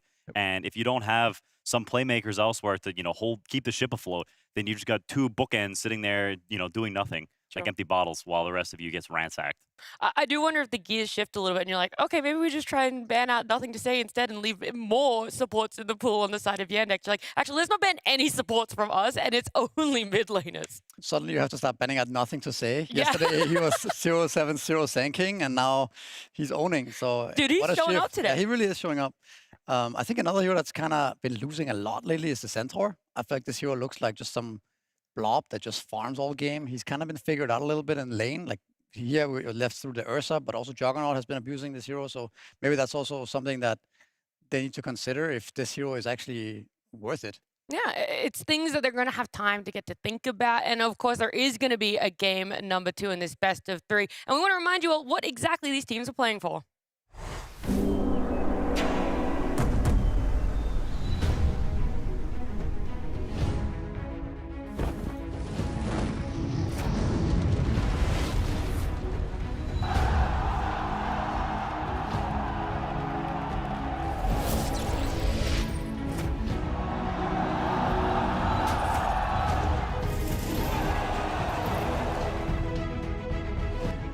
They're focusing it down here with the Alters now, assuming they'll take out the Aegis as Chrysalis got the watch.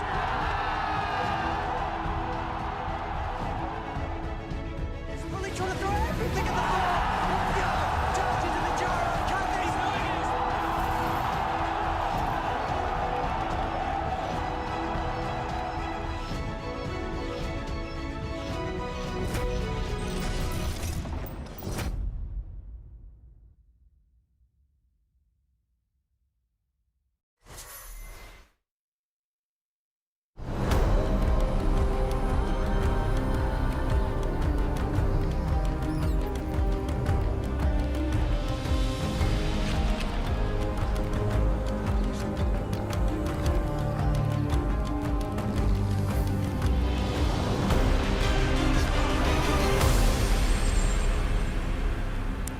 Yandex and Extreme Gaming. It's a bit tough for Yandex right now. The last time they faced up against them in a best of 1, it favored Extreme Gaming. And from there, Yandex were not able to get a win again for themselves. And it seems like that trajectory is continuing as game number 1 went towards the way of Extreme Gaming in this best of 3. And Extreme Gaming in Chengdu, I can't lie, a little bit biased, would love to see them get there and to see them close it out with a game number 2. I mean, of course, the fans in China would love to see Arme in an arena and the rest of the gang. And the rest of the gang. Talking like the mystery machine. Ooh. No, but I think, at the end of the day, it would be cool to see them there, but they have to earn it. Yeah. And I also, like, Saksa, you look at him as an incredibly veteran player, someone that, he may have picked a little bit of a quirky hero in the last game, but he is an amazing, incredible player when you play against him or with him, in pubs and stuff. You can feel how skilled this guy is. And him and, I think whenever Sox is on a team, it kind of becomes his squad in a lot of ways. I think they will not go down without a fight. And they are banning out. I was going to say, can we just take note of Yandex's bans? They're banning out Nothing to Say. And Penga right now. Which means they are flooding the pool with Chens, Timbersaws. Of course, Centaur hasn't had the hottest streak recently, but again, a lot of respect for players rather than the meta itself for the tournament. XG taking their time here to think this one through. I mean, Yandex does have first pick this time, so slightly different, but they are leaving Timbersaw. So it's in the pool if Yandex wants it. I'm not sure if they're a team that massively prioritizes it. We've seen some teams leave it. isn't this where XG, their confidence is, well, if Yandex do first pick Timber, they only have one ban, it'll be the Gyro or the Ursa. No matter what they pick, we can go for the other. Like that could be one rationale. Not to correct you, but they would have 2 bans. They have 2 bans? They could ban the Jog and the Ursa. But there's also Gyrocopter, right? Not to double correct you. Oh, if they first pick... Fight. Ah, okay, they ban Timber. What do you mean? They have 2 bans. No, they have 1 ban, bro. No, Yandex. They have... Yeah, now they do, but... Okay, Oh so my you're gonna God, pick it up Vincere. 9. Anyways, it doesn't This confusion, it runs deep. Vincere corrected me on something that wasn't even correctable. Honestly, I respect that. That's Giga Chat as Brother hell. tried to make me... In my head, it's correct, okay?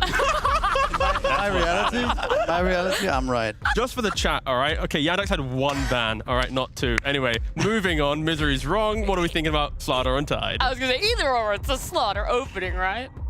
Maybe Yandex needed 2 bans to be able to win. That could be the breakdown. I like the Tide response, though. Yeah. Straight off the bat here. Yep, very good. It's way better than what we saw last game, where they responded with the Dragon Knight, right? Which is a bit off, I think.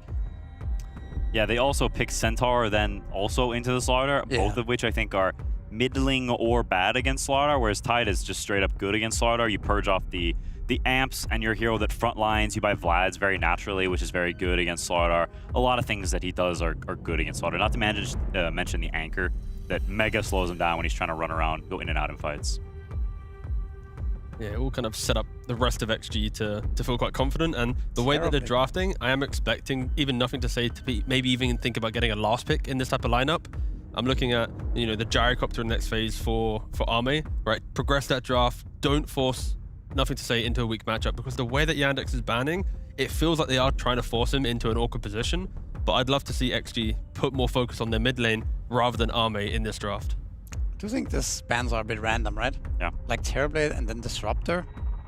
Yeah, Terrorblade I can see if Slaughter, sure, but Disruptor, why? I think it's another comfort thing, right? We know that a lot of the Chinese teams are enjoying Disruptor a lot. Yes, mixed results. It's mostly been successful with other teams picking it up. But yeah, there is that level of it. Last game they banned out the Morphling, right? Yeah, that was also very strange. Disruptor was also banned out in the first phase. It was, yeah. Clearly, they think there's something stylistically Disruptor is good against them. It's an interesting read. It's not often that a support that has such a mediocre win rate that is like a hero that you're focusing with bans. I wonder what their idea is with this. And if Cheer Jr. wants to play these like elusive mid heroes, it could be a matter of like, if he has to do everything in the mid game, he's getting hit by static storms and dying. Then you have the eventual team fight scaling of XG. It could become too much to handle. But for now, XG, they progressed the draft very, very cleanly, going for that Hoodwink again for FY. Now you know what the offlane duo is going to be, the Tide and the Hoodwink. It really feels like Extreme Gaming found something that works for them now. I really like the way the 2 openings that we had right now. It's just so open for the next future picks. It gives you so much flexibility. They already have so much damage and teamfight confirmed already. Yeah, I think XXS is also a player that is totally capable of playing into counter matchups. He's a very solid player. He's very good at itemization. So even in these bad matchups, I think he buys the correct items and he plays in a way that he's okay tanking that front and getting NTS and Ame later picks. Going for a Tusk and a Snapfire. That's still quite scary into a Tidehunter, because you have this like early window of killing him off, and then eventually Tide does not care about these heroes. If you go for the pipe, you just cushion all of the blow.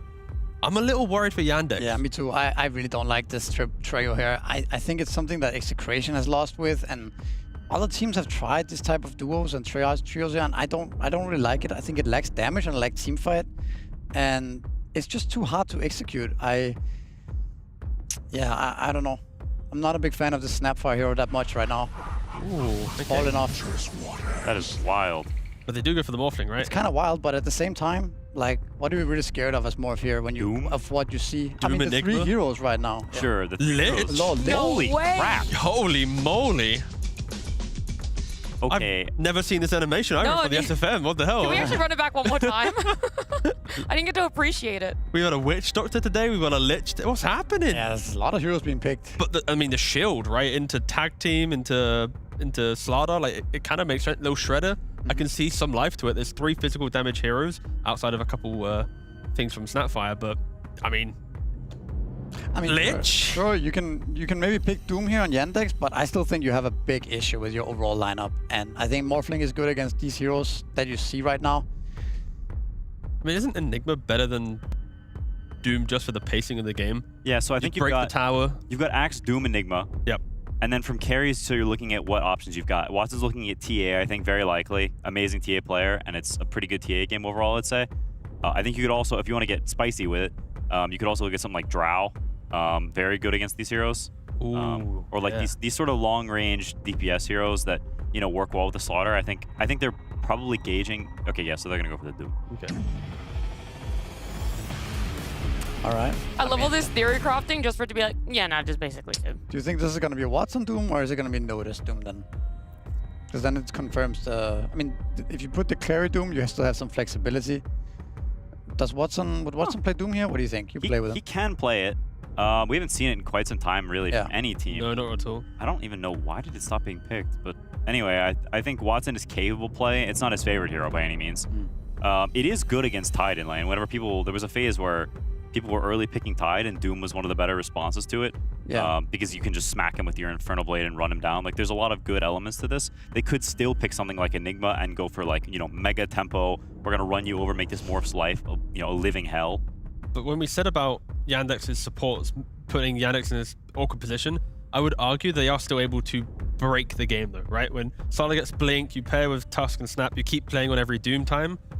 What's extra you got? A farming Tide, a farming Morph, one's gonna get deleted by the Doom. Like it feels like Yandex does control the pacing immensely, outside of maybe whatever NTS can pick up, but all right, nothing to say. Does need to be a bit of a playmaker and damage dealer, otherwise it is just gonna be absolute greed on XG across the board. Is there any way we see the Strength Morph in mid? I don't think so. There's nothing to say play. I have no idea. I think it's also really bad against Slaughter, because you're 0 armor, and then you get amped on top of that, and your 4k HP just poof. Yeah, that's probably true. I don't know how the matchup mid is as well. Maybe Slaughter just is happy there. I mean, Strength Morph doesn't really pressure anyone, I think. Exactly, yeah. I wouldn't mind maybe like a... I mean, it depends on what Yandex pick, but like a Prime or something from XG. Like, I want nothing to say, just to be as chaotic as possible, and then you blink and, oh, thank you, Ame. You've got your Manta Butterfly or your Manta whatever you want to buy, right? It's... I wouldn't mind... I also wouldn't mind the TA here, actually. Even though I think TA to Morph is a bit weird, but I think it kind of helps them... TA helps the lineup hit some sort of timing, where they can hit Roshan, where they can hit towers, and yeah. Yeah, I mean, I think Doom is about as hard of a Morph counter as there is. So for me, I think for carry, you're just looking at something that gives you nice lanes, gives you nice tempo, and that allows you to, you know, just kind of play Dota. Because I think the Morph counter box is already checked in my eyes. Isn't that the Abaddon then, right? You just chill in lane, you just join your team. Yeah, it's totally possible. What do you think about just like the Linken's Manta? Isn't it kind of annoying to get the Doom onto the Morphling? I just look, and they have Slaughter who can break it. They have, you know, Doom. You can take the Purge creep. You can even buy stuff, like you can buy, you know, later on you can buy a Yules. Like, Morphling will buy the Lincoln, certainly. Yeah. And he will, you know, play this cat and mouse game. He will be farming a lot, like farming for many, many items. I just think at some point, it's just very difficult. Like, Lincoln's is difficult, I feel, to keep on, like, consistently, and there's a lot of things that can break it. At the end of the day, if you ever get doomed, you're cooked. You are. I mean, he can also play on high strength, right? High HP. I mean, I just think there's ways around it. But yeah, it is definitely a good counter. But I mean, let's see what the NCS is gonna play here, because the last two picks are definitely rounding it out nicely for Yandex. The lineup looks a lot scarier now than it did after 3 picks, in my opinion. That's for sure. Yeah, they have fixed a lot of problems. I mean, they can go for any objective. They can team fight whenever they want. They can also slow the game down if they need and just scale for late game. Like, there isn't really like this like timer that you're ever looking at in regards to their draft. Is there here that just creates more issues for them, makes the Doom question if he wants the Morph Doom or another? Shutting down Slaughter in lane would be a good option. Ooh. Just for the fact that you have both a Deso farming offlaner and like a Midas BKB farming offlaner. This pick is pretty good here, I think. Yeah, it's good. Very good Beastmaster game. It's very good against Slaughter. You have no real way to threaten the boars, which is the biggest factor in beast lanes, is can you threaten the boars? And Slaughter he doesn't really have a way to get on them that much or kill them. Maybe you can press, maybe if you take the, whatever, the anti-slow one, you can run on them and kill them, maybe? At least for... I've never actually played it. Like for mid-beast at least, right? Like itemization-wise, you're going to have Ags, you're going to Blink, Manta to dispel a lot of what Yandex have. You can get Shivas to annoy the TA down the line. It's like the beast gives life, and I think for a Lich and a Hoodwink, you want to have that simple, when someone's stunned, we can blow them up, right? If Lich gets his shard with a Chain Frost, we haven't seen it for so long, and maybe that surprises Yandex, but Chain Frost and Icefire, heroes can get deleted at any stage of the game. It's just a matter of they need to stabilize the game, otherwise X-Nova will just be food for the TA the entire time. I'm kind of excited to see the Lich. I think this hero maybe is a little underpicked. He was picked so much, like I don't know how long ago that was, but he got nerfed a bit, but I still think the hero should be playable. It's a very good skill kit, and this is definitely a game where the Lich armor has a lot of value, and I think the Beastmaster pick is super good here. It's good against all three of the cores and has a good mid matchup. Physical damage is a big thing for Yandex, right? Tide, happy to frontline all of that, and then Lich, if positioned behind, will also enable someone else to frontline it. So I think XG, again, they're really happy to get into the mid game, but as always, Yandex, this time around, they're ready to try and punish XG a little bit more. I'm a big Yandex believer this game. I think Morph against Doom is Morph's single hardest counter. I think Watson is one of the best, if not the best TA in the world, and I think they have a much more well-rounded lineup with a much more tier 1 heroes, tier 1.5 heroes compared to, you know, some shenanigans from last game. I think we're getting game 3. All right, wow, you're just putting it, you know, the other two, Missouri T, they were willing to leave it a little bit ambiguous up there and exactly how it's going to be played out, but Quinn has put all of his favor in the side of Yandex here. Yeah, Watson, TA, definitely something you don't want to be messing with, but XG, they've taken on the challenge. This game could book their tickets to Chengdu, but it's a best of 3 and anything can happen in a game 2.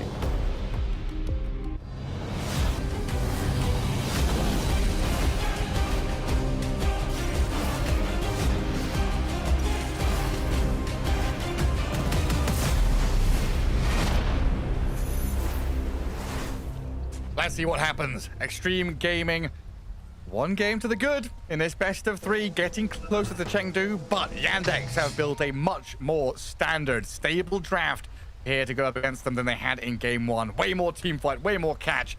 And Extreme Gaming, the Morphling potentially countered by this Doom, Lacoste. Yeah, Xiao 8's crazy, dude. Like, picking up Lich in this situation, I just had to double check. In the last 5 tournaments, we had TI, Fisher Playground, Valakia, Blastlam 4, and Blastlam 5. Lich was not even contested, not even single time. Wow. Which is pretty crazy to think about, and he bangs it out.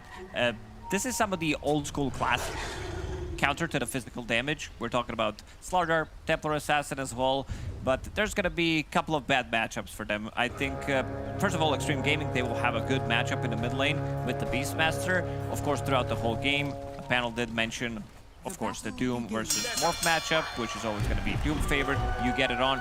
Even against the Tidehunter, you always have something to lock onto him, use the ability, and then kill him from there. Want to see how much Chira Jr. this time around is going to be able to get out of the lane from NTS.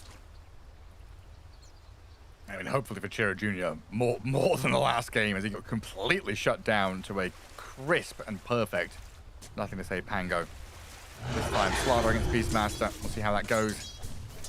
I think, you know, it does have to be said, this Tidehunter Lich duo against something like the Slardar, Tusk, Snapfire trio. I think Misery was pointing out, we have seen a number of teams, especially Execration in recent times, run this kind of lineup to try and play that, you know, pre-mid-game period with fast catch and aggression. But I think Snowball might be a problem here for Malady, going into a Ravage and a Chain Frost. There's some counteractive plays that Extreme Gaming can throw their way.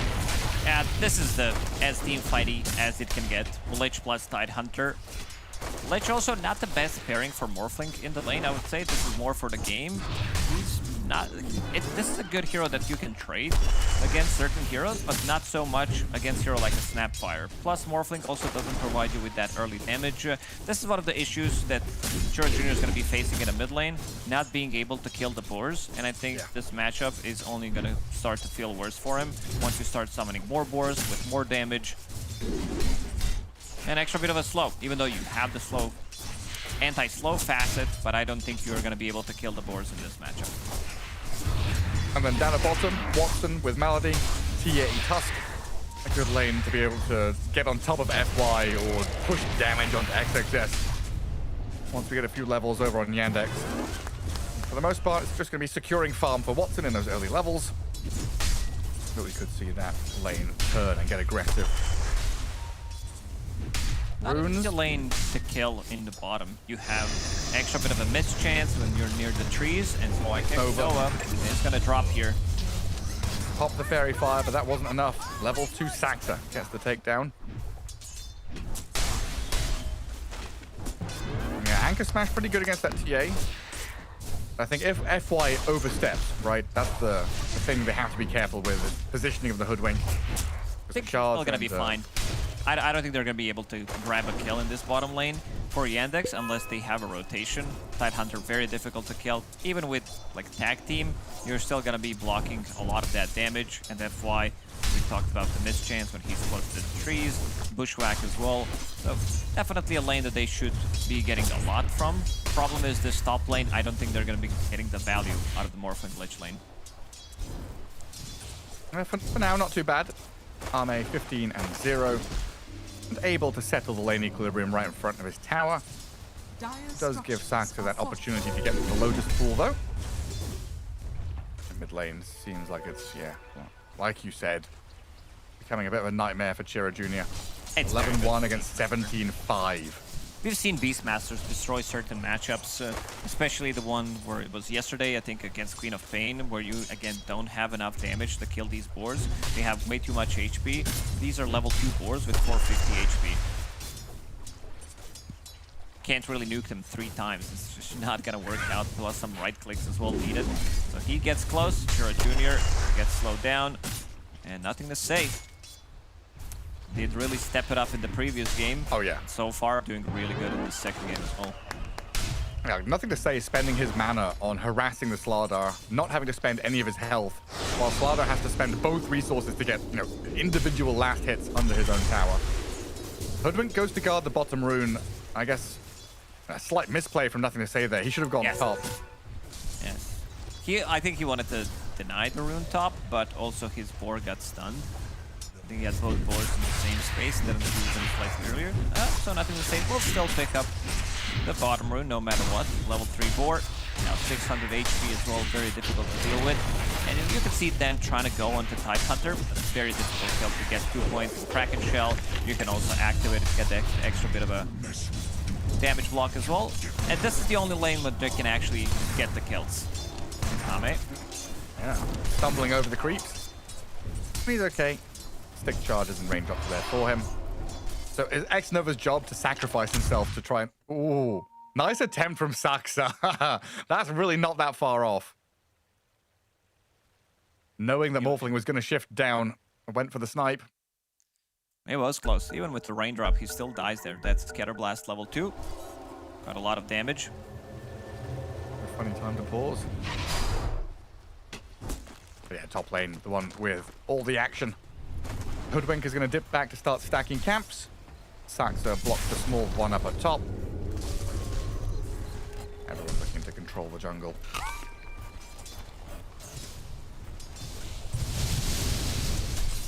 That's where these heroes thrive. Oxygen-rich environments. You don't want to be living in some smoggy CO2-filled Dota map, do you? You want trees. No, maybe that's why we ban Timbersaw every game. Maybe Slardar fits into that profile where he can actually thrive. He's one of those fishes, those anglers. Angler fish that sits at the bottom, doesn't need sun, doesn't need much oxygen either. He probably looks a lot prettier down there as well. Probably, yeah. I really feel sad for that blobfish that was all over the internet in the 2010s. Oh, I remember. It's a very pretty fish living under high pressure underwater. Slardar out in the open. Gonna get roared up here, trying to catch up to nothing to say with a crush and a couple of hits, but X-Nova's there to save the day. Turns around with a sinister gaze, a snowball to turn back onto the Beastmaster. Will collapse onto nothing to say and finally get that kill as Malady opens up on X-Nova, but they are lacking any further follow-through. Yeah, damage from the supports early on isn't really there. They're also slightly under-leveled. Lich, he doesn't provide you with much. Hoodwink as well did miss the bushwhack. X-Nova, they are going for a kill, but again, this damage is very limited. They can't afford to lose the XP Shrine. If they do, this game is going to be much, much more difficult for Extreme Gaming, because Morphling is a bit of a slow hero, so it's Tidehunter. Both of them want to take the farm, want to have like good 15, 20, 25 minutes to be able to farm up, especially Morphling, because panel did discuss about his itemization, whether he needs a Lincoln Sphere, Mantis style. First of all, this is going to be one of the smaller items, whether he goes for Vlad's, whether he goes for just a casual Falcon Blade for mana sustain as well. Are we going double Vlad? Rushing in. You are. Nothing to say, you're gonna get blasted by that little shredder. Even with 2 supports behind him, Yandex bringing numbers and bringing the pain. I like that. Support's much stronger. Yeah, are playing with 2 very strong supports who are level 5 compared to the other side who are level 3, and Lich just got level 4. Which also relieves some of the pressure from the side lanes. Your TA is getting levels, she's not gonna get pressure by Tide. Morphling can't kill Doom. So very good start for Yandex.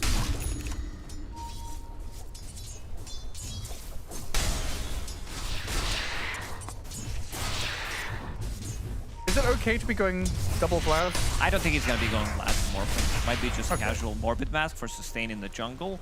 It's also not the most effective thing. Like you Satanic against Doom, you're not getting the value out of it.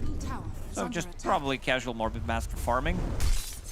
XXS making the call that he's got a Morbid Mask and has to go for the Vlads. Nothing else he can really build with that. He's not Amar buying Satanic first item on Tide. Yeah, that's not happening. Nope. Watson being poked down here.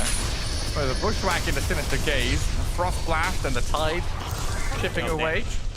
And the TA just going to pop the wand. Go basically back to full HP. Dire's top tower is under attack. They need Beastmaster already setting up with Deep Vision too. Beastmaster needs to be the damage. There was earlier Observer Ward, like right at the start, placed in the triangle, which did block the Ancient Camp. Now they also placed it on the high ground.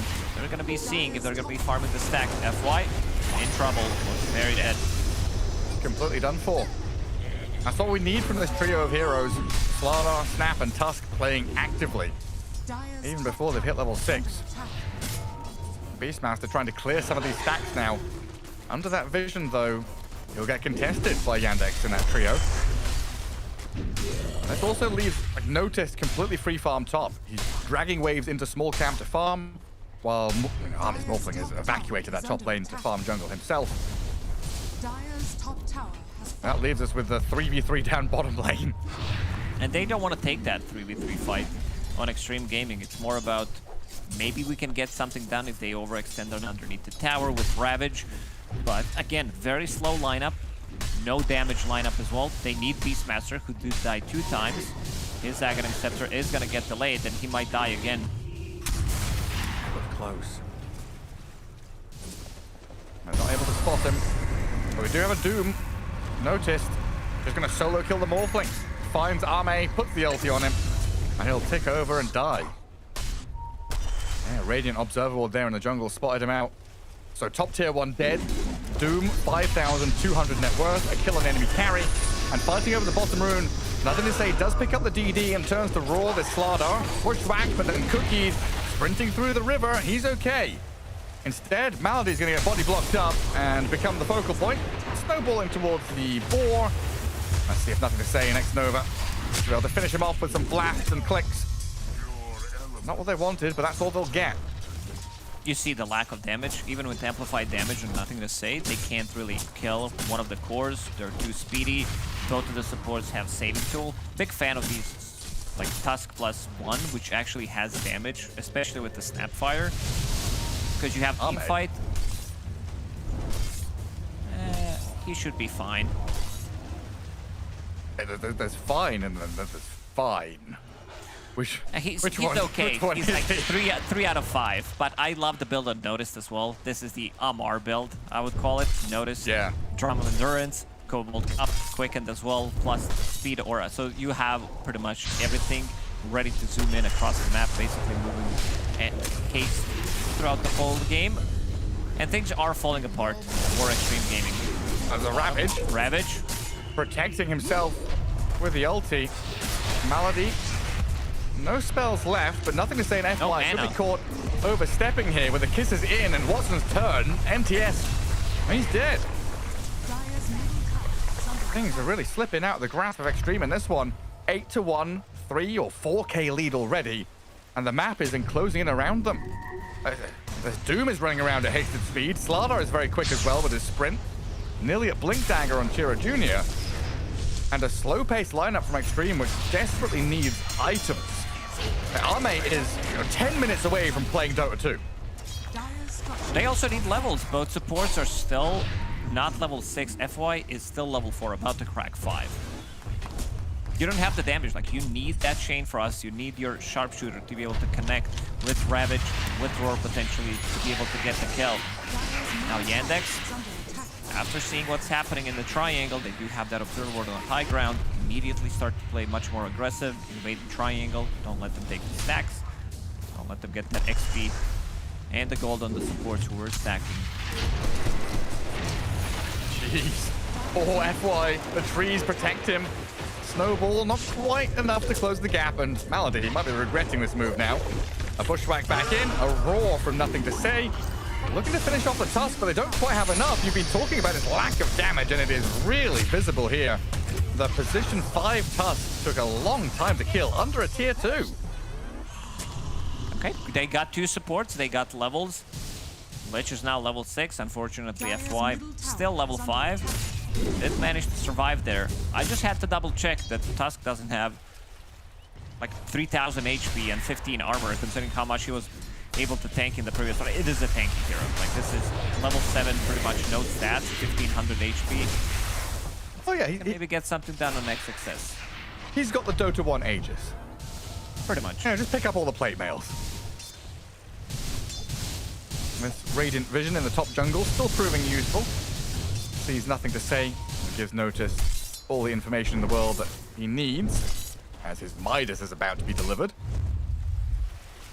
I mean, the fact that Doom has had such a free game and he's not even first in net worth is a scary time for Extreme Gaming. This Templar Assassin is up there. And nothing for Extreme to do but gather up and play together. Tighten up on this right-hand side of the map and guard your Wisdom Shrine.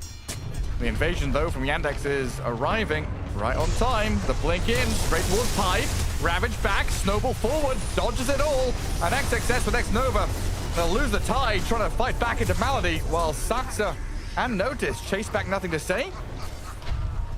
And XXS got the Wisdom Shrine, but loses his life for it. Yeah, Ahmed did manage to run away. Pretty speedy when he turns into Doom. Manages to get out of trouble, as we can see, out of there. So losing only one hero, getting some kind of a trade for it, but also heavily investing 2 big ultis just to grab a kill. They're not going to be fight ready for quite some time now. And this is before Templar Assassin even joins. Watson about to finish off his Deso. Ame doesn't feel comfortable playing in most of these fights, especially if Doom is ready.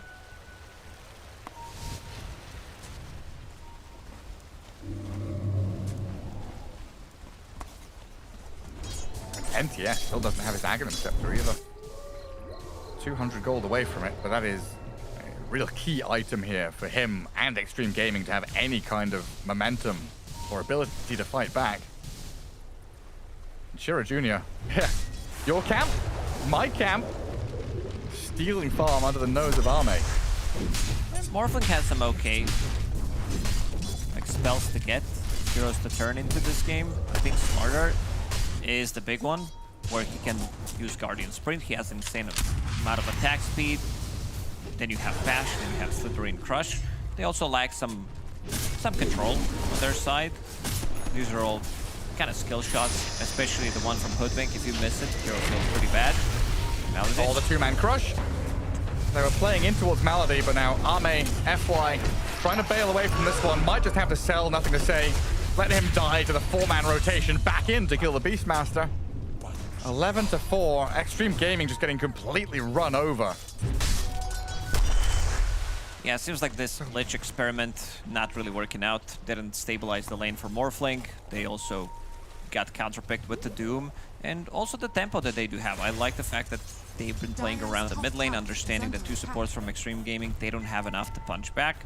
So lurking around the mid lane constantly, making sure that Chira Jr. is getting stuff done. He was kind of silent in the first game. This time around, sitting in the middle of the pack, but getting a lot of stuff done, involved in 7 out of 11 kills.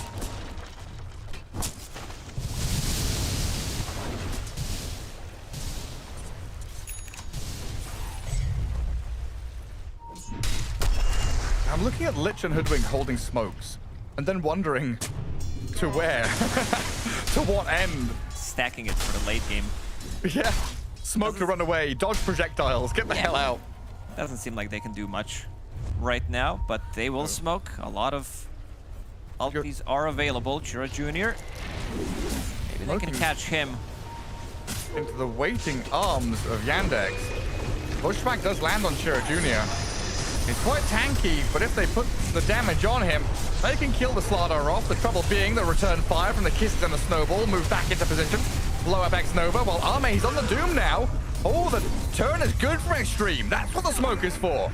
Ooh, XXS even lives. He needed 1 or 2 extra hits from Doom, and he immediately started to run away. Faith Boots, Spark of Courage actually making the difference there. That extra bit of armor that he was getting while he was getting hit by this Deso TA. Not too bad of a fight for Extreme Gaming. These are the type of fights that they need.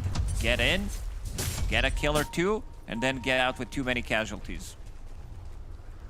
Yeah, I mean, similar to that Na'Vi series, right? The more they delay the game, the more they drag it out, the better they look. And a 2,500 net worth swing is big for them. It really is. That's now Manta style on Arme. There's a lot of gold waiting to be collected on the map too. 3 tier 1 towers, which are all pretty much full health. Need to be assaulted by Extreme Gaming at some point. Right now they'll aim for that bottom tier 1. As they have scanned the road pit and they know that Yandex are taking that first Aegis for themselves. Now this is going to be the real first sign that Watson's ready to play. Link, Deso, Aegis for your TA.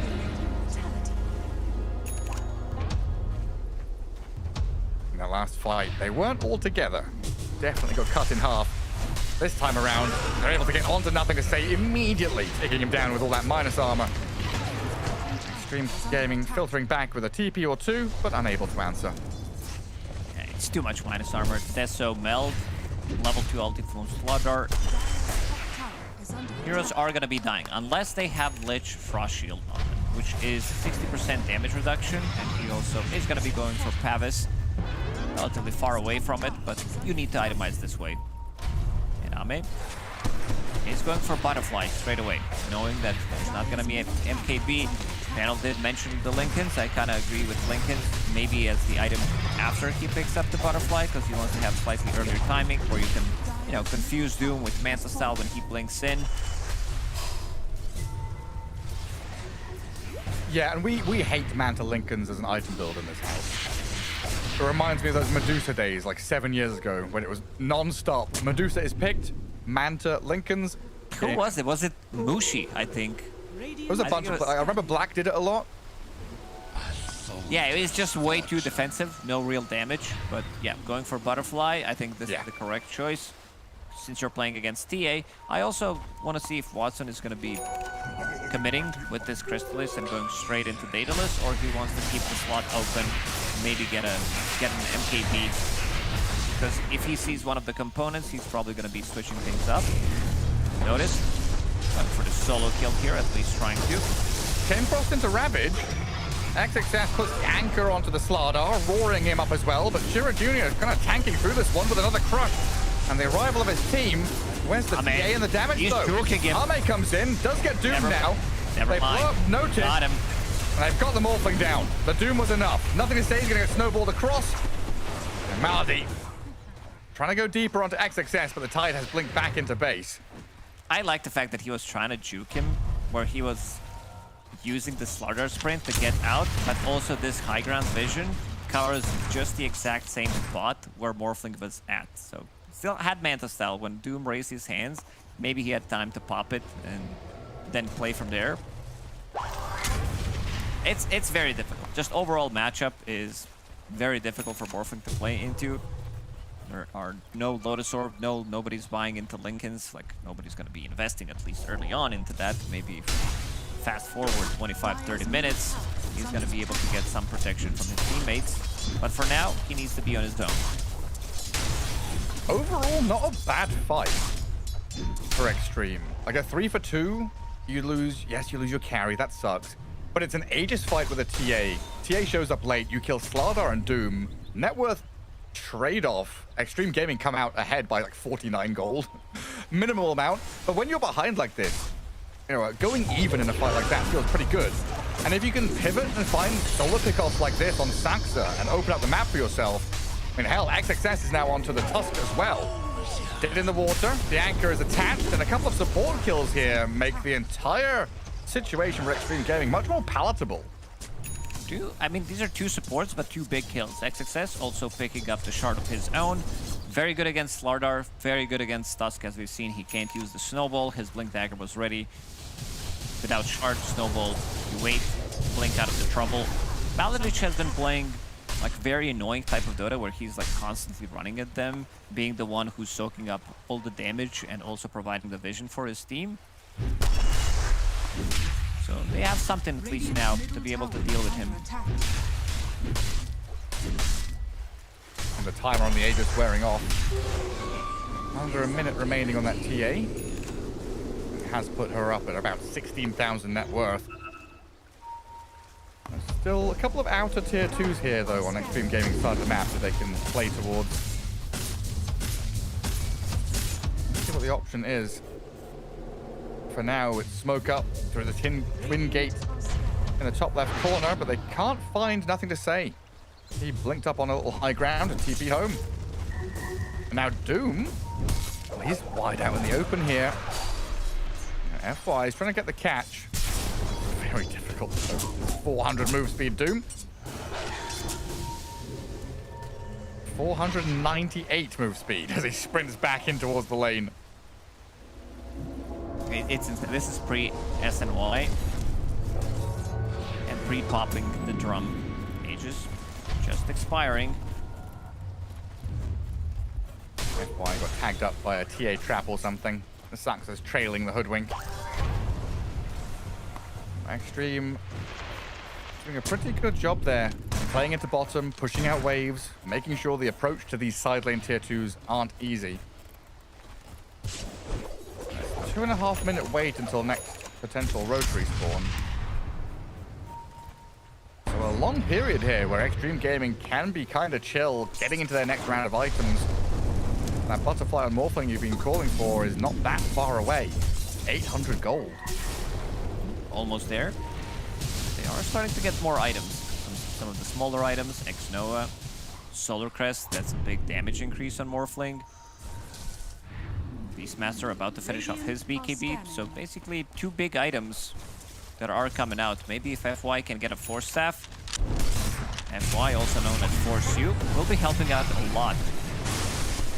Whoever gets initiated on. Notice, still holding on to that Doom. Because Tusk is coming. And Kiss is launched out there. A little tumble away, but Chirajun is going to cut him off at the pass. It seems like Yandex wants to keep playing swiftly now. They ping out that middle lane. Full-on retreat back by Extreme Gaming, though. Not wanting to give any more kills on this open map. Buying time for Arme. Get this Morphling as big as possible. Butterfly is all but done.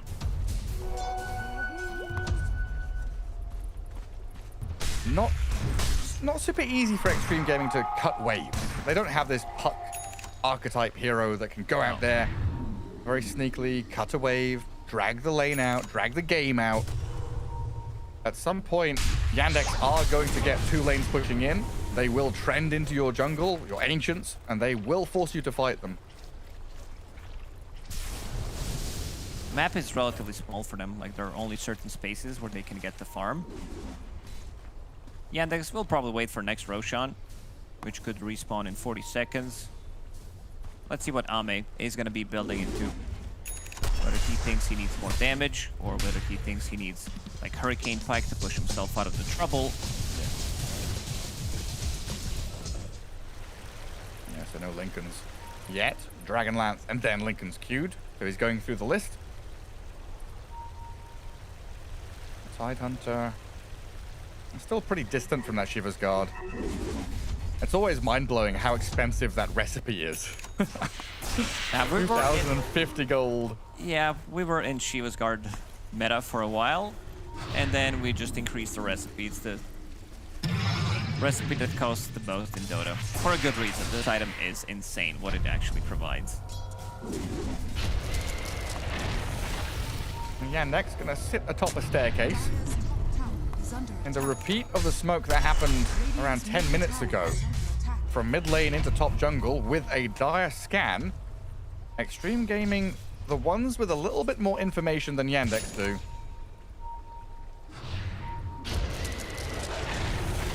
Let's see if they can catch someone here. Chira Jr., the straggler, sitting in the small camp. Smoke's not breaking yet. Now Nothing to Say realizes something's not quite right. Extreme plant a little bit of vision. Right under a Radiant Sentry, though. So if Yandex approach, they'll be spotted. And FY even removes the enemy sentry. Bottom lane is a lot of farm. Like, bottom and mid is so juicy and tempting to go clear, but it's the first jump in from Nothing to Say. A Ravage is here as well. Trying to focus in onto the Slardar. The snowball save was there, and they blow up the Beastmaster now. Yandex shooting in onto XXS, and Arme is doomed up. They're just being cleared through. 4 for 1. You got the Tusk, but you lose pretty much everyone.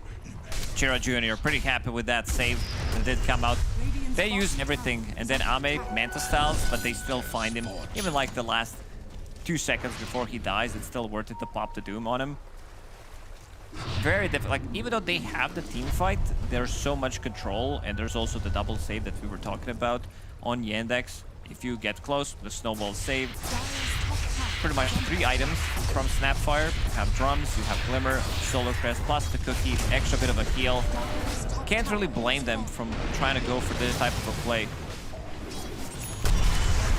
And I guess the Bushwhack didn't connect, or not sure what happened there. Because he got the snowball save. Sure, he's gonna die in the end, but the fight's already over. Ame got doomed in the last millisecond. And now Roshan is respawning in 10 seconds. You have 2 big teamfight ultis that are on cooldown, which means Yandex is going to be picking up the Roshan for themselves. Yeah, overall, super straightforward for Yandex. It feels like their draft is now starting to play itself. Going through the motions. Go pick up this Roshan. Another Aegis for Watson. Potentially to secure a lane of barracks. Even the game, honestly, the way this has been going. A 20k lead now has emerged for the Radiant side. And it has been a real uphill struggle for Extreme Gaming to do any kind of fighting back. Just no real recourse.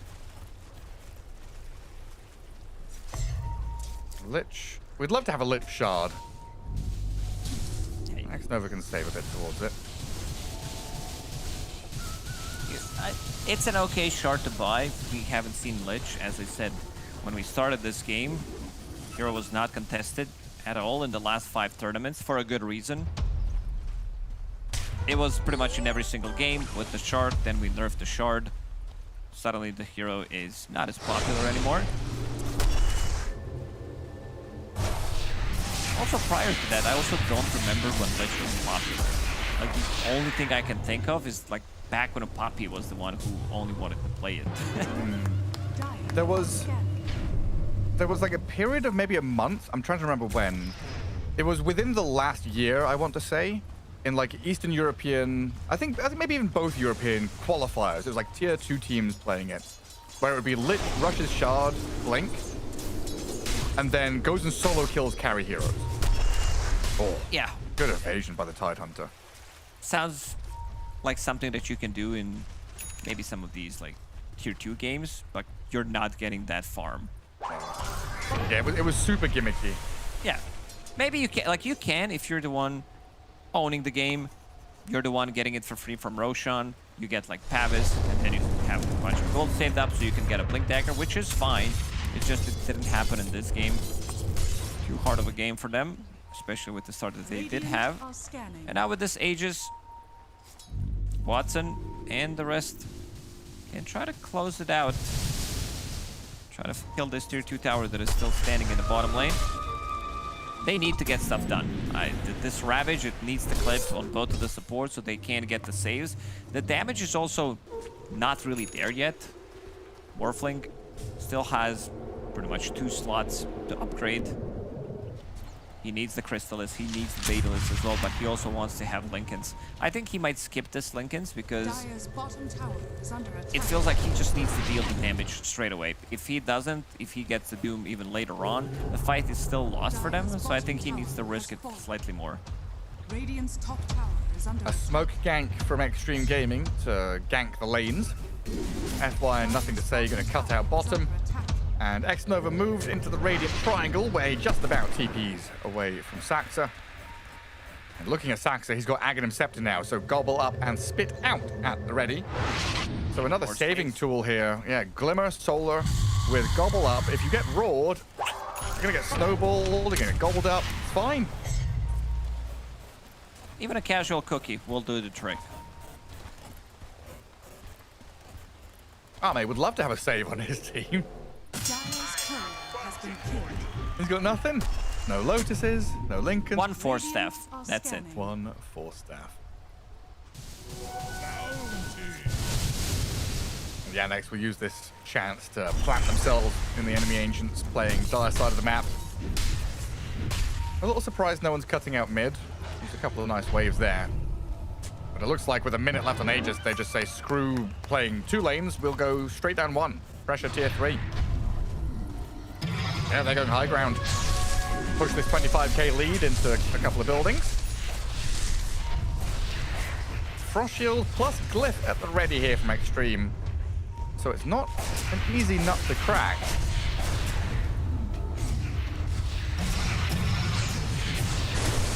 Ame just not showing up though, as they'll blink crush onto XXS. Malady tried to get forward. Very difficult target to kill. XXS with Frost Shield on him, Solar Crest, Force Staff, and he also completed Shivas. They are going to be going for the second Shivas, it seems, on the Beastmaster as well. Beastmaster can also pick up AC, which is fine, but if he wants to go for like Refresher, double Shivas, you are getting more value out of it. Gives you more mana as well. Nothing too crazy, but just extra tiny bit. Yeah, and then we just need to get Lich to level 25, get the Frost Shield talent, put it on these towers. It's a lot of copium. They're hunting for Ame. He was out here not that long ago. Yandex won't be able to find him. So a bit of wasted time with this smoke maneuver. Try and reclaim some of that time by gathering the waves and cutting things out. But the turtling has begun. Extreme Gaming, 5 heroes inside of their base, waiting to see what comes up the staircases. No more Aegis on the TA, so there is that little glimmer of hope.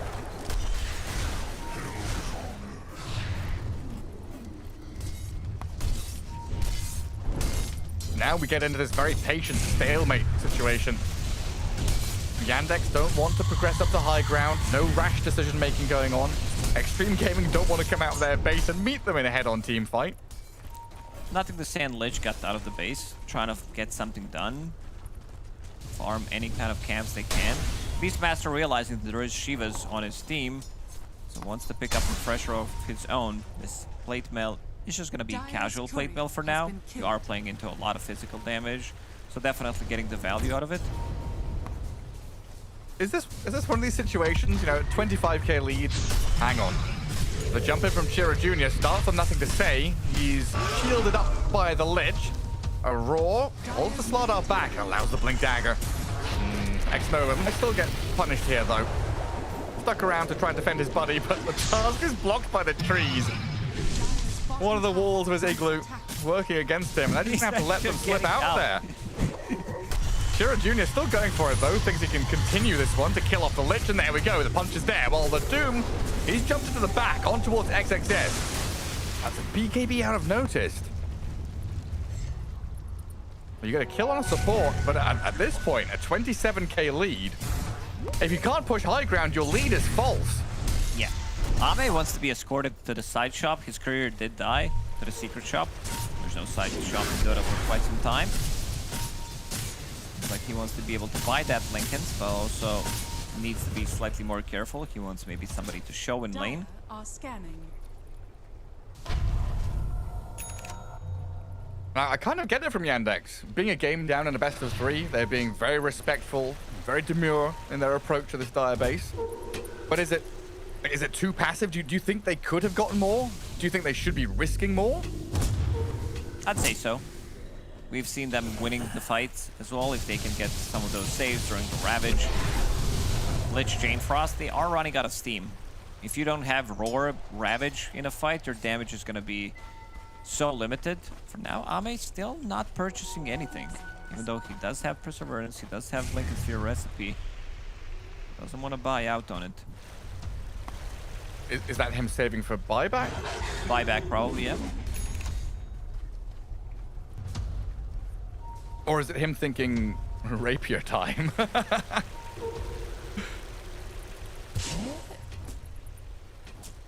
You have a lot of attack speed. I'm thinking, let's see. So it's Linken's for now.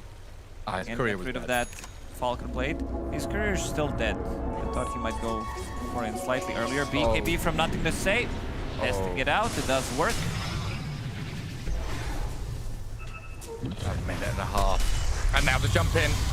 Shira Jr. gonna get roared. The gobble up, toss forward. Notice sent into the backlines of the fight. Looking to finish off this Nothing to Say Beastmaster. They snowball forwards towards him. Ame Morphling is in the back dealing with Saxa, but the rest of your team is being pummeled here. The Ravage arrived, but Watson stands tall. BKB'd up as the Templar Assassin. They've killed the Doom and the Snapfire. Ame, he's found a lot of room in this fight. Finds the pickoffs, waveforms away. XXS and Ame can return back into battle, looking at this Watson TA stuck and trapped on the high ground, but Shira Jr. returns. Another Blink Crush, but it's lost Watson now. The Morphling chasing forward, Frost shielded up. The Bushwhack misses, so they can't quite catch the Slaughter. With a Gush, maybe they can. Dead in the water in a second. He's crushed up though, and Shira Jr. blinks away. Roshan is alive. This is the big one. There is buyback available on TA, but not on Snapfire. Just one buyback available. Maybe they baited him with that BKB usage on Nothing to Say, thinking that they can take the fight. They didn't see that, but yep, damage from Morphling. He is almost fully slotted. Almost. He can still go like pretty much. Oh, XXS Maladich solo kill. And now Shira Jr. is in as well. Roshan roared. What the hell is going on my doorstep? Malady should be taken down here with the attack speed of Ame clearing through the tusk. Slaughter playing back and forth. But without the rest of his team, can't really stick around. Now, though, a buyback from Malady. That's going to signal the end of the attempt here. Extreme Gaming, time to bail. X-Nova and FY both pretty low. Shira Jr. trying to catch up to one of them. Blink Dagger on cooldown. Can't really follow through, and a Chain Frost will keep him at bay. Zoning Chain Frost. They need to let this one go. Amplified damage also spawned in the bottom lane. Yandex will take Roshan. Let's see. Ame. Demon Edge for now. It might be full data list actually coming. It is on the courier, so a lot of damage increase for the next fight.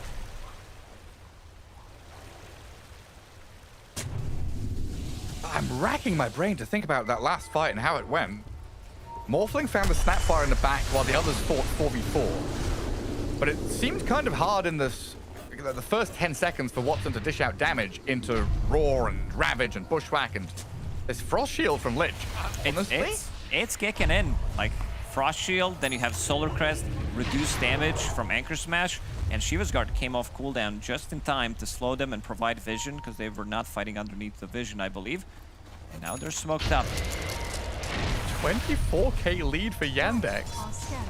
But they're unable to finish the job. And now they've been scanned up. Smoke into smoke. Extreme Gaming, the ones with that extra bit of intel. They know their enemies are right in front of them. The blink away from Watson. A scary moment for the TA. But it looks like Yandex are going to be able to get away from this initiation and maybe reset for a go of their own. On Doom. One on Tide immediately. Doom him up the first time. A roar in the back onto the Slather as well as they return fire onto Chira Jr. Nothing to say, and Arme open up to kill him off. Watson nearly finishes the Beastmaster as Arme is just doomed and dead. Taken down in the blink of an eye.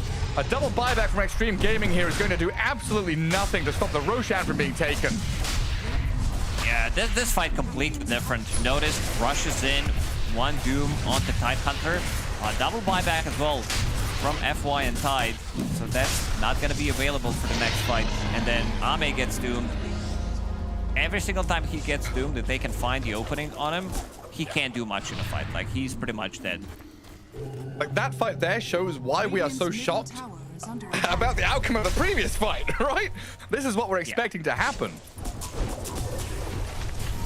And Watson, a couple of hits into FY, protected there by the Lich.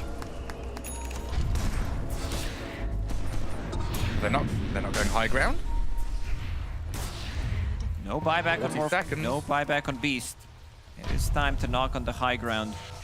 All three lanes. Maybe not so much mid. No one's pushing that one in. But they should definitely go in. We see the buybacks, they do not. But you also should be able to potentially see if they have it or not. Watson, onto the high ground now. Now we're fully maxed out. Jumps in deep, looking for X-Nova. Sinister Gaze gonna drag the TA towards tier 4s. And is under this Spire and Chain Frost, but good focus from Watson to kill the Spire off. And Saxa has Ether Lens gobble up to be able to drag him out of danger. And now Yandex all gathered up as 5. Doom and Slather have been pushing these other lanes in, while the rest of them prepared for this tier 3 bottom. Extreme Gaming without a hero. Lich dead for a minute. A difficult hold, as they'll probably have to watch their barracks crumble in front of their eyes. Not much they can do about this bottom lane. And you really want to defend the 3rd lane or the tier 4s. Seems like they need Lich. Oh, Slaughter in. He's gobbled up and spat out straight in onto Nothing to Say. Dead Beastmaster, minute and a half without him. It's been a while since I saw Aghanim Scepter and Snapfire in action. Usually it's a lot of these supportive items, some Guardian Greaves, some Solar Crest, Glimmer Caves, but Saxa managed to get a lot of farm in this game. And he's utilizing Chira Jr., a hero that actually wants to go in. Refresher coming off cooldown in 20 seconds. Watson getting shredded a little bit there by Arme in TA mode. A little cookie for distance. But yeah, the Snapfire Vom Bomb is very fun to watch. Who's he going to pick up now? Hey, Noticed. You going to go find the Morphling, buddy? Extreme Gaming have smoked up. 30 seconds, no Beast. Bushwhack, return jump in from Chira Jr. XXS, dead in the water forward. First life of the TA down, attempted Ravage to catch her on the way back up. But a blink out from Watson and a BKB from Noticed. Able to get the distance. Tidehunter saw Doom's raising hands and he immediately popped that ulti. Like, yeah, I'm just gonna get it out of the system. Problem is he doesn't have that luxury. He doesn't have Refresher yet. Compared to Doom, his Refresher is ready.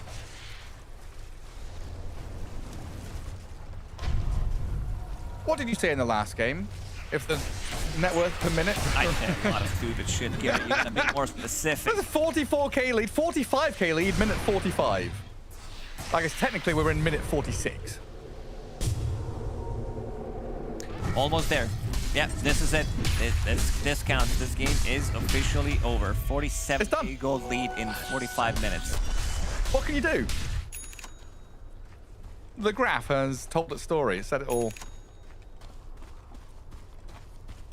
Yandex going to understand that without this TA Aegis, though, it is a little bit spooky going up against Extreme Gaming with their backs against the wall. We were kind of expecting, going into this last series, that this would be the closest one.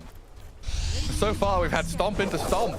So I guess technically results-oriented means it has been quite even. Yeah, this one still yet to close this one out. Extreme Gaming did manage to look good in one of those fights. Were unable to get Roshan. Maladich killing Tidehunter solo, delaying things near the Roche pit. Still holding the high ground. Ame, Divine Rapier, in a quick buy finally. Can sell Treads, can sell Morbid Mask, but it's just not enough yet. Maybe if they can get to that point, if they can protect this Morphling, he could be able to dish out the damage, turning into T8, turning into Slardar. With all that attack speed, extra bit of boost speed as well if he turns into Slardar. Slardar's got a block of cheese now. They are angling towards that top lane. Malady, his smoke breaks on that tree line where FY stands. Information gathering. The rest of the team going to swoop through that middle lane. Clear out the wave. No immediate aggression. And if Extreme Gaming, if they show FY or nothing to say up on those waves, say goodnight. Maybe now with a jump in. A Doom onto the Beastmaster, Ravage out from XXS. A 2 BKBs are up from Yandex though, allowing Watson and Natus to turn and burn on the Tidehunter. Ame into TA mode, just trying to splash back on the creeps and do what he can. But Yandex are going to repurpose themselves and move towards top, the final lane. A quick move into this dire base. Nets them a kill, a Tide without buyback, and Extreme Gaming fighting 4 versus 5. They'll start and try with a roar and a refresh up. The cookie back saves the TA. And the Beastmaster's turned on as X-Nova is being zapped by the kisses. And the Morph was doomed. Chased by Natus, dived by his own throne. Lincoln's popped. Back into the fountain he'll go. The Doom's still going, he's dead. Picked up by Natus. No Morphling for 100 seconds, and GG called. They tie things up 1-1 in this best of 3. Yeah, that Lincoln's protection. 57,000. It's not enough. Doom can pick up the mana burn creep in the end, and they did manage to close it out. Some of these early fights where 2 supports were kind of not having damage. Level 3 supports inside of Yandex were level 6, and it snowballed out of control. Having slow heroes like Morphling, like Tidehunter, 2 supports with no levels, killing Beastmaster, understanding where things can actually go south for them, it just never happened. There was like one big fight from Team Extreme Gaming, which did look good, but other than that, it was all about Yandex. Quinn was all in on the Yandex hype train this one, and he was bloody right. A massive victory for them, 1 apiece, heading to game 3 as we go to the panel. All right, I don't know if we need to boost this man's ego anymore, but Quinn, you were right to put everything in the Yandex basket there, all right? Maybe the only time I might say this one, but Yandex had an absolute blinder. I mean, at minute 11, 12, you're pushing everyone on the side of Extreme Gaming behind their tier 2 towers. You really wonder, Misery, how it dragged out this long. No, I'm joking. I mean, you kind of do wonder that, to be honest. It did feel like this game was looking real rough so early on, and yeah, I don't know. There was a little bit of a moment at some point where you felt like maybe there was a comeback, but it's just too hard. I think the Morphling Doom matchup, right? In the draft, there was obviously some critique to a Tusk and a Snapfire, right? But the way that they played it, it was so aggressive, right? They're sweeping throughout the map, they're finding all these kills, and I think the early game was so good for Yandex. They put Extreme on this position of you have to clutch up every single fight. It wasn't a matter of like we can go even. XG had to play every single fight perfectly, and they just couldn't. They weren't able to reliably get every spell off perfectly. And then there was little saves from Malady. Again, Malady Tusk, he had a pretty stellar game, right? Getting snowball saves in clutch moments, killing the Tide when they look to go for the Roshan when they're making this comeback. If you don't kill the Tide, they probably get an Aegis or Morph. Game could change again. So yeah, back and forth, but Yandex, such a different game compared to game 1. Like the supports were very, very active this time around. Yeah, I mean, in game 1, we did criticize the Yandex supports with a Void and a Phoenix being their support combo. Of course, this time around with the Snap and Tusk doing well. But the criticism definitely needs to go to the side of Extreme Gaming with their support pickup. Lichia, there's a reason why it went, what, 3-4 tournaments, maybe even more, in a row of not being picked up. Yeah, at least Extreme Gaming is here to remind us all of that. Yeah, the hero is just, it's so incredibly volatile. It's made of literal paper, but you also kind of want to get close to cast your spells. And so I think that balance of actually getting your spells off and doing damage while not dying is very finicky. Not to mention you're paired with a carry that I think Lich is very bad with in Morphling. He already has 1 million armor. So Ice Armor is not really that helpful. And Lich wants someone who can go in for him and chat up so Lich can spam Frost Blast and someone who can actually use the armor. Like, I think the synergy there is kind of off. And while maybe they think, okay, it looks like a Lich game on paper, you pair it with someone who doesn't really like Lich or care about Lich, and then you've got this very big mismatch. When you can look to the other side, it's Doom Snapfire. Like, there's a lot of synergy there and a lot of, aggro potential, a lot of kill threat. And, we all saw how it went.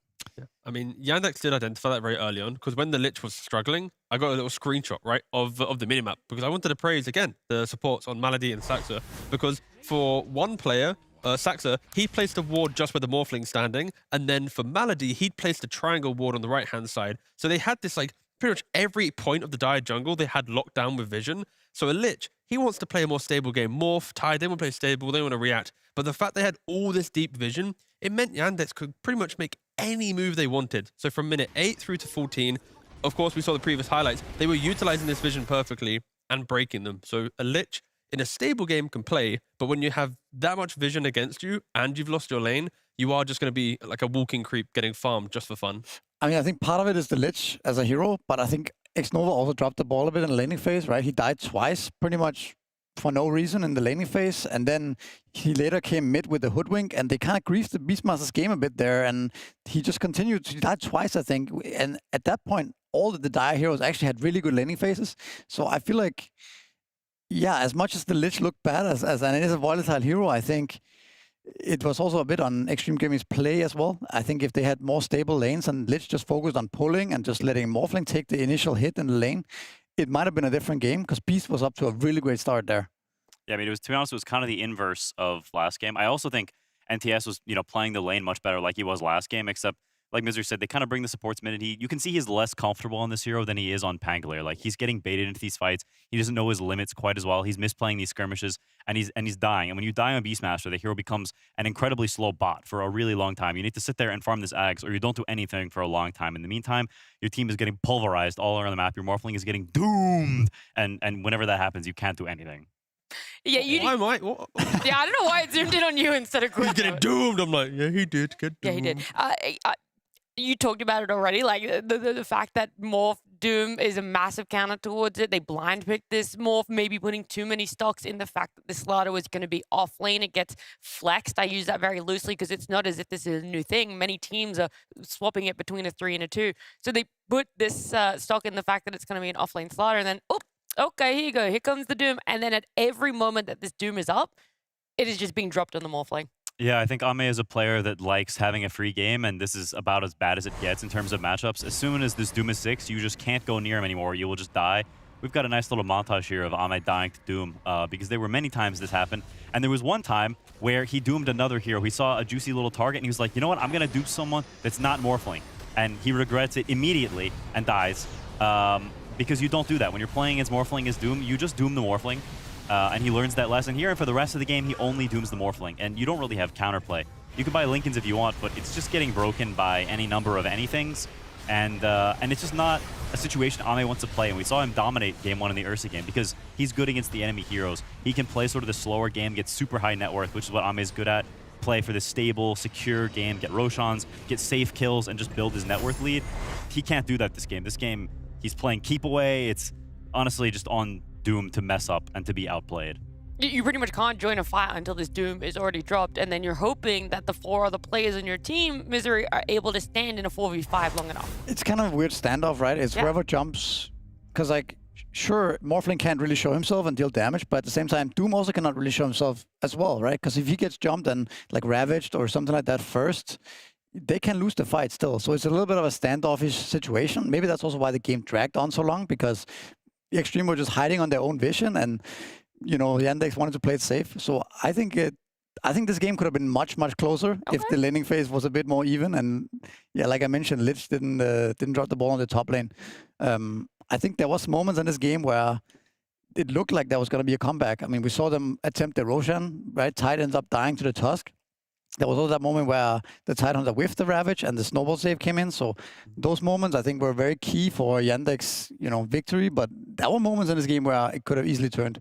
It just feels like it's anyone's game going into game 3, right? Like the draft has dictated quite a lot, but in play, teams kind of feel even. I don't think there's like a single player I'm like, wow, this player truly shining. It's like everyone's kind of having to work together to win the game. Like it's not one person you have to truly shut down. So I think, yeah, game 3 is very, very close. And of course, again, draft, as always, will be very, very important. Yeah, well, you say game 3 is close. Well, it's closer than you guys might think. We're going to jump to a very quick break, and we come back. It's the decider for Chengdu. Today we are doing blind rankings of neutral items. Dormant Curio. I mean, I think it's quite bad. Let's go with 9. Let's leave room for 9. We'll go 9. Tumbler Toy! Okay, no, I'm putting Tumbler Toy. That's like middle of the park. It has its place, but it's not great, it's not bad. 5 is 5. I'm trying to think what's... Like, Pure Cloak is 1. Don't think ahead. Oh wait, no, okay, you can. Oh, I'm thinking, I'm planning. That's smart. Yeah, no, I'm living in the moment. Stop being logical. All right, still 5. 5 is fine. 5 is fine. 5, yeah. The Yeetie Pollen Bag, I think that might be 10. I've taken it like one time and I just forgot to use it. I don't think I've ever actually pressed it. I don't know what it looks like. There's probably one guy out there who's like screaming at us. He's behind a monitor. I don't care about his screams. Like I've never seen anyone. I've literally never seen the item used. 10. Olive Charm is pretty good. I take it more frequently. Yeah, but it also, you don't take it past its tier, right? No, sure. It's either 4 or 6, depending on vibes. Yeah. Vibes, I go 6. I feel there's a lot of good ones. That's fine, we can go 6. Spirit fucking Cloak 1, instantly. There's no doubt about it. Humbly Undying is like, it's 2, right? But is it, okay, it's very good, but you can't hit Ancient with it. So luckily, that alone would put it like 2 or 3. Yeah, I mean, you can't like clutch it up in the late game, just auto hit. I mean, it was way broken before. Way broken, yeah. Like, I think it's 2 or 3. We can go 2. Unrelenting Eye is pretty bad. Like, you're only taking it if your other options are crap. I've only seen it in one game where Amar Bristleback took it and like utilized it to be very tanky, but like 7 then. Yeah, 7, I think. Yeah. 7. Magnifying Mono's good. I think it's like... That has to be the highest we have left. I think it's 3. Magnifying Mono goes 3. You take it in a lot of games, a lot of heroes. Attack range, cast range on support, you're not in like fighting position anyway, so you're always getting that cast range. Yeah, I think it's like the second best tier 4, probably. Yeah, so 3, yeah. Sister's Shroud! We might have fucked up. No, it's not that broken anymore. Yeah, it's still kind of good though. It's good, but like I think 4 is a fine placement. Yeah. I don't even know if I think it's better than Monocle. It's not better than Monocle. Or Unrelenting. Or Humbly Undying. You know what? I think 4, right? 4, yeah, it's 4. I mean, it's worse. Torment Shield is worse than 6, but it's fine. Yeah. Oh, 8's fine. That's a good spot for Torment Shield. Torment Shield's terrible. Yeah. I think it's pretty good. It's okay. I would say that I think we've maybe fucked up with like Cure and Pollen being lower than like Poor Man and I. T-Governor loves top. Yeah, you're a bomb.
We're into a game number 3 for Yandex and Extreme Gaming, where everything is on the line for them. If you win this game number 3, you're going to Chengdu and you're going to be playing in front of a crowd in an arena in China.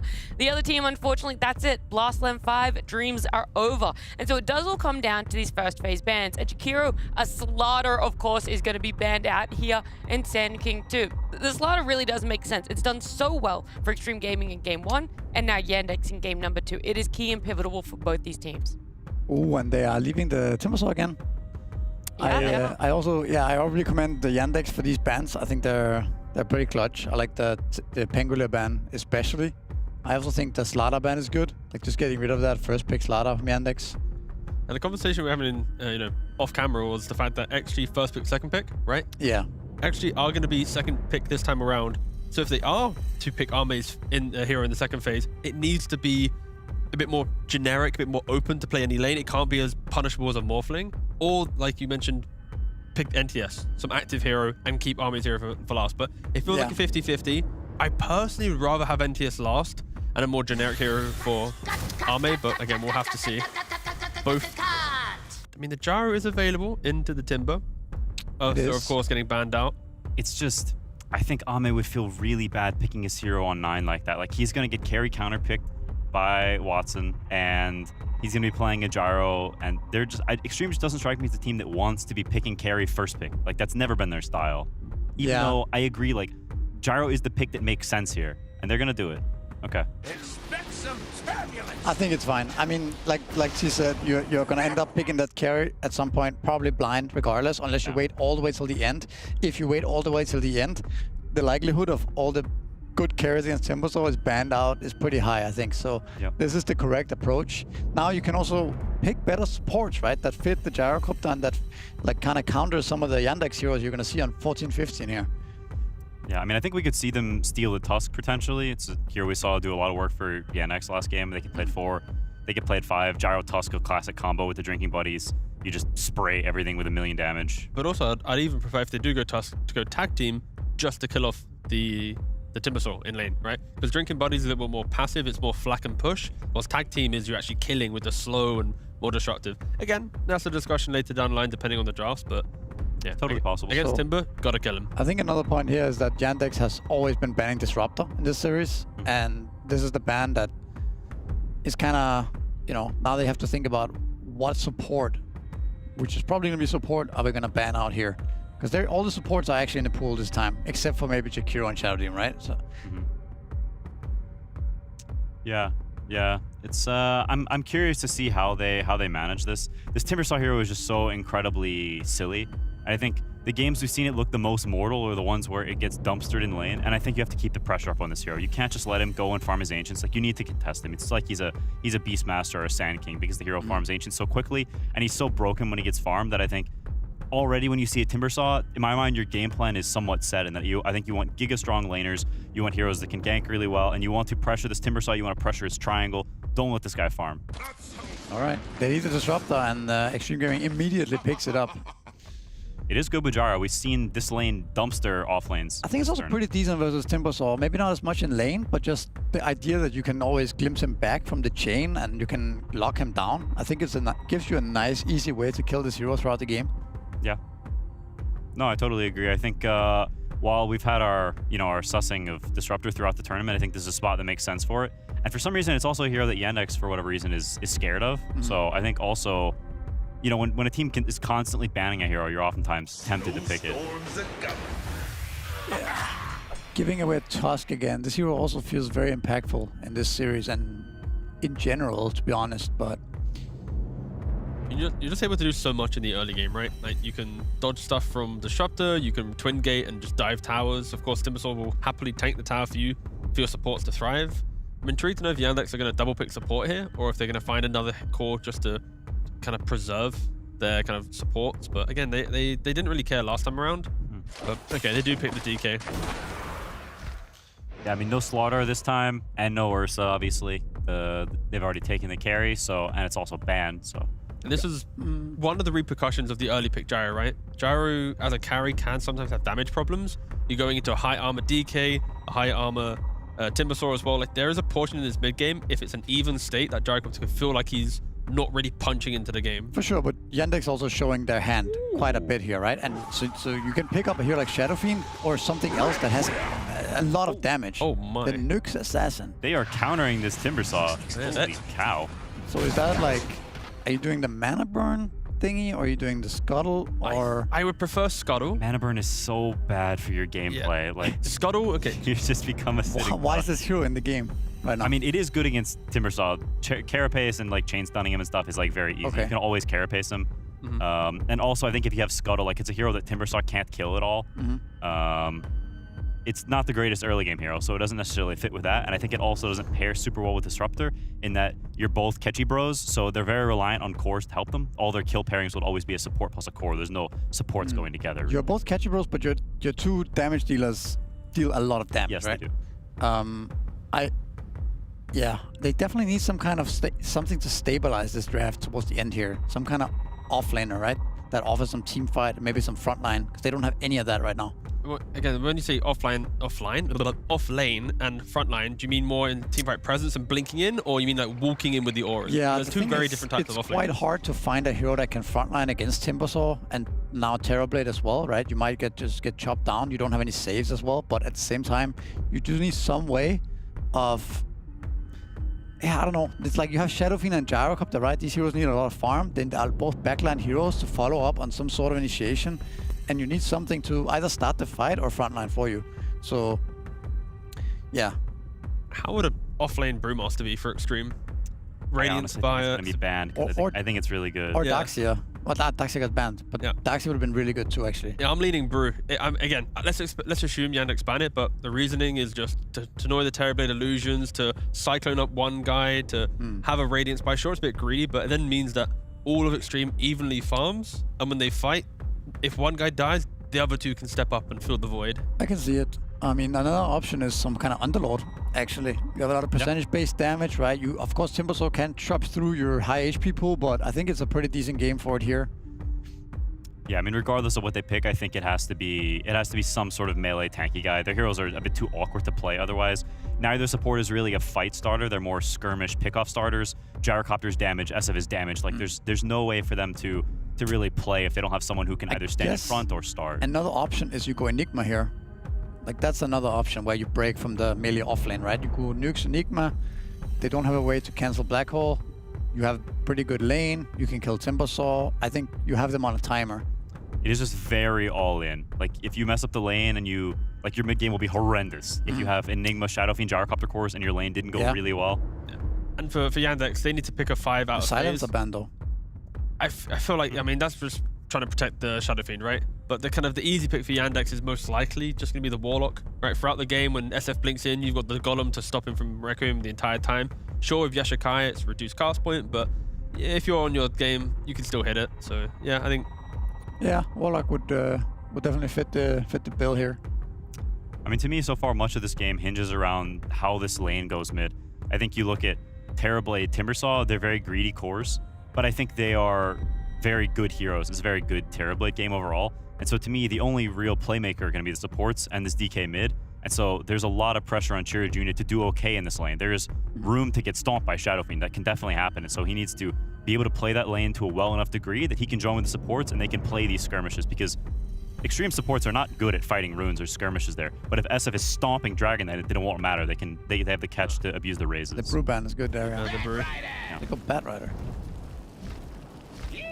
I mean, it stops Nyx from wave pulling, I suppose, if XG was going to try to do that. But isn't there a world where SF can beat DK in the one-on-one, and then Disruptor, Nyx, and Gyro just create a tri-lane, keep running at the Timbersaw, keep fighting? When I say tri-lane, it could be like, say, maybe first wave, second wave, and then depending on how offlane's going, he rotates down. Because like Nyx into bot lane, the Nyx is never pulling wave. You're going to get flame break, sticky, and die, right? So there is a world where you pick a very sacrificial offlaner that can just absorb this offlane, and then you just kill the Timber multiple times, assuming Shadowfiend's beating DK.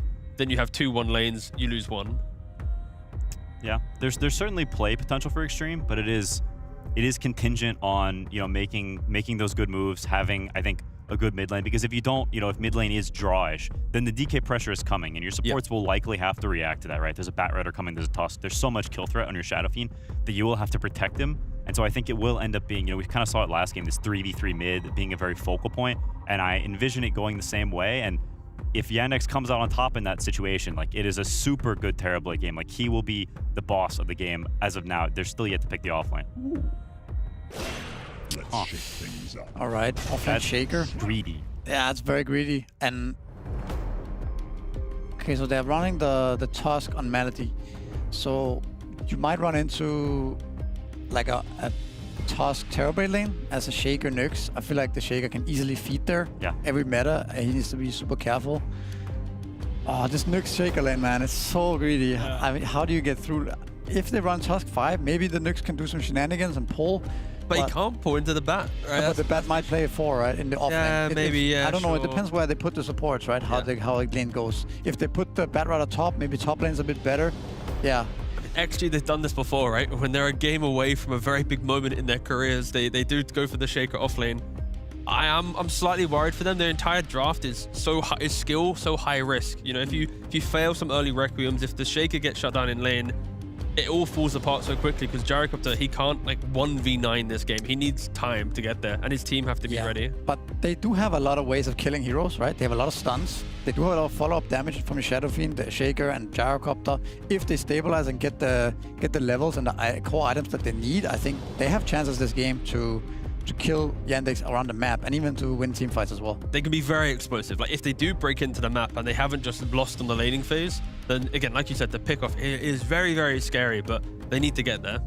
Yeah, I mean, I think this game is a lot on NTS's shoulders. I think he needs to show up and to prove his mettle. He's had a shaky tournament thus far, but he has a lot of potential this game. He's got a greedy offlane now as well that he needs to make space for, and so if he can, you know, dominate that lane and enable his supports, I think they have a lot of potential. But if that does not happen, I think they will have really hard times because they have some very, very greedy heroes. Now, Quinn, in game 2, you said Watson's TA, second to none, and you were all in for his side. Is it the same for his Terrorblade?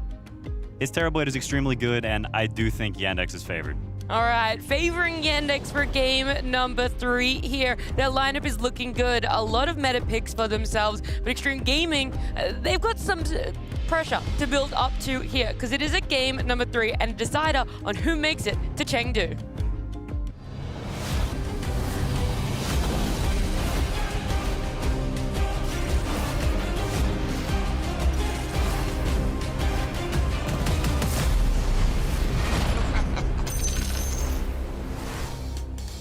Xiaoba, the director, has spoken. He's picked the heroes. Very greedy, but explosive, the panel are saying here. Going against Yandex, who have a meta draft, including a Terrorblade with Metamorphosis. Now, both teams, Lacoste, 1 game away from Chengdu. Yeah, Xiao 8, game 5 of the previous TI. His like Shaker, it got picked slightly earlier in the draft. But this one is slightly greedy. This is Nyx Assassin Disruptor. If things don't go too well for them, I could also see them having the same issues as they did in that previous game where supports were kind of under-leveled, not providing you with much damage. Very important that these heroes are getting levels, that they are getting stuff done, because you want those level 6s. But once you get to the level 6, with Vendetta, with Static Storm, you can go around the map and you know, try to set things up for your other cores to be able to get the kills, and also want to see how many stacks they're going to be able to get in the triangle. This is Nyx Assassin, so he can only stack 1 camp at the time for Earthshaker in the triangle. First Echo Salami, you want to be using that to get the extra farm. And on the other side, Yandex, much simpler to execute type of a draft. Oh, absolutely. I can't wait for FY to pick up a bunch of blood grenades to stack multiple camps just to prove you're wrong. We've seen it with wave dragging, but I don't know if we've seen it with camp stacking. It's getting late in the day. Hopefully, we've got some exciting Dota in front of us here. Watson on the Terrorblade, one of his best heroes. XXS, that Earthshaker you've been mentioning, laning with the Nyx Assassin. A bit of a flop of a lane, but there's going to be some wave dragging. Melody, keep tabs on the 2 of them for now. Yeah, you have Fissure to block the wave, which he did, and you also have Nyx Assassin with Boots of Speed. Yeah. So you can always do the shenanigans. I do agree with Quinn. I think this Shadow Fiend will need to step it up in this one because NTS game 1, he kind of owned. Second game, he had a bit of a slower game. And nothing to say now. Playing Shadow Fiend into Dragon Knight, which is Shadow Fiend's favorite matchup. We'll see how many rotations Yandex is going to bring to the mid lane. Because Shadow Fiend, one of the easier heroes to kill. Like if you can get on top of him, you have Batrider, you have Tusk. These heroes are very good at ganking. FY, maybe a little misstep there. Wasn't able to block the small camp while he was dragging the wave. So it did spawn, took the range creep, and gets denied away. While X-Nova has fallen. Saxa and Natus, level 1. Killing off the Disruptor. Not a great start in this safe lane, as we've been saying, Extreme Gaming need a good laning stage to get through this stormy first 10-minute period. The Batrider is an insane hero. Like, the amount of damage that he can do. This was also just like level 1 Batrider. Yeah, let's just have a ranged Ursa as a pos 4. That's great. Like, never heard anyone describe it like that, but yeah, it does make sense. It is! Oh, it's nutty sometimes. But the panel are really talking about the focal point in that mid lane, right? Nothing to say. Hasn't had the best tournament. Definitely needs to show off his skill and crush this Dragon Knight in the mid lane. And so far, so good. 13-2 against 8-1, while the Dragon Knight is relegated to dragging waves himself. Nothing to say. Tried there with the aggro to connect the waves. Might be able to take a couple of them. And Zone Chira Jr. out as well. FY in the meantime, dead to the Metamorphosis. Level 2 hit for Yandex up top. It's kind of starting, Gary. Some of the issues with this draft. 2 supports were relatively easily killed. They gave away 2 kills already. Good start for Yandex. Also making sure your Timbersaw is getting the farm. Gonna be very important. This hero can easily shred you. I want to see what the build on Notice is gonna be. Ame trying to square up, playing for that Lotus. So much damage back and forth. Notice is close to killing off Ame with the Timber Chain. He's got it. X-Nova, small silver lining getting the Lotus out of that one. While Chira Jr. has put a good amount of damage onto the Shadow Fiend mid. Another Breeze Fire is up in a second, and he's dived this tower. Fairy Fire popped. The short and medium range rays already having been used, leads to a Dragon Tail stun out of Chira Jr. And one more touch will do the trick. I thought he was going to plant the branch, trying to block him off there. I guess it happened because all of these lane shenanigans where Dragon Knight was dragging the creep wave and then the massive creep wave pushed in, and he had no mana on NTS. So very nicely done by Chira Jr. XXS, there's a lot of action happening. They get a kill of Maladich in the top lane. It's all kicking off. That's absolutely necessary from Extreme Gaming, though. In this kind of draft, it feels like Yandex here as a spider wrapping you up in the webs, trying to exsanguinate you, bleed you out in the lanes before gobbling you up in the mid game. You cannot let them get into that position. You've got to fight back. Getting a kill on Malady top is a big deal, just to give them breathing room. Just to get some XP. I think they're fine with giving away kills on Extreme Gaming as long as the support is going to be collecting XP before they get the trade-off. So every single time, it should definitely be worth it. Nyx Assassin, one of the weaker position 5s in terms of what he brings to the table early on. It's a lane where you also need to have mana on your Earthshaker, and he doesn't have that much mana to work with right now. He's trapped in the shards against the tag team, and the damage out of Watson. XXS still reasonably tanky, but the snowball forward, looking to secure this kill on the tower, but Malady's dying. These enchant totems starting to add up. Tusk somehow slips away from the tower and the aggro. Stun misses from FY. X-Nova should be able to get a Thunder Strike and or a glimpse for FY to gather up the experience. Oh, almost died there on XXS. He did have Ironwood Branch in his backpack for a long time.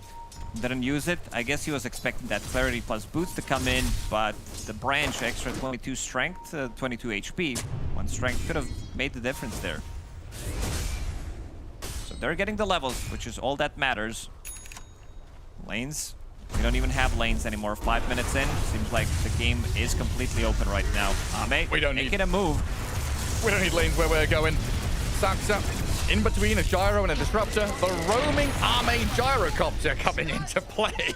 The 6th minute of the game. You guard and rune for your Shadow Fiend, playing out that bottom lane. This is what you need to do in this type of a game. Look at him. Game, a lot on the line. You need to make... Like, he's just going in. This is mental. Ame's coming for you. The gyrocopter with the Shadow Fiend running at the DK. FY is going to try and line up a stun with the Carapace to start things off. There's a glimpse back as X-Nova gets turned on with the snowball, and Timbersaw's arrival to secure the kill on Disruptor. Terrorblade is mid. What the hell is going on? The panel was saying we'd have 3v3 mid. That's not 3v3. It's freaking 4v4.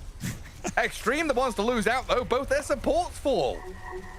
Oh, I can't believe this. And now he's in trouble. Ame is level 6 in the bottom lane. He's only level 4, just got level 5. 8-1 charge for Notice, but he's going to respect the TP rotation. It looked like it could have just been straight up a solo kill, and it was still pretty close in the end. As Saxa now arrives, Flame Break misses. Gyrocopter a few hits away from death. Another Chakram, something. The damage over time. Saxa finds the kill. They're completely running at them, knowing that the supports can't really match this aggression. You can see F. I can't keep up. Level 3. There's too much happening. Nyx Assassin now the one in danger on the left-hand side of the map, fighting over Wisdom Shrine. Shadow Fiend arrives. Requiem wound up. There's a snowball to dodge it though, as Malady will try and turn and run with Chira Jr. and Watson coming in, but they'll lose their tusk. All right, the lanes are complete. There are no lanes anymore. Everybody is in a different lane. I love the rotation from Not Gonna Say. He comes in, understands that he needs to help out, gets to Requiem. Nice snowball, but still, he's gonna die. Level 5 Earthshaker. He's gonna be okay. We talked about the stacks potentially in the triangle. Yeah, that's not happening with this. With all these moves, Shaker has absolutely no stacks. Lanes? Stacks? Never heard of them. Madness. 5 to 8. 8 minutes in. They're looking at that Timbersaw bottom lane as a juicy morsel. Shadow Fiend has rotated. I'm not sure how much Yandex have seen with that lane ward behind the tier 1, but it seems like the Timbersaw is tucking himself into a safe spot. Radiant's middle tower is under attack. Still looking at him. They lack critical information. They sentryed up, but they know there's wards somewhere here. And the sentry will allow the creeps to kill it. And there are some stacks being built on the dire side. Scouted by FY. Maybe they can try to invade and get some of those stacks going. Earthshaker just got level 6. 1,000 gold saved up. Not too bad. He was thinking about getting the Soul Ring to have extra bit of tankiness and mana in the lane, but decided to skip it. It's a costly item, almost 900 gold. I thought for a moment there we had... I think they're actually going for it. Even Ame, cooldown, flak cannon, they could potentially take it. They're going to be stacking it one more time. It's game 3 in a best of 3. Heading towards Chengdu. It would be a shame to not have Extreme Gaming there. So far, Yandex going to lose their Dragonite mid. They're trying to clear the stacks with Natus. Saxa are going to get harried here by Arme and X-Nova. A Flame Break and the Firefly tried to get to low ground, but he's glimpsed back into their waiting arms. It's time to take the stacks.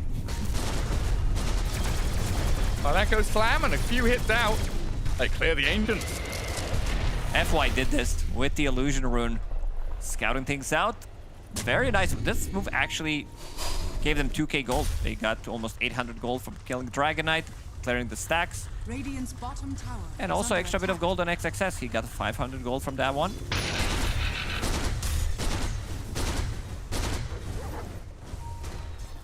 Okay, anything you want to talk about that's really important during this 3-second period where they're not killing each other? It might happen. Nyx Assassin does have Carapace, so he's gonna be fine. Like, I started talking about itemization, which I'd like to see it noticed. He is going for that. Blade Mail into Pipe.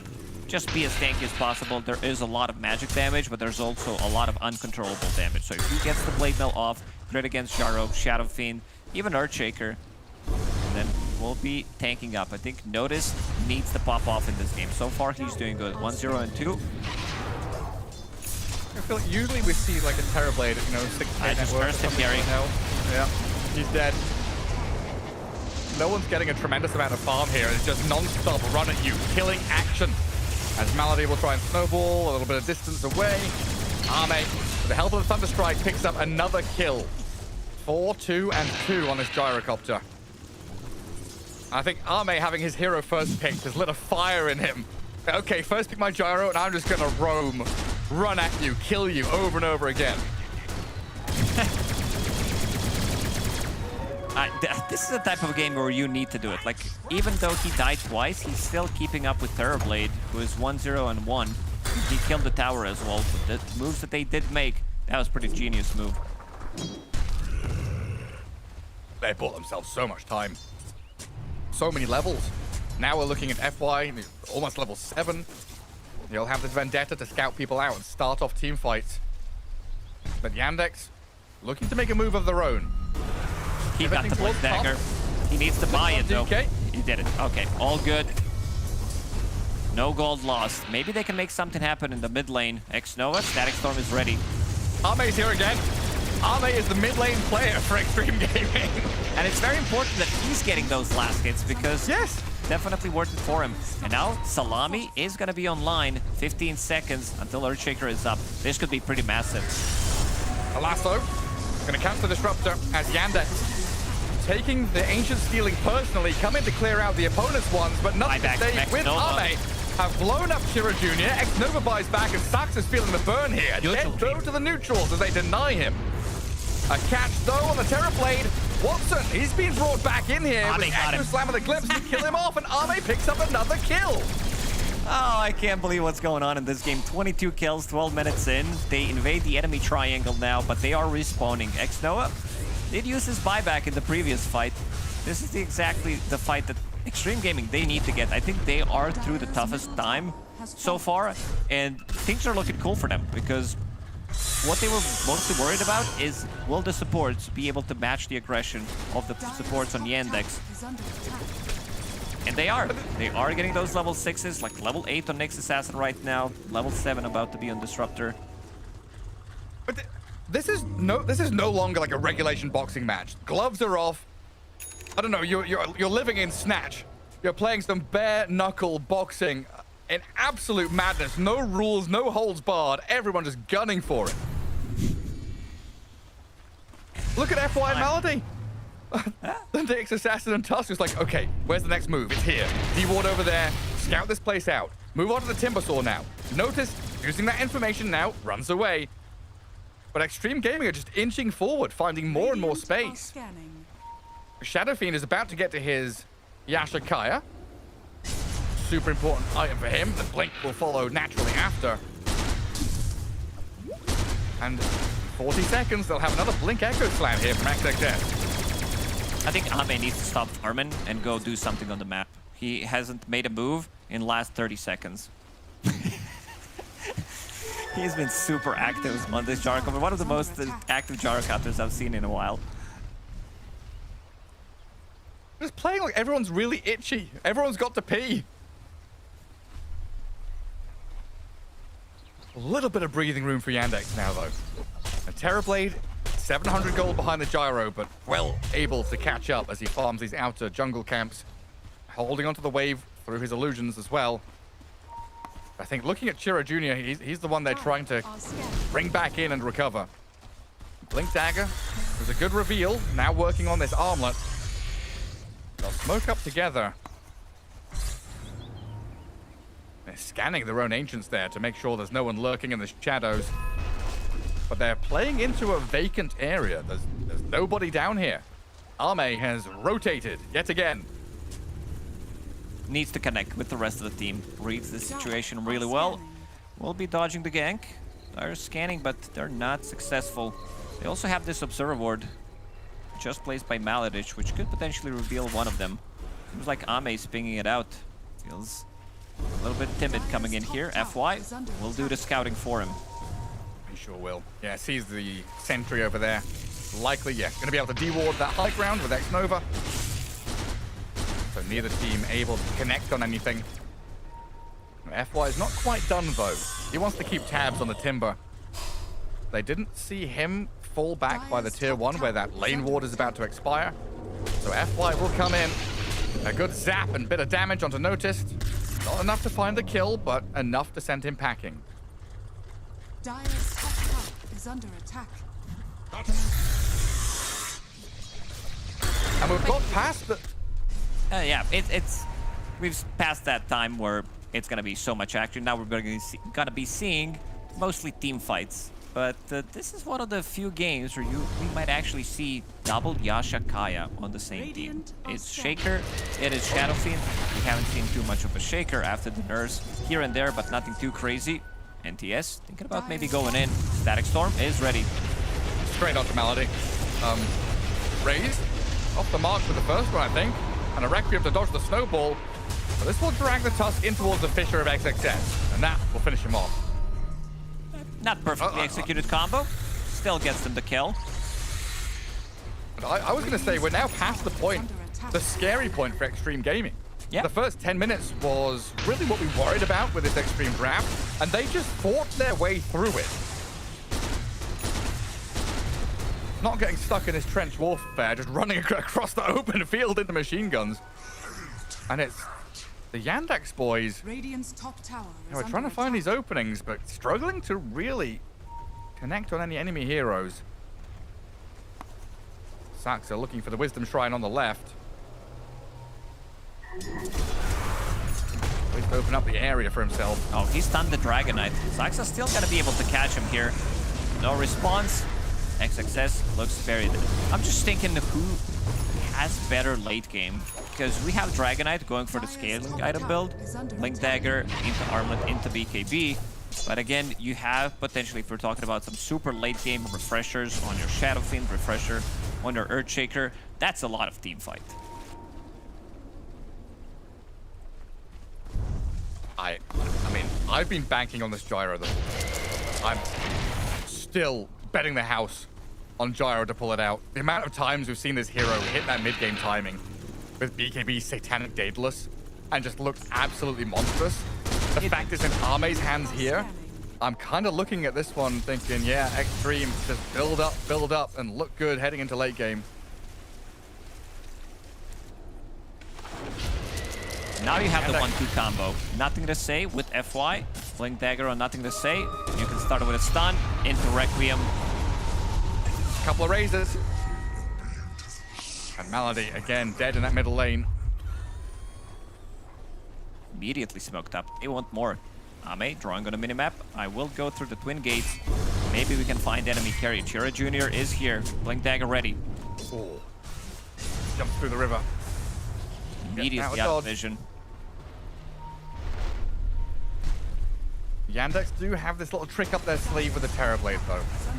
Looking pretty good on Watson. Manta style into the Dragonlance. And we'll expect a Skadi from him shortly after. But middle lane, another go. The Dragon Knight just escaped with his life up top and is immediately pummeled in mid.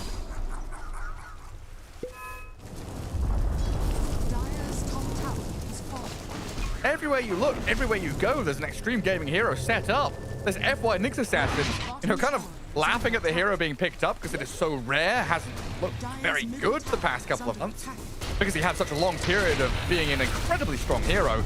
And FY bringing it back and showing why. Yeah, 9 class did play it a couple of times. It got banned a lot during part of it, like during Wallachia when Paravision were playing.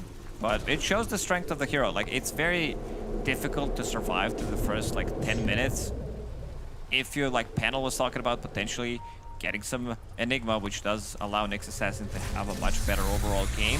Earthshaker as well did just fine. Like, some of these brawls that it did have at the start allowed Nyx Assassin to get some good levels. Tormentor is gonna be ready. Let's see X Nova, if he wants to peek through the twin gates, it is a bit of a risky move. Oh yeah. He's not going for it. He's protecting Ame if they're gonna be going through the gates so that Ame can get the extra farm for the next creep wave. Doesn't seem like they're gonna be going through the gates.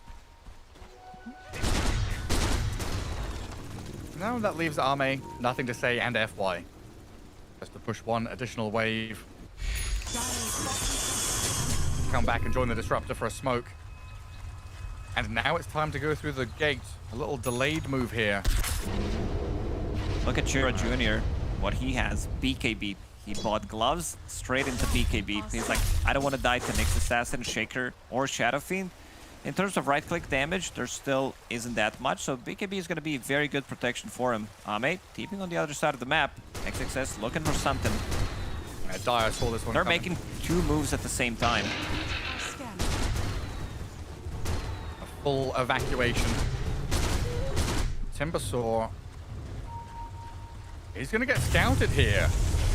It felt like Yandex knew it was coming, but Natus walked straight back into them, not expecting that delayed wraparound to come in. Extreme Gaming, their moves in the last like 15 minutes of the game have been very crisp. They lost the Tormentor, but they did not want to take that fight anyway. They're continuing to farm up. BKB on Gyrocopter. BKB on Shadow Fiend coming onto the Courier. So they have 2 9-second BKBs. Even XXS is going for one. Just a casual Kaya for now. Thinking about BKB, or he needs Yasha Kaya instead. FY has been doing a lot of work. Dragon Tail stun. The caster's curse in full effect, Lacoste. Yeah. I'm trying to keep the game balanced. I want to see the big wombo combos. 50 minutes in. Amplify But he damage. really has. Yeah, he did. Like the fact that this Shadow Fiend is up near the top of the net worth, largely due to this Nyx Assassin. And the Dragon Knight makes a quick move onto the Gyrocopter though. The damage is substantial. They've blown Arme up immediately. The Timber Sword just needs one stun to blow somebody up, and now X-Nova on the run. The Terrorblade Illusion's chasing. A stun to catch the Timber Sword, not going to help X-Nova out enough. And Watson picks up a double kill now. F-Light bought back for this. Yandex going deep. The raises and a BKB TP out. Shadow Fiend dying and dead. Watson gets a triple kill. What just happened? That amplified damage on Dragonite, and look at them, they're going for the high ground, basically a full team wipe just for the trade of Tusk. How much damage was that? 3,000 damage coming up from Dragonite. Shaker, he comes in with the Salam, but there's also Pipe available on Timbersaw, so it's not as much damage as you would expect. Two-man stun, and this game completely flips. What on earth is happening? They just needed one big fight. There was also no Requiem of Souls. I don't see where Shadow Fiend was. Maybe we're going to be seeing that one more time. And yeah, no BKB from the Gyro, right? Just got stunned. He dismantled from 100 to 0. Got the BKB off at like 100 health or something. So there's the jump. Yeah, the Blink Echo Slam comes in, but it just doesn't do anything. And something we said, Dragonite with a BKB. That's why Chiro Jr. swapped his itemization. Blink into gloves, into BKB, knowing that if he gets it off before the fight, he doesn't have to care about Static Storm, Carapace, stuns from Shaker, or Nyx Assassin. And then he can stand his ground and pump out the damage. Such an important switch up. Yeah, look at this. He was almost out. Nice try, though, from NTS. And now Watson is about to hit Skadi. The game going from fun and easy for Extreme Gaming, becoming very difficult. They will get a pick off on Saxa, as the Bat Rider got a little bit too far forward. Got it. And Arme, he's got to be a bit quicker on that trigger finger to pop the BKB. Dragonite Blink right on top of him. Gives you no time whatsoever to react. Especially when you got no saves. Yeah, there's no save. You need, like, you saw XXS immediately going on with Echo Slam, but it wasn't good enough. BKB was popped by Dragonite.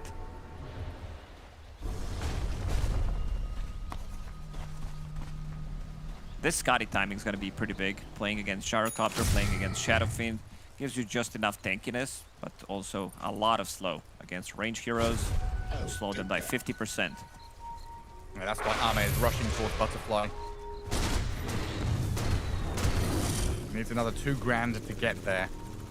He's playing under dire vision. Yandex meandering their way over to that left side of the map.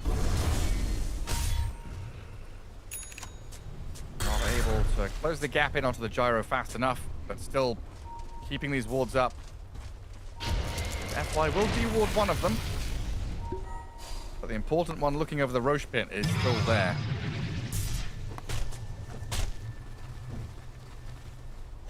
The big man in his pit is about to be assaulted by someone.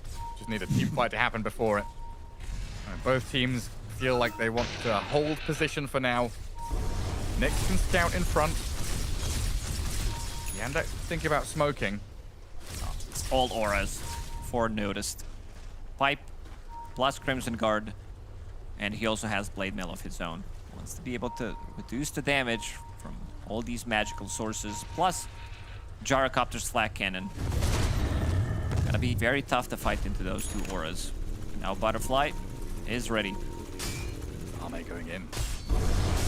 He's gonna start off Roche. Yandex. They see the Nyx Assassin. They know that something's happening. Roshan or Saxa fakes out the lasso due to the carapace. Notice sends some chakrams forward as TB has popped the Metamorphosis here. If Extreme Gaming, see that Meta's popped, maybe they can wait this one out. They know. Yandex, they want to use this meta, use that damage and try to kill off Roshan. They'll probably pop the pipe before they are about to finish Rush.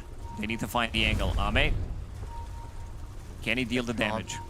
They can't bypass Natus. Look at his positioning on this Timber. Face Meta. tanking everything. Meta is about to expire. 10, 15 seconds left. Jump.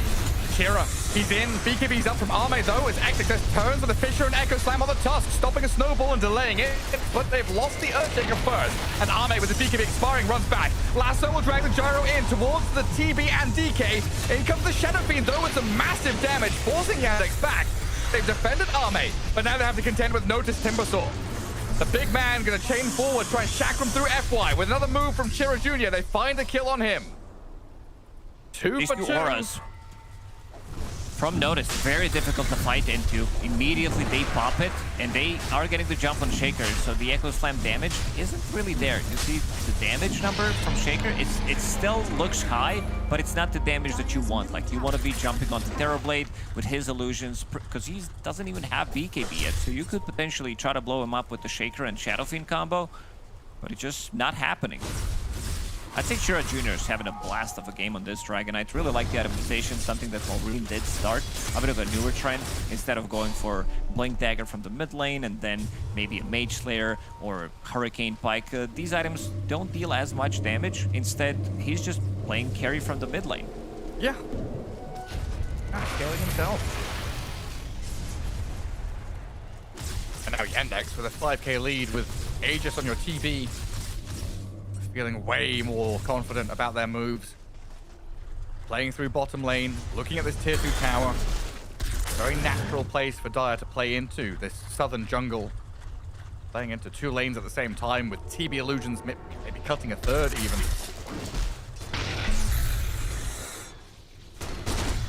Then got to wait for Echo Slam, for Requiem to come back off cooldown. Once those tools have been used, you have a couple of heroes that a little dead weight.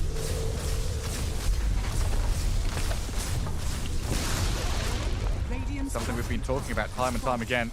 This ability to play fast with low cooldown spells. Yandex rely on Metamorphosis. Maybe a little bit on the Lasso, but apart from that, they've got Timber, Tusk, Dragon Knight who can just go in at the drop of a hat. Yeah, 2 transformation heroes.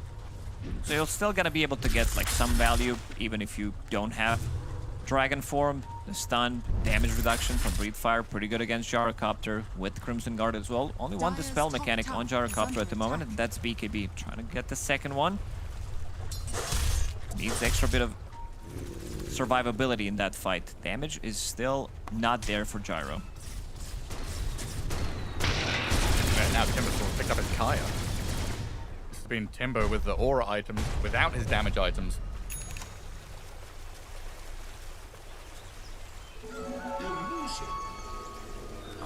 Mad rush towards the Satanic. The rest of his team thinking about where to play from next. Their own triangle is a pretty good spot to stand in. But it feels like they want to play aggressively towards Tormentor, where they've got vision. It's just a long journey to get there.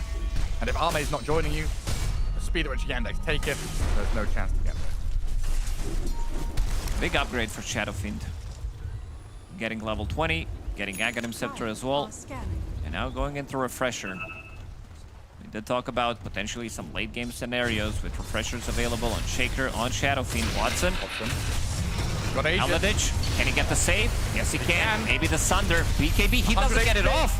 Into Sunder, Ame. Oh, Extreme Gaming just outdone and outplayed. Malady and Watson playing together and destroying them. Now this was so ready for that one. What a beautiful play. Perfect timing as well. They didn't have enough damage because of the Scotty. Of course, the extra bit of a tankiness. And then Terrorblade. Oof.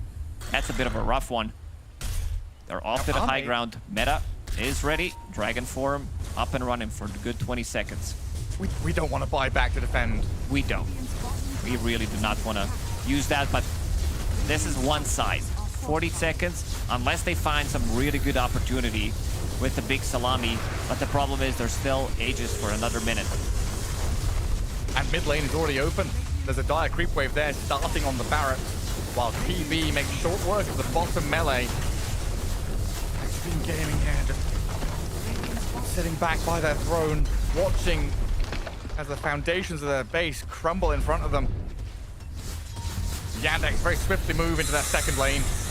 TV Illusions up front, force out a glyph. So much expended by Extreme Gaming just to make sure that Arme doesn't have to play back. And now, holding a bit of high ground, Yandex are being watched by the Nyx Assassin. Saxa now with a BKB. Doesn't need to care about Nyx Assassin Carapace anymore. And all these big wombo combos that they do have. Can blink in, BKB, and drag somebody into the team. Snowball. Ooh. And a blink away. XXS lines up the Fissure into Enchant Totem. The shards did put Malady on the correct side, but he's still found. Even the Echo Slam, they've had enough. Lasso! Saxa's found Arme, dragging him back towards the Timber and DK. They're still quite far away, but this is Arme without TP. No TP. BKB is ready though. He's gonna have to BKB and run from this. BKB and turn and fight for this. Arme realizing he's outnumbered, There's no way out. Turned on by the DK and Timbersaw, dead again. 80 seconds without him, without BKB, and he's still no closer to Satanic. They're gonna go for the high ground. We're gonna see that play again. Slow it down. Shadow Fiend goes in, and look at Malady. Straight up, he gets stunned. He didn't get the BKB off. He pops it in the end just for 1 millisecond. Oh. That's a misplay from Ame. Oh, it hurts so much for Extreme. Now losing a second lane of barracks. The rest of the team just waiting, watching that clock tick down. 47, 46, 45. You know that Arme's never buying back there. At least your tier 2 tower is still alive at top. But Yandex is so strong right now. 15k lead. Incredibly powerful Terrorblade. And they're in no rush. They scale nicely. They can wait for next Roshan. They can wait until you bleed out. 2 sets of barracks.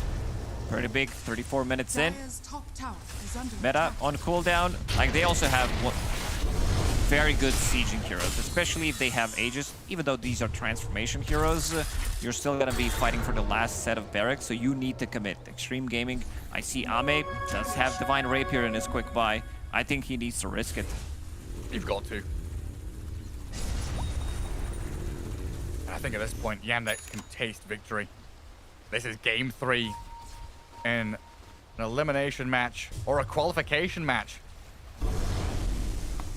A matter of minutes separating one of these teams from Chengdu, and right now with momentum and the wind in the sails of Yandex, they are on their way to China.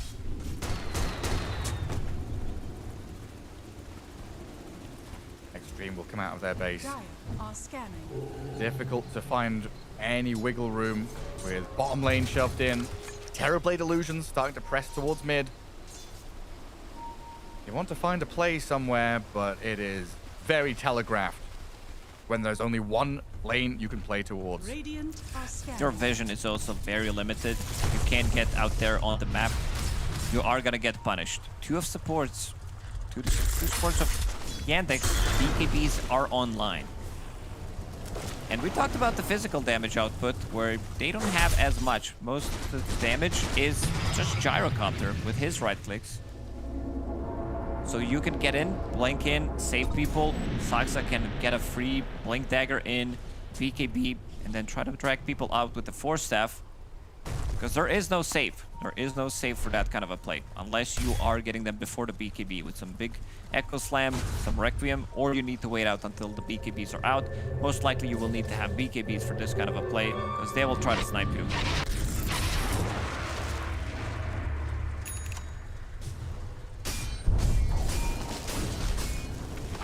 It's Roshan time. Big man's returned to his pit. Oh, mate. He's got Butterfly Daedalus. But staying alive in these fights is very, very difficult. FY is a standing ward. Watching. Waiting. Can they get to their refresher timings? Nothing to say. And XXS very close to it. Shaker also close to level 20. Extra bit of echo damage could be very helpful in these fights. Sentries down. Radiant's top tower is Area under being attack. dewarded. Extreme playing under their high ground vision, hoping that Yandex make a misstep. Okay. Did wander a little further forward. But with the Roshan roar, Extreme Gaming might be forced into action here. A smoke from them going towards the pit. Saxa on the front line. First point of contact. BKB up. In comes Shira Jr. aiming for Ame with a lasso on him. The Gyro is being focused. Gets off the BKB, but he's got no lifesteal or saves, and Ame's gone. Another minute and a half. As Yandex will just pummel into the rest of them. Terrablade's gonna get feared up in Requiem. Nothing to say is cleared out. Watson. He has another Extreme Gaming refresher. punching back. Another Echo Slam if necessary. Notice and Shira Jr. unable to timber chain forward on the Timber Saw. Can't quite catch FY on the next assassin. Another blink in 5 and a snowball forward, closing the gap. But FY, a wild goose chase here, drawing their attention all the way north and still TP's home. This is the That's first live yet. Execute the combo on TB. Echo Slam, Fissure, and then they go in with Shadow Fiend. Abe was the one who was actually pinging that. It's like attack secret shop. After he died, he got completely isolated, dragged in by a Batrider. You said no Satanic. It's also not very effective because there is Scotty on Terrorblade.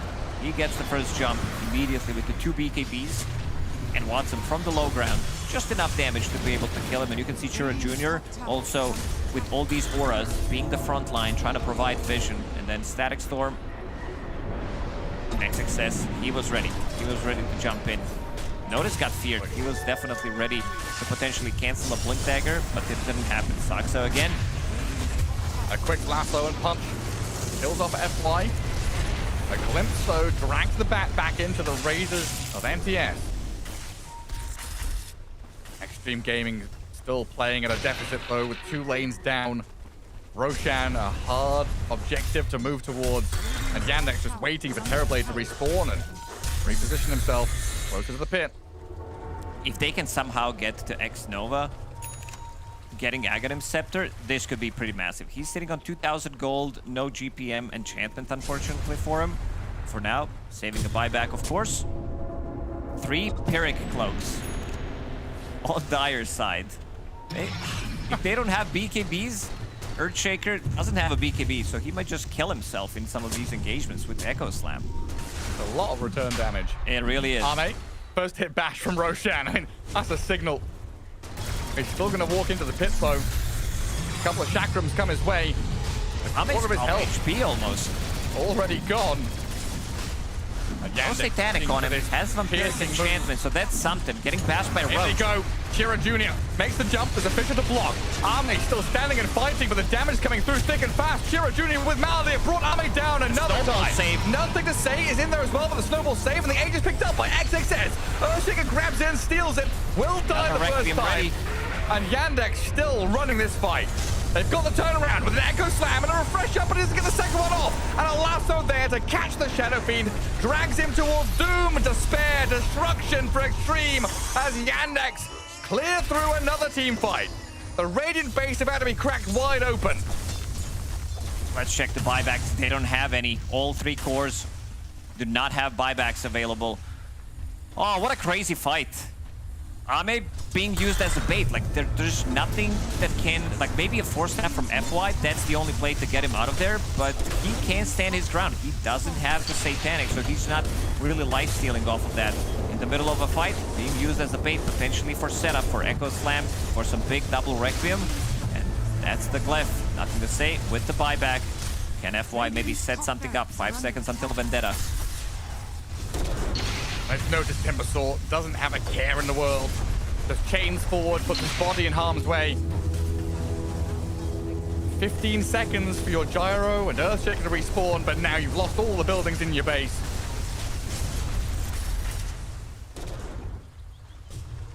Tier 4s still stand here as they're marauded by the catapults. Extreme, they've got so much to deal with now. There's only one way to progress. It's Rapier on Gyro, but even that is a distant, distant dream. Yeah, I think you need to go for it. Disassemble Daedalus, pick up Divine Rapier, buy that relic. Problem is, you're missing out on the item. Like, look, 10 10,000 gold ahead in carry-to-carry matchup.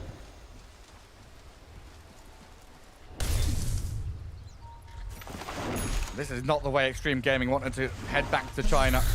They wanted to go to Chengdu, but they're going to end up going home in a body bag. Yandex are so close to victory.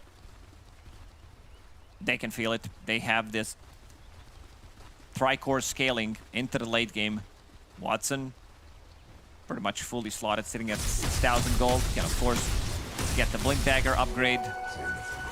Can get the Aghanim Scepter as well, but he's also level 25. Level 15 and level 25 talent. A lot of synergy together. Basically, meta is always going to be ready. Radiant's courier has been killed. Think about so many things. Swift Blink, Daedalus, Satanic, Moonshard, loads of items for the Terrorblade to buy. He's also, like, without Satanic, against triple Pyrrhic Cloak plus Blade Mail, he can't survive with that. They're gonna pop it, and he is gonna die to his own damage. So definitely need Satanic. Like, even through Satanic, two of them are gonna kill you. Sucks up. Firefly into Carapace. Gonna get caught here by FY, but it gets the BKB off in time. FY just gets annihilated. Now the double lasso. The Shadow Fiend and Gyro brought back in. XXS with a big Echo Slam throw. Takes down two, but it's getting turned on too quickly. Noticed, face tanks the Gyro. The Sunder is there. Arme dead. Buybacks are available, but your throne is open and GG called. Yandex will take the slot, heading to Chengdu. Oh man, what a crazy game. What a crazy game for Yandex to qualify with, especially the first like 10-15 minutes. Some big combos that Extreme Gaming were able to execute, but man, Team Yandex way too good in some of these mid-game engagements. Goodness gracious me. Sad to say goodbye to Extreme and Arme, but props to Yandex for this victory over them as they take the series 2-1. We'll head back to Nat and the panel. Oh yeah, and a massive congratulations to Yandex here. They weathered through that early game of Extreme Gaming being so aggressive, taking their stacks. That feels like a whole separate game, Rizzer, and it feels like ages ago that we were seeing Yandex down and unsure where they wanted to be on the map. Yeah, I mean, I think it was a very tough series for them to win in the end. I think Extreme really gave them a run for their money here. Yeah. This one though, it's gonna haunt Arme. Maybe all of XG. That's very rough, yeah. And this one as well. Is this just going to be a package of Arme? Yeah, Kind of rough. Hater pack. Come on, let's chill for a second. But he had some unlucky moments this game. That was also the mid-tier 1, right? Mid-tier 1, exactly. So very, very sad stuff. In the early game, he was owning, though, to be honest. He was owning, yeah. But that's the thing, though, I think, right? XG, their lanes didn't go so well. They had to then fix it by running through the map together. They did this incredible play. And then eventually Yandex was like, okay, we'll just wait, find our pickoffs. And of course, Saxon on the back rider, Malady on the tusk. Between these two, even DK, right? They always found these initiations to pick off Arme or to stop him from entering the fight. And, you know, there's only so much you can do on XG's lineup until, you know, Yandex grab you that one time with their pickoff. Yeah, you guys did talk about how it had to be so all in for these wombo combos of getting a good Echo Slam, ensuring the Gyro can dish out damage, a Requiem coming out as well. And whilst they weren't always able to get that combo off, there were still moments that looked great for them, but massive props to Yandex all in to be able to have this Terrorblade, Dragon Knight, Timber, Bat, and Tusk really clutch up a Game 3 win and book that ticket to Chengdu.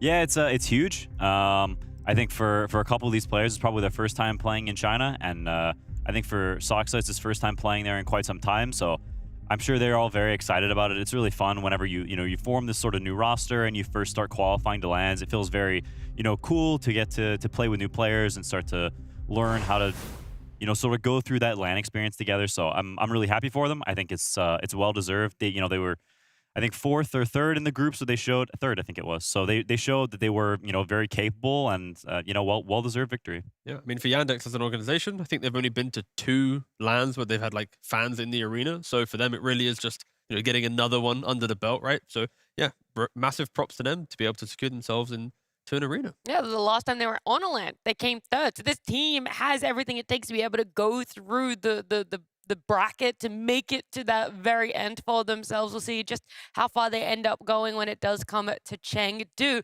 But we're going to be looking at our play-ins bracket right now because not all of our teams have been decided. We know that Falcons and Tundra yesterday were already going to Chengdu. And today we've said a massive congratulations on this stream to Na'Vi and Yandex getting their wins. Over on the B stream, OG earlier got that 2-0 against Heroic. But right now, what is still playing out is Mao's up against Yakult. So they're also on their game number 3.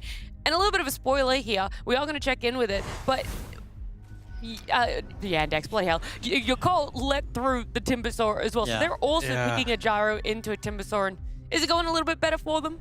I mean, they're 6,000 gold down, to be fair. So I don't think so. Still like they have chances in this game. They were actually doing pretty well about 15 minutes ago, so I don't really know what happened in that 15-minute window, but all that matters, right, is Yakult are the last Chinese team in the tournament that can make it to the playoffs to get to that home ground. So, of course, Yakult don't know it, but in the back of their minds, there is this pressure where, you kind of want to have one Chinese team at the LAN. Yeah, that's why I'm just watching this game. This might be the game-deciding fight right now. Oh. Eager intensely. There's no Kona cost coming out of Quinn. All right, I can do this. EMP now immediately. Somebody gets blown up. Can't really see it. Clockwork. Deafening blast goes to the top. They're putting up fences everywhere. Like his HOA. Now Gyrocopter trying to scoot away. Still has BKB up. And Satanic. Actually, Satanic cool, but he still is strong. Now Mao's scooting across to the other side of the hill. They're playing it slow. He does actually got the Aegis on Chrysalis. I didn't even see that. So they slayed Roshan in his pit. But now he jumps in and stuns the Disruptor in the back of the head. What bam! Gyrocopter still got some items.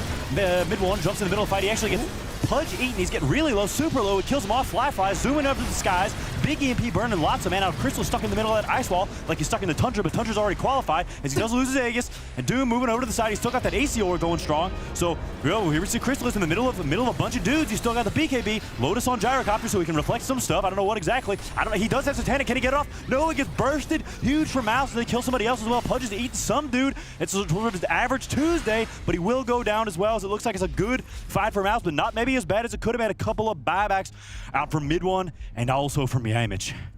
Real voice question mark? Yeah, it's real voice. Nice.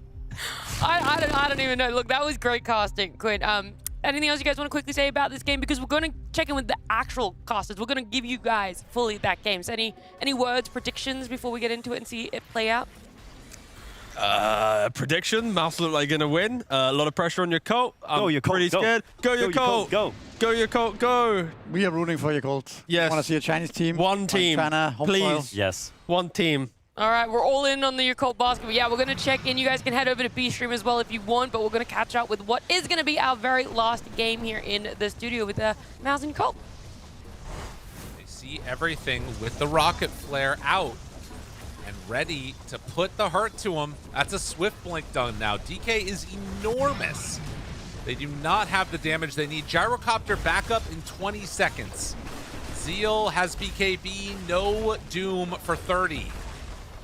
They might need to go early to try and just slow this down if at all possible. Well, Cold Snap hits Tianming low but not dead yet. There's another Tornado lift up. If they want to, they can maybe try and glimpse, but no, that's it. Spoiler Full alert, set. Lyrical. Yeah. Spoilers, everyone. I think you already know from the tone of my voice the sad news I'm delivering. I know. XG, I know. they have been eliminated by Team Yandex. That means that Yakult Bros now down 11k gold, missing a middle set of racks, are the last hope, a 25% chance hope for the region of China to get tough, man. back to this land. I don't know. This is really tough. Like, you give Timbersaw away and just run ragged over him. Upon the grandest stage of Dota, one man has stood up before. He said, no, I won't lose this, and that was Emo. And he's here again, Lyrical. Will he buy a BKB? No. Will he buy a Scythe? Yes. Will he go for the ultimate one-man show play? Yes, he can do it. Bobica, he's hooking people. He's disabling them. He's limiting their damage. And eventually, Fly, he'll find that rapier. And they'll strike to the heart of the beast of this Timbersaw, Lyrical, and they will come back. I mean, I want to see it. I feel like there's a chance. Don't despair. A small chance. You know what he actually needs to get? He needs to get a Revenant's Brooch. They got too much armor. Screw this. Get a brooch. Just hit everybody. 30 armor on Slardar. I mean, that is true. That is nice, but at a certain point, that just ain't cutting it. Yeah. Oh, Slardar Ags. That's more now. That's Scan. They know exactly where they are. Is that, I think 45 armor on a puddle or something like that. That's a little wild. Thinking about it. Fly. Well, this worked out well last time. Oh, BKB. Got him. Mid one running to his team. Now Chrysalis jumps up, finds Tianming dead. Tornado too late. Fly. Alacrity. Good damage out. He's starting to cook. Do they have enough? Yes. They take him down. Fly hitting onto Boom. Onto Bobica. Celery chase down. They got Chrysalis up on the high ground. Emo's punching him. That's not good. You got to get the hell out of there, Invoker. It's the Force Staff to try and escape. It's some separation, but their chase continues, and Emo will fall. Sans BKB, but he does have buyback. And now Force Staff in gets the kill on Yamich. In the meantime, they do lose Boboka. Emo, he's grabbing the waves. He's trying to do something. They're chasing. Running. They're after Fly and Tianming. Oh, no. Hunting. If you glimpse me, you glimpse yourself. That's a double. And that is a dieback. Oh, they're strong. Oh, my goodness. All right, well, Fly. You and I both know where that 4,000 gold is going, buddy. Come on. Put that thing away. You gotta put that dream of a butterfly away, dude. It is rapier time. I mean, I hate there's no other option. The problem is you're right. I mean, their armor is ridiculous on all three of them. It's not some incredible rapier game, but I just don't see a choice. It is a good damage game. Damage is good. It's certainly not a butterfly game. Like, I don't know if that's going to save you. No, that butterfly ain't doing shit. I mean, it would with a rapier. That'd be cool. Yeah, that'd be really good. But you don't have that luxury, unfortunately. Emo just needs to cut every wave forever with these tornadoes. That's really their big hope. He's not doing it, man. He bought a butterfly. My heart. All right. Well, that'll help him farm to the rapier. Oh, he's going X.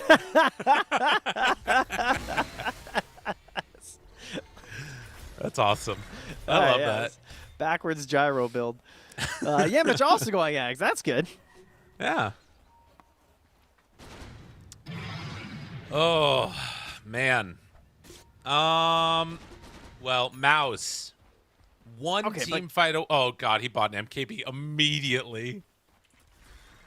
Gyro shows for a moment. MKB finished. That's kind of sad. That is so depressing for Fly. Go sell it, man. Maybe you can get your money back. I don't think they've extended the return window, unfortunately.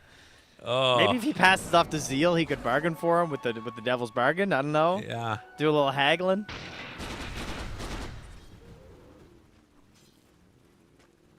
That's tough. That's really tough. Chrysalis is just way too big in this game. And even though the kills are even, the way that this next fight looks, it's just really tough to think about it working in the way they want it to.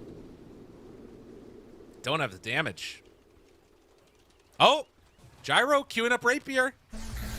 All right. Yay. He's giving up on the Ags. I like that.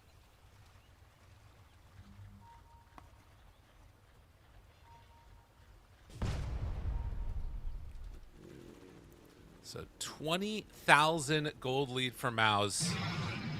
And they do not want to give this up.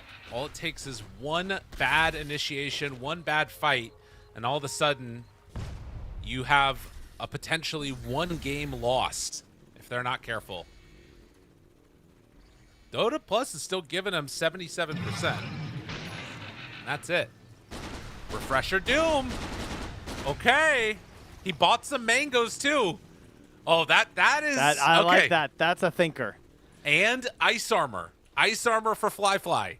Vitamin C. That could maybe do it. Man, I've never felt such levels of cope in my life. Scythe is done. Dude, I think they can do this. All right, let's not get ahead of ourselves here, buddy. Okay, just hold on. Keep up the illusion. I think it's possible. It's possible. Where there's a It is will, there's a way. distinctly possible. It's true.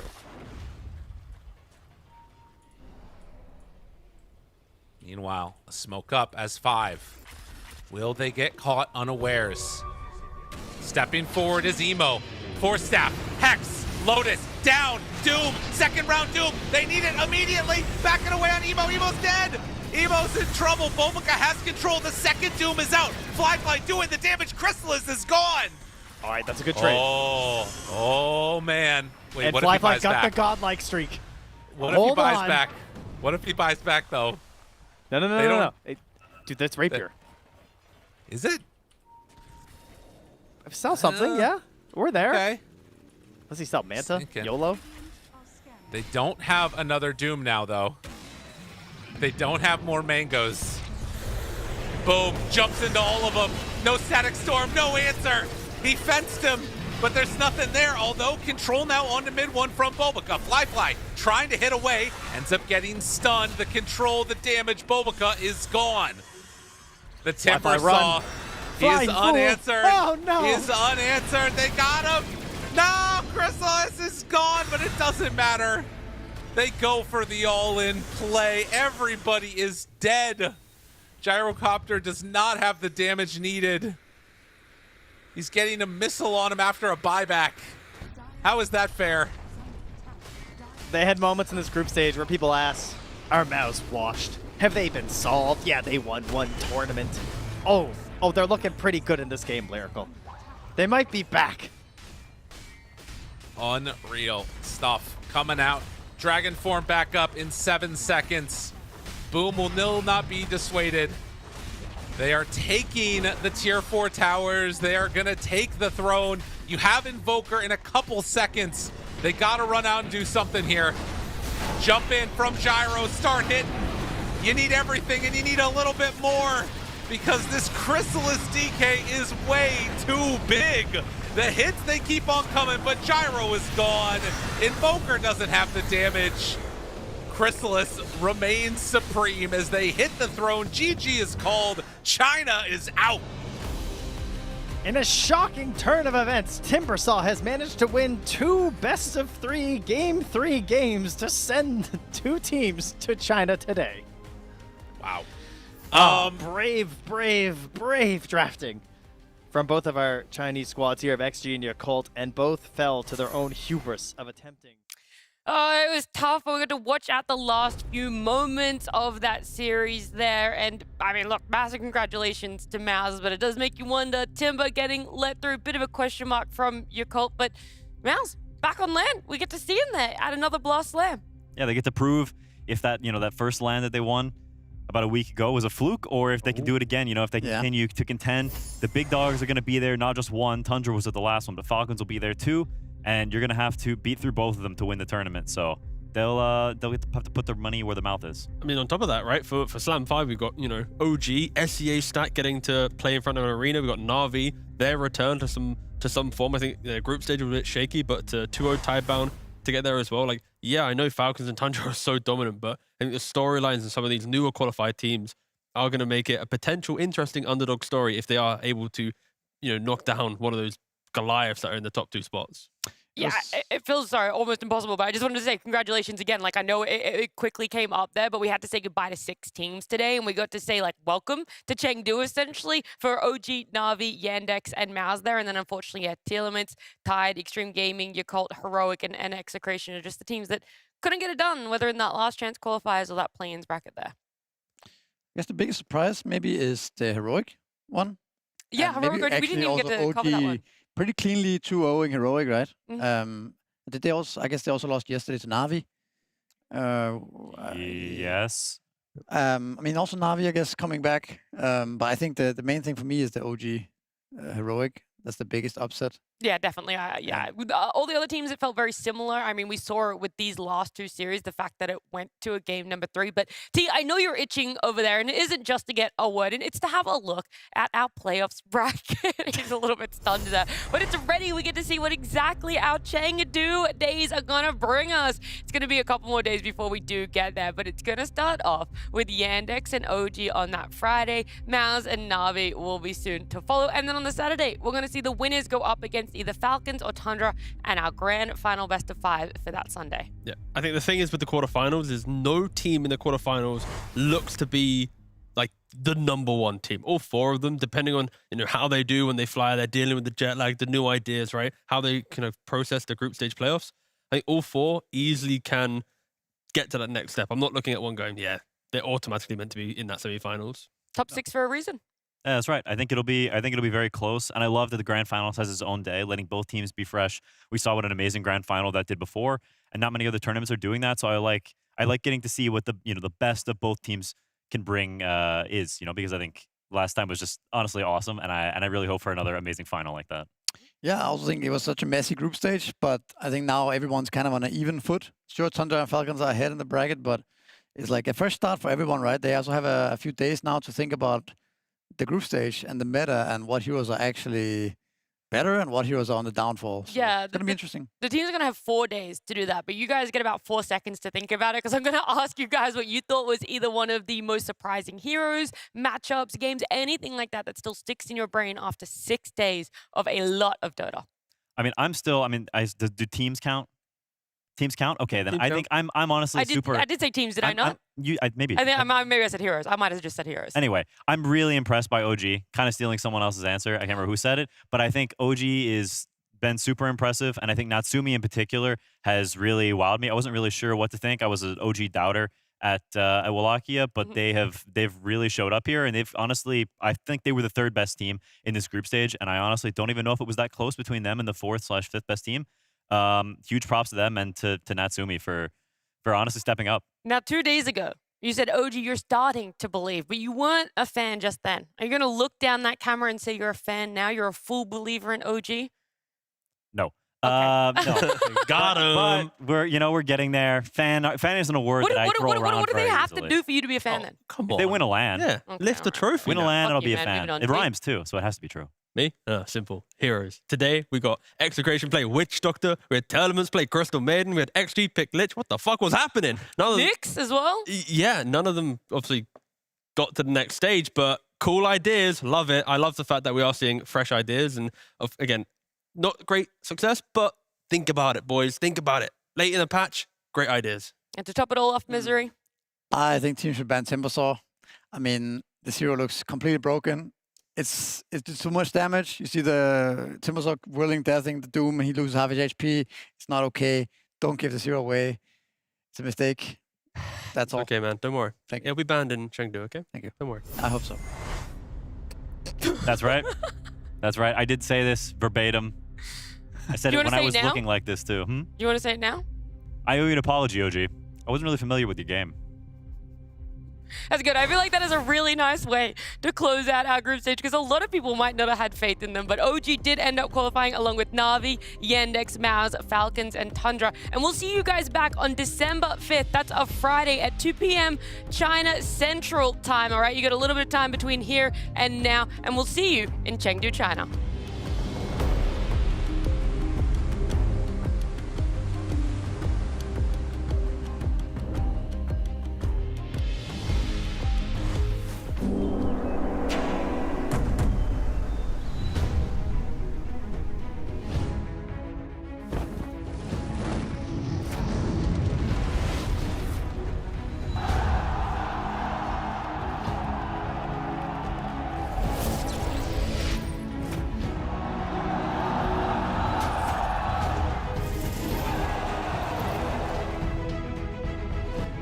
They're focusing it down here with the ult of Natsumi. They'll take out the Aegis as Chrysalis gone the what?